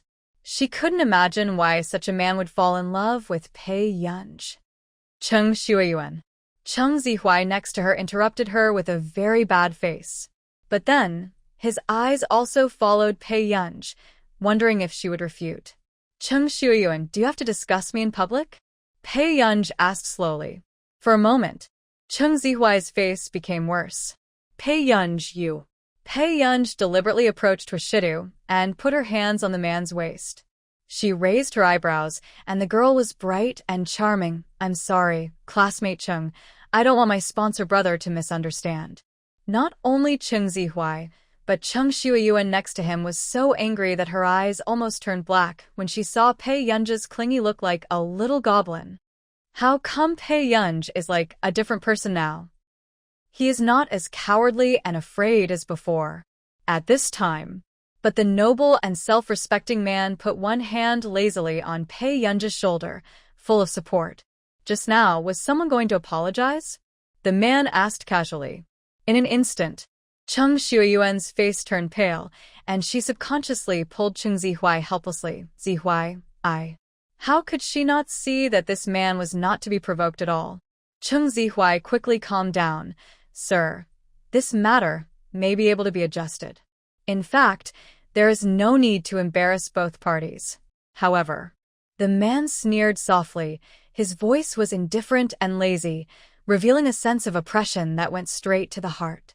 "I'm here to support my child, not to seek justice." As soon as the words fell, many women in the hall who heard this had the urge to kill their boyfriends. "This is the first time I see a man being unreasonable, and he is so sweet." However, Cheng Zihuai, who looked the worst, could only clench his fists and look at Huashidu with a red and blue face. "What if I don't agree? It's really embarrassing to argue with a kid who doesn't know his place." The man's smooth jawline is superior, his posture is gentle and lazy, and his casual tone still hits Cheng Zihuai's self-esteem word by word. "Then let your parents come to pick up the people." Just a confrontation. Cheng Zihuai felt the gap between himself and the man in front of him. His eyes were red, and he couldn't help but clench his fists, shaking all over. Assistant Zeng, who came back, smiled and reminded, "Master Du, there seems to be only one listed company with the surname Cheng in Yunqing. Some time ago, it contacted our family and wanted to get a chance to cooperate." After the words fell, Cheng Zihuai raised his head suddenly, his pupils shrank sharply, and subconsciously took a step back. Was Is it Hua's group? Chung Zihuai has always had some understanding of his family business. He must understand what kind of existence Hua's group is in China. Was. How can it be Hua's? Even Chung Xiuyuan, a young lady who doesn't know much about the company, has a certain understanding of Hua's. Chung Xiuyuan looked at Pei Yunj with strong resentment. If it weren't for Pei Yunj, she wouldn't have left this impression when she first met Huashidu. Miss Chung, if you want Chung to pay the price, this matter will not be so simple. Assistant Sung reminded considerately. Zihuai, what should we do? Chung Xiuyuan immediately grabbed Chung Zihuai's hand when she heard it, her eyes slightly red, a little scared. She is the daughter of the second room of the Chung family, and compared with Chung Zihuai, she is not favored. If she really offended the Hua family, it is likely to implicate her parents. Chung Zihuai was unwilling, but he also knew that he could not compare with Huashidu at all. He gritted his teeth and could only look at Huashidu with red eyes, and finally his eyes fell on Pei Yunj again. It seemed that he hoped Pei Yunj would keep things quiet. However, Pei Yunj just looked at them with the same smile, without any intention of speaking for them. This made Chung Zihuai's chest burn with anger. He endured it, and soon gritted his teeth and said, Chung Xiuyuan, apologize. Chung Xiuyuan looked at Chung Zihuai in disbelief, with tears in her eyes, and asked aggrievedly, Zihuai, what did you say? He actually asked her to apologize to Pei Yunj in public. Apologize to Pei Yunj. Chung Zihuai took a deep breath and said again, I won't. Chung Xiuyuan cried and felt aggrieved, and couldn't help but look at Huashidu again, hoping that Huashidu would be soft-hearted. But Huashidu didn't even give her a look, but just casually reached out and brushed Pei Yunj's slightly messy hair behind her. If you don't apologize, who will be implicated at that time? Don't you know? Chung Zihuai's tone became colder and colder, revealing irritability. Chung Xiuyuan bit her lip and felt more and more embarrassed after feeling the gazes of the people around her. She was spoiled since she was little. When has she ever made such a fool of herself? Finally, Chung Xiuyuan hid the hatred in her eyes and could only look at Pei Yunj first, her voice as thin as a mosquito's. I'm sorry. What are you talking about? I can't hear you clearly, Miss Chung. Pei Yunj's beautiful eyes curled up. Her behavior was a bit bad, but it was so beautiful that people couldn't say harsh words. Chung Xiuyuan's face turned red and white, and she raised her voice. Pei Yunj, I'm sorry. Did you apologize to the wrong person? Pei Yunj's smile didn't reach his eyes, and there was no warmth. She walked up to Chung Xiuyuan and stretched out her hand to lift her chin. Chung Xiuyuan struggled subconsciously, but didn't break free. She could only look into Pei Yunj's eyes, quiet and cold. Now she is not here, but I have to listen to this apology for her. But if there is a next time, guess what will happen to you? Suddenly, Chung Xiuyuan looked into her cold eyes, felt a chill on her back, and got goosebumps all over her body. I apologize to your grandma. Chung Xiuyuan's legs were weak, and her voice was trembling. I'm sorry. She looked at Pei Yunj in front of her. Pei Yunj in the past would never have such a scary look. After apologizing, Chung Zihuai also took Chung Xiuyuan away. When going upstairs, Pei Yunj suddenly spoke. Brother. Huashidu turned his eyes and half raised his eyes. Pei Yunj looked at him for a while, and still asked, Brother, are you nice to me because of Qinyu? Pei Yunj was not so stupid that she would not be unaware of how much Huashidu took care of her, including that time at the Qin family's old house. Pei Yunj also knew that Huashidu stayed to talk alone, most likely because of her. Why do you ask that? Huashidu's eyes fell on her without avoiding her. My brother and Qinyu seem to have a good relationship, Pei Yunj said with a smile. After hearing this, those who didn't know would think that Huashidu was her real brother. However, Huashidu heard the alienation in Pei Yunj's tone. This little guy looks lawless, but he is actually very thoughtful. Pei Yunj did feel that he had caused Huashidu a lot of trouble. If it was because of Qinyu, then Huashidu might be enduring her. But the next moment, Pei Yunj interrupted this thought. Huashidu stretched out his hand lazily, and his warm and cool fingertips gently rubbed off the dirt on her chin, with a careless tone. I'm not willing to take all the children of the Qin family home. Pei Yunj was stunned and looked up at him. Yun, have some conscience. Huashido laughed hoarsely. His eyes were so dark that they were not clear. Even the light was hidden, gentle and lustful. Brother treats you well. Like, because of someone else?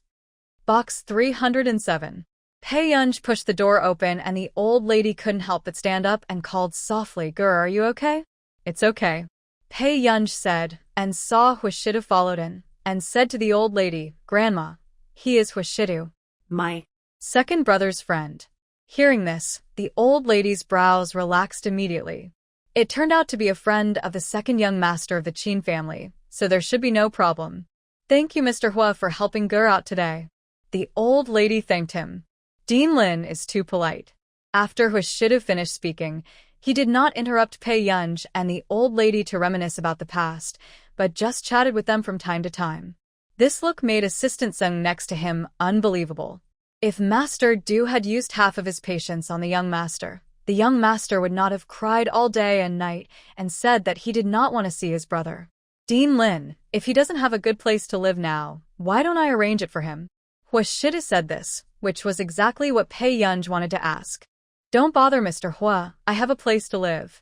The old lady was flattered, and then immediately smiled and shook her head. The more she looked at Huashido, the more satisfied she was. From time to time, she glanced at Pei Yunj meaningfully. Pei Yunj did not notice this look and was still thinking about other things. "Grandma, is it because of Lin Jianan?" Pei Yunj asked suddenly. The old lady had an only son named Lin Jianan. He was a bully and liked to take advantage of others. Before, the old lady was afraid that Lin Jianan would do something shameful in order to ask the Qin family for a huge amount of child support, so she sent Pei Yunj away early. The old lady said with some guilt, "Jianan got married this year. He is going to have a child, and I have to help Jianan take care of his wife. After the baby is born, Jianan's wife will have to stay in confinement, and I will also." "Grandma, is it his wife or your wife?" Pei Yunj's eyelids moved and suddenly laughed. "Grandma is sorry for your uncle Jianan." The old lady lowered her head unconsciously. If she had not chosen to donate all her property, leave the laboratory, and insist on opening an orphanage, perhaps Jianan would not be idle all day and become a gangster. "Grandma, that's an adult in his 30s. He's not even qualified to be a giant baby." Pei Yunj pressed his eyebrows and laughed again. Although the old lady opened an orphanage and didn't make much profit, she was very frugal.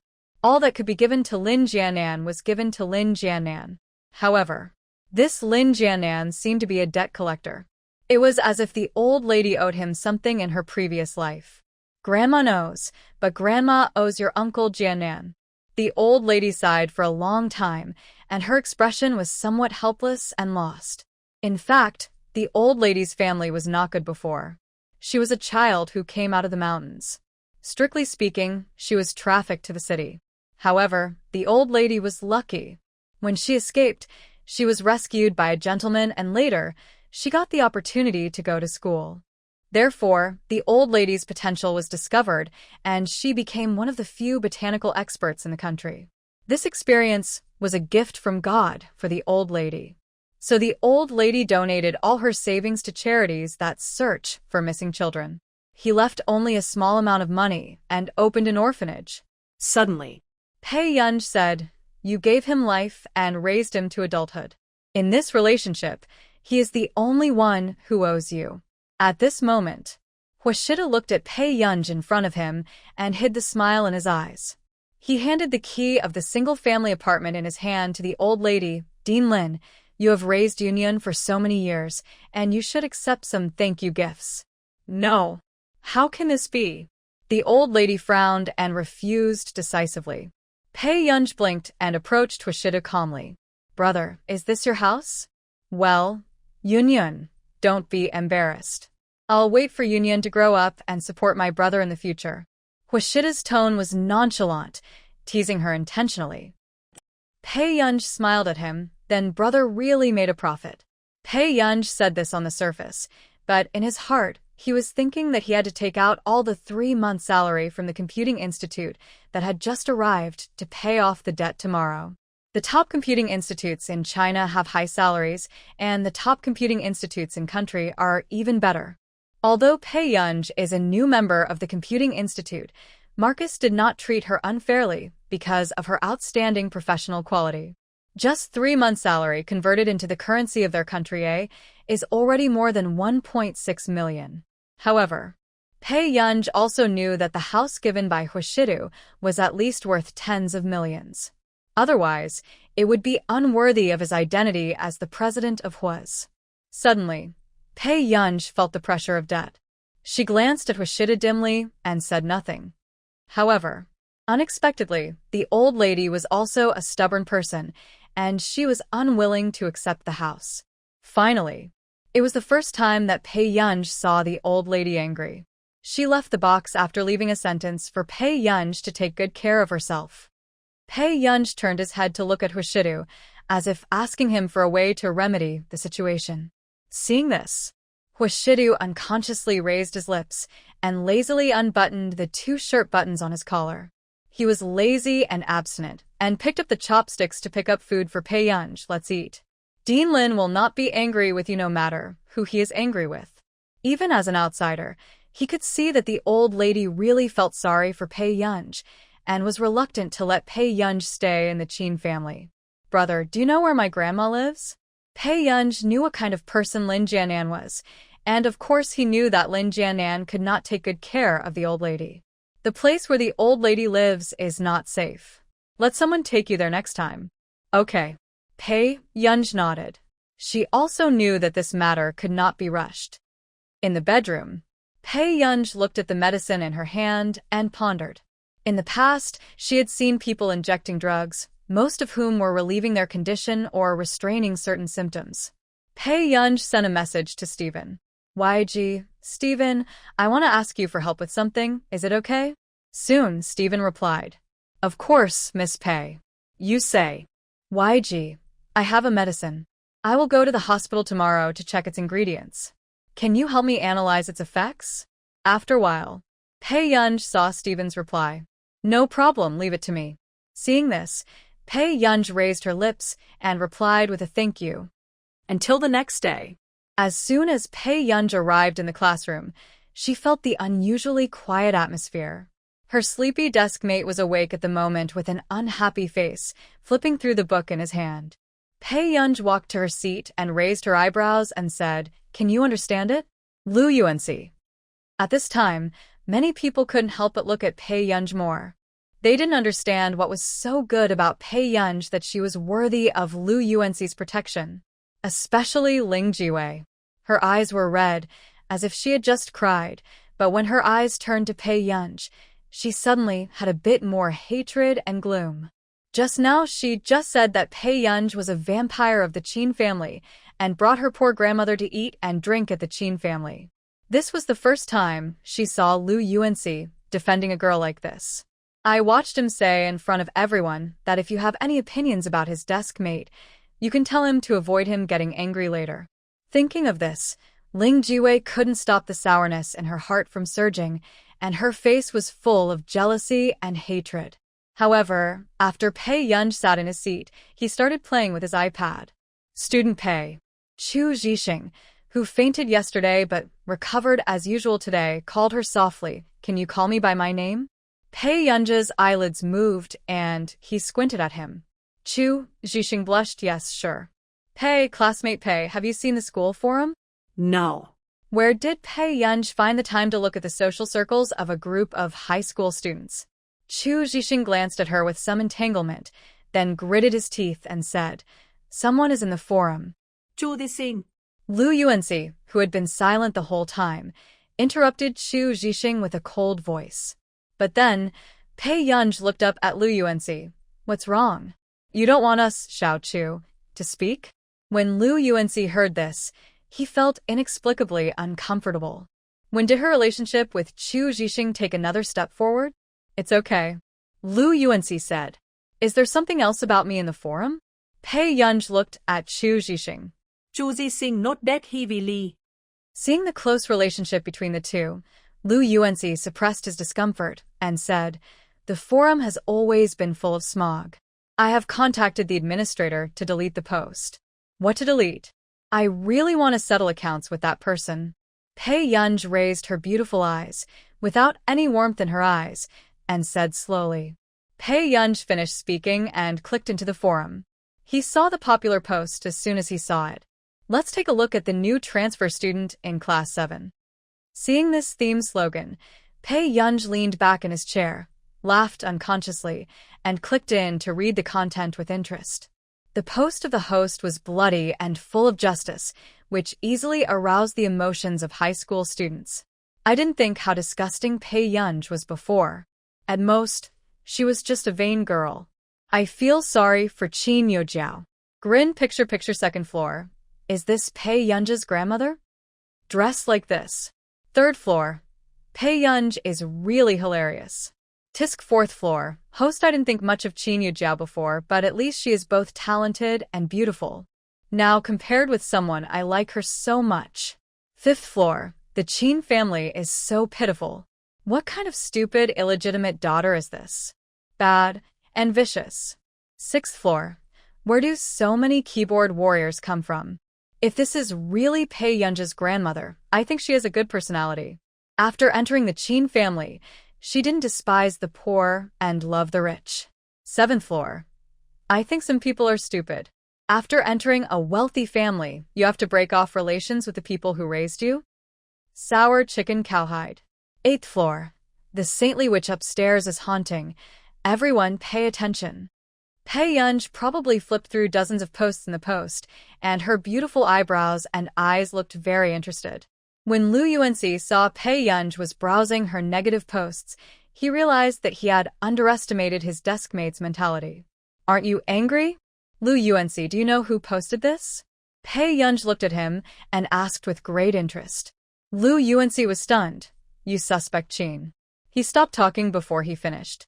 Lu Yuanxi has always had a good impression of Qin Yojiao, but he can also see the contradiction and estrangement between Pei Yunj and Qin Yojiao. Could I have guessed wrong? Lu Yuanxi pursed his lips, a little hard to believe. Pei Yunj glanced at him, her red lips hooked slightly, but her tone was light. Lu Yuanxi, I will solve my problems. I don't hate you for anything, but you shouldn't interfere with what I want to do. She could see that Lu Yuanxi was a good person and treated her well. But the account between her and Qin Yojiao was not so easy to settle. Pei Yunj looked at the photos in the post, and only her face was photographed, not the old lady, so she didn't feel anything. She was going to check the information of the poster. But suddenly, the head teacher called her out of the classroom. Pei Yunj, Mrs. Qin is here to see you. Is she your mother? The head teacher asked awkwardly. Just now, Mrs. Qin came into the office with a dark face, and he thought she was here to find Qin Yojiao's head teacher. But unexpectedly, the person Mrs. Qin was looking for was him. I don't know her. Pei Yunj said leisurely. Mrs. Qin is waiting for you in the office. Do you want to go and tell her? Anyway, she is here too. Maybe there is something urgent. The head teacher had heard about the Qin family but didn't think too much about it. I mistakenly thought that Pei Yunj was angry with Madame Qin. Now it's a good time to ease the anger. No, tell her to stay away from me, Pei Yunj said, and wanted to turn around and go back to the classroom. Unexpectedly, a thin and sharp voice suddenly sounded. Pei Yunj, are you going to embarrass the Qin family in public? Mrs. Qin's face was livid, and she also heard the conversation just now, and she looked at Pei Yunj with gritted teeth. This movement caused everyone in the classroom to look out. Chu Zhixing stood up suddenly and walked towards the door without thinking. Seeing this, Lu Yuanxi was stunned for a moment and then followed him out. However, unexpectedly, as soon as Lu Yuanxi went out, he saw the elegant and beautiful lady with a gloomy face reaching out and slapping Pei Yunj in the face.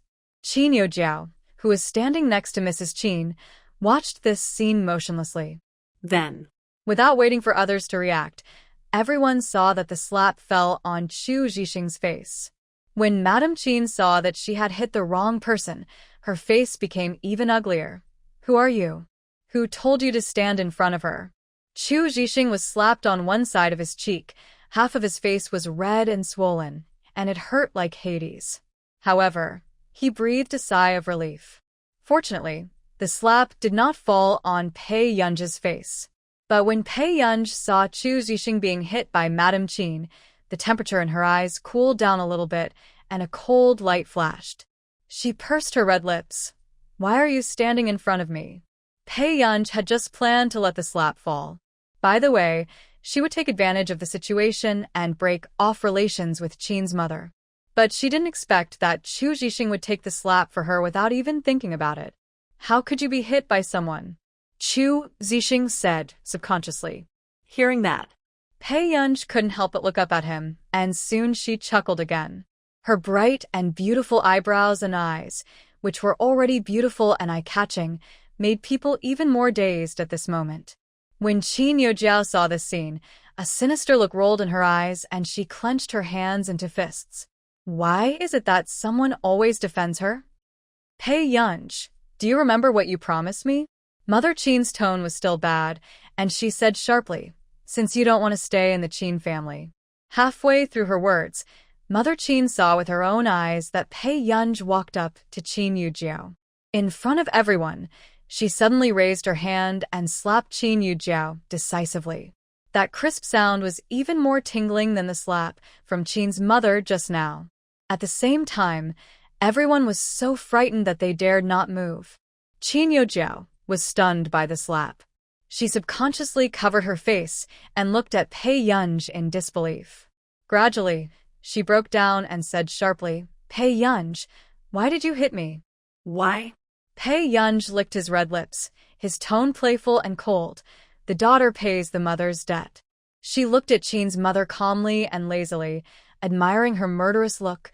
"Madame Qin, since I can't do anything to you, but you hit my friend, it's fair to give this slap to your daughter." Hearing this, Qin's mother was so angry that she wanted to do it again, but she was afraid that Pei Yun would hit Qin Yujiao again. She gritted her teeth and said angrily, "I should have strangled you to death with my own hands." Hearing this, even the others felt chilled. These were the words spoken by the biological mother. "Madame Qin, are you too excited?" The head teacher came to his senses and immediately stood between the two. He was so frightened by the two slaps just now that he couldn't recover. It happened so suddenly. Then, seeing that there were people around, the head teacher said, "Why don't we go to the office to talk first?" Office. Mother Qin looked at Qin Yujiao distressfully and said softly, "Jiao Jiao, how are you? Are you okay?" Qin Yujiao glanced at Pei Yun and bit her lip. "I'm fine." "Mom, don't quarrel with her. What if Grandpa knows?" Mother Qin hated Pei Yun even more when she heard it. She couldn't help but sneer. This is her biological daughter. Relying on the old man's favor, she is unscrupulous and lawless. How can this compare to Jiao Jiao, who she raised by herself? "Pei Yun, don't think about staying this time. I told you at the beginning that as long as you meet the Lin family, we will break off relations." Mother Qin sneered again. "If you want to tell the old man, it doesn't matter. I will tell everyone that my daughter is only Qin Yujiao." As soon as the voice fell, a voice sounded at the door. "Only who?" Before the others could react, they saw a young and handsome man with long legs walking in. He wore a simple black short-sleeved t-shirt and a pair of jeans, which made his body look perfect. He had a pair of beautiful deep eyes, narrow and dark. Then, Qin Yu took off his black mask, revealing his handsome and proud face. Seeing that it was Qin Yu, Qin's mother thought that he came to school specifically for Qin Yujiao. Qin's mother laughed unconsciously, and most of her anger dissipated. "Qin Yu, you broke off relations with your family and didn't go home for so long. I didn't expect that for Jiao Jiao. Baby who bullied you. Second brother will take care of them for you." Qin Yu's low and magnetic voice sounded, and he naturally hugged Pei Yun, but his eyes were full of coldness. The head teacher next to him. "It's over. This family is ready to start a fight over which side to take at school." A few days ago, Qin Yu came to see him and said that he was Pei Yun's brother. He told him to call him directly if he had any problems in the future. But the head teacher didn't expect that the result of this call was not to persuade them to stop fighting, but to stand up and support them. Chinyu. Chin's mother's face changed, and her voice was sharp. Are you also planning to break off relations with me? Didn't we break off relations a few years ago? Chinyu hooked Pei Yunj's neck with one hand, lazily hanging it, and said cynically, Pei Yunj. She couldn't help but look up at Chinyu and frowned again. Why are you here? Second brother can't let people have the opportunity to bully our Gur. Chinyu is good-looking and a little bit careless and bad. His lazy posture makes the girls passing by outside stare straight. Chinyu is even more handsome than on TV. He is too Sue when he laughs. Second brother, Mom didn't bully Pei Yunj. Chinyu Jiao couldn't help but speak. She looked at the situation in front of her and tried her best to suppress her jealousy. In the past, she had mentioned it many times and asked Chinyu to pick her up from school, but Chinyu always changed the subject and never took it seriously. But now, he came again and again for Pei Yunj. Chinyu, take a good look at the wound on Jiao Jiao's face. It was Pei Yunj who beat her. Mother Qin was so angry that her eyes turned black. It's okay if Qinling is crazy, but now Chinyu is not normal. However, what Mother Qin didn't expect was that there would be more anger. Chinyu asked slowly, Mrs. Qin, what is your ideal compensation amount? Hearing the name Mrs. Qin, Mother Qin almost got so angry that she couldn't calm down. You don't plan to recognize me as your mother, right? Mother Qin was furious and looked at Chinyu with a pale face. Whoever Gur recognizes, I will recognize him. Chinyu raised his eyebrows, as if he remembered something, and turned his head to pull Pei Yunja's sleeve up. Are you hurt? Second brother, take a look. Chinyu. Mother Qin's face turned green and red. What do you mean by this? If you hit Qinling, I won't say anything. But if you do something to Gur, I can't guarantee that I will do anything. Chinyu's tone was calm and casual. After checking, he tidied Pei Yunja's sleeves. In the impression of Mother Qin and others, Chinyu didn't like to take care of the family's affairs, let alone protect someone so much. Now this scene almost makes people feel that Pei Yunj had given Chinyu some kind of magic potion. Good. Very good. Mother Qin was so angry that her chest was short of breath. After taking a few deep breaths and calming down, she asked again, do you know what is being spread outside? Gur, can you accompany your second brother to dinner later? Chinyu lowered his head and coaxed softly. Pei Yunj, you are not allowed to leave the school gate at noon. Then next weekend, your second brother will take you to dinner. Chinyu smiled seductively and couldn't help pinching Pei Yunj's face. His sister is really the most beautiful. Pei Yunj was silent. This Chinyu is really more troublesome than Qinling. At this time, Mother Qin frowned, turned out the post, and put the phone in front of Chinyu again. Look what she did. Isn't this deliberately destroying the reputation of our Qin family? Mother Qin said disgustedly. However, when Chinyu saw him, his originally lazy temperament suddenly became cold. He flipped through the post with his slender, beautiful fingers, then quickly took out his cell phone and called his assistant. Chinyu said in a cold tone, check the Hengda High School campus forum for me and find out who posted the post about my sister. Chinyu suddenly laughed again after changing the subject, but it made people's scalp tingle even more. Then, he continued to scroll through the post with his jade-like index finger and said politely, I will take legal action and appeal in court. Whoever bullies my sister will have to pay the price. In an instant, Chinyu Jiao's face turned pale, and she looked at Chinyu in disbelief, with red eyes. Brother Chinyu would not be like this before. He would not defend Pei Yunj so much and treat her coldly. Chinyu, do you want to embarrass the Qin family more? Mother Qin stared in disbelief. Mother Qin now thinks that Chinyu is crazier than Qinling. For Pei Yunj, he did not hesitate to make his relationship with Pei Yunj public. If you want to end the relationship, end it as soon as possible. I will take care of Gur. Chinyu raised his eyelids and was too lazy to reason with Mother Qin. Mother Qin's doting on Chinyu Jiao is paranoid in itself. It is difficult for anyone to change it back, unless Mother Qin finds out one day that her daughter is actually not worth it. Chinyu. Mother Qin's face was distorted with anger. Teacher, next time I don't want other people's parents to look for my sister. Qinyu turned around and began to tell the head teacher. Okay, you're right. The head teacher stuttered nervously, thinking back to the slap just now, which almost landed on Pei Yunji's face. He really didn't expect that Qin's mother would do this. Other parents? Mother Qin was so angry that she trembled all over, glaring at him with gritted teeth. Okay, Qinyu. Are you mocking your own mother? Have you ever fulfilled your obligations as a mother? Qinyu laughed, her tone light. Pei Yunji on the side also frowned and unconsciously looked at Qinyu more. Although in the original book, Qinyu had never been involved in the Qin family's affairs, she had the least aversion to Qinyu. But she still felt that Qinyu was too blatant to protect her now. I gave her a chance to go home. What else do you want from me?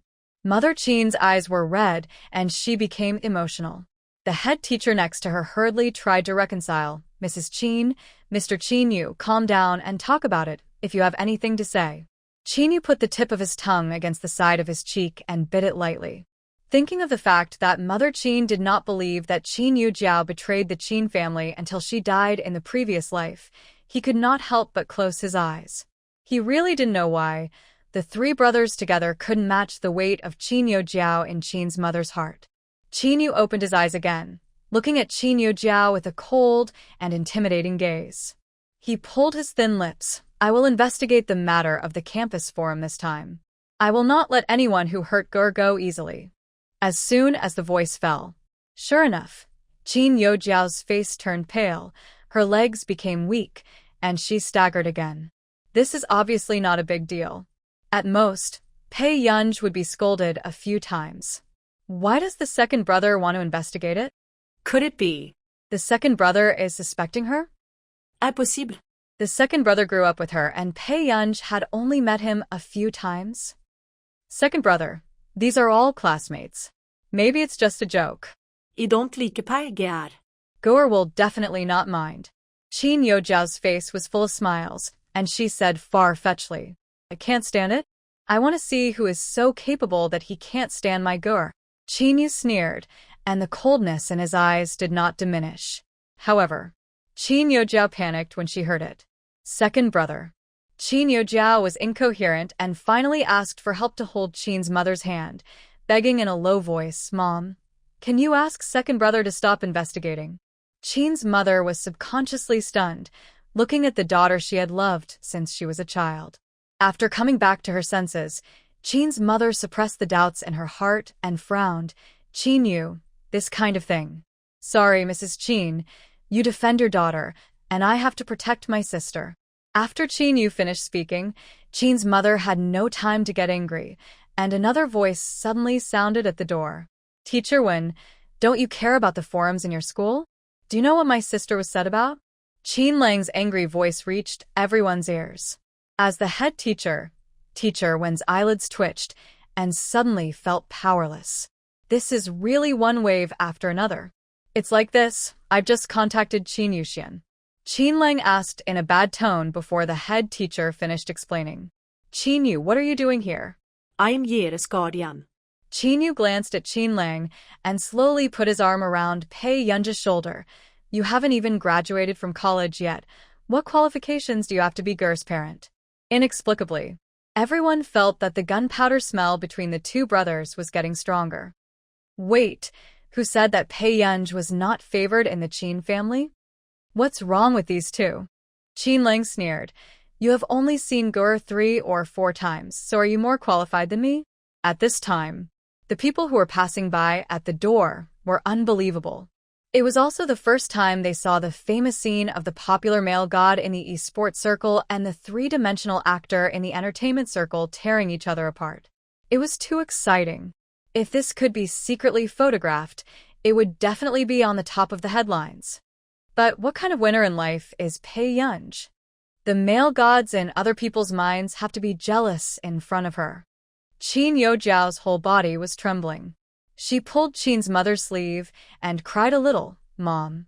Qin's mother also looked very bad. She held Qin Yujiao's hand and comforted her. Her voice was mixed with anger.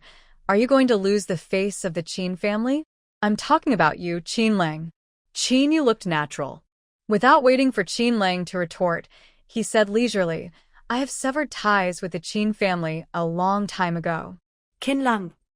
Not long after. Qin Lang turned his head expressionlessly. Mom, if you want, you don't have to consider me a member of the Qin family. This can also stay away from Qin Yojiao, the virus, and it is also killing two birds with one stone. However, when Qin's mother heard this, her face suddenly turned dark. Suddenly. The head teacher interrupted and changed the subject. Ahem, about our campus forum. We will definitely cooperate with Mr. Qinyu to investigate it thoroughly. Okay, then I'll trouble you, Teacher Wen. Qinyu finished speaking with a smile and took out his mobile phone and said politely, Teacher Wen, let's add each other on WeChat. Just note brother Pei Yunj. Qin Lang? The next moment, Qin Lang immediately pushed Qinyu away and at the same time took out his mobile phone and scanned the QR code of the head teacher more quickly. You should add me. Without waiting for Qinyu to refute, Qin Lang smiled slightly. Second brother, have you forgotten? Aren't you going to join the crew at the Honda parents meeting next month? Qinyu. This rascal will be beaten sooner or later. Seeing the scene, Qin Yojiao's eyes were filled with strong reluctance, but she could only comfort herself that the Qin family's property would be managed by her eldest brother Qin Lian in the future. The eldest brother was mature and steady and would never like such a useless Pei Yunj like the second and third brothers. Thinking of this, Qin Yojiao's depressed mood was mostly dissipated. Then, Qin's mother said sharply, You all protect her, right? Well, don't regret it later. Qin's mother couldn't figure it out. How could someone like Pei Yunj, who was lonely, uneducated, and dared to push Jiaoju down the stairs, be worthy of Qinyu and Qin Lang's preference? She took a deep breath, turned her head, and said to Pei Yunj, we will no longer have any relationship in the future. I only have Jiao as my daughter. I will let people announce this matter. Hearing this, Qin Lang frowned subconsciously, while Qinyu looked at the scene lazily. Okay. It's best if Mrs. Qin doesn't regret it. Pei Yunj chuckled, and the corners of her beautiful eyes tilted. Pei Yunj agreed straightforwardly, which made Qin Lang a little stunned. Didn't Gur always hope that her mother could love her more? Regret? Mother Qin looked distant and said in a cold tone, Don't worry, it's impossible in this life. At this time, the head teacher of Class 7 was even more anxious. Mrs. Qin, this is not how you teach this child.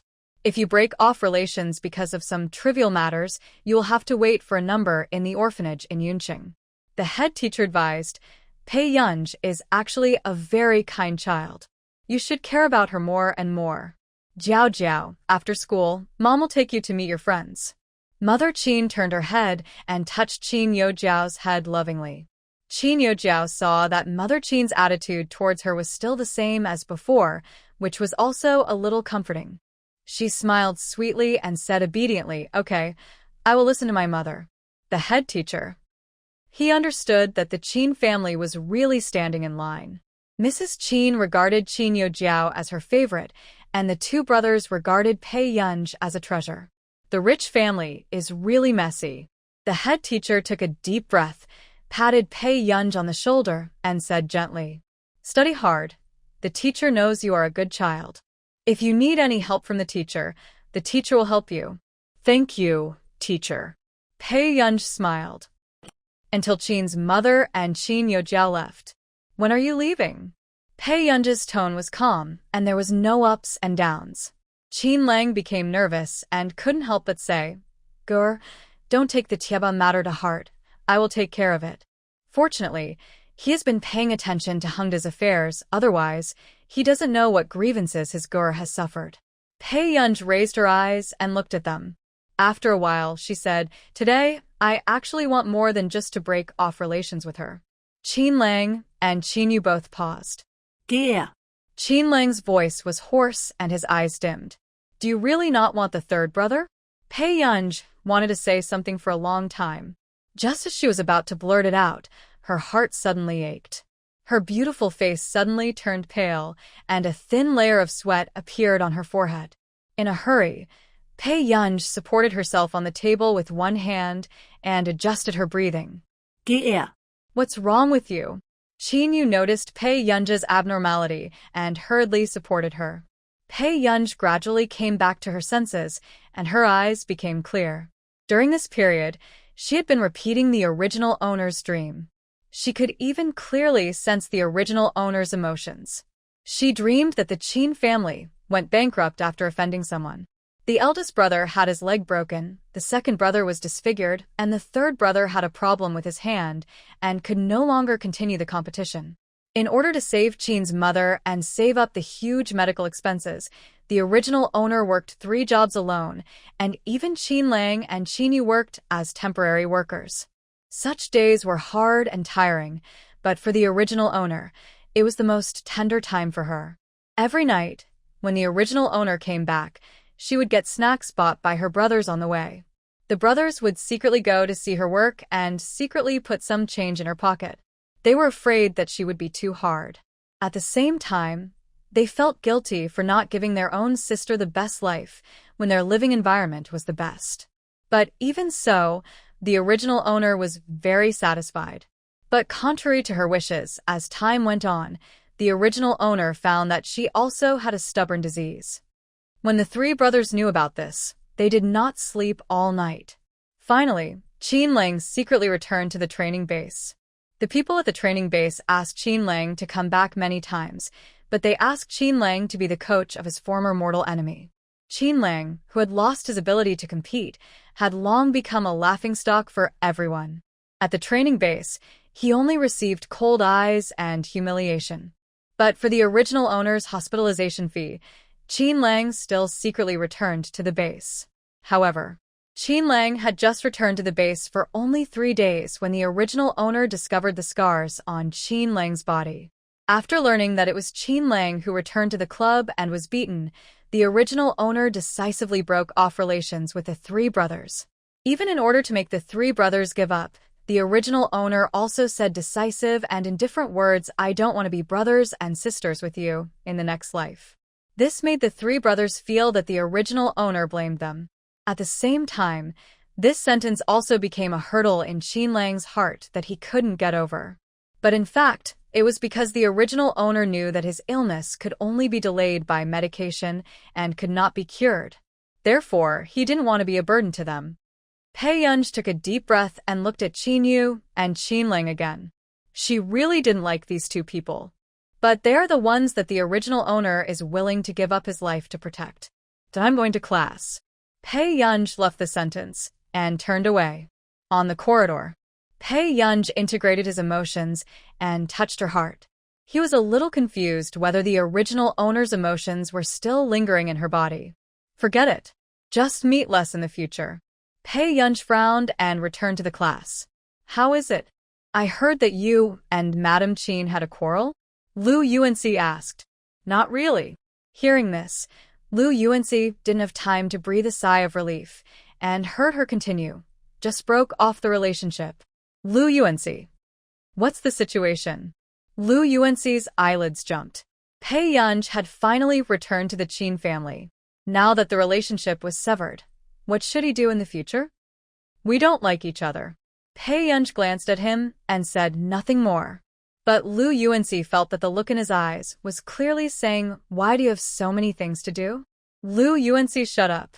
Pei Yun turned his head again and looked at Chu Zixing. "Xiao Chu, have you applied the medicine?" "Not yet." Chu Zixing saw Pei Yun suddenly turn his head and picked up the cotton swab and medicine. He couldn't help but be stunned for a moment. "Come here, I'll apply the medicine for you." Lu Yuanci opened the medicine package expressionlessly.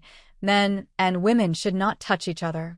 After saying, Lu Yuanci looked at Chu Zixing. "Come here, I'll apply medicine for you." Chu Zixing felt a chill. But seeing Lu Yuanci's good intentions, he could only hold back his physical nausea and sat down in front of Lu Yuanci reluctantly. Then, no one in the class noticed the scene first, and then everyone was silent. They all looked at their brother Lu, who was gently and considerately applying medicine to Chu Zixing. Everyone's expression was complicated. Did they misunderstand? Brother Lu is not concerned about Pei Yun, but Chu Zixing? After getting some kind of answer, many boys got goosebumps. But Pei Yunj, who was closest, was interested.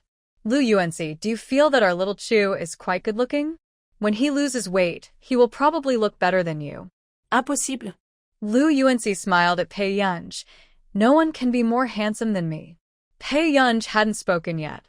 Chu Zhixing retorted, Pei's brother is very handsome. You mean Qinyu? Lu Yuanci asked. Chu Zhixing shook his head. He doesn't look like Pei Yunj, but he is really the most handsome one I have ever seen. Lu Yuanci didn't say anything, and the action of applying medicine in his hand became heavier, causing Chu Zhixing to howl unconsciously. It hurts. Be gentle. The students around heard this and couldn't continue to look at the two boys. Only Pei Yunj gave Chu Zhixing an appreciative look.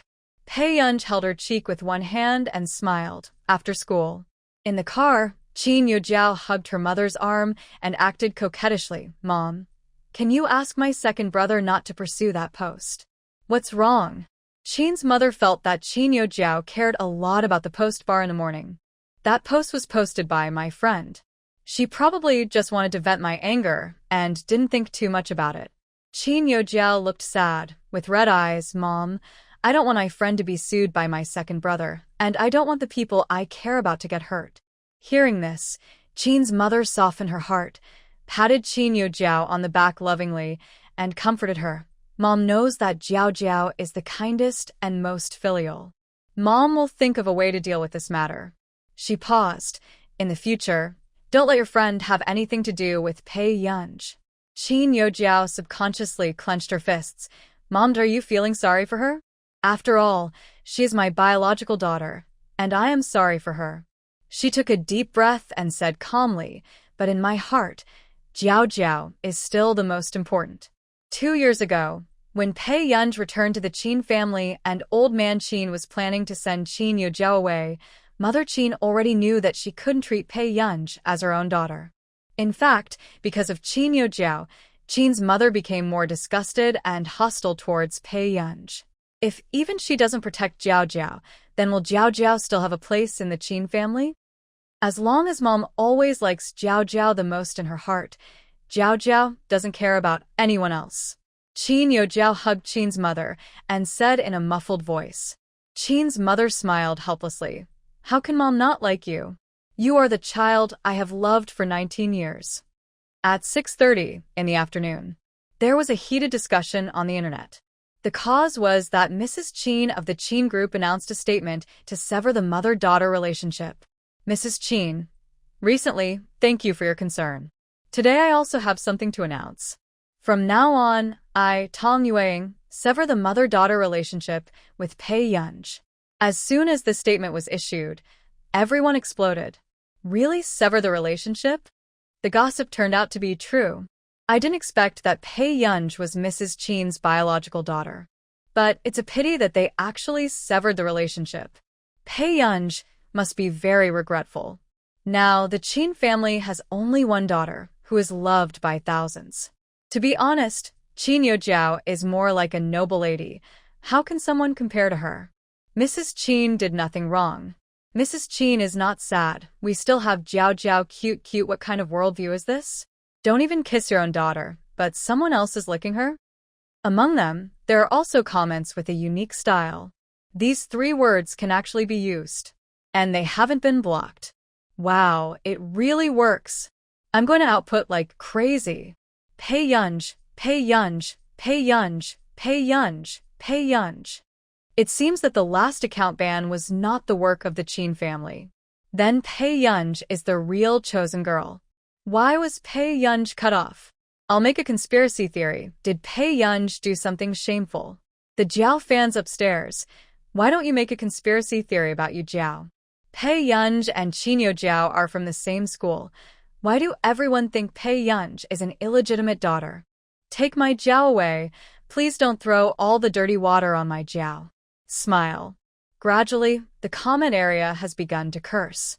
But within a few minutes, what no one expected was that this rich family melon could actually have a surprising reversal. And the first to be stunned were the fans of Qinyu's family. They actually saw that Qinyu, who hadn't updated for half a year, forwarded the dynamic of Qin's mother. Qinyu, Please pay more attention to my new work. After all, I will be the one who will raise my sister in the future. Picture / the picture of Mrs. Chin is the photo of the teddy bear that Chin gave to Pei Yunj before. Then, As soon as this dynamic came out, a few seconds later, hundreds of thousands of comments flooded into the comment area. Husband, are you in conflict with your mother-in-law? My husband's only certified sister, I understand. Sister Gur, come and see your sister-in-law. It's sour. The dog man really gave the teddy bear to Sister Gur. Among them, there were also passers-by asking questions. Aren't you afraid that the Chin family will also break off relations with you? soon, Chinyu himself replied. Chinyu. It was broken off at the age of 18. Thank you. Seeing this reply, Chinyu's fans were completely blown up. He is worthy of being the man I fancy, giving up billions of assets and becoming a popular movie emperor. Don't be afraid, hubby. I will support you and your sister. In less than 10 minutes, Chinyu's post had been forwarded over 10,000 times. Chin Yojiao's fans, who were originally planning to slander Pei Yunj, had just posted hundreds of comments with great effort. Immediately, Pei Yunja's second sister-in-law's fans slammed tens of thousands of comments, and the negative comments were drowned out without a trace. This scene was shocking, and it also made Chin Yojiao's fans so angry that they almost cursed. Then, Not long, the e-sports circle also began to explode. Crush Chin Lang. Do I need you to support me? Stop dreaming. Grin picture at Chinyu. Chinyu, the attached picture of Chin Lang is still a chat record. Judging from the avatar, this is the same person as the ruthless person who blocked Chin Lang before. However, Chin Lang changed the note from Gur to Rose. Just got out of someone's blacklist. What is there to show off? Didn't I see you send a message and they didn't reply? A few seconds later, before everyone had time to eat melons, they saw Chinyu tearing up on the front line. Chinyu, brother, there is no need. Picture. Everyone clicked on the picture and found that it was also a chat screenshot with the note Gur. In the chat record, Chinyu also sent several messages in a row. However, compared with the humble Chin Lang, Chinyu's treatment is obviously better. Gur, go play with your second brother on the weekend? My second brother prepared a lot of food and fun things. In front of the computer, Chin Lang, who was very proud just now, gradually stiffened his smile after reading the chat screenshots sent by Chinyu. Chinyu, this rascal. And, at this moment, after watching the large-scale scene of the Chin brothers competing for favor, fans and passers-by exploded. Ha ha ha ha ha, sorry, I laughed too loudly. Crush has this day. Brother Lang, don't be silent. Men should be strong. Quick, check if there are any sisters who replied to your message. A period is also good, ha ha ha. What should I do? My wall and my destiny are tearing each other apart. Who should I help? What kind of immortal destiny is Pei Yunj? People call her brother, and they really give their lives to her. I'm jealous. Jiao fans come out. Don't you claim that you are the flesh and blood of the brothers? I don't think so. This scene really made Chin Yojiao's fans jump with anger. However, no one continued to talk. They all kept silent. Then, After the esports crowd had finished laughing, they suddenly realized something. wait. Rose? Isn't Crush's personal introduction a rose? Really?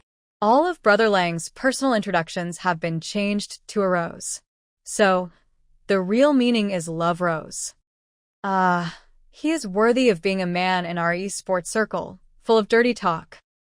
My heart is moved. Chin's house. After seeing the turmoil caused by Chin Lang and Chin Yu on the internet, Chin's mother was so angry that she slammed her notebook shut. She stood up suddenly, her face livid. What do Chin Yu and the others want to do? Do they have to go against me? Chin's father, who had just rushed back, was not in a good mood when he saw Chin's mother like this. Why did you break off relations with Gur without saying a word?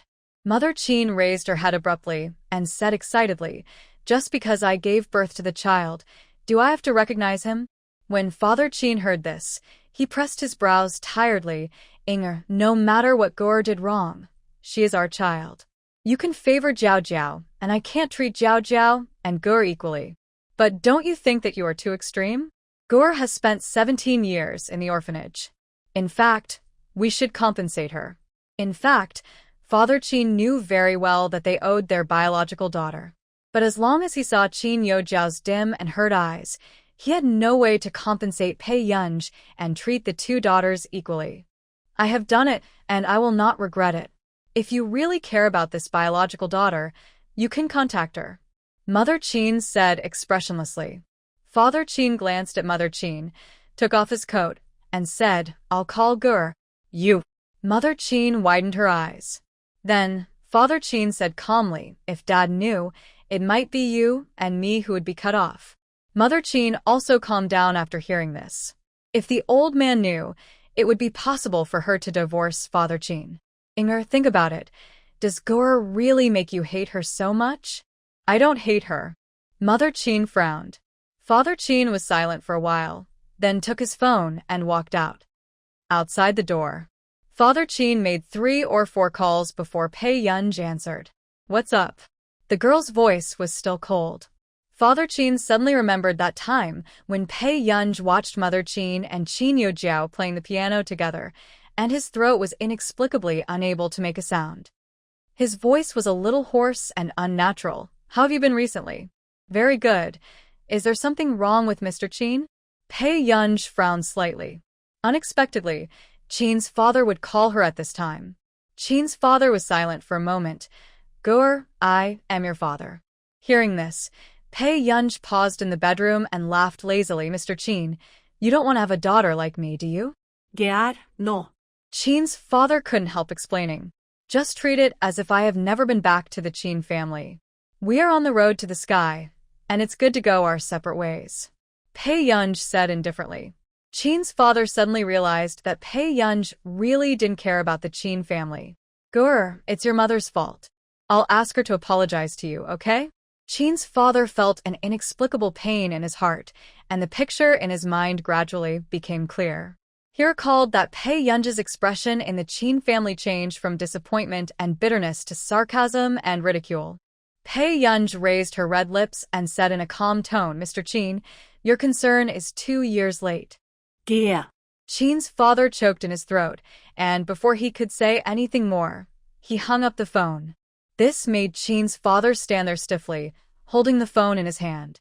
When Qin's father returned to the living room, Qin's mother looked at him. Rejected? Aiding. You never did anything that would get you rejected. Qin's father ignored her and just called his assistant. Do you still have the money in Gur's bank card? Qin's father was relieved when he heard the assistant say yes, and then he said, from now on, transfer 200,000 to Gur every month. Kinting. What are you doing? Qin's mother stood up suddenly. If she doesn't want to come back, she has to live a better life outside. Qin's father looked at Qin's mother deeply, pursed his lips, and went upstairs again. This scene made Qin's mother's mind confused, and her eyes were red. Why do they all care about Pei Yunj? And you want to go against her? Is this something she did wrong? Mother Qin couldn't bear the emotion. Her eyes went black, and she fainted in the living room. It was not until Father Qin went downstairs that he discovered that he had sent the man to the hospital in a panic. His family. Pei Yunj and his 2 overseas interns were making multi-party calls and drafted 3 directions in the computer field for them to choose. Teacher, are you familiar with these fields? A blonde and blue-eyed boy's eyelids jumped. It's okay if you like other fields, it's okay. Pei Yunj's calm tone immediately made the 2 interns feel invisible pressure and began to feel numb. They were the first and second in the assessment scores of this batch of interns in our country's computing institute. They were originally assigned a foreign teaching teacher, but they were actually dissatisfied. After all, our country's computer talents have always been ahead of other countries. Why should they find a teacher from country A for them? Besides, who would be willing to work on projects with their own teaching teacher every day across the screen? But at this moment, the 2 interns seemed to understand Marcus's care and trust for them. Just now, when Pei Yunj was explaining the fields of compiler theory to them, they began to feel the gap between Pei Yunj and them. This instructor was really good, but they couldn't understand. As two interns who had been regarded as geniuses since childhood, they experienced the pain of being a poor student for the first time. After a long time, Pei Yunj didn't wait for the two to speak. She raised her eyes. How about checking the progress in 3 days? Wait. One of the interns suddenly woke up. What's wrong? Pei Yunj stopped the pen in his hand. For a moment, the two interns looked at each other, and it was difficult to speak. Who knows? The atmosphere was silent for a while, and they heard her chuckle. Pei Yunj said slowly, in fact, if you really don't like me that much, you can ask Marcus to change people. A few days ago, I heard Marcus say that these two interns were not satisfied with her. Two interns. Teacher, I'm not. You misunderstood. The intern with brown curly hair immediately explained anxiously. Yes. We don't want to change teachers. The other one also echoed. Pei Yunj's eyelids moved. Then why are you in a bad mood? No. Teacher, we didn't understand what you were talking about. Pei Yunj. Unconsciously, the atmosphere fell into a strange condensation. Finally, Pei Yunj asked them to choose a topic first and make a summary report for her. She would start teaching after she had a general understanding of their professional level. Our Country Computing Institute. Tiki, Jasmine, how are you getting along with your teacher? Did you make her unhappy? Marcus was also afraid that the two of them would irritate Pei Yunj. After all, Pei Yunj was a big Buddha he had invited with great difficulty. Teacher Marcus, if there is, it's not intentional. Marcus' smile froze. Teacher Marcus, what's my teacher's temper like? Jasmine was worried. I'm afraid she'll scold me. Marcus. Is this really the best candidate in their Institute of Computing? After the class, Pei Yunj, who was very silent, sorted out what she had just said. But the more she thought about it, the more she felt that her explanation was clear and the content was simple. There shouldn't be anything she couldn't understand. Then, on this day, Pei Yunj suffered the first Waterloo in his life. Unexpectedly, teaching students is more difficult than doing research. Soon, Pei Yunj suddenly heard a knock on the door not far away. Who? Pei Yunj turned his head. It's me. Huashida's low and magnetic voice sounded from outside the door. Hearing this, Pei Yunj stood up and opened the door. What's wrong, brother? Pei Yunj raised his eyebrows and looked at the man who must have just returned and had not even had time to take off his suit jacket. Huashida's eyes fell on her without any hesitation. Have you finished your homework? I have finished it. Pei Yunj came out of the bedroom again, raised his head, and asked with a smile, Brother, is this why you came to me? No. Huashida stared at her for a while, raised his thin lips, and pinched her cheek nonchalantly.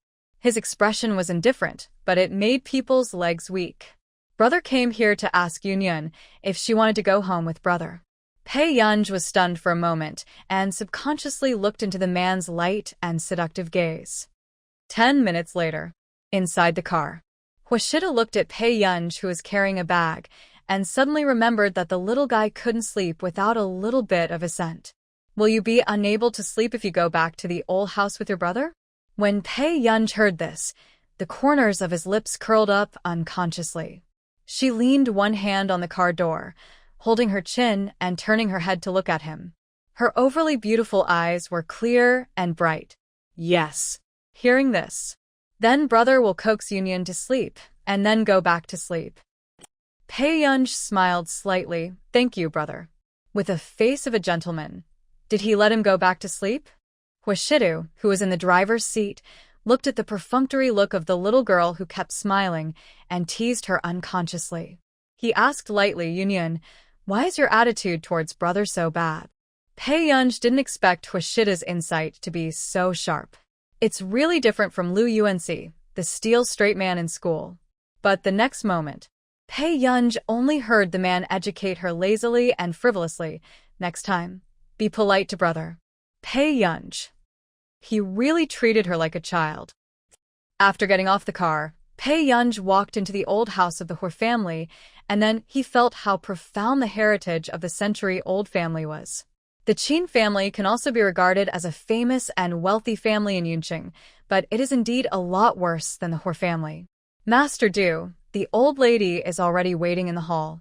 This is. The housekeeper who came to the door was amazed when he saw Pei Yunj. This girl is really beautiful. Even though he had seen many beautiful women in the Hor family for so many years, this girl who came back with Master Du still made him shine. Hello, my name is Pei Yunj. Pei Yunj raised her lips. The housekeeper nodded immediately and said with a smile, Miss Pei, I am the housekeeper here. My last name is Li. Butler Li, go get someone to clean up the room next to mine. Hwashidu suddenly said. Hearing this, Butler Li immediately understood who this was prepared for. Okay, I'll prepare it right away. Butler Li said quickly. Living room. Beside the sofa, there was an old lady with a charming demeanor, dressed elegantly and gracefully. Old lady. Hwashidu spoke slowly and calmly. Oh, you still remember to come back? I thought that the next time we met, I would be dead. The old lady obviously had a lot of complaints about Hwashidu, but when she saw Pei Yunj beside Hwashidu, she jumped up suddenly. What's going on? Where did you get the girl? The old lady smiled when she saw Pei Yunj, but when she got closer and found that Pei Yunj was still wearing a school skirt, her smile froze. She turned her head and said to Hwashidu, Shidu, although our family lacks a wife, you can't do evil. When Hwashidu heard this, he also lifted his thin eyelids and glanced at the old lady lightly. Hello, Grandma, I am the sister of Shida's friend. My name is Pei Yunj. Pei Yunj hooked her red lips and curved her eyes. But after she finished speaking, Pei Yunj didn't notice that the man glanced at her with a pair of light-colored eyes, and the dark color in his eyes was fleeting. So that's how it is. The old lady suddenly remembered, wait, little girl, are you the girl who lives in Shida's house? Yeah. Pei Yunj said calmly. But she didn't realize that the old lady's expression became more complicated. Others don't understand Hwashidu, but the old lady knows. Let alone his friend's sister, even Hwashida's own sister, he wouldn't let her stay by his side. Just when the old lady was feeling uneasy, a soft and sticky voice suddenly sounded not far away, with surprise. Sister. Pei Yunj turned his head and saw the cute little guy running over. He held her hand and rubbed it, a little shy. Why is sister here? Are you here to see Momo? Hwashida's cold and restrained light eyes glanced at him indifferently and then sat on the sofa, stretched out his hand lazily, and unbuttoned the 2 buttons on his collar. The temperament is light and lazy. Well, I came to see Momo. Pei Yunj squatted down, hugged the little guy, and kissed him. The little guy was so happy that his cheeks were red. I knew that sister liked Momo. The man next to him suddenly sneered with an ambiguous meaning. Pei Yunj turned around and saw the elegant and noble man leaning lazily on the sofa, with a clean and distinct jawline, gentle and frivolous. Coming back to his senses, Pei Yunj moved his sight back and said nothing. At this time, the old lady smiled and hugged Mo again. Mo. How did you know Sister Pei? Alas is my sister's pet. Mo tilted his head and said in a baby voice. So that's how it is. The old lady was still worried and glanced at Pei Yunj, a little hesitant. He's still a high school student. No. It's too bad for the family. Thinking of this, the old lady was even more angry with Hwashidu. She glared at Hwashidu, who was in a casual posture next to her, and kissed Mo again. My dear grandson, when you grow up, don't be like your brother. If you don't have a wife, you should know not to go home. Pei Yunj. Is there still such a family tradition? Then the little guy also said something shocking. Don't worry, Grandma. I will find 10 wives in the future. The old lady's hands almost trembled when she heard this. That's not necessary. At this time, the man next to him, who had been silent the whole time, chuckled softly. Yun. Pei Yunj heard this and subconsciously looked at Hwashidu. He stared at her, unable to tell what was going on. Then he suddenly laughed and hooked his finger at her. Come here, brother. By some strange coincidence, Pei Yunj sat next to Hwashidu and heard him say indifferently, Don't pay attention to the old lady. Brother brought you here to change your mood. Hearing this, Pei Yunj was stunned. After coming back to her senses, she subconsciously looked up at Hwashidu. Did Hwashidu know that she had severed her relationship with Madame Chin? Suddenly, Momo, take your sister to play. I have something to say to your brother. The old lady suddenly put the little guy down and said, Okay. When the little guy heard it, he turned around and took Pei Yun's hand and walked to the second floor. Sister, Alas misses you too. Let's go to Alas to play. Okay. After Pei Yun reacted, she let the little guy hold her hand and walked all the way upstairs. After the two left, the old lady turned her head and sat on another sofa, noble and cold. What's the situation with this little girl? Huashida said lightly, Don't you like little girls? Bring one back and coax her. The old lady. She likes little girls?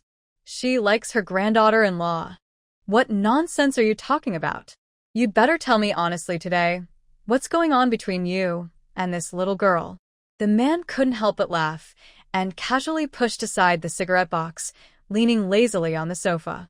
His abstinent light-colored pupils were only cold, but the upturned tail of his eyes was charming, gentle, and frivolous. What's the matter? Can you still bully the little girl? Then why did you bring it to the old house? The old lady heard him say that and questioned. The man flicked the ash with his fingers and said lightly without restraint, The little girl is not very happy. I'm thinking of a way to coax her. The old lady didn't know what Huashida was thinking, but she always felt that something was wrong. By the way, don't ask about her family. Huashida roughly said a few words about the Qin family so that the old lady would not talk too much and ask everything. But he didn't say it in too much detail. However, with the old lady's way of thinking, it is easy to make up some bitter dramas in her mind and feel more pity for Pei Yun. Seeing this, Huashida didn't explain much. Upstairs. Sister, did brother bring you here? Sister, are you living with brother? The little guy was obviously very happy, with a pair of big obsidian eyes, sparkling. Yeah. Pei Yun glanced at Alas, who was dismantling the sofa, was silent for a moment, decided to turn a blind eye, and sat on the carpet. However, when she turned around, she saw the distressed look of the little guy. What's wrong, Momo? Pei Yun found it interesting and unconsciously reached out to pinch his cheek. The little guy said seriously, Sister, I will secretly tell Grandma to let you live with me. Living with a big devil brother, Sister must be bullied and cry every day. Why? Pei Yun was amused and hugged the little guy again and held him in his arms. My brother is very mean. He always bullies people. While Huashida was away, the little guy started chattering and saying bad things about Huashida. Pei Yun also listened with great interest, his eyes curved, his smile lazy and bright, without any sense of guilt. The little guy blushed unconsciously and said innocently, Sister, you are so pretty. Can I marry you in the future? Sister, please consider it. Pei Yun curled her red lips and said leisurely, Sister, don't you like Momo? The little guy hugged Pei Yun pitifully, and his baby voice was so cute that people wanted to kiss him. I like it. Pei Yun suddenly raised her eyes. Her eyebrows were beautiful and charming, but Sister likes brother more. As soon as the voice fell, the little guy seemed to be hit hard, and his eyes widened in disbelief. But brother is very bad. He won't kiss his sister either. Well, Momo is right. Pei Yun raised his eyebrows, pinched the little guy's face, and smiled lazily, but sister is at this age, and she has no resistance to a bad and handsome brother. Hearing this, the little guy's eyes widened even more. He was petrified for a few seconds, and then lay on Pei Yun's shoulder with some sadness. Whoa, but Momo has grown up, and he is not as good-looking as his brother. Pei Yun was also surprised. She didn't expect the little guy to be sad because of this. Her eyebrows jumped, and she immediately coaxed, Momo, what are on your table? Sister will play with you, okay? In someone else's house, she made someone else's child cry. Pei Yun suddenly felt that she was not a human being. Okay. Fortunately, the little guy's tears came and went quickly. He soon took out the stickers and started playing happily with Pei Yun. However, not long after, the door was knocked. Then, Huashida pushed the door open. Brother, this is the sticker that Grandma bought me. The little guy was very happy. Pei Yun could see that although the little guy said he disliked it, he actually liked Huashida very much. Huashida glanced at him and sat on the chair next to him. His long legs were straight and overly restrained under his black trousers, casually placed. His eyes fell on the two children on the carpet. Yeah. Looking at Hoshida's calm appearance, the little guy didn't expect Hoshidu to play with him. But Then, the little guy remembered something again, raised his furry head, and looked at Hoshidu seriously. Brother, can I sleep with my sister today? no. The man refused without thinking. Why? My sister is bored alone. The little guy wanted to throw a tantrum, but was afraid that Hoshidu would throw him out. He looked angry and pitiful. No reason. Hoshidu leaned back in the chair, speaking in a leisurely tone, obviously not intending to reason with the little guy. Brother doesn't sleep with sister, and he doesn't let me sleep with sister. The little guy continued to say something shocking. For a moment, Pei Yunj, who was playing with stickers, stopped unconsciously. Then, Pei Yunj heard Hoshidu's deep and magnetic voice again, with a casual smile, and rang out in a low voice, "How do you know that brother doesn't sleep with sister?" The little guy. Sister, does brother really sleep with you? After a long while, the little guy pulled Pei Yunj's sleeve, pitifully trying to get confirmation. Pei Yunj reacted and moved his eyelids. It's sister, who can't sleep.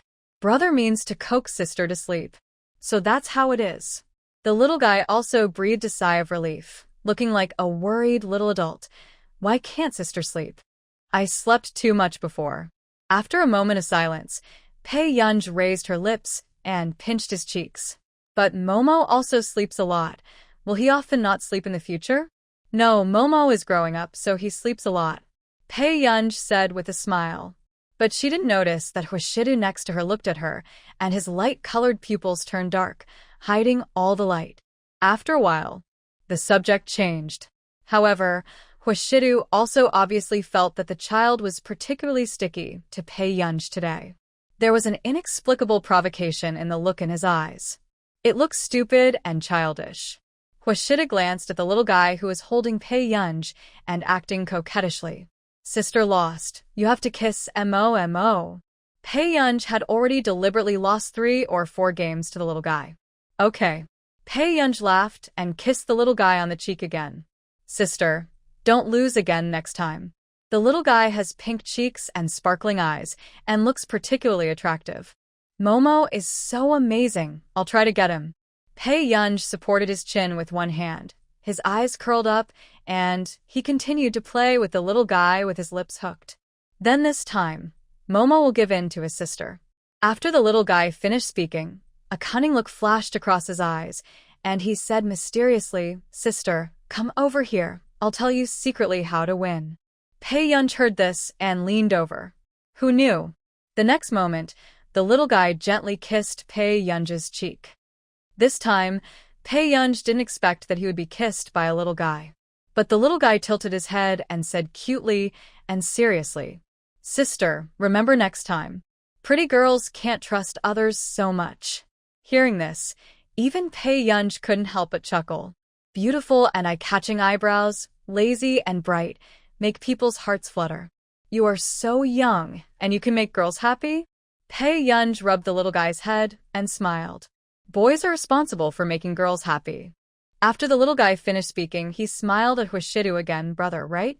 Not to mention Hoshidu. Even Pei Yunj could vaguely feel that the little guy's words were a bit deliberate. Brother.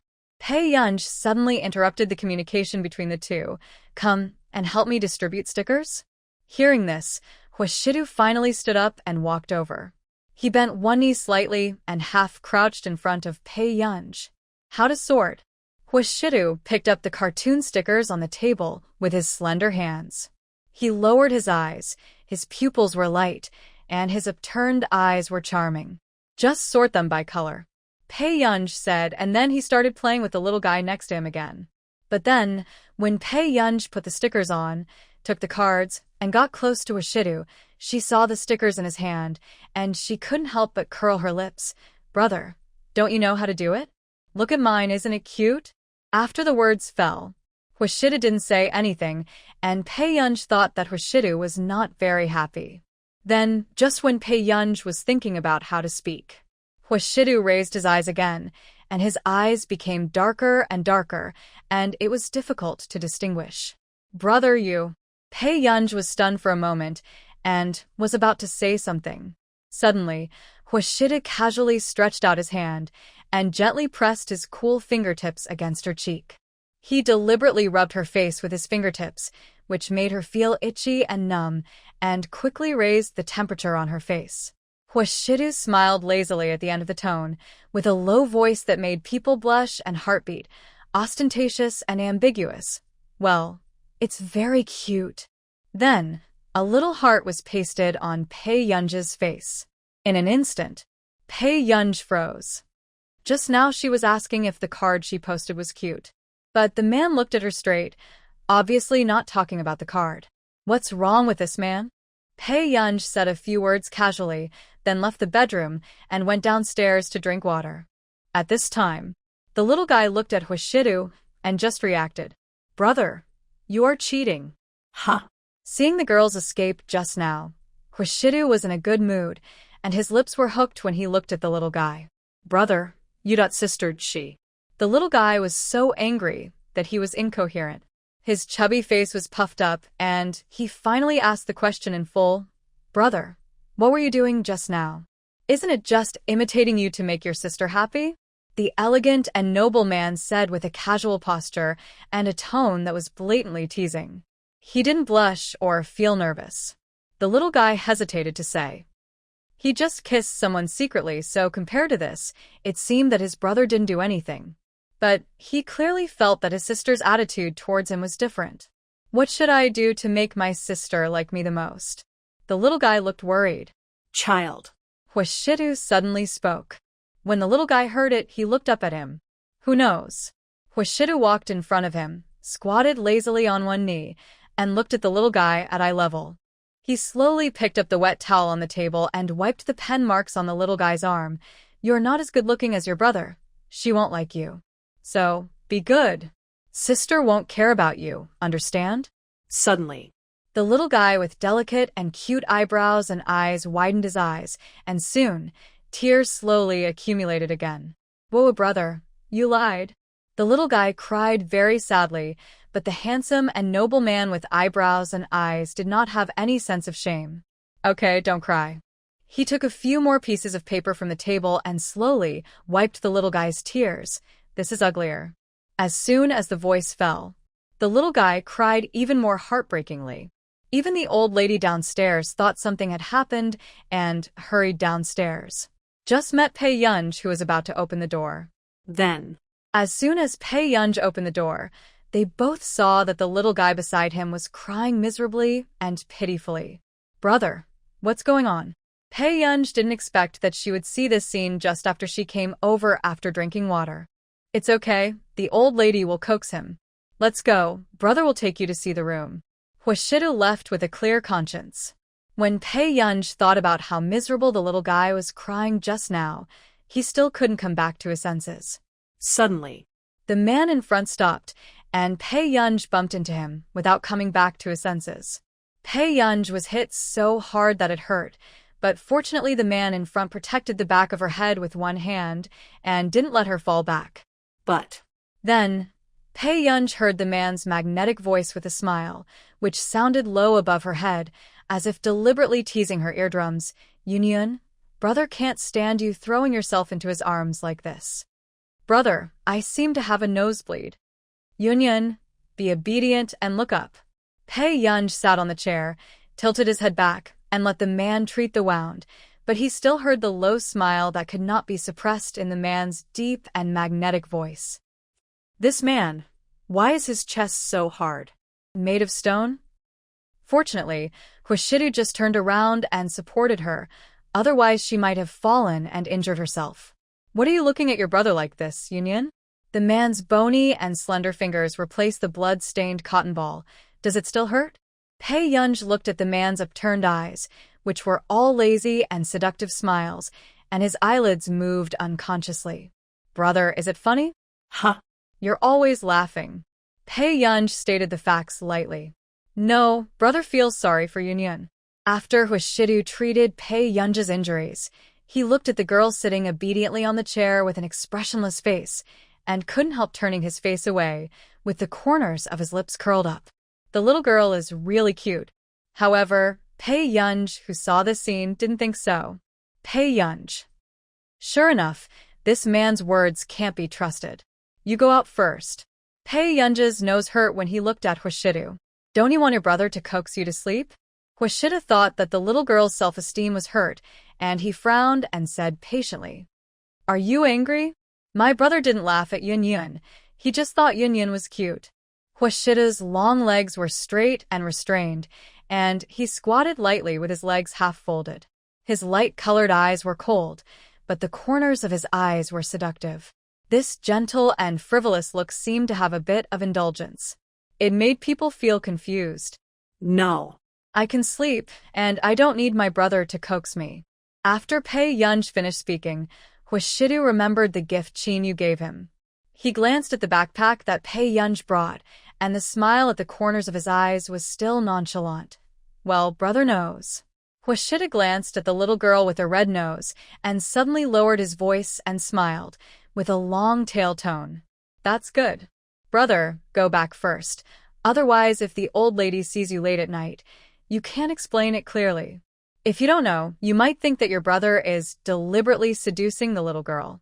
Pei Yunj. It's really hard to explain the nosebleed in the middle of the night, especially when the man sitting next to him looks like this. Good night, brother. Pei Yunj raised his eyes and said. Huashidu looked at Pei Yunj's inexplicable obedience after being injured and couldn't help but stretched out his hand and scratched her chin lazily. Okay, good night, little Yun Yun. However, no one expected that Huashidu heard the voices of the old lady and the maid before he even walked to the door. Huashidu's eyes darkened, and he simply turned off the lights. The room fell into darkness. Where are the people? The little girl is not in the room? The old lady was puzzled. Didn't she get brought here by Shidu? Maybe she went to the garden. Don't worry, old lady. Housekeeperly is cleaned up carefully and will definitely not make Miss Pei dissatisfied. Aren't I feeling guilty? The old lady sighed. How old is this little girl? Huashidu, who was in the room, heard the old lady talking and raised his thin eyelids. At this time, the conversation outside had not yet ended. But Huashidu also felt Pei Yunj's sudden approach. But then there was no movement. The old lady outside started to grumble again, but now that I've brought the person here, I can't just send him back. This little girl, I actually like her very much. Madam, you are worrying too much. How could Master do something to a little girl? The maid laughed. Oh. Forget it. I don't care about his business anymore. After the old lady finished speaking, she left with a lot of resentment. Immediately, just when Huashidu was about to turn on the light, a layer of warmth covered the back of his hand again. It's the little girl's hand. After a while, Huashidu turned on the light first and found that Pei Yunj's state was gradually relaxing. The little girl is afraid of the dark. Huashidu suddenly remembered the last time in the Qin family's old house, when the little girl's hat blocked the light in her eyes, and she subconsciously grabbed his clothes. Brother, go to bed early too. Pei Yunj obviously didn't want others to know about this. Okay. Huashidu's eyes fell on Pei Yunj without avoiding him, then he curled his lips and turned away. A few minutes later, there was a knock on Pei Yunj's bedroom door. When she opened the door, there was a little guy in pajamas, holding a little bunny night light in his hand, with bright black eyes, standing in front of her cutely. What do you want to talk to my sister about? Pei Yunj chuckled unconsciously, squatted down, and looked at him. Mo is here to give my sister a little rabbit. Is it Momo's little rabbit? Yes. Pei Yunj watched the little guy sneak into her room, find a power source at the head of the bed, and put the little rabbit next to the bed. After the power was turned on, the little rabbit emitted a soft white light, and the atmosphere became inexplicably warm and lovely. After seeing his masterpiece, the little guy looked at Pei Yunj happily, hugged Pei Yunj's legs, and said coquettishly, In this way, the little rabbit will protect sister instead of Momo. Sister won't be afraid. Pei Yunj was almost melted by the little guy. She squatted down, hugged the little guy, and kissed him. Thank you, Momo. What should I do if Momo doesn't have a little rabbit? Sister can't take children's things. Momo is a man, not a child. Girls are children all their lives, so sister is the child. Momo said in a baby voice, took the opportunity to kiss Pei Yunj, and ran out with a red face. This look made Pei Yunj unconsciously support her chin with one hand, looking at the place where Momo left, smiling with curved eyes. Is flirting a family tradition for this family? At the corridor. Brother, I've given the little rabbit to sister. Sister won't be scared anymore. The tall, long-legged, handsome man leaning against the wall hummed nonchalantly, then half leaned forward and pinched the little guy's cheek. Yeah, well done. After being praised by his brother, the little guy was even happier and skipped back to his room. Huashida's slender and handsome hand flicked the lighter, making a light click with a cold texture. He glanced at the door of the dimly lit room, and his low, lazy chuckle made people feel excited in the night. Then, he turned and left the corridor. Late at night, in the hospital. What's going on? What happened? The hospital was in a state of anxiety and busyness. It seems that the nurse took the wrong medicine. Mr. Chin, who is in the private ward on the 5th floor, is now being rescued. The doctor's face was not very good, and he explained to the dean. How could he take the wrong medicine? Check it out. The dean roared when he heard it. If this old man Chin had something wrong in his hospital because of this reason, wouldn't he be finished in the future? We are already checking. Do you need to notify Mr. Chin's family members? This was the first time the young doctor encountered such a thing. Of course. Hurry up and go. The dean almost fainted. Yes, yes. It was 3 or 4 in the morning. The Chin couple and Qin Yojiao rushed to the hospital first. Then, Qin Lang and Qin Yu also hurried over. Qin Yu, who was recording a late-night show, didn't even have time to take off his headset, and his breathing was disordered. What happened? How is Grandpa? Qin Yu asked. Mr. Qin, Mrs. Qin, I'm really sorry. This is our hospital's negligence. The dean blamed himself because the nurse in our hospital gave Mr. Qin the wrong medicine, so. What did you say? Qin Yu's eyes turned cold first. Such a big hospital. Can there be such a mistake? I'm sorry. This is our hospital's negligence. We will try our best to rescue Mr. Qin. I hope nothing will happen. Qin Yu was silent for a while. Check everything. What is going on? Okay. The dean was also frightened. But about half an hour later, they found the reason. Director, Mr. Qin, look. The young doctor looked embarrassed and handed them the phone. The entry was the top of the hot search list. Qinlong hyphen the cause was a Qin Lang black fan who hacked into the hospital's security system, first replaced Mr. Qin's medicine, and then provocatively hacked the hospital's official account and swaggered to the public. He even widely announced that as long as he was there, Qin Lang would never have a good life in the future. There are many such black fans abroad, but it is almost unheard of in China. But at the moment, Qin Lang's eyes still turned red, and he couldn't help clenching his teeth and fists. This beast. If you hate him, then attack him. Why harm his family? Qin Lang, don't think too much. This matter will be thoroughly investigated. Qin Yu patted his shoulder. This matter is still my fault. Qin Lang took a deep breath, his brows still furrowed, and his tone could not hide the self-blame. When Qin Lang first entered the circle, there were even more black fans than fans. They all said that Qin Lang got into the circle with the help of his backstage, but in fact, the Qin family never cared about Qin Lang's affairs. It was Qin Lang who stood up slowly on his own. Therefore, Qin Lang later proved himself countless times through competitions and won many first places in world-class competitions. But even so, black fans have never recognized Qin Lang's strength. In fact, there are quite a few people who behave crazy. It seems that they wish Qin Lang would disappear from this world. Why blame you? I have more black fans than you. Don't be pretentious here. After Qin Yu finished speaking, he couldn't help but glance at the operating room where the operation was being performed and took a deep breath unconsciously. Wait and see. The old man will definitely be blessed. As for the others, go and report it the next day. Okay. When I find out who it is, I will kill him. Qin Lang's eyes were full of hostility.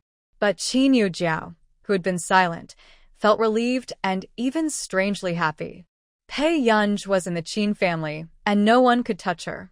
Wasn't it because she had the support of old Master Qin?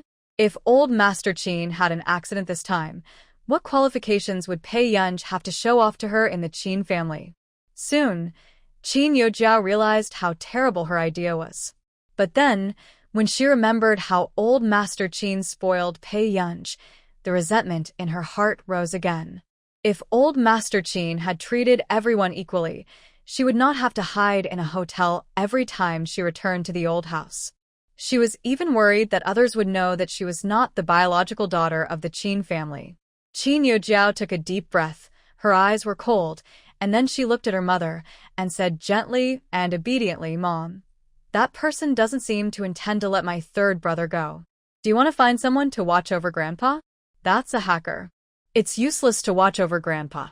Qin's father rubbed his eyebrows. How could their Qin family encounter such a thing? "Qin Lang and I will ask someone. We should be able to contact them if we hire someone at a high price." In fact, Qin Yu didn't have any thoughts. If this black fan is not caught, they will never know how crazy he will be. "Should we tell Pei Yunj about this?" Qin Yujiao asked suddenly. "She is still young, there is no need. Let her come and see when Grandpa wakes up." Qin's father knew how good the old man was to Pei Yunj, which might make Pei Yunj nervous. Okay. A dark light flashed across Qin Yujiao's eyes. However, the next day, early in the morning, just as the Qin family began to investigate, something happened online again. The medical records of Mr. Qin were stolen by black fans from the official account of the hospital and published online, and they even openly challenged Qin Lang. "Yunqing Hospital, why don't you die? In this way, I will let your family go," grin at crushed Qin Lang. In an instant, this incident caused a sensation on the entire internet. At the same time, it also angered many fans, who couldn't help but scold them online. "Why don't you die?" Grandpa Qin didn't let it go. "You are not a black fan. You are a pervert." Grin. "Do you think you are disgusting?" "I give up. Is this what a human being does?" Although I am also a Qin Lang black fan, this time, Qin Lang is too miserable. Grandpa is even more miserable. Maybe people are still laughing. The Qin family has been played like this by him. If we scold him online, he probably thinks we are jumping clowns. Thinking of this, I am even more angry. Brother Lang, don't listen to him. We are always here. Protect Grandpa. Take care of yourself at crushed Qin Lang. Then, after this incident, the technical department of the social software company also notified the vice president and senior leaders as soon as possible. However, after listening to it, the vice president felt that this matter was very absurd. He looked incredible. What kind of psychopath? Is he stupid? In this day and age, someone dares to touch the Qin family? I wonder which research institute Pei Yunj is the signature boss of? "Vice President, should we take care of this matter?" The director of the technical department asked cautiously. After all, this person who can hack into the hospital security system and even openly provoke the Qin family on the internet is definitely not easy to mess with.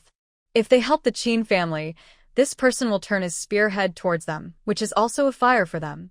Mind. Go and delete all of Mr. Qin's posts, and don't allow related entries to pass.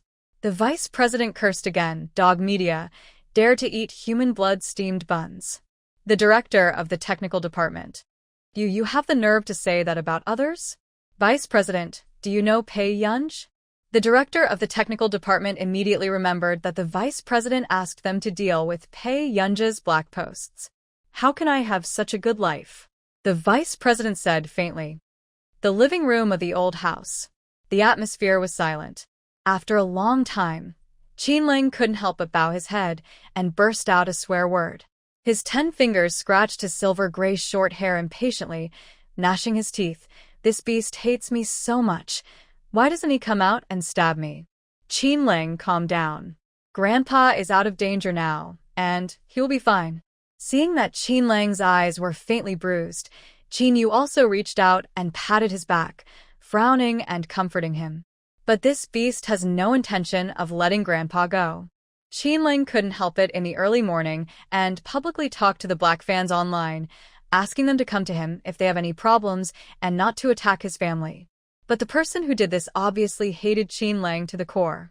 Early in the morning, he provoked Qinling again.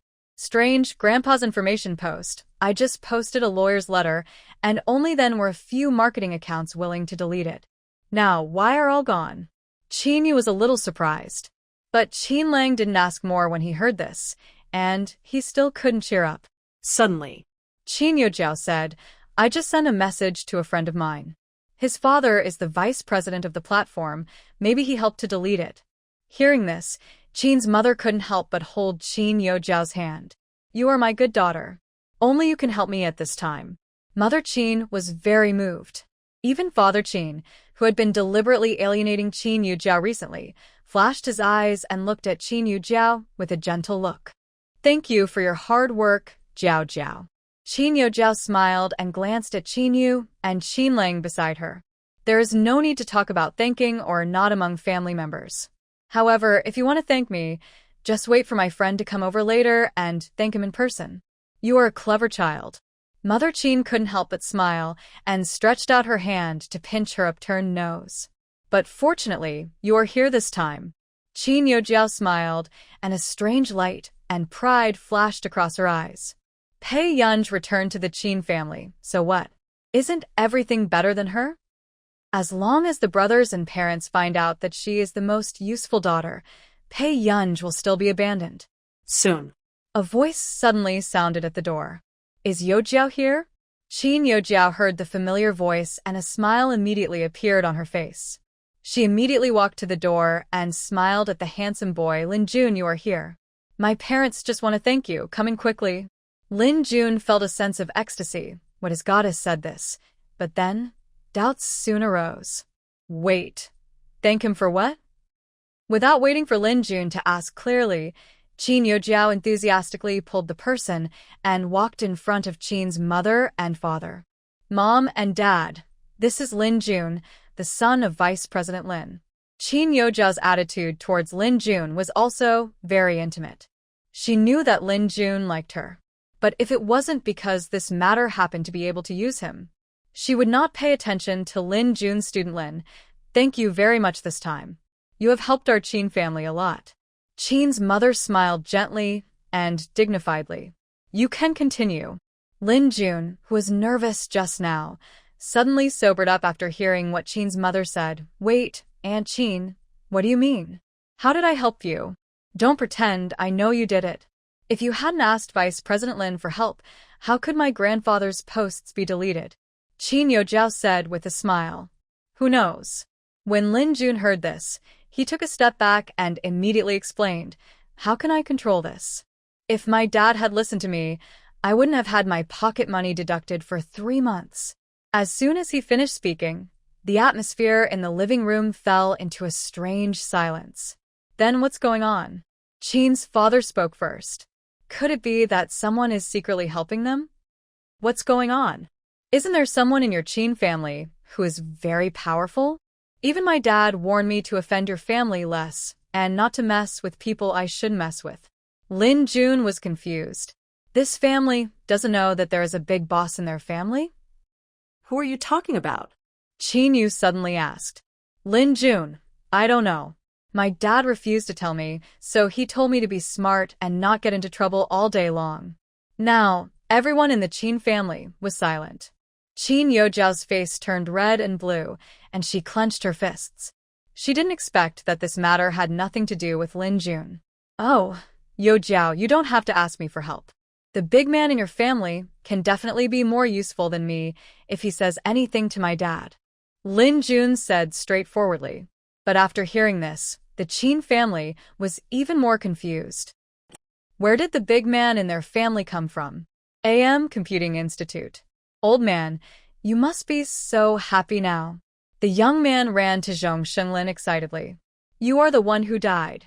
Zhong Shenlin put his hands behind his back and watered the flowers expressionlessly.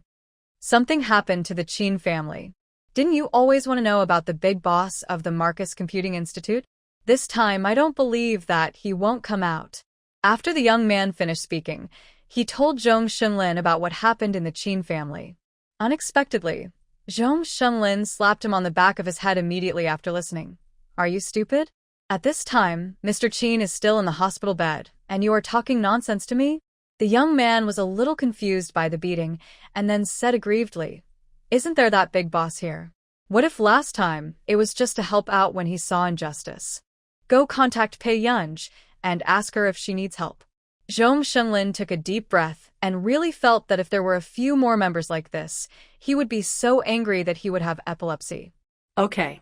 Then I'll make an appointment with Miss Pei right away. Then. It was just one morning. That person started to publish the personal information of Qin's third son, Qin's couple, and Qin Yujiao on the internet. Although the relevant departments are already investigating, such technical crimes are not so easy to solve no matter which country they are in. What's more, this person's goal is obvious, which is to drive Qin Ling crazy. Until the afternoon, Pei Yunj was in the coffee shop, checking the report sent in advance by the interns. She pressed her eyebrows. Her expression was calm and self-assured, but her fingertips kept tapping on the table, revealing her emotions. Teacher, are you okay? Tiki with short brown curly hair asked cautiously.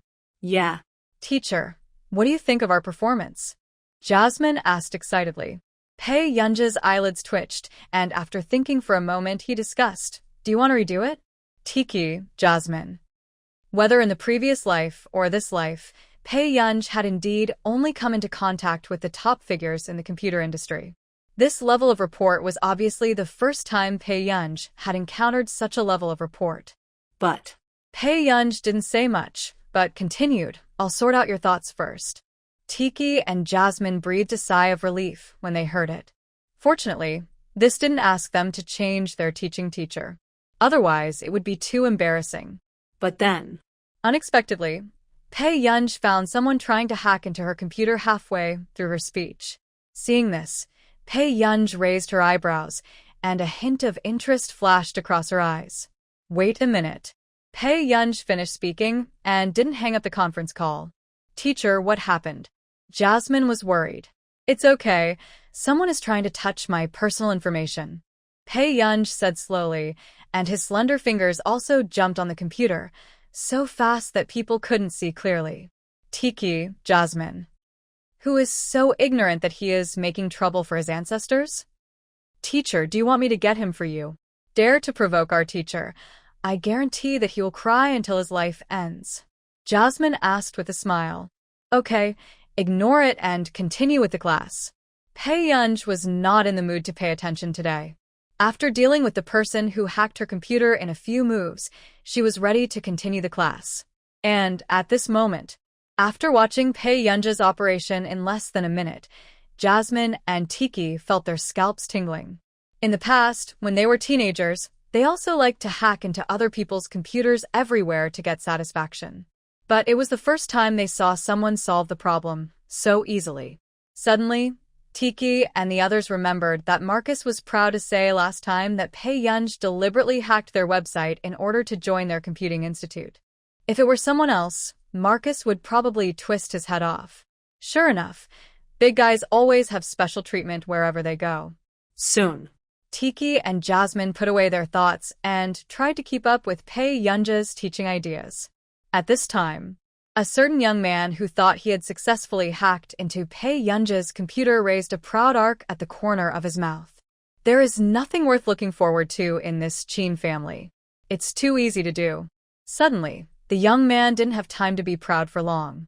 When he asked for Pei Yunj's personal information, the computer screen went black. This sudden scene made the young man unable to react all of a sudden. What? After the young man reacted, he immediately started typing on the keyboard. 2 hours later, the young man finally solved the problem, but before he could breathe a sigh of relief, he found that the computer was implanted with a virus. The young man's eyes were red and gloomy. Obviously, he had never encountered such a reverse control. This humiliating behavior was basically pinching his neck and slapping his face. Ended the project guidance. Pei Yunj felt very novel when she thought that someone wanted to hack her computer information. This kind of thing had never happened in her previous life. Then, Just when Pei Yunj had just put away her thoughts and was about to go back, someone called her from behind. Ms. Pei. Pei Yunj's beautiful eyes moved, and she turned her head again, and saw the young man running over. This is the member of AM Computing Institute whom I met in school before. Excuse me, what can I do for you?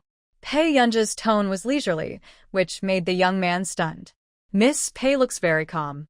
Seeing the young man's unexpected expression, Pei Yunj raised her eyebrows. What do you mean? Miss Pei's family has so many things going on. How come you don't know anything? The young man looked at her strangely. Pei Yunj frowned unconsciously, but thinking of the old man Qin in the Qin family, she could only ask, what happened? After listening, the young man realized that Pei Yunj really didn't know. Then, he remembered the rumors on the internet that Pei Yunj and Mrs. Qin broke off their relationship and seemed to understand the reason. After coming back to his senses, the young man told Pei Yunj again what happened in the Qin family recently. Until he talked about the black fans replacing the medicine of the old man Qin, causing the old man Qin to be almost critically ill. The coldness in Pei Yunj's eyes appeared from time to time. that. Miss Pei, I came to ask you if you need help. This kind of thing is actually not difficult. Before the young man finished speaking, he heard Pei Yunj said calmly, Thank you, Mr. Zhong. I will visit you when I have time. I will take care of this matter. After that, Pei Yunj thanked the young man again and left. The young man looked at the scene, opened his mouth, and couldn't help but whistled carefree. Girls nowadays are too handsome. Hospital. Pei Yunj walked to the service desk. Miss, where is the dean? At this sensitive moment, the nurse was also wary of Pei Yunj. This lady is looking for our dean. What's the matter? Hearing this, Pei Yunj suddenly laughed, supporting her chin with one hand, and her beautiful and eye-catching eyes curled up. Sister, are you afraid that I'm a bad person? For a moment, the nurse was a little confused. Without waiting for her to react, Pei Yunj reached out again and gently drew circles on the back of the nurse's hand with her index finger, with clear and charming eyes. Don't, sister, I won't make trouble. The dean is on the 4th floor and is usually very busy. Don't let your sister get scolded. The nurse was soft-hearted for a while, but said helplessly, Thank you, sister. Pei Yunj curved the corners of his lips and didn't know how the candy suddenly appeared and gently placed it in the nurse's palm and walked in.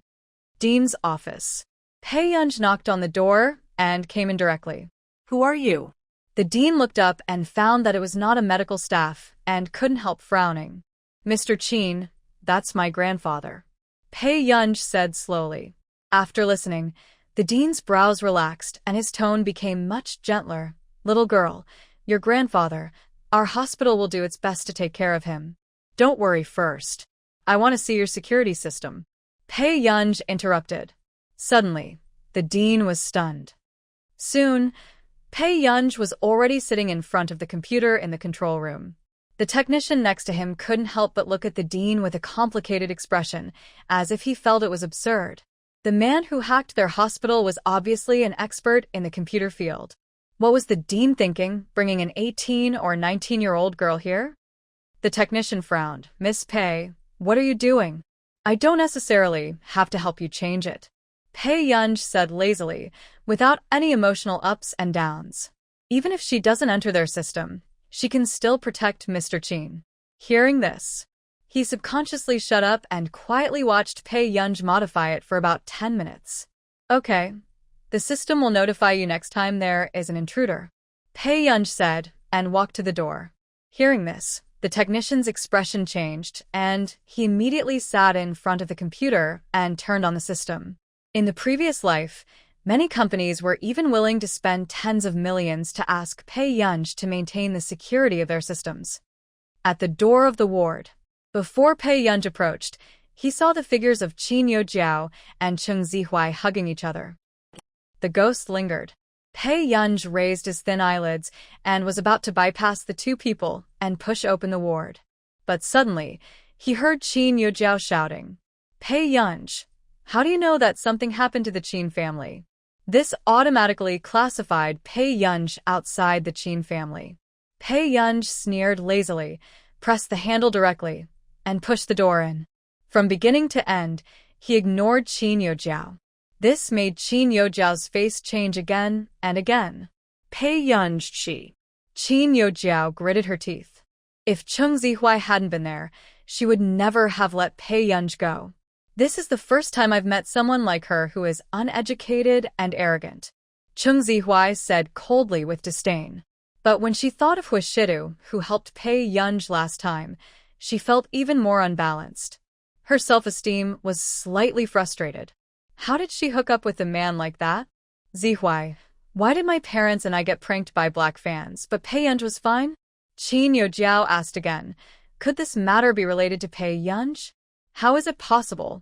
Cheng Zihuai laughed sarcastically. Does she have such a skill? For a moment, Qin Yojiao froze all over, and she couldn't refute Cheng Zihuai. She forced a smile. That's right. Ward. The Qin family is discussing.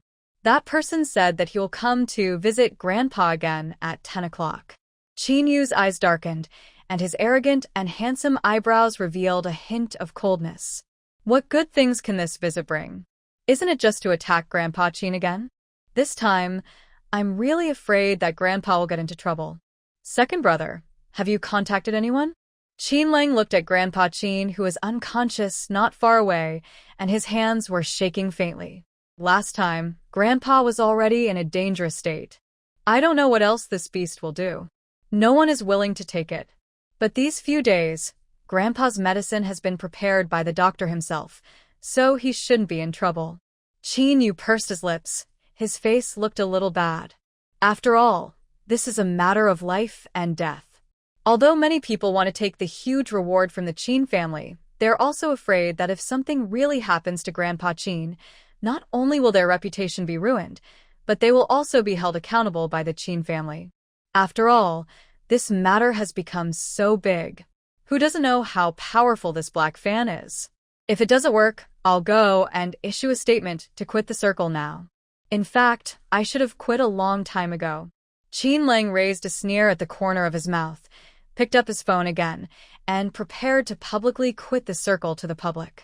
Qin Lang, if you do this, he may not let you go. Qin Yu held his hand, and a struggle flashed across his eyes again. In fact, someone may be able to help us with this. Who? Qin Lang looked at him. Cheng Zihuai. He's recently interviewed at the AM Computing Institute. Maybe he can help us get in touch. Qin Yu took a deep breath, his voice a little hoarse, his eyes full of self-mockery and bitterness. In the last life, their Qin family was broken up, and no matter how much they begged the Cheng family, they couldn't get any help. Unexpectedly, this time they still had to beg the Cheng family. At this moment, Qin Lang, who heard this, also fell into silence, his eyes red. Second brother, since this matter is caused by me, I will go to Cheng. Suddenly, a lazy and clear voice interrupted the conversation between the two. Tell those outside to stay away from my old man, it's annoying. After Pei Yunj walked in, he didn't look up at any of them, but sat next to the old man, lazily folded his legs, and opened his notebook. Gur, why are you here? Qin Yu's eyes flashed with surprise, and then fell into uneasiness. Will Gur blame him? Do you think that not telling her about this matter means that he doesn't treat her as a family member? I miss the old man. Pei Yunj glanced at the old man beside her and was relieved to see that the old man was sleeping as usual. A cold look flashed across her eyes, and a hint of smile appeared. These days, everyone is very bold. Pei Yunj concealed the emotions in her eyes and slowly reached out to cover the quilt for old man Qin. What are you doing here? Mother Qin said in a bad tone. Yingya. Father Qin frowned and interrupted Mother Qin. Gur is the most qualified to come here. She is Dad's favorite child. But what's the use of this? Did you hear what Pei Yunj said? She asked Zihuai to stay away from the old man. Mother Qin sneered. Even if Dad treats Pei Yunj so well, Pei Yunj doesn't care about Dad's safety. Mom. Yingya. The voices of three people interrupted Qin's mother's words at the same time, with strong disapproval. This situation made Qin's mother's eyes widen. with an expression of disbelief. Then she sneered repeatedly. Okay, now you all start to feel sorry for Pei Yunj? But am I wrong? She can't compare to Jiao Jiao in anything and will only cause trouble to the Qin family.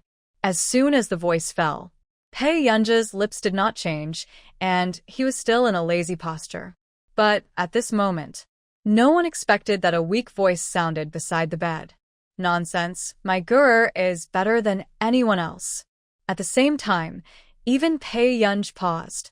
Qin's mother and others turned their heads to look at the old man. Dad, you're awake. Qin's mother's face was a little bad. I heard everything you said just now. I just couldn't open my eyes.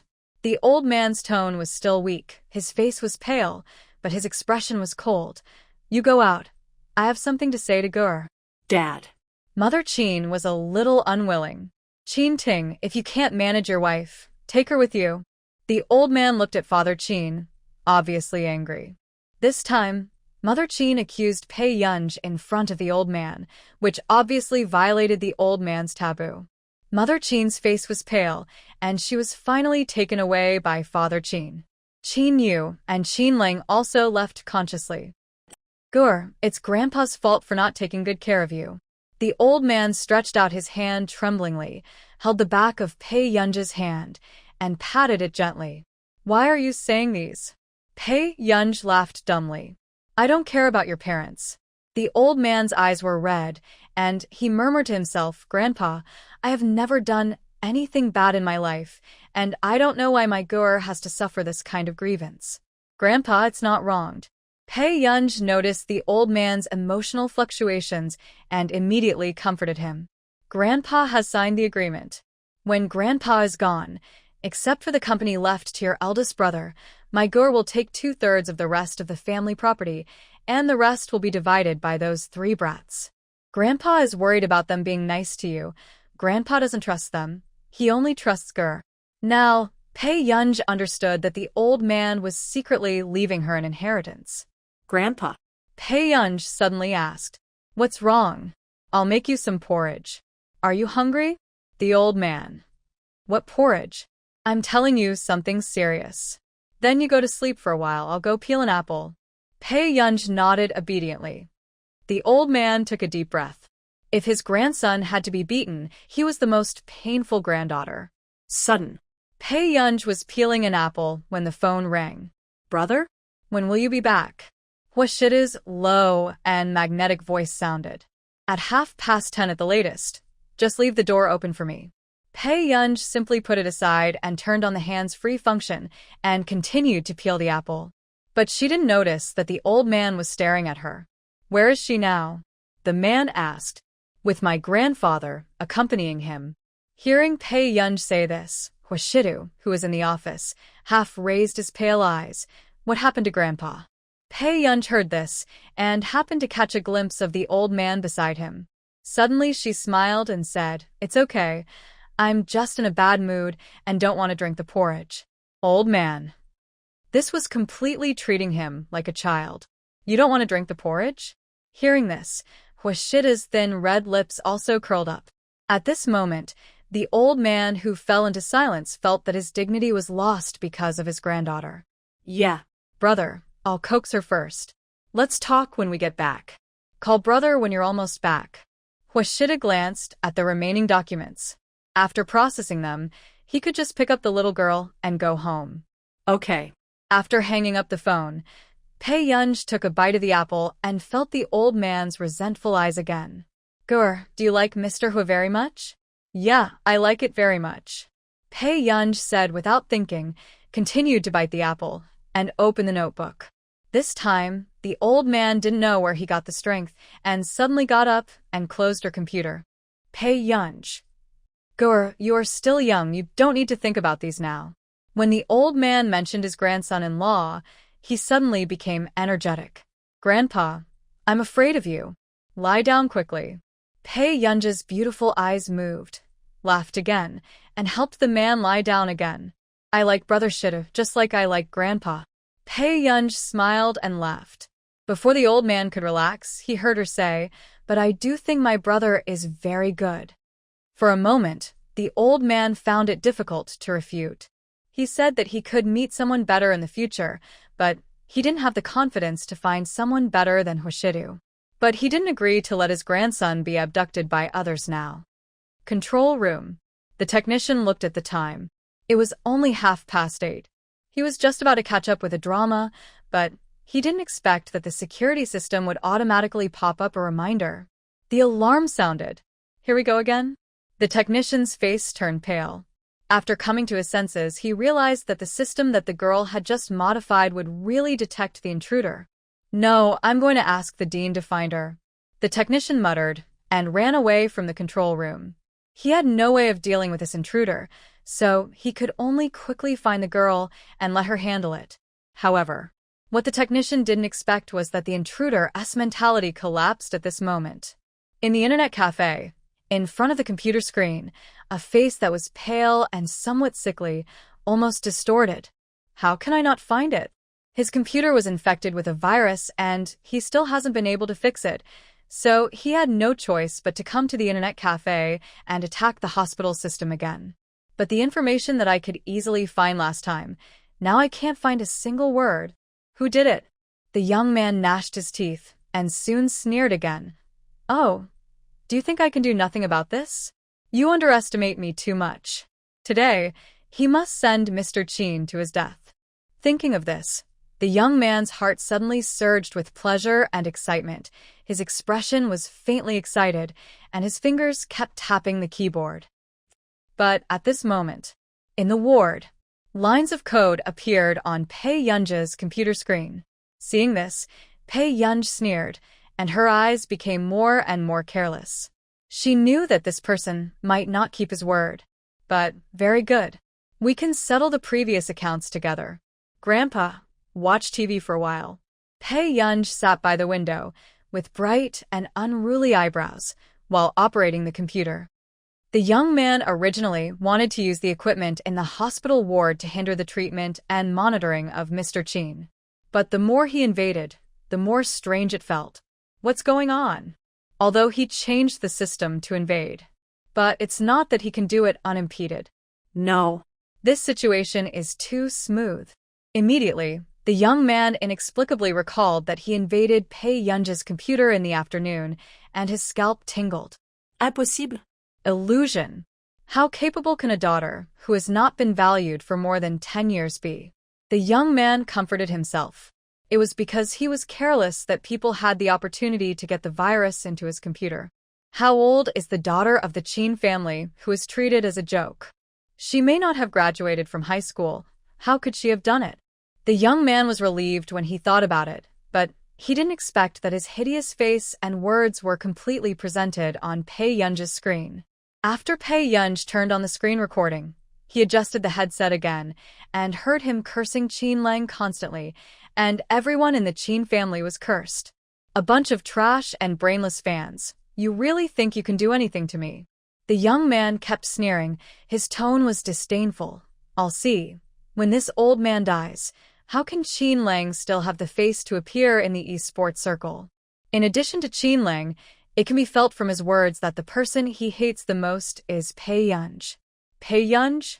The young man found Pei Yunja's information on the internet and couldn't help laughing again, and said sarcastically, I thought he was so powerful, but it turns out he is just a high school student. Chin Lang's sister is not a good thing either. After I deal with Chin Lang, the next one will be you. It was also the first time that Pei Yunj heard someone talk so much to himself. In less than 3 minutes, all the evidence was gathered. There was no difficulty at all. Pei Yunj laughed lazily, then backed up the screen recording and sent it to the case handling office.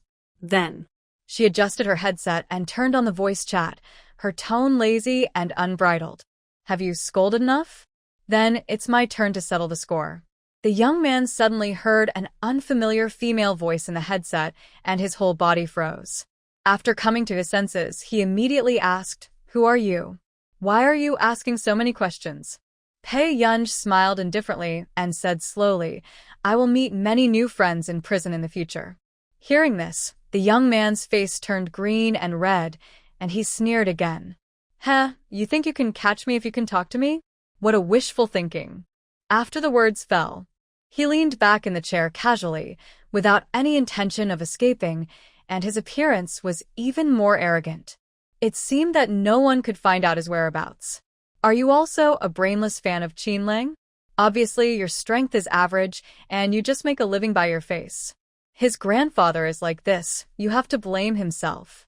The young man was sarcastic and mean. Really? Your three views are quite disgusting. Pei Yunj chatted while leisurely locking the young man's location. Not far from the hospital, in an internet cafe, about 3 kilometers away. At this moment, just when Pei Yunj hadn't made up his mind, he heard the young man laughing again. He said with contempt and complacency, so what? No matter how much you brainless fans scold me online, I didn't lose a piece of meat.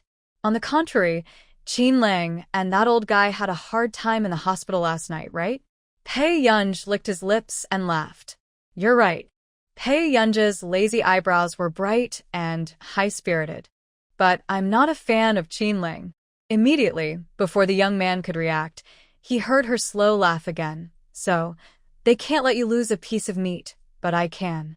As soon as the voice fell, Pei Yunj closed the notebook and walked out directly. Grandpa, let the people outside buy you what you want to eat. I have something to do. After that, the person disappeared. At this moment, the dean who came in anxiously outside saw Pei Yunj. His eyes lit up. But before he could speak, Pei Yunj passed by quickly with an inexplicable chill. She is. Where is she going? After the technicians reacted, their scalps were numb. Why does she look like she's going to fight? Hurry up, go chase her. She's gone. What should the old man do? The dean pushed the person away anxiously and began to walk back and forth like an ant on a hot pot. But then, he suddenly heard Cheng Zihuai's voice on the side. Mr. Zhong, why are you here? The dean took a moment to notice that the old man in formal attire in the distance looked familiar. Mr. Qin, is this the ward? Zhong Shenlin asked after adjusting his tie. Yes. Cheng Zihuai was indeed surprised. He had contacted someone in the AM Institute and said that something had happened to the Qin family and that the Institute of Computing might need help. But he didn't expect that the people in the Institute would really be willing to help and that the person who came was someone like Mr. Zhong. Can I come in? Zhong Shenlin was a little embarrassed. The young man next to him almost rolled his eyes. This is Miss Pei's grandfather, not the grandfather of the big boss back then. Is this Mr. Zhong confused? Sure. Qin's mother, who had been standing next to her, also smiled. You are Mr. Zhong Shenlin, right? I didn't expect you to come to see my father-in-law. I really have to thank Zihuai for all this. Similarly, Qin's mother also looked at Qin Yu and the others, smiling confidently. So, what if Mr. Qin dotes on Pei Yunj? But if it weren't for Jiao Jiao, could Cheng Zihuai help them put in a good word and invite Mr. Zhong Shenlin? What? Zhong Shenlin frowned and said unhappily, I came because of Miss Pei. In an instant, Qin's mother's smile froze, and Qin Youjiao's sweet expression on the side almost couldn't hold it. Cheng Zihuai paused all over and looked up at Zhong Shenlin. His handsome face was ashen. Mr. Zhong came for Pei Yunj. This is the #1 person in the domestic computer field. Usually, you can see this person in the news. At other times, even the wealthy families like them can't get close to people like Mr. Zhong. After all, this is a person that the country protects. Even abroad, there are many big countries that want to poach Mr. Zhong. Are you kidding? Mother Qin said. Zhong Shenlin glanced at Mother Qin with some displeasure. After all, she was the mistress of a wealthy family. How could she speak without thinking? I heard that Miss Pei's family had an accident, so I came to visit. Zhong Shenlin said expressionlessly, I don't know. Is Miss Pei here? At this moment, Mother Qin's heart sank, and she unconsciously took 2 steps back. How is it possible? How could Pei Yunj know someone like Mr. Zhong? She's not here. Mother Qin said again, the person is gone. The Qin family is nothing to her. It's the old man's blessing that she can come to see him. Mom. Qin Yu and Qin Lang's eyes turned cold, and they interrupted almost in unison. How could they not hear that what Mother Qin said was full of irony? It was almost telling everyone that Pei Yunj was an ungrateful person without filial piety. Mr. Zhong, in fact, Qin was about to explain, but he didn't expect to be interrupted by Zhong Xinglin. He chuckled. It is indeed a blessing for your Qin family to have her. For a while, everyone fell into silence, and even suspected that Zhong Xinglin said this to deliberately confront Mother Qin. But Mr. Zhong is famous for his cold and arrogant temperament and difficult to approach. Why would he protect Pei Yunj? Then, just when everyone felt strange and wanted to ask again, the dean on the side interrupted again. Mr. Zhong? The person who harmed Mr. Qin yesterday is here again. Can you help Mr. Qin? The dean was anxious, but nervous in his heart, wondering if Zhong Xinglin would agree. But what was unexpected was that Zhong Xinglin directly grabbed the young man next to him, opened the ward, and threw him in. Stinky boy, if something happens to Mr. Qin, you should prepare to pack up and go to Marcus you love. Young man? In order to recruit the big man next to Pei Yunj, this old man really did everything he could. If you don't know, you would think that Mr. Qin is the old man's sworn brother. The young man was indignant, but he could only reluctantly go to the nearby office and began to check if there were any intruders. But after a few minutes, he dropped his headphones.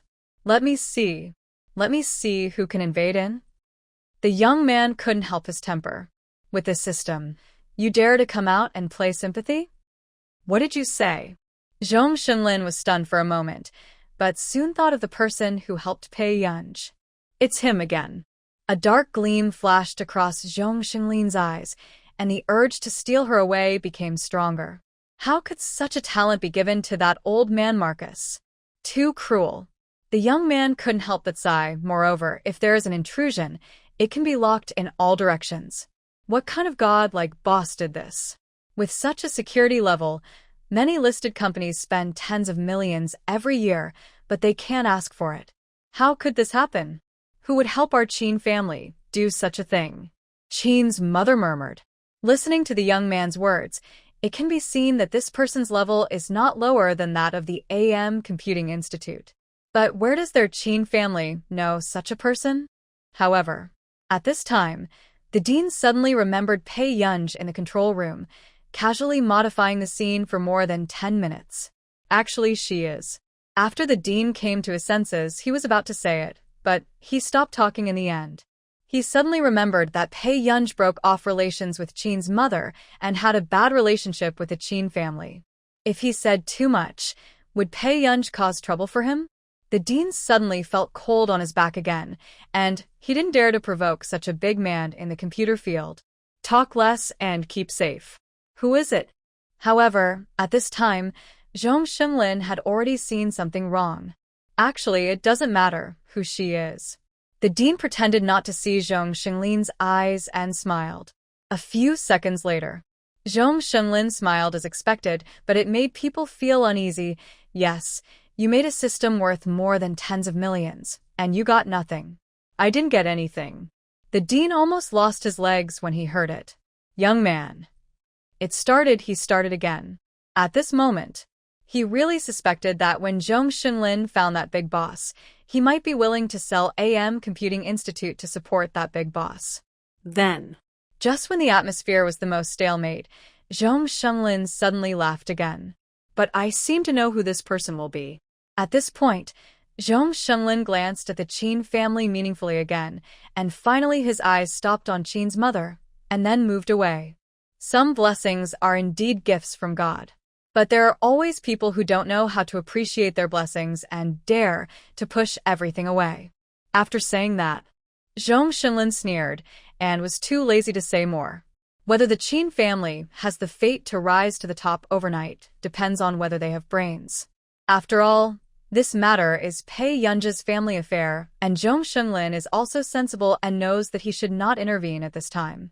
Otherwise, doing unnecessary things will only make people hate him. Thinking of this, Zhong Xinlin was in a good mood, and he always felt that the day when he could dig people over was not far away. Okay, let's go see Mr. Qin. Pei Yunj was willing to come to the hospital to help modify the system, which meant that Mr. Qin had a high status in her heart. Thinking of this, Zhong Shenlin felt sour for no reason. Why doesn't he have a granddaughter like Pei Yunj? Pei Yunj is only 19 years old. She already has such a level. If she grows up in time, will there be room for others to catch up? Zhong Shenlin was still frightened and felt more and more that it was a good thing that he discovered Pei Yunj's existence in time. Otherwise, wouldn't it be a bargain for country R? Cybercafe. The young man walked out with a bad look on his face. He worked for 2 hours tonight and didn't accomplish anything. Thinking of this, the young man looked sinister and gnashed his teeth. Who is ruining my good deeds? If he knew, he would never let that person go. The young man took a deep breath and thought about waiting for the next opportunity. Since no one could find him, he would always have a chance to kill Qin Lang's family. Want to catch me? Don't you see what you have? The young man was picking up the stones at his feet, looking vicious and arrogant. But who would have thought that suddenly a long and gentle laugh could be heard not far away? You're quite crazy. In an instant, the young man felt stiff and cold all over, and he looked up subconsciously.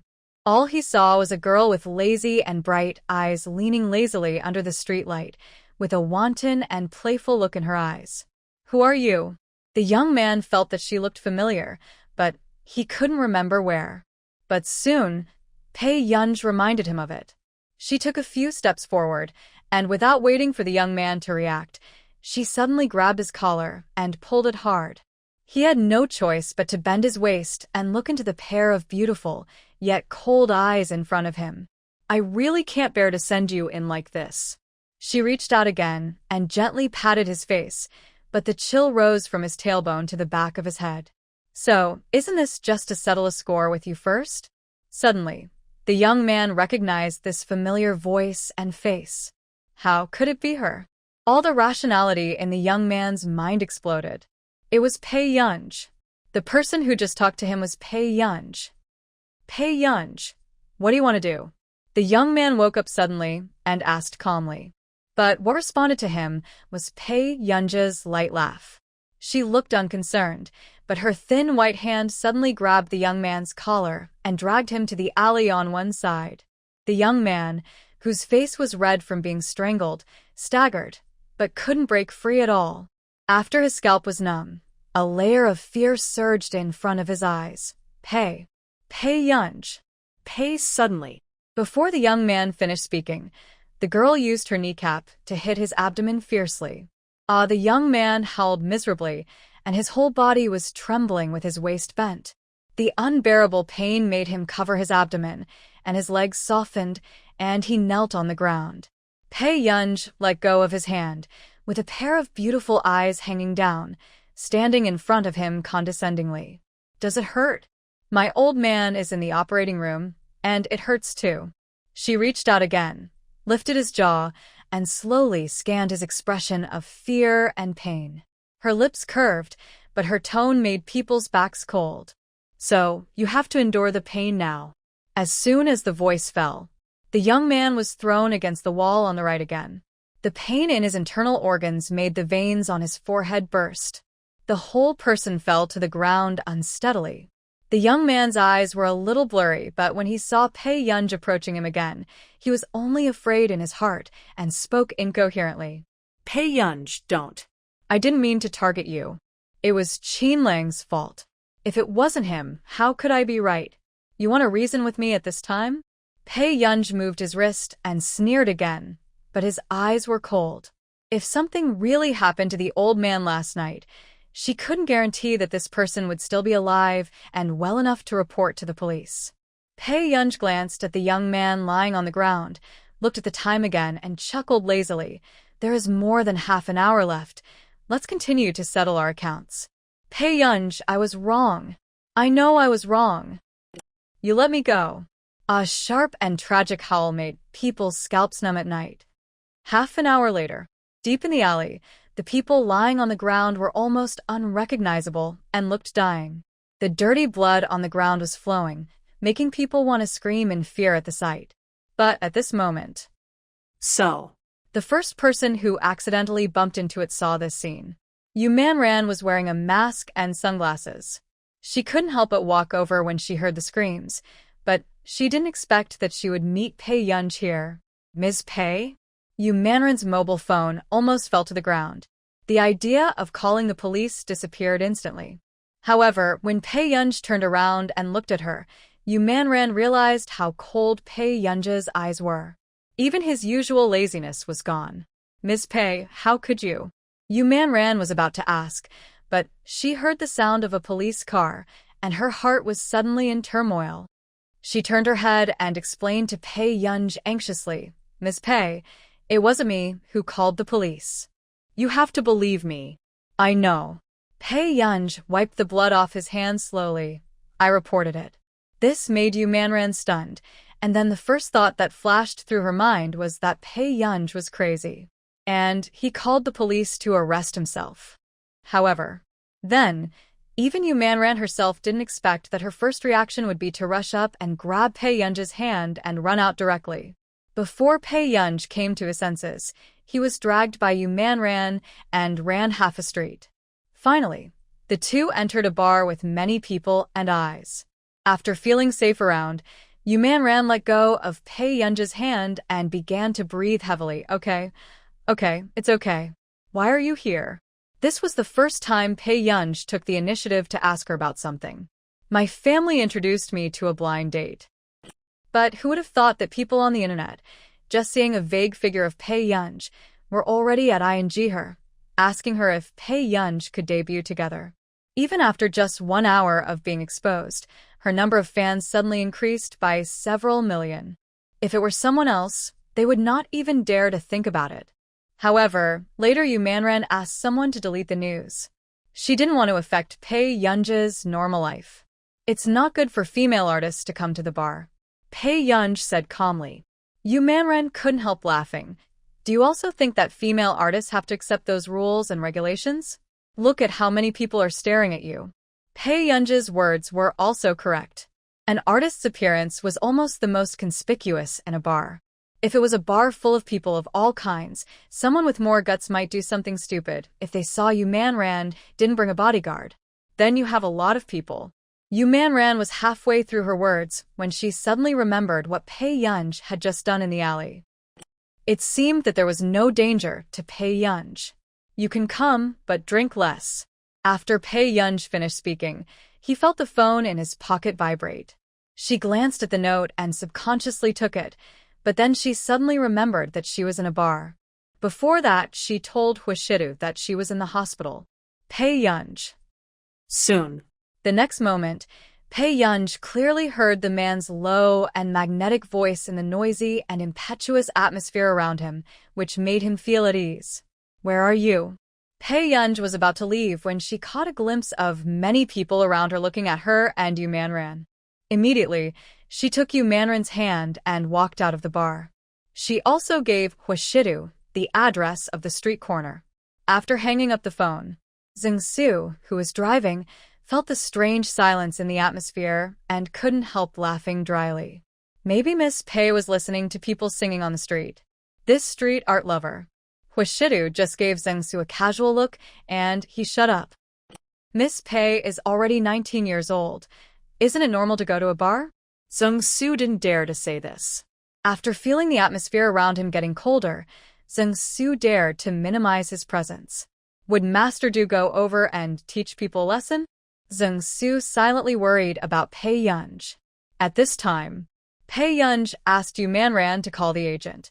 After about 10 minutes, the agent got out of the car with an anxious look on his face.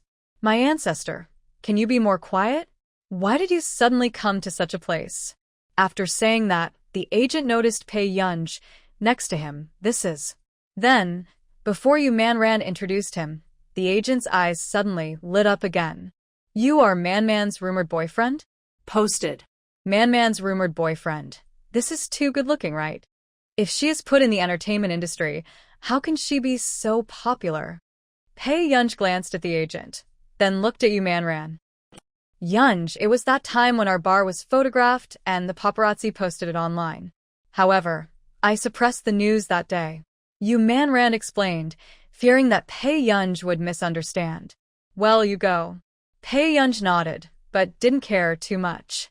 Yunj, are you angry? Yu Manran was a little cautious. No. Pei Yunj seemed to recall something and raised his lips again, stretched out his hand lazily, and tidied the ends of Yu Manran's hair. Let's go. Yu Manran's face was inexplicably hot, and she nodded, her voice getting smaller and smaller. Okay, then I'll go first. Well. Seeing this scene, the agent almost doubted whether this was still Yu Manran. She can still see Sister Man blush. However, until getting in the car, the agent suddenly remembered, wait a minute, what was the name of the person who composed the music for you? That's her. Isn't she beautiful? Broker. For a moment, she didn't know whether to recruit someone to compose music or to help her debut. Don't even think about it. She doesn't like the entertainment industry. But if she is willing, I will definitely do my best to help her reach the top. But maybe she doesn't need to.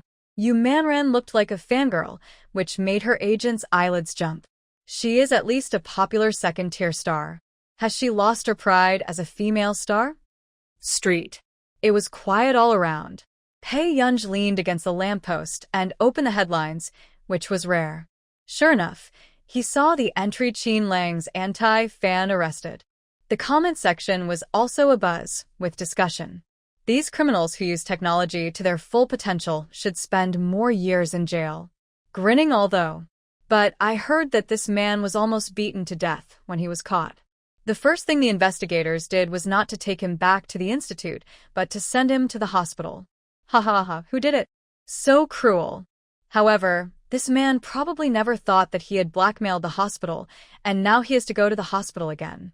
Although I feel a little sad, I still want to say that God has a way of life.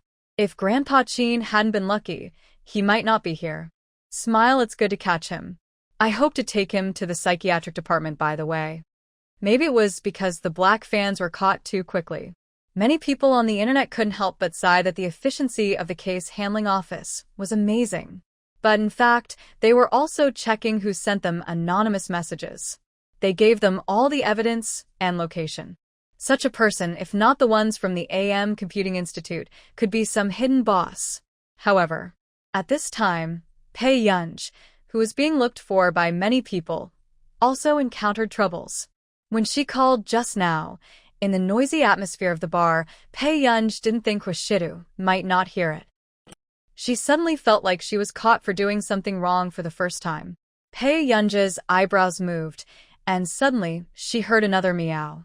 In a blink of an eye, she saw a little orange cat sitting on the street, looking pitiful. Seeing this, Pei Yunj suddenly curled the corners of his lips and sat next to the little orange cat again, holding his cheek with one hand, and the man and the cat sat on the side of the road. They all looked miserable. The little orange cat probably didn't expect that someone would learn to pretend to be pitiful when he was out, and he was immediately furious. It howled and finally ran away with its tail swung. So stingy. Pei Yunj laughed lazily, but thought in her heart, when Hoshida saw her sitting here later, he shouldn't teach her a lesson in the street, right? Pei Yunj, who has always been very experienced and can grasp the psychology of the elders, can also see that Hoshidu is not so easy to coax. Unconsciously, Pei Yunj didn't notice that the car stopped not far away. Someone also came closer. But the upturned tail of his eyes was inexplicably attractive. He stopped unconsciously and looked at the girl sitting on the side of the road, not far away, not knowing what she was thinking. After a while, Pei Yunj turned his face to the side and rubbed the red corners of his eyes. He still looked like he wanted to sleep but couldn't. Seeing this, the man was mostly angry. Hoshidu unconsciously pulled his tie, and even the 2 buttons of the white shirt inside were unbuttoned. His careless and frivolous posture was inexplicably lustful and sensual. And the next moment, Hoshidu walked towards Pei Yunj and took off his suit slowly with one hand. Then, before Pei Yunj could prepare herself mentally, she suddenly fell into darkness. A faint and pleasant cold fragrance floated around. Brother? As soon as Pei Yunj finished speaking, he was suddenly surrounded by his knees and picked up horizontally. Immediately, Pei Yunj subconsciously hugged the man's neck and pulled down the suit covering his head. Sure enough, The person he saw was Hwashidu. Hwashidu looked indifferent, not looking at her, but his lazy and magnetic voice itched into her ears. Cover your legs. Pei Yunj didn't have time to feel strange, and when she lowered her head, she saw the blood on her shirt skirt, as if she accidentally hurt her legs. After a moment's deliberation, Pei Yunj said frankly, "Brother, this blood is not on me." Hearing this, Hwashidu finally lowered his head and glanced at her indifferently. But before Hwashidu could speak, Pei Yunj curved her eyes again and said, "Brother, you won't put me down suddenly halfway through holding me, right?" Looking at this pair of clear eyes and obedient eyes, no one should be able to really harden their hearts. Back to the carriage. "Brother, don't you have anything to ask me?" Pei Yunj asked closer to Hwashidu again. Xingsu in front saw that Pei Yunj was carried by Hwashidu, and his heart couldn't calm down for a long time. Is Master Du too partial? Compared with the young master, what kind of fairy treatment is Miss Pei getting? At this moment, Hwashidu's slender hand casually touched Pei Yunj's forehead to stop her from rubbing against him. His tone was lazy, yet inexplicably itchy. "Brother is still angry, be quiet." Pei Yunj raised a pair of clear pupils, and suddenly her beautiful eyes curled up. She gently rubbed his cool fingertips with her head. The clear voice made people feel itchy. "Don't, Brother Shidu." For a moment, the man's fingertips trembled slightly, his eyes were dark and indistinguishable, and became more and more intense. "Don't act like a spoiled child with your brother." Hwashidu looked away, and his hands were also retracted, playing with the silver lighter unconsciously. This little guy knew very well that as long as he acted like a spoiled child, he would be helpless. "Then don't ignore me, brother." Pei Yunj's smile in her eyes did not diminish, her eyebrows became brighter, and the whole person began to move closer to Hwashidu again. This time, Hwashidu pretended not to see it, and let her do it. Xingsu, who was secretly observing the situation behind, was heartbroken. Miss Pei is too good at coaxing Master Du, right? Is she the reincarnation of a goblin? Then, Pei Yunj was also talking to himself, not caring about the other people. What Xingsu saw was that the little goblin behind them was staring at their Master Du blatantly, and he spoke words to make people happy. After a while, Xingsu came to his senses and couldn't help sighing. "It's over. Master Du must be in trouble. Who can bear this?" After getting off the car, Hwashidu saw that the road ahead was a little dark, so he slowed down and waited for the little girl behind to approach. It was not until he returned to the living room that Aunt Meow came to greet him. Sir, you're finally back. I have prepared midnight snacks. Do you want to have them together?" No. "I'll go upstairs first to deal with some company matters." Hwashidu casually took off his tie and prepared to go upstairs. Seeing this, Aunt Meow immediately pulled Pei Yunj enthusiastically, then let the lady try it. Mr. Hua really likes Miss Pei. In the past, Mr. Hua rarely went home to work. Aunt Meow smiled from ear to ear, just like the CP fans on the internet. "Aunt Meow, didn't you notice that my brother is angry with me?" Pei Yunj raised her eyebrows and glanced at the man's back who had left. "Really? 20 minutes ago, the gentleman called me to prepare midnight snacks for you," Aunt Meow said. Hearing this, Pei Yunj also paused. She turned her head. "Aunt Meow, can I bring the midnight snack up and eat with my brother?" "Sure, I'll go find a tray so that Miss Pei can bring it upstairs." Aunt Meow heard it and patted Pei Yunj's hand happily and hurried back to the kitchen. Seeing this, Pei Yunj was not surprised by Aunt Meow's enthusiasm, but sat on the sofa, supporting his head and thinking about Qin Lang's black fans. That person didn't seem to suddenly hate Qin Lang, but seemed to have hated Qin Lang for a long time. But if that was the case, why didn't he do it earlier?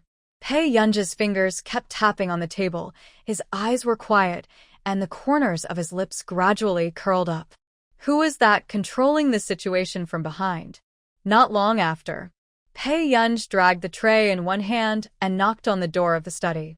After hearing the sound inside, he walked in. Hwashidu raised his eyes, obviously not expecting Pei Yunj to come over, still carrying 2 midnight snacks. "Brother, you probably haven't eaten yet, right?" Pei Yunj put the tray on the table, took a chair, sat opposite Huishidu, held his cheeks with both hands, and his eyes curved. Eat first, it's not too late to work later.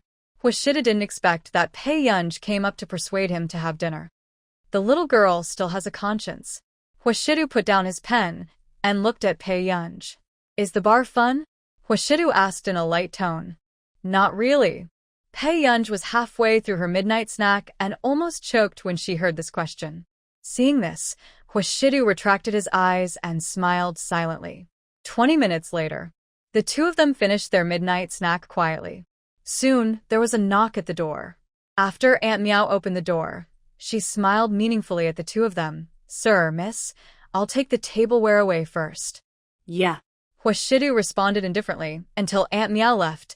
His eyes fell on Pei Yunj, who didn't intend to leave. Brother, don't be angry. I know I was wrong. Pei Yunj saw that the noble and handsome man in front of him didn't seem to be moved, and added, in the future, I will study hard. Who knew?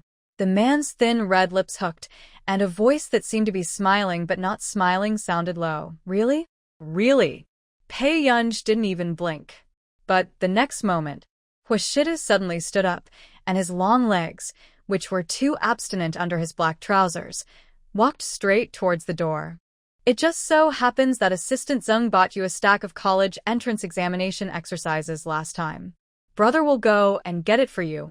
Hearing this, Pei Yunj's beautiful eyes jumped, and he immediately stood up and followed behind Huishidu. Brother, it's already evening. It doesn't matter, brother will accompany you. Huishidu's eyes curled up, mixed with ambiguous tenderness, just like his lazy magnetic voice, frivolous and seductive. However, as soon as these words fell, Pei Yunj's mouth twitched, and he silently remembered Zeng Su in his heart. Brother, it's better for us to talk about reason. When Huishidu was about to open the door, Pei Yunj pulled his sleeve and said in a tactful tone, Really? Then listen to me, brother. Huishidu lifted his thin eyelids and leaned loosely against the wall, his posture light and playful. Under the light, his cold, pale eyes, filled with deep and shallow light, stared straight at her. The man's careless and abstinent appearance makes him both bad and lustful. Pei Yunj organized his words. Brother, I'm an adult now, actually. The words haven't been finished yet. Sudden. Pei Yunj heard a slight sound, and then somehow the room fell into darkness. She subconsciously moved closer to Huishidu, but unexpectedly bumped into a warm and strong chest. Even through the thin shirt, I could still feel the man's hot beating heart. After a while, Pei Yunj heard him lower his voice and smile. Even in the dark, he could imagine that at this moment he was speaking lazily and intimately, neither hurried nor slow. Do you still want to reason with your brother? Pei Yunj. A childish and unreasonable man. Brother, turn on the light. Pei Yunj stood a little further away, but his hand was still tightly grasping Huishidu's sleeve. Brother is here. What are you afraid of? Huishidu stretched out his hand lazily and pinched the back of her neck teasingly. And Pei Yunj hardly noticed that when Huishidu was around, she was not as uneasy and anxious as before. The next moment, Huishidu still took care of the little girl's emotions, turned on the light, and pinched her face again. Don't let your brother catch you next time. Yunyun goes to the bar again. Also, why do you want to fight? Pei Yunj let go of the man's sleeves after the light in front of his eyes returned to normal. She let go of Huishidu's sleeves and looked away. Even fighting is not okay? Inexplicably, Pei Yunj felt that Huishidu had discovered her fear of the dark. But before Pei Yunj could think about it, the man next to her reached out again and ruffled her hair with evil taste. Okay, but my brother will be worried. Pei Yunj, whose hair was messy and fuzzy. I don't know what happened to make my little girl so angry. Huishidu could see that Pei Yunj cared a lot about Mr. Qin. The person who could make her come out in the middle of the night and fight secretly obviously made the little girl very unhappy. He touched someone very important to me. Pei Yunj raised her eyes and looked at Huishidu with a smile, just like my brother. Hearing this, Huishidu's eyes fell on Pei Yunj without avoiding an inch. He chuckled and leaned closer to her. My union is so awesome. The man's hoarse and magnetic voice, with a long and lazy tail, made people blush and heartbeat. From now on, Yun must protect brother. Pei Yun reacted. Is there anyone else who dares to provoke him? But before that, Yun must tell me everything. He held Pei Yun's hand, as if he was coaxing her casually. Yun is not afraid, but brother will be afraid. Pei Yun paused and looked at the man in front of her. Suddenly, she wanted to ask a very stupid question. Why is my brother so good to me? Pei Yun blurted out, and after a moment, she looked at him inadvertently, as if her eyes were burned. His eyes were dark and strong, but after a while, he curled his lips lightly because brother's Yun should get everything he wants.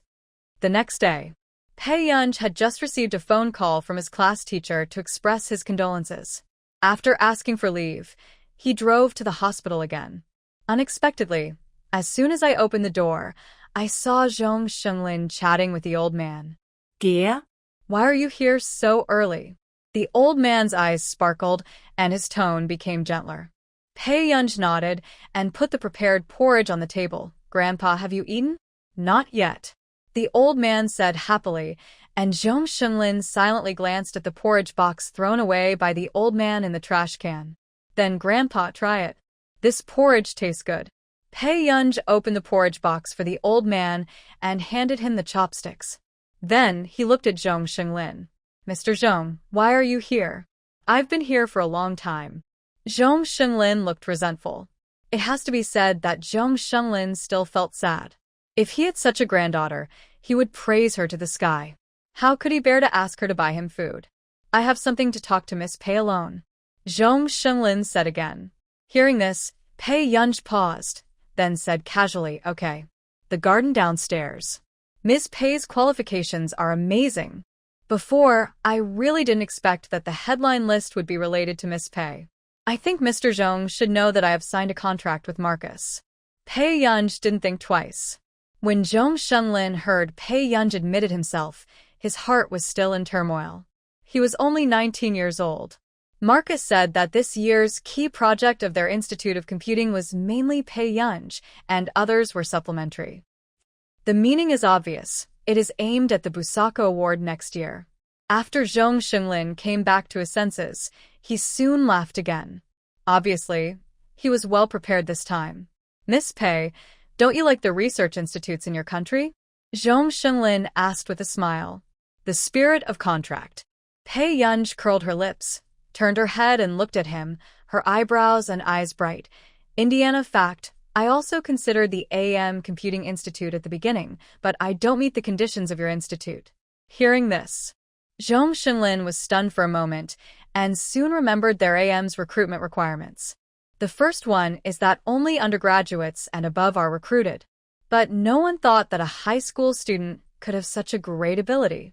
Miss Pei, this. Zhong Shenglin was a little choked for a while.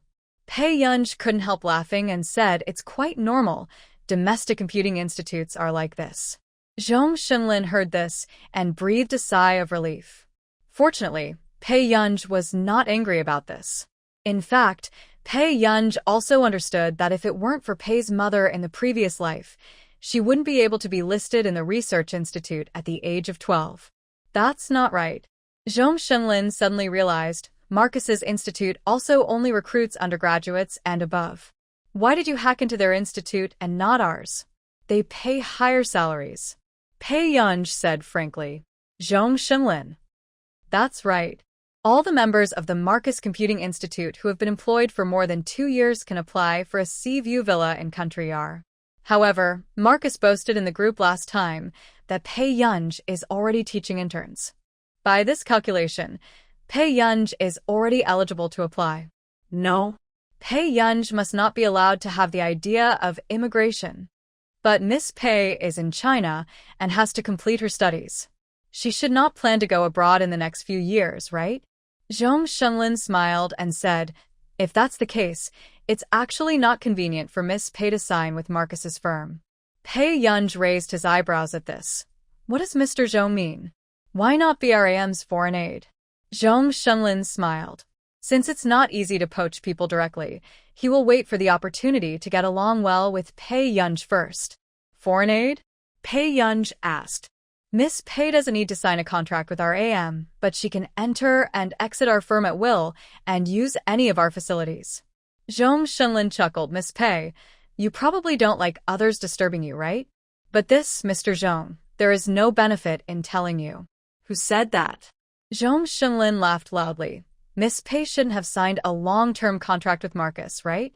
In fact, I don't mean anything else. I just hope that Miss Pei will consider our AM after her contract expires. Of course, if Miss Pei still doesn't like it, she can continue to be our foreign aid member. Thank you. If Mr. Zhong needs me, you can also ask. Pei Yunj didn't hesitate and smiled directly. She really needed an immersive atmosphere, but at home, it was obviously not enough. AM was indeed her best choice. Then it settled. Zhong Shunlin heard this and smiled from ear to ear. Okay. Pei Yunj nodded. Soon. Zhong Shunlin looked at Pei Yunj's back as he left and hurriedly called Marcus. A few minutes later, the call was connected, and Zhong Shunlin hurriedly covered the arc of his mouth and coughed lightly. Old man, are you crazy? Do you know what time it is now? Marcus was woken up in the middle of the night and almost wanted to kill someone. But what Marcus didn't expect was that. Next, he wanted to kill more. Nothing, Xiaoma. I just miss our brotherhood for so many years. It's not easy. Thank you. Zhong Shunlin coughed lightly and said gently. Unexpectedly, Marcus smiled. It's not easy. When we were college alumni, our hairlines were the same. Now I'm by your side, and others may think you are my dad, right? Zhong Shunlin also smiled with a fake smile. Don't think I don't know that you didn't go to the seminar last year because you secretly went for hair transplantation. You're talking nonsense. I didn't. Marcus immediately retorted. Zhong Shunlin laughed. You are so old, and you still fake it. I'm really ashamed of you. Marcus tried his best to suppress his anger and smiled. Don't be jealous of our institute this year. This year, there is another tough guy who deliberately said these things. Wait, Marcus, I almost forgot to tell you something. What? Marcus suddenly had a strong bad premonition. Your new member, right? I will take good care of her for you. All our AM members will take good care of her. Zhong Shunlin said sympathetically. What? Explain to me clearly. Do our members need you to take care of them? Marcus was awakened when he heard it. Oh, I have already told Pei Yunj that she doesn't need to sign any contract. Our AM will give her the service for free. You are welcome. Your members are my members. We are all family members. Zhong Shunlin comforted. Who is your family? Zhong Shunlin, do you still have any shame? Marcus gritted his teeth. In the end, he still couldn't prevent the old fox. Okay, I'm done. Good night, Marcus. Zhong Shunlin hung up the phone with a smile, and he felt refreshed. Let him show off every day. Today I finally got rid of my anger. However, Marcus was no longer sleepy and wanted to buy a plane ticket to murder Zhong Shunlin. Good man, wait for me. Don't think that I can't deal with you if you hide in Country A. Marcus quickly got out of bed, opened his mailbox, and saw the lecture venue in Country A. After seeing Zhong Shunlin's name, he immediately replied to the email. After doing all this, Marcus smiled and said, Mr. Zhong, pray that you can survive the next month. Until the next day, Pei Yunj returned to school and found out that she had an accident again yesterday. This morning, the dean was waiting for her in the class. Pei Yunj, you have the capital to not work hard. But as a high school student, you should abide by the school rules and regulations. If you are not here, you will always corrupt the atmosphere of Hengda. The dean's face was dark. Pei Yunj glanced at Chu Zixing lazily and raised his eyebrows. He asked him what was going on. Chu Zixing stood up. Dean, Pei Yunj is not such a student. She didn't fall in love early. Hearing this, Pei Yunj couldn't help but chuckled, a little surprised. Unexpectedly, this word can be related to her now. You said no, then no? After school on Thursday, meet at the pavilion behind the school at 6:30. It's clearly written. Who else could have framed me? Pei Yunj raised his eyelids and tore off the letter. Pei Yun. Before the dean finished speaking, Pei Yunj suddenly raised his eyes deep and cold. In an instant, the dean of teaching subconsciously shut up, and the chill on his back lingered for a long time. How could a student have such a terrifying look? Sure enough, he was not a good student before. This letter was found in my seat? Pei Yunj looked at Chu Zixing. Chu Zixing looked ugly, but he could only nod.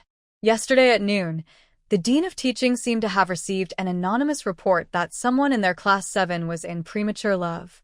Later, when the Dean of Teaching came to their Class 7 to give a lecture, the Chinese class representative in the class was collecting homework. As for the letter, it was scattered from Pei Yunj's homework. Everyone witnessed it with their own eyes. Teacher, this was found in my seat. Is it mine? Pei Yunj asked back indifferently. What else? The Dean of Teaching didn't look very good. However, when Pei Yunj heard it, her overly beautiful eyebrows stretched and smiled lazily. She sat in her seat casually and suddenly turned out stacks of love letters from the drawer. There are 3 big stacks in total, which can fill up half of the drawer. Then, teacher, which one are you talking about? For a moment, the atmosphere fell into a strange silence, and Pei Yunj lazily pulled off his gray tie, looking bright and high-spirited. Every frown and smile, the boyish feeling is seductive. The dean's face was as dark as ink. Obviously, he didn't expect that Pei Yunj would be like this. Even the classmates in the class were equally unbelievable. Didn't they say that Pei Yunj had a bad reputation in school? Don't all boys like girls who look like they are very promiscuous? They are all big pig's trotters. It's over. My gay friend secretly stuffed a love letter into his pocket last time. He won't be so unlucky. The pretty girl next to him said uneasily. Your gay friend? The one in class 1? Yes. Isn't that a girl? Girls can't send love letters? She retorted. At this time, everyone became even more silent. All right. It turns out that there are more love letters from boys. Pei Yunj, what messed up things are you doing in school? The dean's face turned pale. If Pei Yunj hadn't messed around, would so many people have sent her love letters? Suddenly. Why is it so quiet? Lu Yuanxi, a big customer who came late to check out the place, glanced at everyone before focusing his eyes on Pei Yunj's desk. He asked in an unhappy tone, Why do you have more than me? Then, before everyone could react, they saw their school bully take out 2 large stacks of love letters from the drawer. Although Lu Yuanxi's was less than Pei Yunj's, it was still the first time for Class 7 to see such a big scene. Moment. Lu Yuanxi had sharp eyes. He picked out a pink envelope from Pei Yunj's stack and took out his own top one. Both letters were signed by the same girl, Pei Yunj. Lu Yuanxi chuckled. Are you still casting a net? At the same time, the girl who had just been worried about her gay friend froze up when she saw the familiar envelope. I never thought that my gay friend was a person who did big things secretly. Giving the same love letter to your deskmate, what kind of foolish thing is this? Pei Yunj glanced at the name on the love letter, lazily reached out and pulled it back and casually stuffed it into the drawer. You don't have it? Pei Yunj sneered. Lu Yuanxi. The dean who had been ignored all along had a dark face. Who told you to quarrel?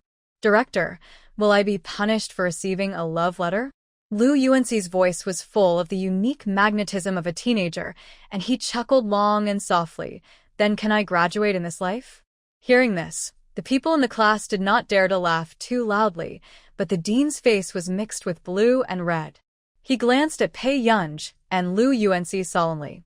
You two come to my office. After saying that, the dean left Class 7.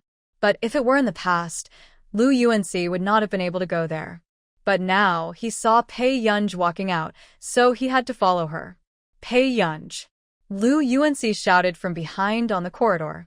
What? Pei Yunj asked. Qin Youjiao, has she hurt you? Lu Yuanxi asked. Pei Yunj turned back and laughed lightly after hearing this. Are you asking me? If you say it, I will believe it. Lu Yuanxi looked at her calmly. Before, he always thought that this was a trivial matter between girls, but since Qin's mother came to the school and made a big fuss, he realized that he was wrong. Pei Yunj was surprised. She looked at Lu Yuanxi. Don't you like Qin Youjiao? Lu Yuanxi frowned. Is it admiration? You are my desk mate, I know you better. If she. Student Lu, remember that Qin Youjiao came to school with a bandage on her arm last time? Pei Yunj curved her eyebrows, defiant and playful. I did it. Without waiting for Lu Yuanxi's reaction, she walked towards the office. Pei Yunj has always been a free-spirited person and doesn't like to explain too much to others. In the original book, Lu Yuanxi was indeed moved by Qin Yujiao, so Pei Yunj didn't intend to let him believe anything. Office. As soon as Pei Yunj arrived, he heard the dean calling Qin's mother. But the dean didn't expect that as soon as he mentioned Pei Yunj's name, Qin's mother quickly hung up the phone without saying a word. At this moment, the dean's face changed. But Pei Yunj's head teacher came over in a hurry. "Dean, Pei Yunj just started class today. Why don't I take her first?" Before the head teacher could finish his words, he was interrupted by the dean of studies. "If you hadn't spoiled her, would she be so arrogant? The reputation of our Hengda school is being ruined by her alone. She is uneducated and doesn't behave like a student at all." Dean, you don't know Pei. "Actually, Pei," the head teacher explained in a good-tempered manner. "Stop talking nonsense. Let her parents come over now," the dean said angrily. The head teacher glanced at Pei Yunj, thought of the explicit letter, and felt helpless. He had to take out his mobile phone and send a message in the Pei Yunj's parents group. Class 7 head teacher. "Hello, parents. Sorry to bother you. Do you have time to come to school at this time?" Qin Yu, yes. Qin Ling, yes. The head teacher's eyelids twitched, and he typed again carefully. Class 7 head teacher. "One is enough, Rose Qin Ling me. Qin Yu. Qin Yu, what's up with you?" Question at Qin Lang at class 7 head teacher. Teacher 1. "I've already got the key," and left grin seeing these messages. The head teacher was terrified, afraid that the two would start to curse. But the next moment, the head teacher saw a message notification. Group owner, Qin Yu, has removed group member, Qin Lang, from the group chat. Head teacher. Then, Qin Yu sent another message. Qin Yu, "My younger brother is ignorant," and made teacher 1 laugh. Qin Yu, "Where is Guer?" Qin Yu, "Give you flowers." JPG, the head teacher's eyelids jumped, as if he had just watched a big drama of a wealthy family's fight, and with trembling hands, he sent Qin Yu a teaching building number. Not long after, Qin Lang found that he was removed from the group. He sent Qin Yu messages frantically. "Here, is it a person?" Question Qin Yu. "Pull it back for me. Did you hear that?" Qin Yu had already sat in the nanny car and went to Hengda High School with peace of mind. Then, he glanced at the dozen messages sent by Qin Lang as if nothing had happened, and with a lazy fingertip, he directly blocked the person. At the same time, Qin Lang, who was at the base, just sent a message and received a red exclamation mark. Qin Yu, this old beast. Hengda High School. People gathered at the door of the office and talked about it. It had only been a short time since he transferred to the school, and they almost didn't know how many times Pei Yunj's parents had come to school. However, everyone was obviously still in a watching attitude. Since that time when Qin's mother publicly broke off relations, everyone finally knew that Pei Yunj was not an illegitimate daughter, but Mrs. Qin's biological daughter. They were really curious about the attitude of the parents of the daughters of wealthy families towards premature love. At the staircase, not far away, Qin Yujiao stood next to a girl who barely looked pretty. "Don't worry, no one will suspect that it's yours. Will it really not be exposed?" The girl looked empty and murmured in fear. "The information in the report letter can only prove that it is a girl from class 7. No one would think it was you." "But, Pei Yunj." The girl felt guilty. Qin Yujiao interrupted with a smile. "Think about it carefully. If you don't let Pei Yunj take the blame, you'll still be suspected in the end. Do you still want the scholarship for this semester?" Hearing the last sentence, the girl stiffened all over. Her face turned pale, and her clenched fists gradually loosened. "I know." She glanced at the half-open door of the office and began to convince herself slowly. "It doesn't matter. Pei Yunj herself is not a person with a good reputation. She is the daughter of the Qin family, and someone will settle all this for her. There will be no trouble at all because of this matter." The girl's heart is still in a mess. But then, when she saw Qin Yu walking downstairs, her eyes lit up, but soon dimmed, and unclear emotions rose in her heart. Pei Yunj is really lucky. She was born to have what others can't envy. But she had to worry about the scholarship every day, afraid that she would not be able to save enough for the tuition for the next semester. Look. Is that Chinyu? Chinyu is here to be Pei Yun's parent. What kind of fate is Pei Yun? You're not surprised, are you? You didn't know about the last time Mrs. Qin came to school to make trouble? You didn't see how fiercely Chinyu and Qin Lang spoiled their sister. What? There is such a thing? I envy you. But don't the Qin brothers like Qin Yuju more? Really? But Qin Yujiao won't be asked to be a parent. That's true. Qin Yujiao is a proud girl born with a proud character. How could she possibly be invited to the parents' house? This is the treatment Pei Yun can get. Yes, who doesn't like a smarter and more capable sister? Hearing these words, a dark color flashed across Qin Yujiao's eyes, and she remembered Qin Yu's attitude towards her recently. Student Qin, I'll go over and take a look first. The girl didn't notice Qin Yujiao's expression and just said, Okay, you go. Qin Yujiao smiled, but after the girl left, the smile on her face immediately disappeared. Pei Yun, you are really amazing. You can actually force me to this point. Qin Yujiao looked at the staircase expressionlessly and suddenly laughed. Her beautiful face was almost distorted. Not long after, when everyone couldn't help but secretly took out their mobile phones to take pictures of Chinyu, they suddenly heard a scream not far away. Soon someone shouted, Oh no! Qin Yujiao fell downstairs. Is there anyone here? Hurry up and take her to the hospital. These words shocked everyone. They didn't expect that these things would happen one after another on the same day. Go quickly. What are you standing there for? Go and ask the teacher to notify the parents. The girl who had always had a good relationship with Qin Yujiao anxiously supported Qin Yujiao and yelled at them. Wait, isn't Qinyu here? That's Qin Yujiao's second brother. Ask Qinyu to take her to the hospital. Yes, hurry up and find Qinyu. At this moment, many people rushed to find Qinyu. Then, when Qinyu reached the third floor, a girl blushed and said softly, Qi and Mr. Qin, classmate Qin Yujiao fell downstairs. Now she is in a serious condition. She is at the stairs over there.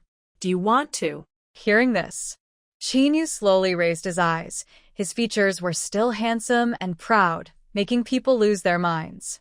But the next moment, everyone saw Qinyu button up his black suit and said slowly, Sorry, can you make way? This attitude made the girl who was speaking turn pale, and her whole body froze in place. Seeing this, Qinyu directly bypassed the girl and prepared to continue looking for an office. Mr. Qin, are you going to find Pei Yun? But Qin Yujiao is injured now. How can you? If you have any problems, contact her parents. I'm just Pei Yun's brother. Qinyu's low, magnetic voice revealed a hint of impatience, and he didn't give her any extra glances. This attitude almost stunned everyone. What is going on? Qinyu meant that Qin Yujiao was not his sister, but Pei Yun was. Wait, why don't they understand this? Is this world of fantasy? And at this moment, when the girl heard this, she inexplicably became hostile to Pei Yun and couldn't help but said sarcastically, even if Mr. Qin had a quarrel with Qin Yujiao, he shouldn't ignore Qin Yujiao like this. At the same time, a soft voice sounded not far away. Second brother. Then, everyone turned their heads and saw Qin Yujiao's legs were covered in blood. She was supported by someone and walked with difficulty with red eyes. Qin Yujiao hid the strong hatred for Pei Yun in her eyes. If it weren't for Pei Yun, she wouldn't have bitten the bullet and done this, just to make Qinyu feel sorry for her. But as long as Qinyu is willing to take her to the hospital, she will win this battle. Thinking of this, Qin Yujiao's brows relaxed. After a while, Qin Yujiao's eyes were red and she cried, Brother, Jiao Jiao is in pain. After saying that, Qin Yujiao walked forward and wanted to hug Qinyu's waist and act like a spoiled child. This scene touched even the others. It seems that no matter how angry Qinyu was with Qin Yujiao, he would definitely calm down when he saw his goddess sister like this. But the next moment, a scene that stunned everyone appeared.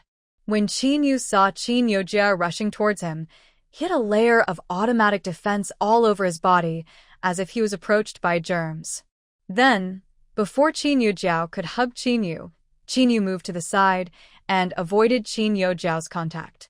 And Qin Yujiao, she fell to the ground. She fell miserably and was in a mess. This scene made everyone dumbfounded. They all forgot to help Qin Yujiao. It was dangerous. After a while, Qin Yu also breathed a sigh of relief. Fortunately, he was not touched by Qin Yujiao. Otherwise, if it gets to Gur's ears, he will be not clean. Second brother, Yu. Qin Yujiao was stunned by the fall. When she came back to her senses, she looked at Qin Yu with shame and disbelief, her face blue and red. She had never been treated like this since she was a child. What's more, this person is her second brother. Don't shout nonsense, it will make people misunderstand our relationship. Qin Yu's dark eyes were calm, and his deep and superior eyebrows seemed unkind. These words made everyone more confused about the Qin family's affairs. Wasn't it Pei Yunj who was cut off from the relationship? Then what's the situation between Qin Yujiao and Qin Yu? Hasn't Qin Yujiao always been the most favored by the brothers in the family? But looking at the situation in front of him, Qin Yu would rather Qin Yujiao fall in front of him than touch Qin Yujiao.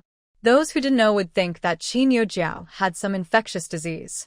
Is it because mom hates Pei Yunj that second brother thinks that I did this? Qin Yujiao bit her lip, ignoring the injuries all over her body, and asked in a trembling voice. The emotion in Qin Yu's eyes was unclear, and his thin lips were curled with a hint of mockery. Someone like Qin Yujiao, who was cruel to himself, he actually treated her as a little white rabbit in his previous life. However, when others heard this, they thought they had heard some inside story of a wealthy family. It turns out that Qin Yujiao and Qin Yu have a bad relationship because of Pei Yunj. Pei Yunj's methods were indeed extraordinary.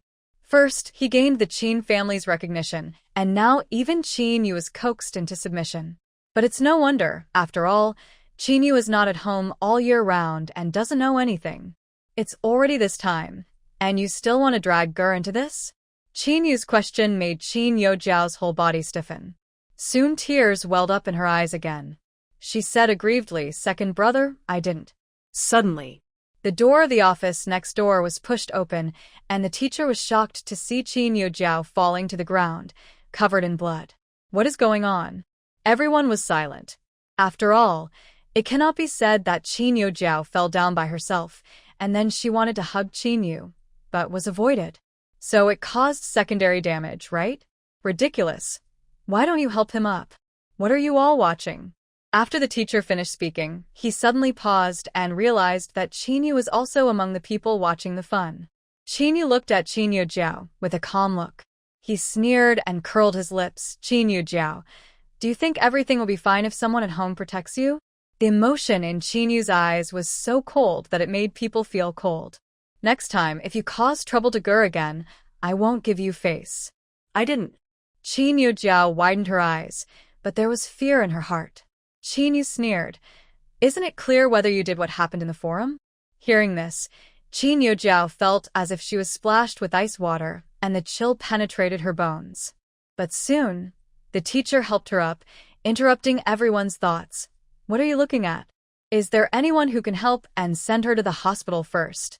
At this time, Qin Yu didn't want to waste time on Qin Yujiao. He straightened his clothes and walked into the office. He wanted to see which stinky boy dared to touch his little princess. In the office, Lu Yuanxi couldn't help but secretly pull Pei Yunj's clothes, wanting to talk to Pei Yunj. Pei. "Shut up." Without waiting for everyone to react, Qin Yu took a big step and directly pulled Pei Yunj behind him, looking at Lu Yuanxi with a gloomy look. "Who allowed you to talk to my sister?" "Others." "Lu Yuanxi, in this day and age, do you need to go through a formality to talk to your deskmate? Are you Pei Yunj's parent?" The dean of teaching recognized Qin Yu at a glance, but he didn't expect that Qin Yu would appear in front of him as Pei Yunj's parent. The head teacher next to him saw Qin Yu's cold eyes and thought of this family of brothers who almost fought with each other, let alone Lu Yuanxi. So, he hurriedly explained, "Brother Pei Yunj, this is not Pei Yunj's early love object. Hearing this, Qin Yu's coldness dissipated a lot. But then, before the dean of teaching could speak, he heard Qin Yu condescendingly say, "Tell me, who wants to ruin my sister?" This statement makes people suspect that Qin Yu is not here to solve the problem, but to seek revenge. Soon. The dean smiled but didn't. "Mr. Qin, this is not someone else's problem.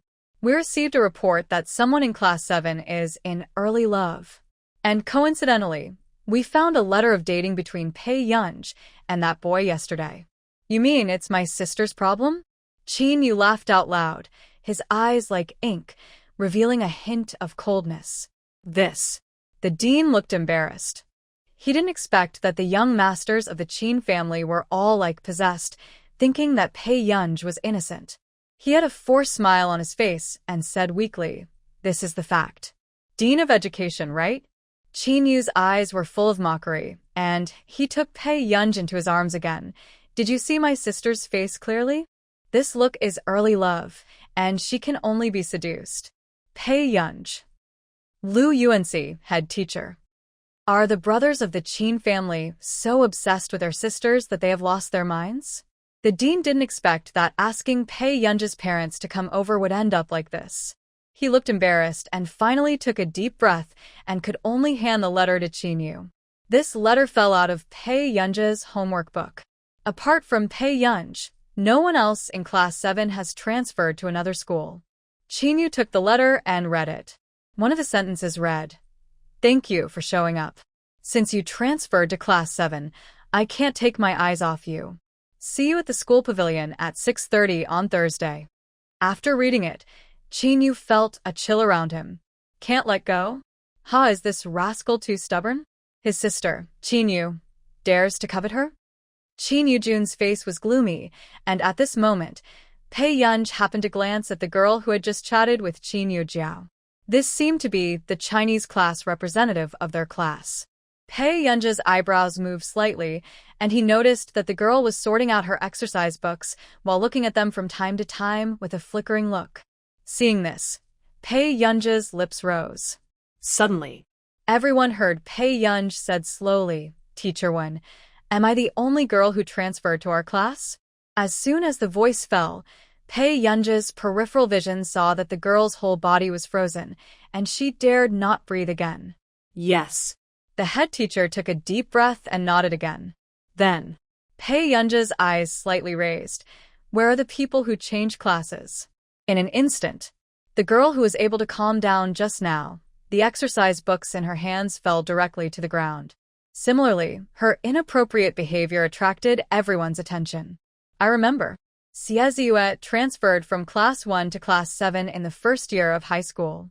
The head teacher suddenly remembered. "Teacher Wen, do you suspect me?" Xie looked incredulous and couldn't help but raise her voice. "Teacher Wen, you are not biased towards Pei Yunj because of Pei Yunj's background, are you?" Another girl in the office immediately took Xie's hand and said sarcastically to the head teacher, "Pei Yunj's family is rich, but you can't throw dirty water on others for no reason, right? Teacher Wen, have you forgotten who brought honor to our class this time and ranked in the top 20 in the grade?" At this point, she glanced at Pei Yunj with disdain and changed the subject. "It doesn't seem like someone who makes trouble all day long and thinks he is so great." "My sister, is it your turn to comment?" Qin Yu's cold voice rang out directly. This made the girl who had just spoken for Xie blush, and then pale. She didn't expect Qin Yugue to defend Pei Yunj so much. How many girls of this age have not liked Qin Yu? At this moment, the girl saw Qin Yu's handsome face for the first time, and she couldn't help but feel wronged. Even if Pei Yunj is your sister, she will only drag you down and make your reputation bad. She bit her lip, as if she was considering Qin Yu. "Qin Yu Jiao is like your sister. You don't have to do it for Pei Yunj. What does it matter if you have a good reputation? Can it compare to half a hair of my gur?" These words immediately made the girl's face lose all color. "Qin Yu, so, what if you're popular in the entertainment industry now?" The girl pointed at Pei Yunj. The sourness and jealousy in her chest made her unable to think. People like her are a disaster. One day, you will regret it. My gur is my life. No one has the right to point fingers at her. Qin Yu looked lazy and suddenly pulled his lips. As for the other person you mentioned, can she be compared with my girl? Pei Yunj is my only biological sister, Qin Yu. Not only the other students, but even the teachers were a little confused by this. Pei Yunj hadn't appeared in the Qin family for more than 10 years, and suddenly she transformed herself into the legitimate daughter of the Qin family. And now, Qin Yu began to disown Qin Yujiao? Isn't that the princess that the Qin family holds in their hands? But now, anyone who comes to see it will feel that the rumors are false. This Qin Yujiao doesn't look like a favored person at all. And, at this time, Qin Yu's inky eyebrows and eyes were cold, and his tone was impatient. Whether you have talked to my baby or not, let that boy come out now. Haha. The toad still wants to touch his swan princess. He is really tired of living. It's still unknown who is in early love with Pei Yunj. The dean's face changed. Hearing this, Qin Yu turned his head and looked at the dean with a colder look, smiling. So, just based on this letter, you insist that my sister is in early love? Not really. Before this, some classmates reported that the students in Class 7 were in early love. When I was inspecting, I witnessed the letter falling out of Pei Yunja's homework book with my own eyes. The dean was scared all of a sudden. After all, this is the second young master of the Qin family and also a popular actor in the entertainment industry. Dean, the situation is not clear yet, and we can't say that this letter is from Pei Yunj.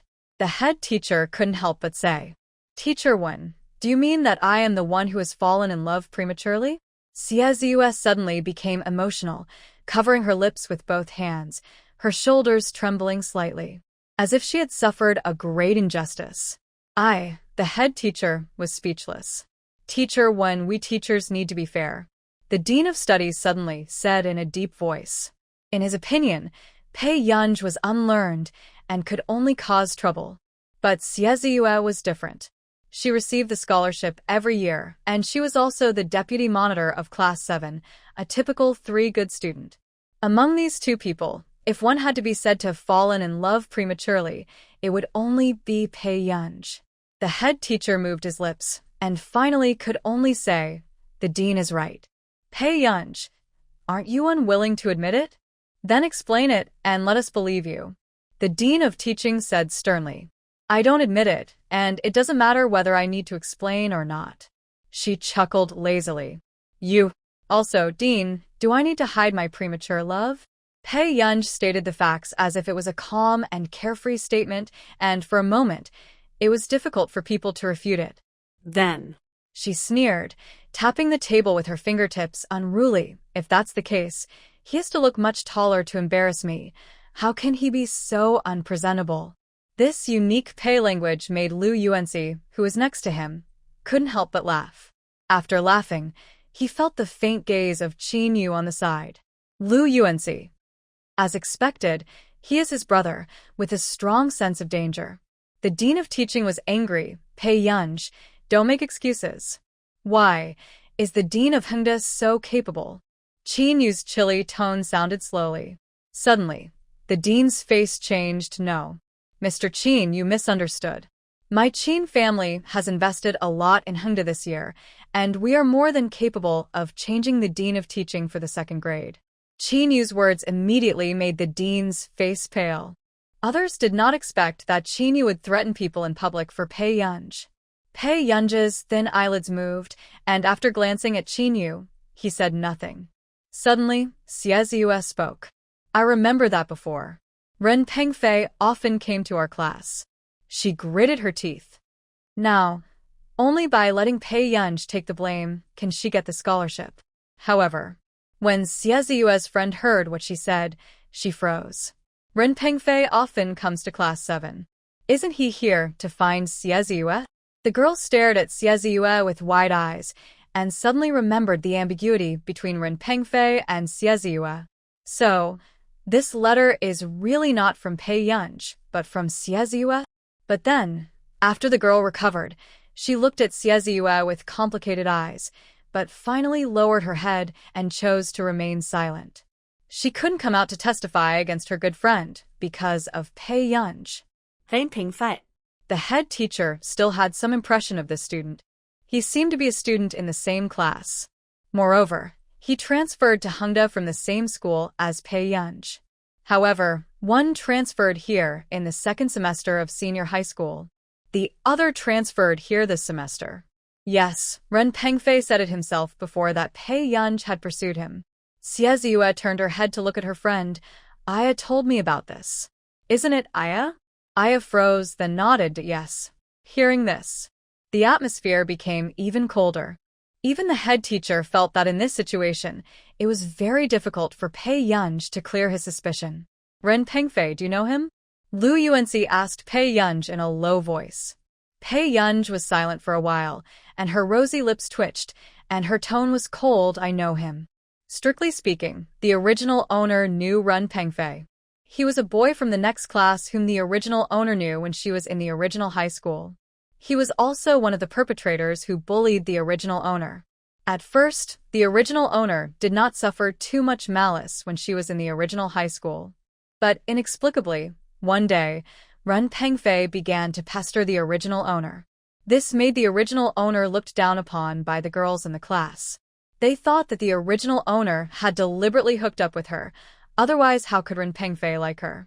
Later, after a period of pointing and criticizing, the original owner couldn't stand it anymore and rejected Ren Pengfei in front of everyone. But the original owner didn't expect that this would be the beginning of her nightmare. After recalling these, Pei Yunj rubbed his fingertips slowly. Sudden. Aya said, I heard that Ren Pengfei transferred to another school because of a girl, right? After these words were spoken, the dean and the head teacher's expressions changed. Indeed, Ren Pengfei transferred to another school because he got a girl at that school pregnant. Later, his father gave the girl's family a lot of money to keep quiet and changed his son's school. Quickly find Ren Pengfei, the dean said with a dark face. As students of Hongda, they would never allow such shame to exist. If Pei Yunj and Ren Pengfei really did something shameful, he would definitely ask the principal to get these two people out of Hongda. After someone went to find Ren Pengfei, Pei Yunj's eyes fell on Xie Ziyue. Xie Ziyue was stiff all over, not daring to look Pei Yunj in the eye, but pretending to be calm. Love at this age is really vulnerable. Pei Yunj's eyes were bright, and he acted recklessly, not caring at all about the cannibalistic expression of the dean next to him. Pei Yunj, what are you talking about? Xie Ziyue's teeth were almost trembling, and she held on tightly. Director, if we find out who this letter belongs to, how are you going to deal with it? Pei Yunj asked slowly. The dean of teaching said without thinking, expel her from school. Upon hearing this, Xie Ziyue almost lost her balance, and Xiaoya beside her was also worried. She didn't expect the matter to become so serious. In the past, the school had caught many couples in early love, but at most they were criticized or punished. But this time, the situation was obviously serious. Okay. Pei Yunj curved his lips indifferently. 10 minutes later, a boy who looked nothing like handsome walked in. He was strong and had wheat-colored skin. Dean, what do you want to talk to me about? After Ren Pengfei finished speaking, he suddenly noticed Xie Ziyue next to him, and his heart skipped a beat. But soon, he found another beautiful and eye-catching girl next to him, who seemed a little familiar. Then, when Ren Pengfei reacted, he widened his eyes in disbelief. You are Pei Pengfei. Who did you write this letter to? The dean of teaching slammed the table in anger, scaring Ren Pengfei. Immediately, Ren Pengfei also noticed the eyes around him. After looking at Lu Yuanxi, he was stunned. Why is Lu Yuanxi here? But soon, Ren Pengfei stopped thinking about this question. He glanced at Qin Yu unexpectedly and bumped into Qin Yu's cold eyes, which were full of strong hostility and danger. Ren Pengfei almost lost his legs. Why is Qin Yu here too? Moreover, he looked at him with such a terrifying look. Ren Pengfei, do you think this letter was given to you by Pei Yunj or Ziyue? Aya said immediately. Ren Pengfei heard what was going on. He looked at Pei Yunj with ill intentions and was surprised that Pei Yunj was so beautiful. I heard people say it some time ago, and I thought it was all nonsense. Before he transferred to another school, He confessed to Pei Yunj because he lost a bet. But he didn't expect that a girl who was too ugly would dare to reject him.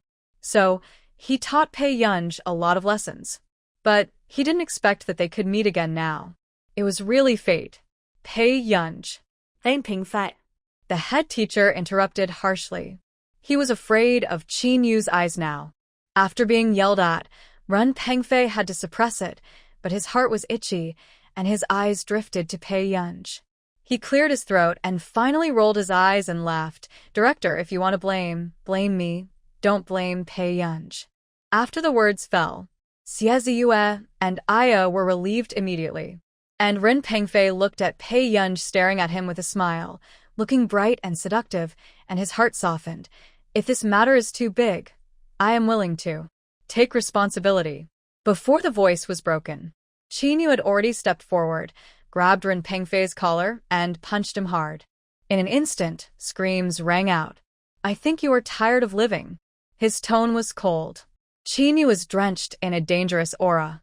His handsome and proud eyebrows were full of coldness. A strand of loose short hair fell on his forehead, and he looked gentle and wolfish. Mr. Qin. The head teacher widened his eyes. He didn't expect Qin Yu to really do it in school. This is to ask parents to solve the problem, not to find trouble. Mr. Qin, restrain yourself and calm down. This is a school. You have to pay attention to your image. The Dean of Studies also felt a chill on his back. He didn't dare to step forward and could only persuade him from the side. However, Qin Yu just looked down at Ren Pengfei. Get up and talk to me properly. Ren Pengfei didn't expect Qin Yu to attack him in public. He was filled with fear. At this time, the people who were secretly peeping outside the door had their eyes widened. Qin Yu would actually hit someone for Pei Yunj. This brother is too amazing. Oh my god, what kind of amazing brother did Pei Yunj have? Qin Yu actually hit Ren Pengfei for Pei Yunj just now? What does Pei Yunj think of having such a brother? How could he be interested in Ren Pengfei? Qin Yu is really unlucky to have Pei Yunj. Compared with Qin Yujiao, Pei Yunj is a piece of mud that can't be helped. Some people couldn't help but sneer. The discussion at the door continued. At this time, a chuckle was particularly noticeable in the quiet office. Pei Yunj walked in front of Ren Pengfei, curled her lips with a smile. You are so ignorant of life and death. Don't you feel stupid? You. Ren Pengfei was inexplicably flustered by Pei Yunj's eyes, but after coming to his senses, he said maliciously, Pei Yunj, you dare not admit it, are you afraid? Pei Yunj was too lazy to look up. We have known each other since the first year of high school. Oh, so, you dare to admit it? Ren Pengfei was also calculating in his heart. Now Pei Yunj is the daughter of the Qin family, and her value has risen. If he can make the Qin family acquiesce to his relationship with Pei Yunj, then he can be regarded as climbing into a wealthy family. Ren Pengfei's eyes flashed a strange light. But when Xie Ziyue fell into her eyes, her expression became gloomy, and her hands clenched into fists. Since I transferred to Class 7, you can't let go of your eyes? Pei Yunj suddenly repeated what he said in the letter slowly. She smiled. Really? As soon as the voice fell, Ren Pengfei's face froze, and a trace of panic flashed across his eyes. Although we were alumni before, we didn't know each other. I only noticed you after you transferred to my school. Ren Pengfei was still complacent, thinking that what he said was watertight, but Xie Ziyue and Aya beside him turned pale when they heard it. Is that so? Pei Yunj laughed with an ambiguous meaning and glanced at the Dean of Teaching lightly. Dean, did you hear it clearly? After the Dean of Teaching came to his senses, his face also looked ugly. Xie Ziyue and Pengfei, are you three treating the teacher like a monkey? Just now, the two of them said that Pei Yunj was pursuing Ren Pengfei. In Ren Pengfei's mouth, he and Pei Yunj became strangers again before transferring to my school. After being yelled at, Ren Pengfei was still at a loss, and Aya panicked. Dean, this. Ren Pengfei said it himself. Do you have evidence? Suddenly, Lu Yuanxi sneered. Aya panicked. Suddenly, Xie Ziyue said calmly, Director, even if there are different versions of this matter, it does not mean that Pei Yunj was wronged. The Dean of Teaching had a dark face and glanced at Xie Ziyue. He was still unwilling to believe that a student with excellent character and academic performance would frame others. I think what Xieziu said is not. It doesn't make sense. Director, it's not time for you to retire yet, right? Pei Yunj asked leisurely. Hearing this, the Dean of Teaching's face almost twisted. What does she mean? Say that he is old and confused? Pei Yunj as a student. Immediately, before the Dean of Teaching finished speaking, the door was suddenly pushed open. Everyone saw a handsome man wearing a black handmade suit with an upright body, and his light-colored eyes swept over them lightly. Master Du Qinyu was stunned for a moment. He didn't expect Huashidu to come. Why is he here? At this moment, everyone's eyes fell on him, and some of them couldn't recover.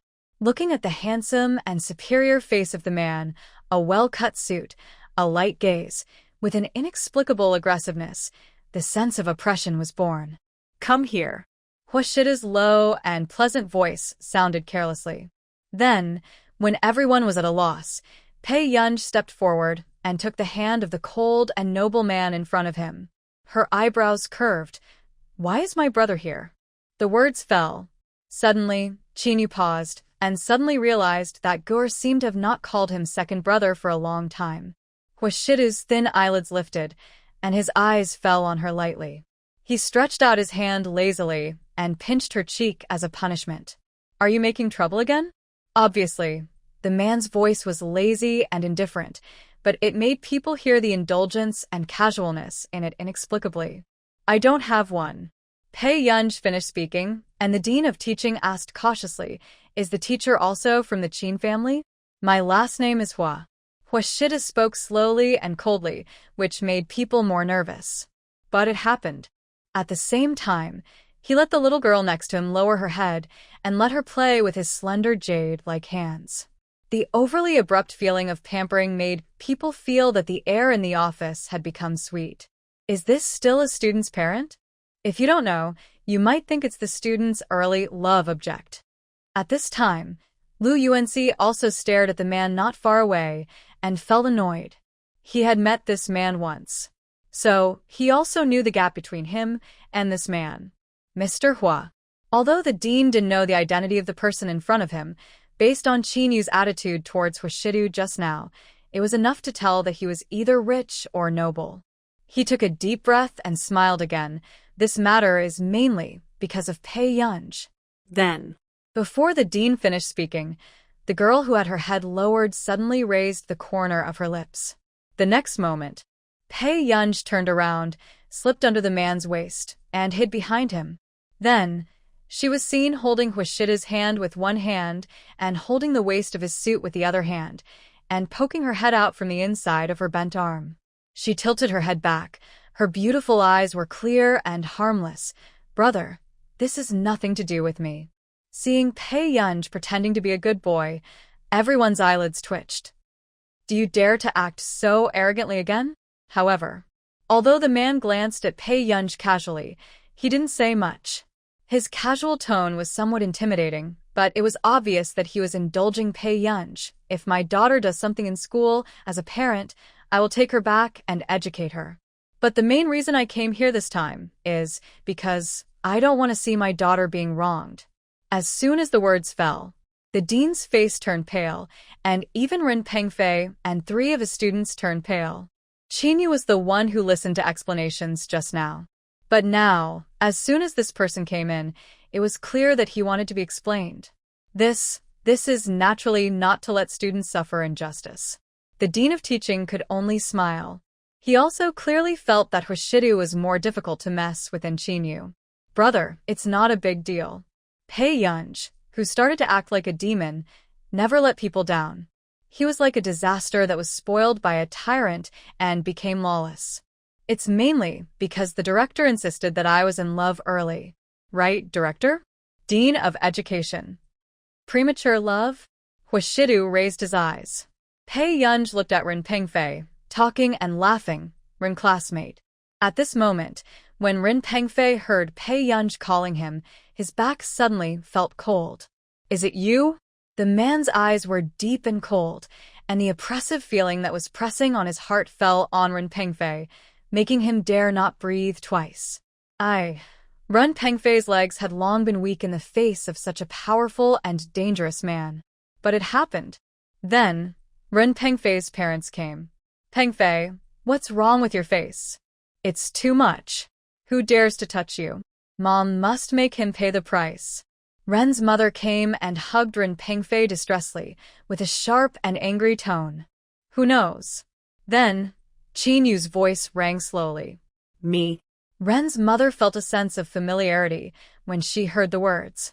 When she turned around and saw Qin Yu's face clearly, she was stunned. "Second young Master Qin? Your son is very bold.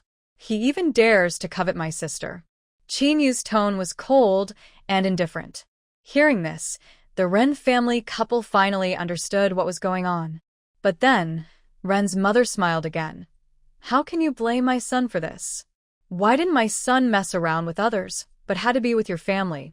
Although Ren's mother didn't dare to continue, the meaning was very clear. Ren's mother had the same idea as Ren Pengfei, and she smiled again, but she didn't notice how cold the man next to her was. "Since this has happened and young Master Qin's sister has suffered, our family will also be responsible." Hearing the shameless words of this family, Qin Yu was so angry that he laughed. He turned his head. "Master Du, what do you say about this?"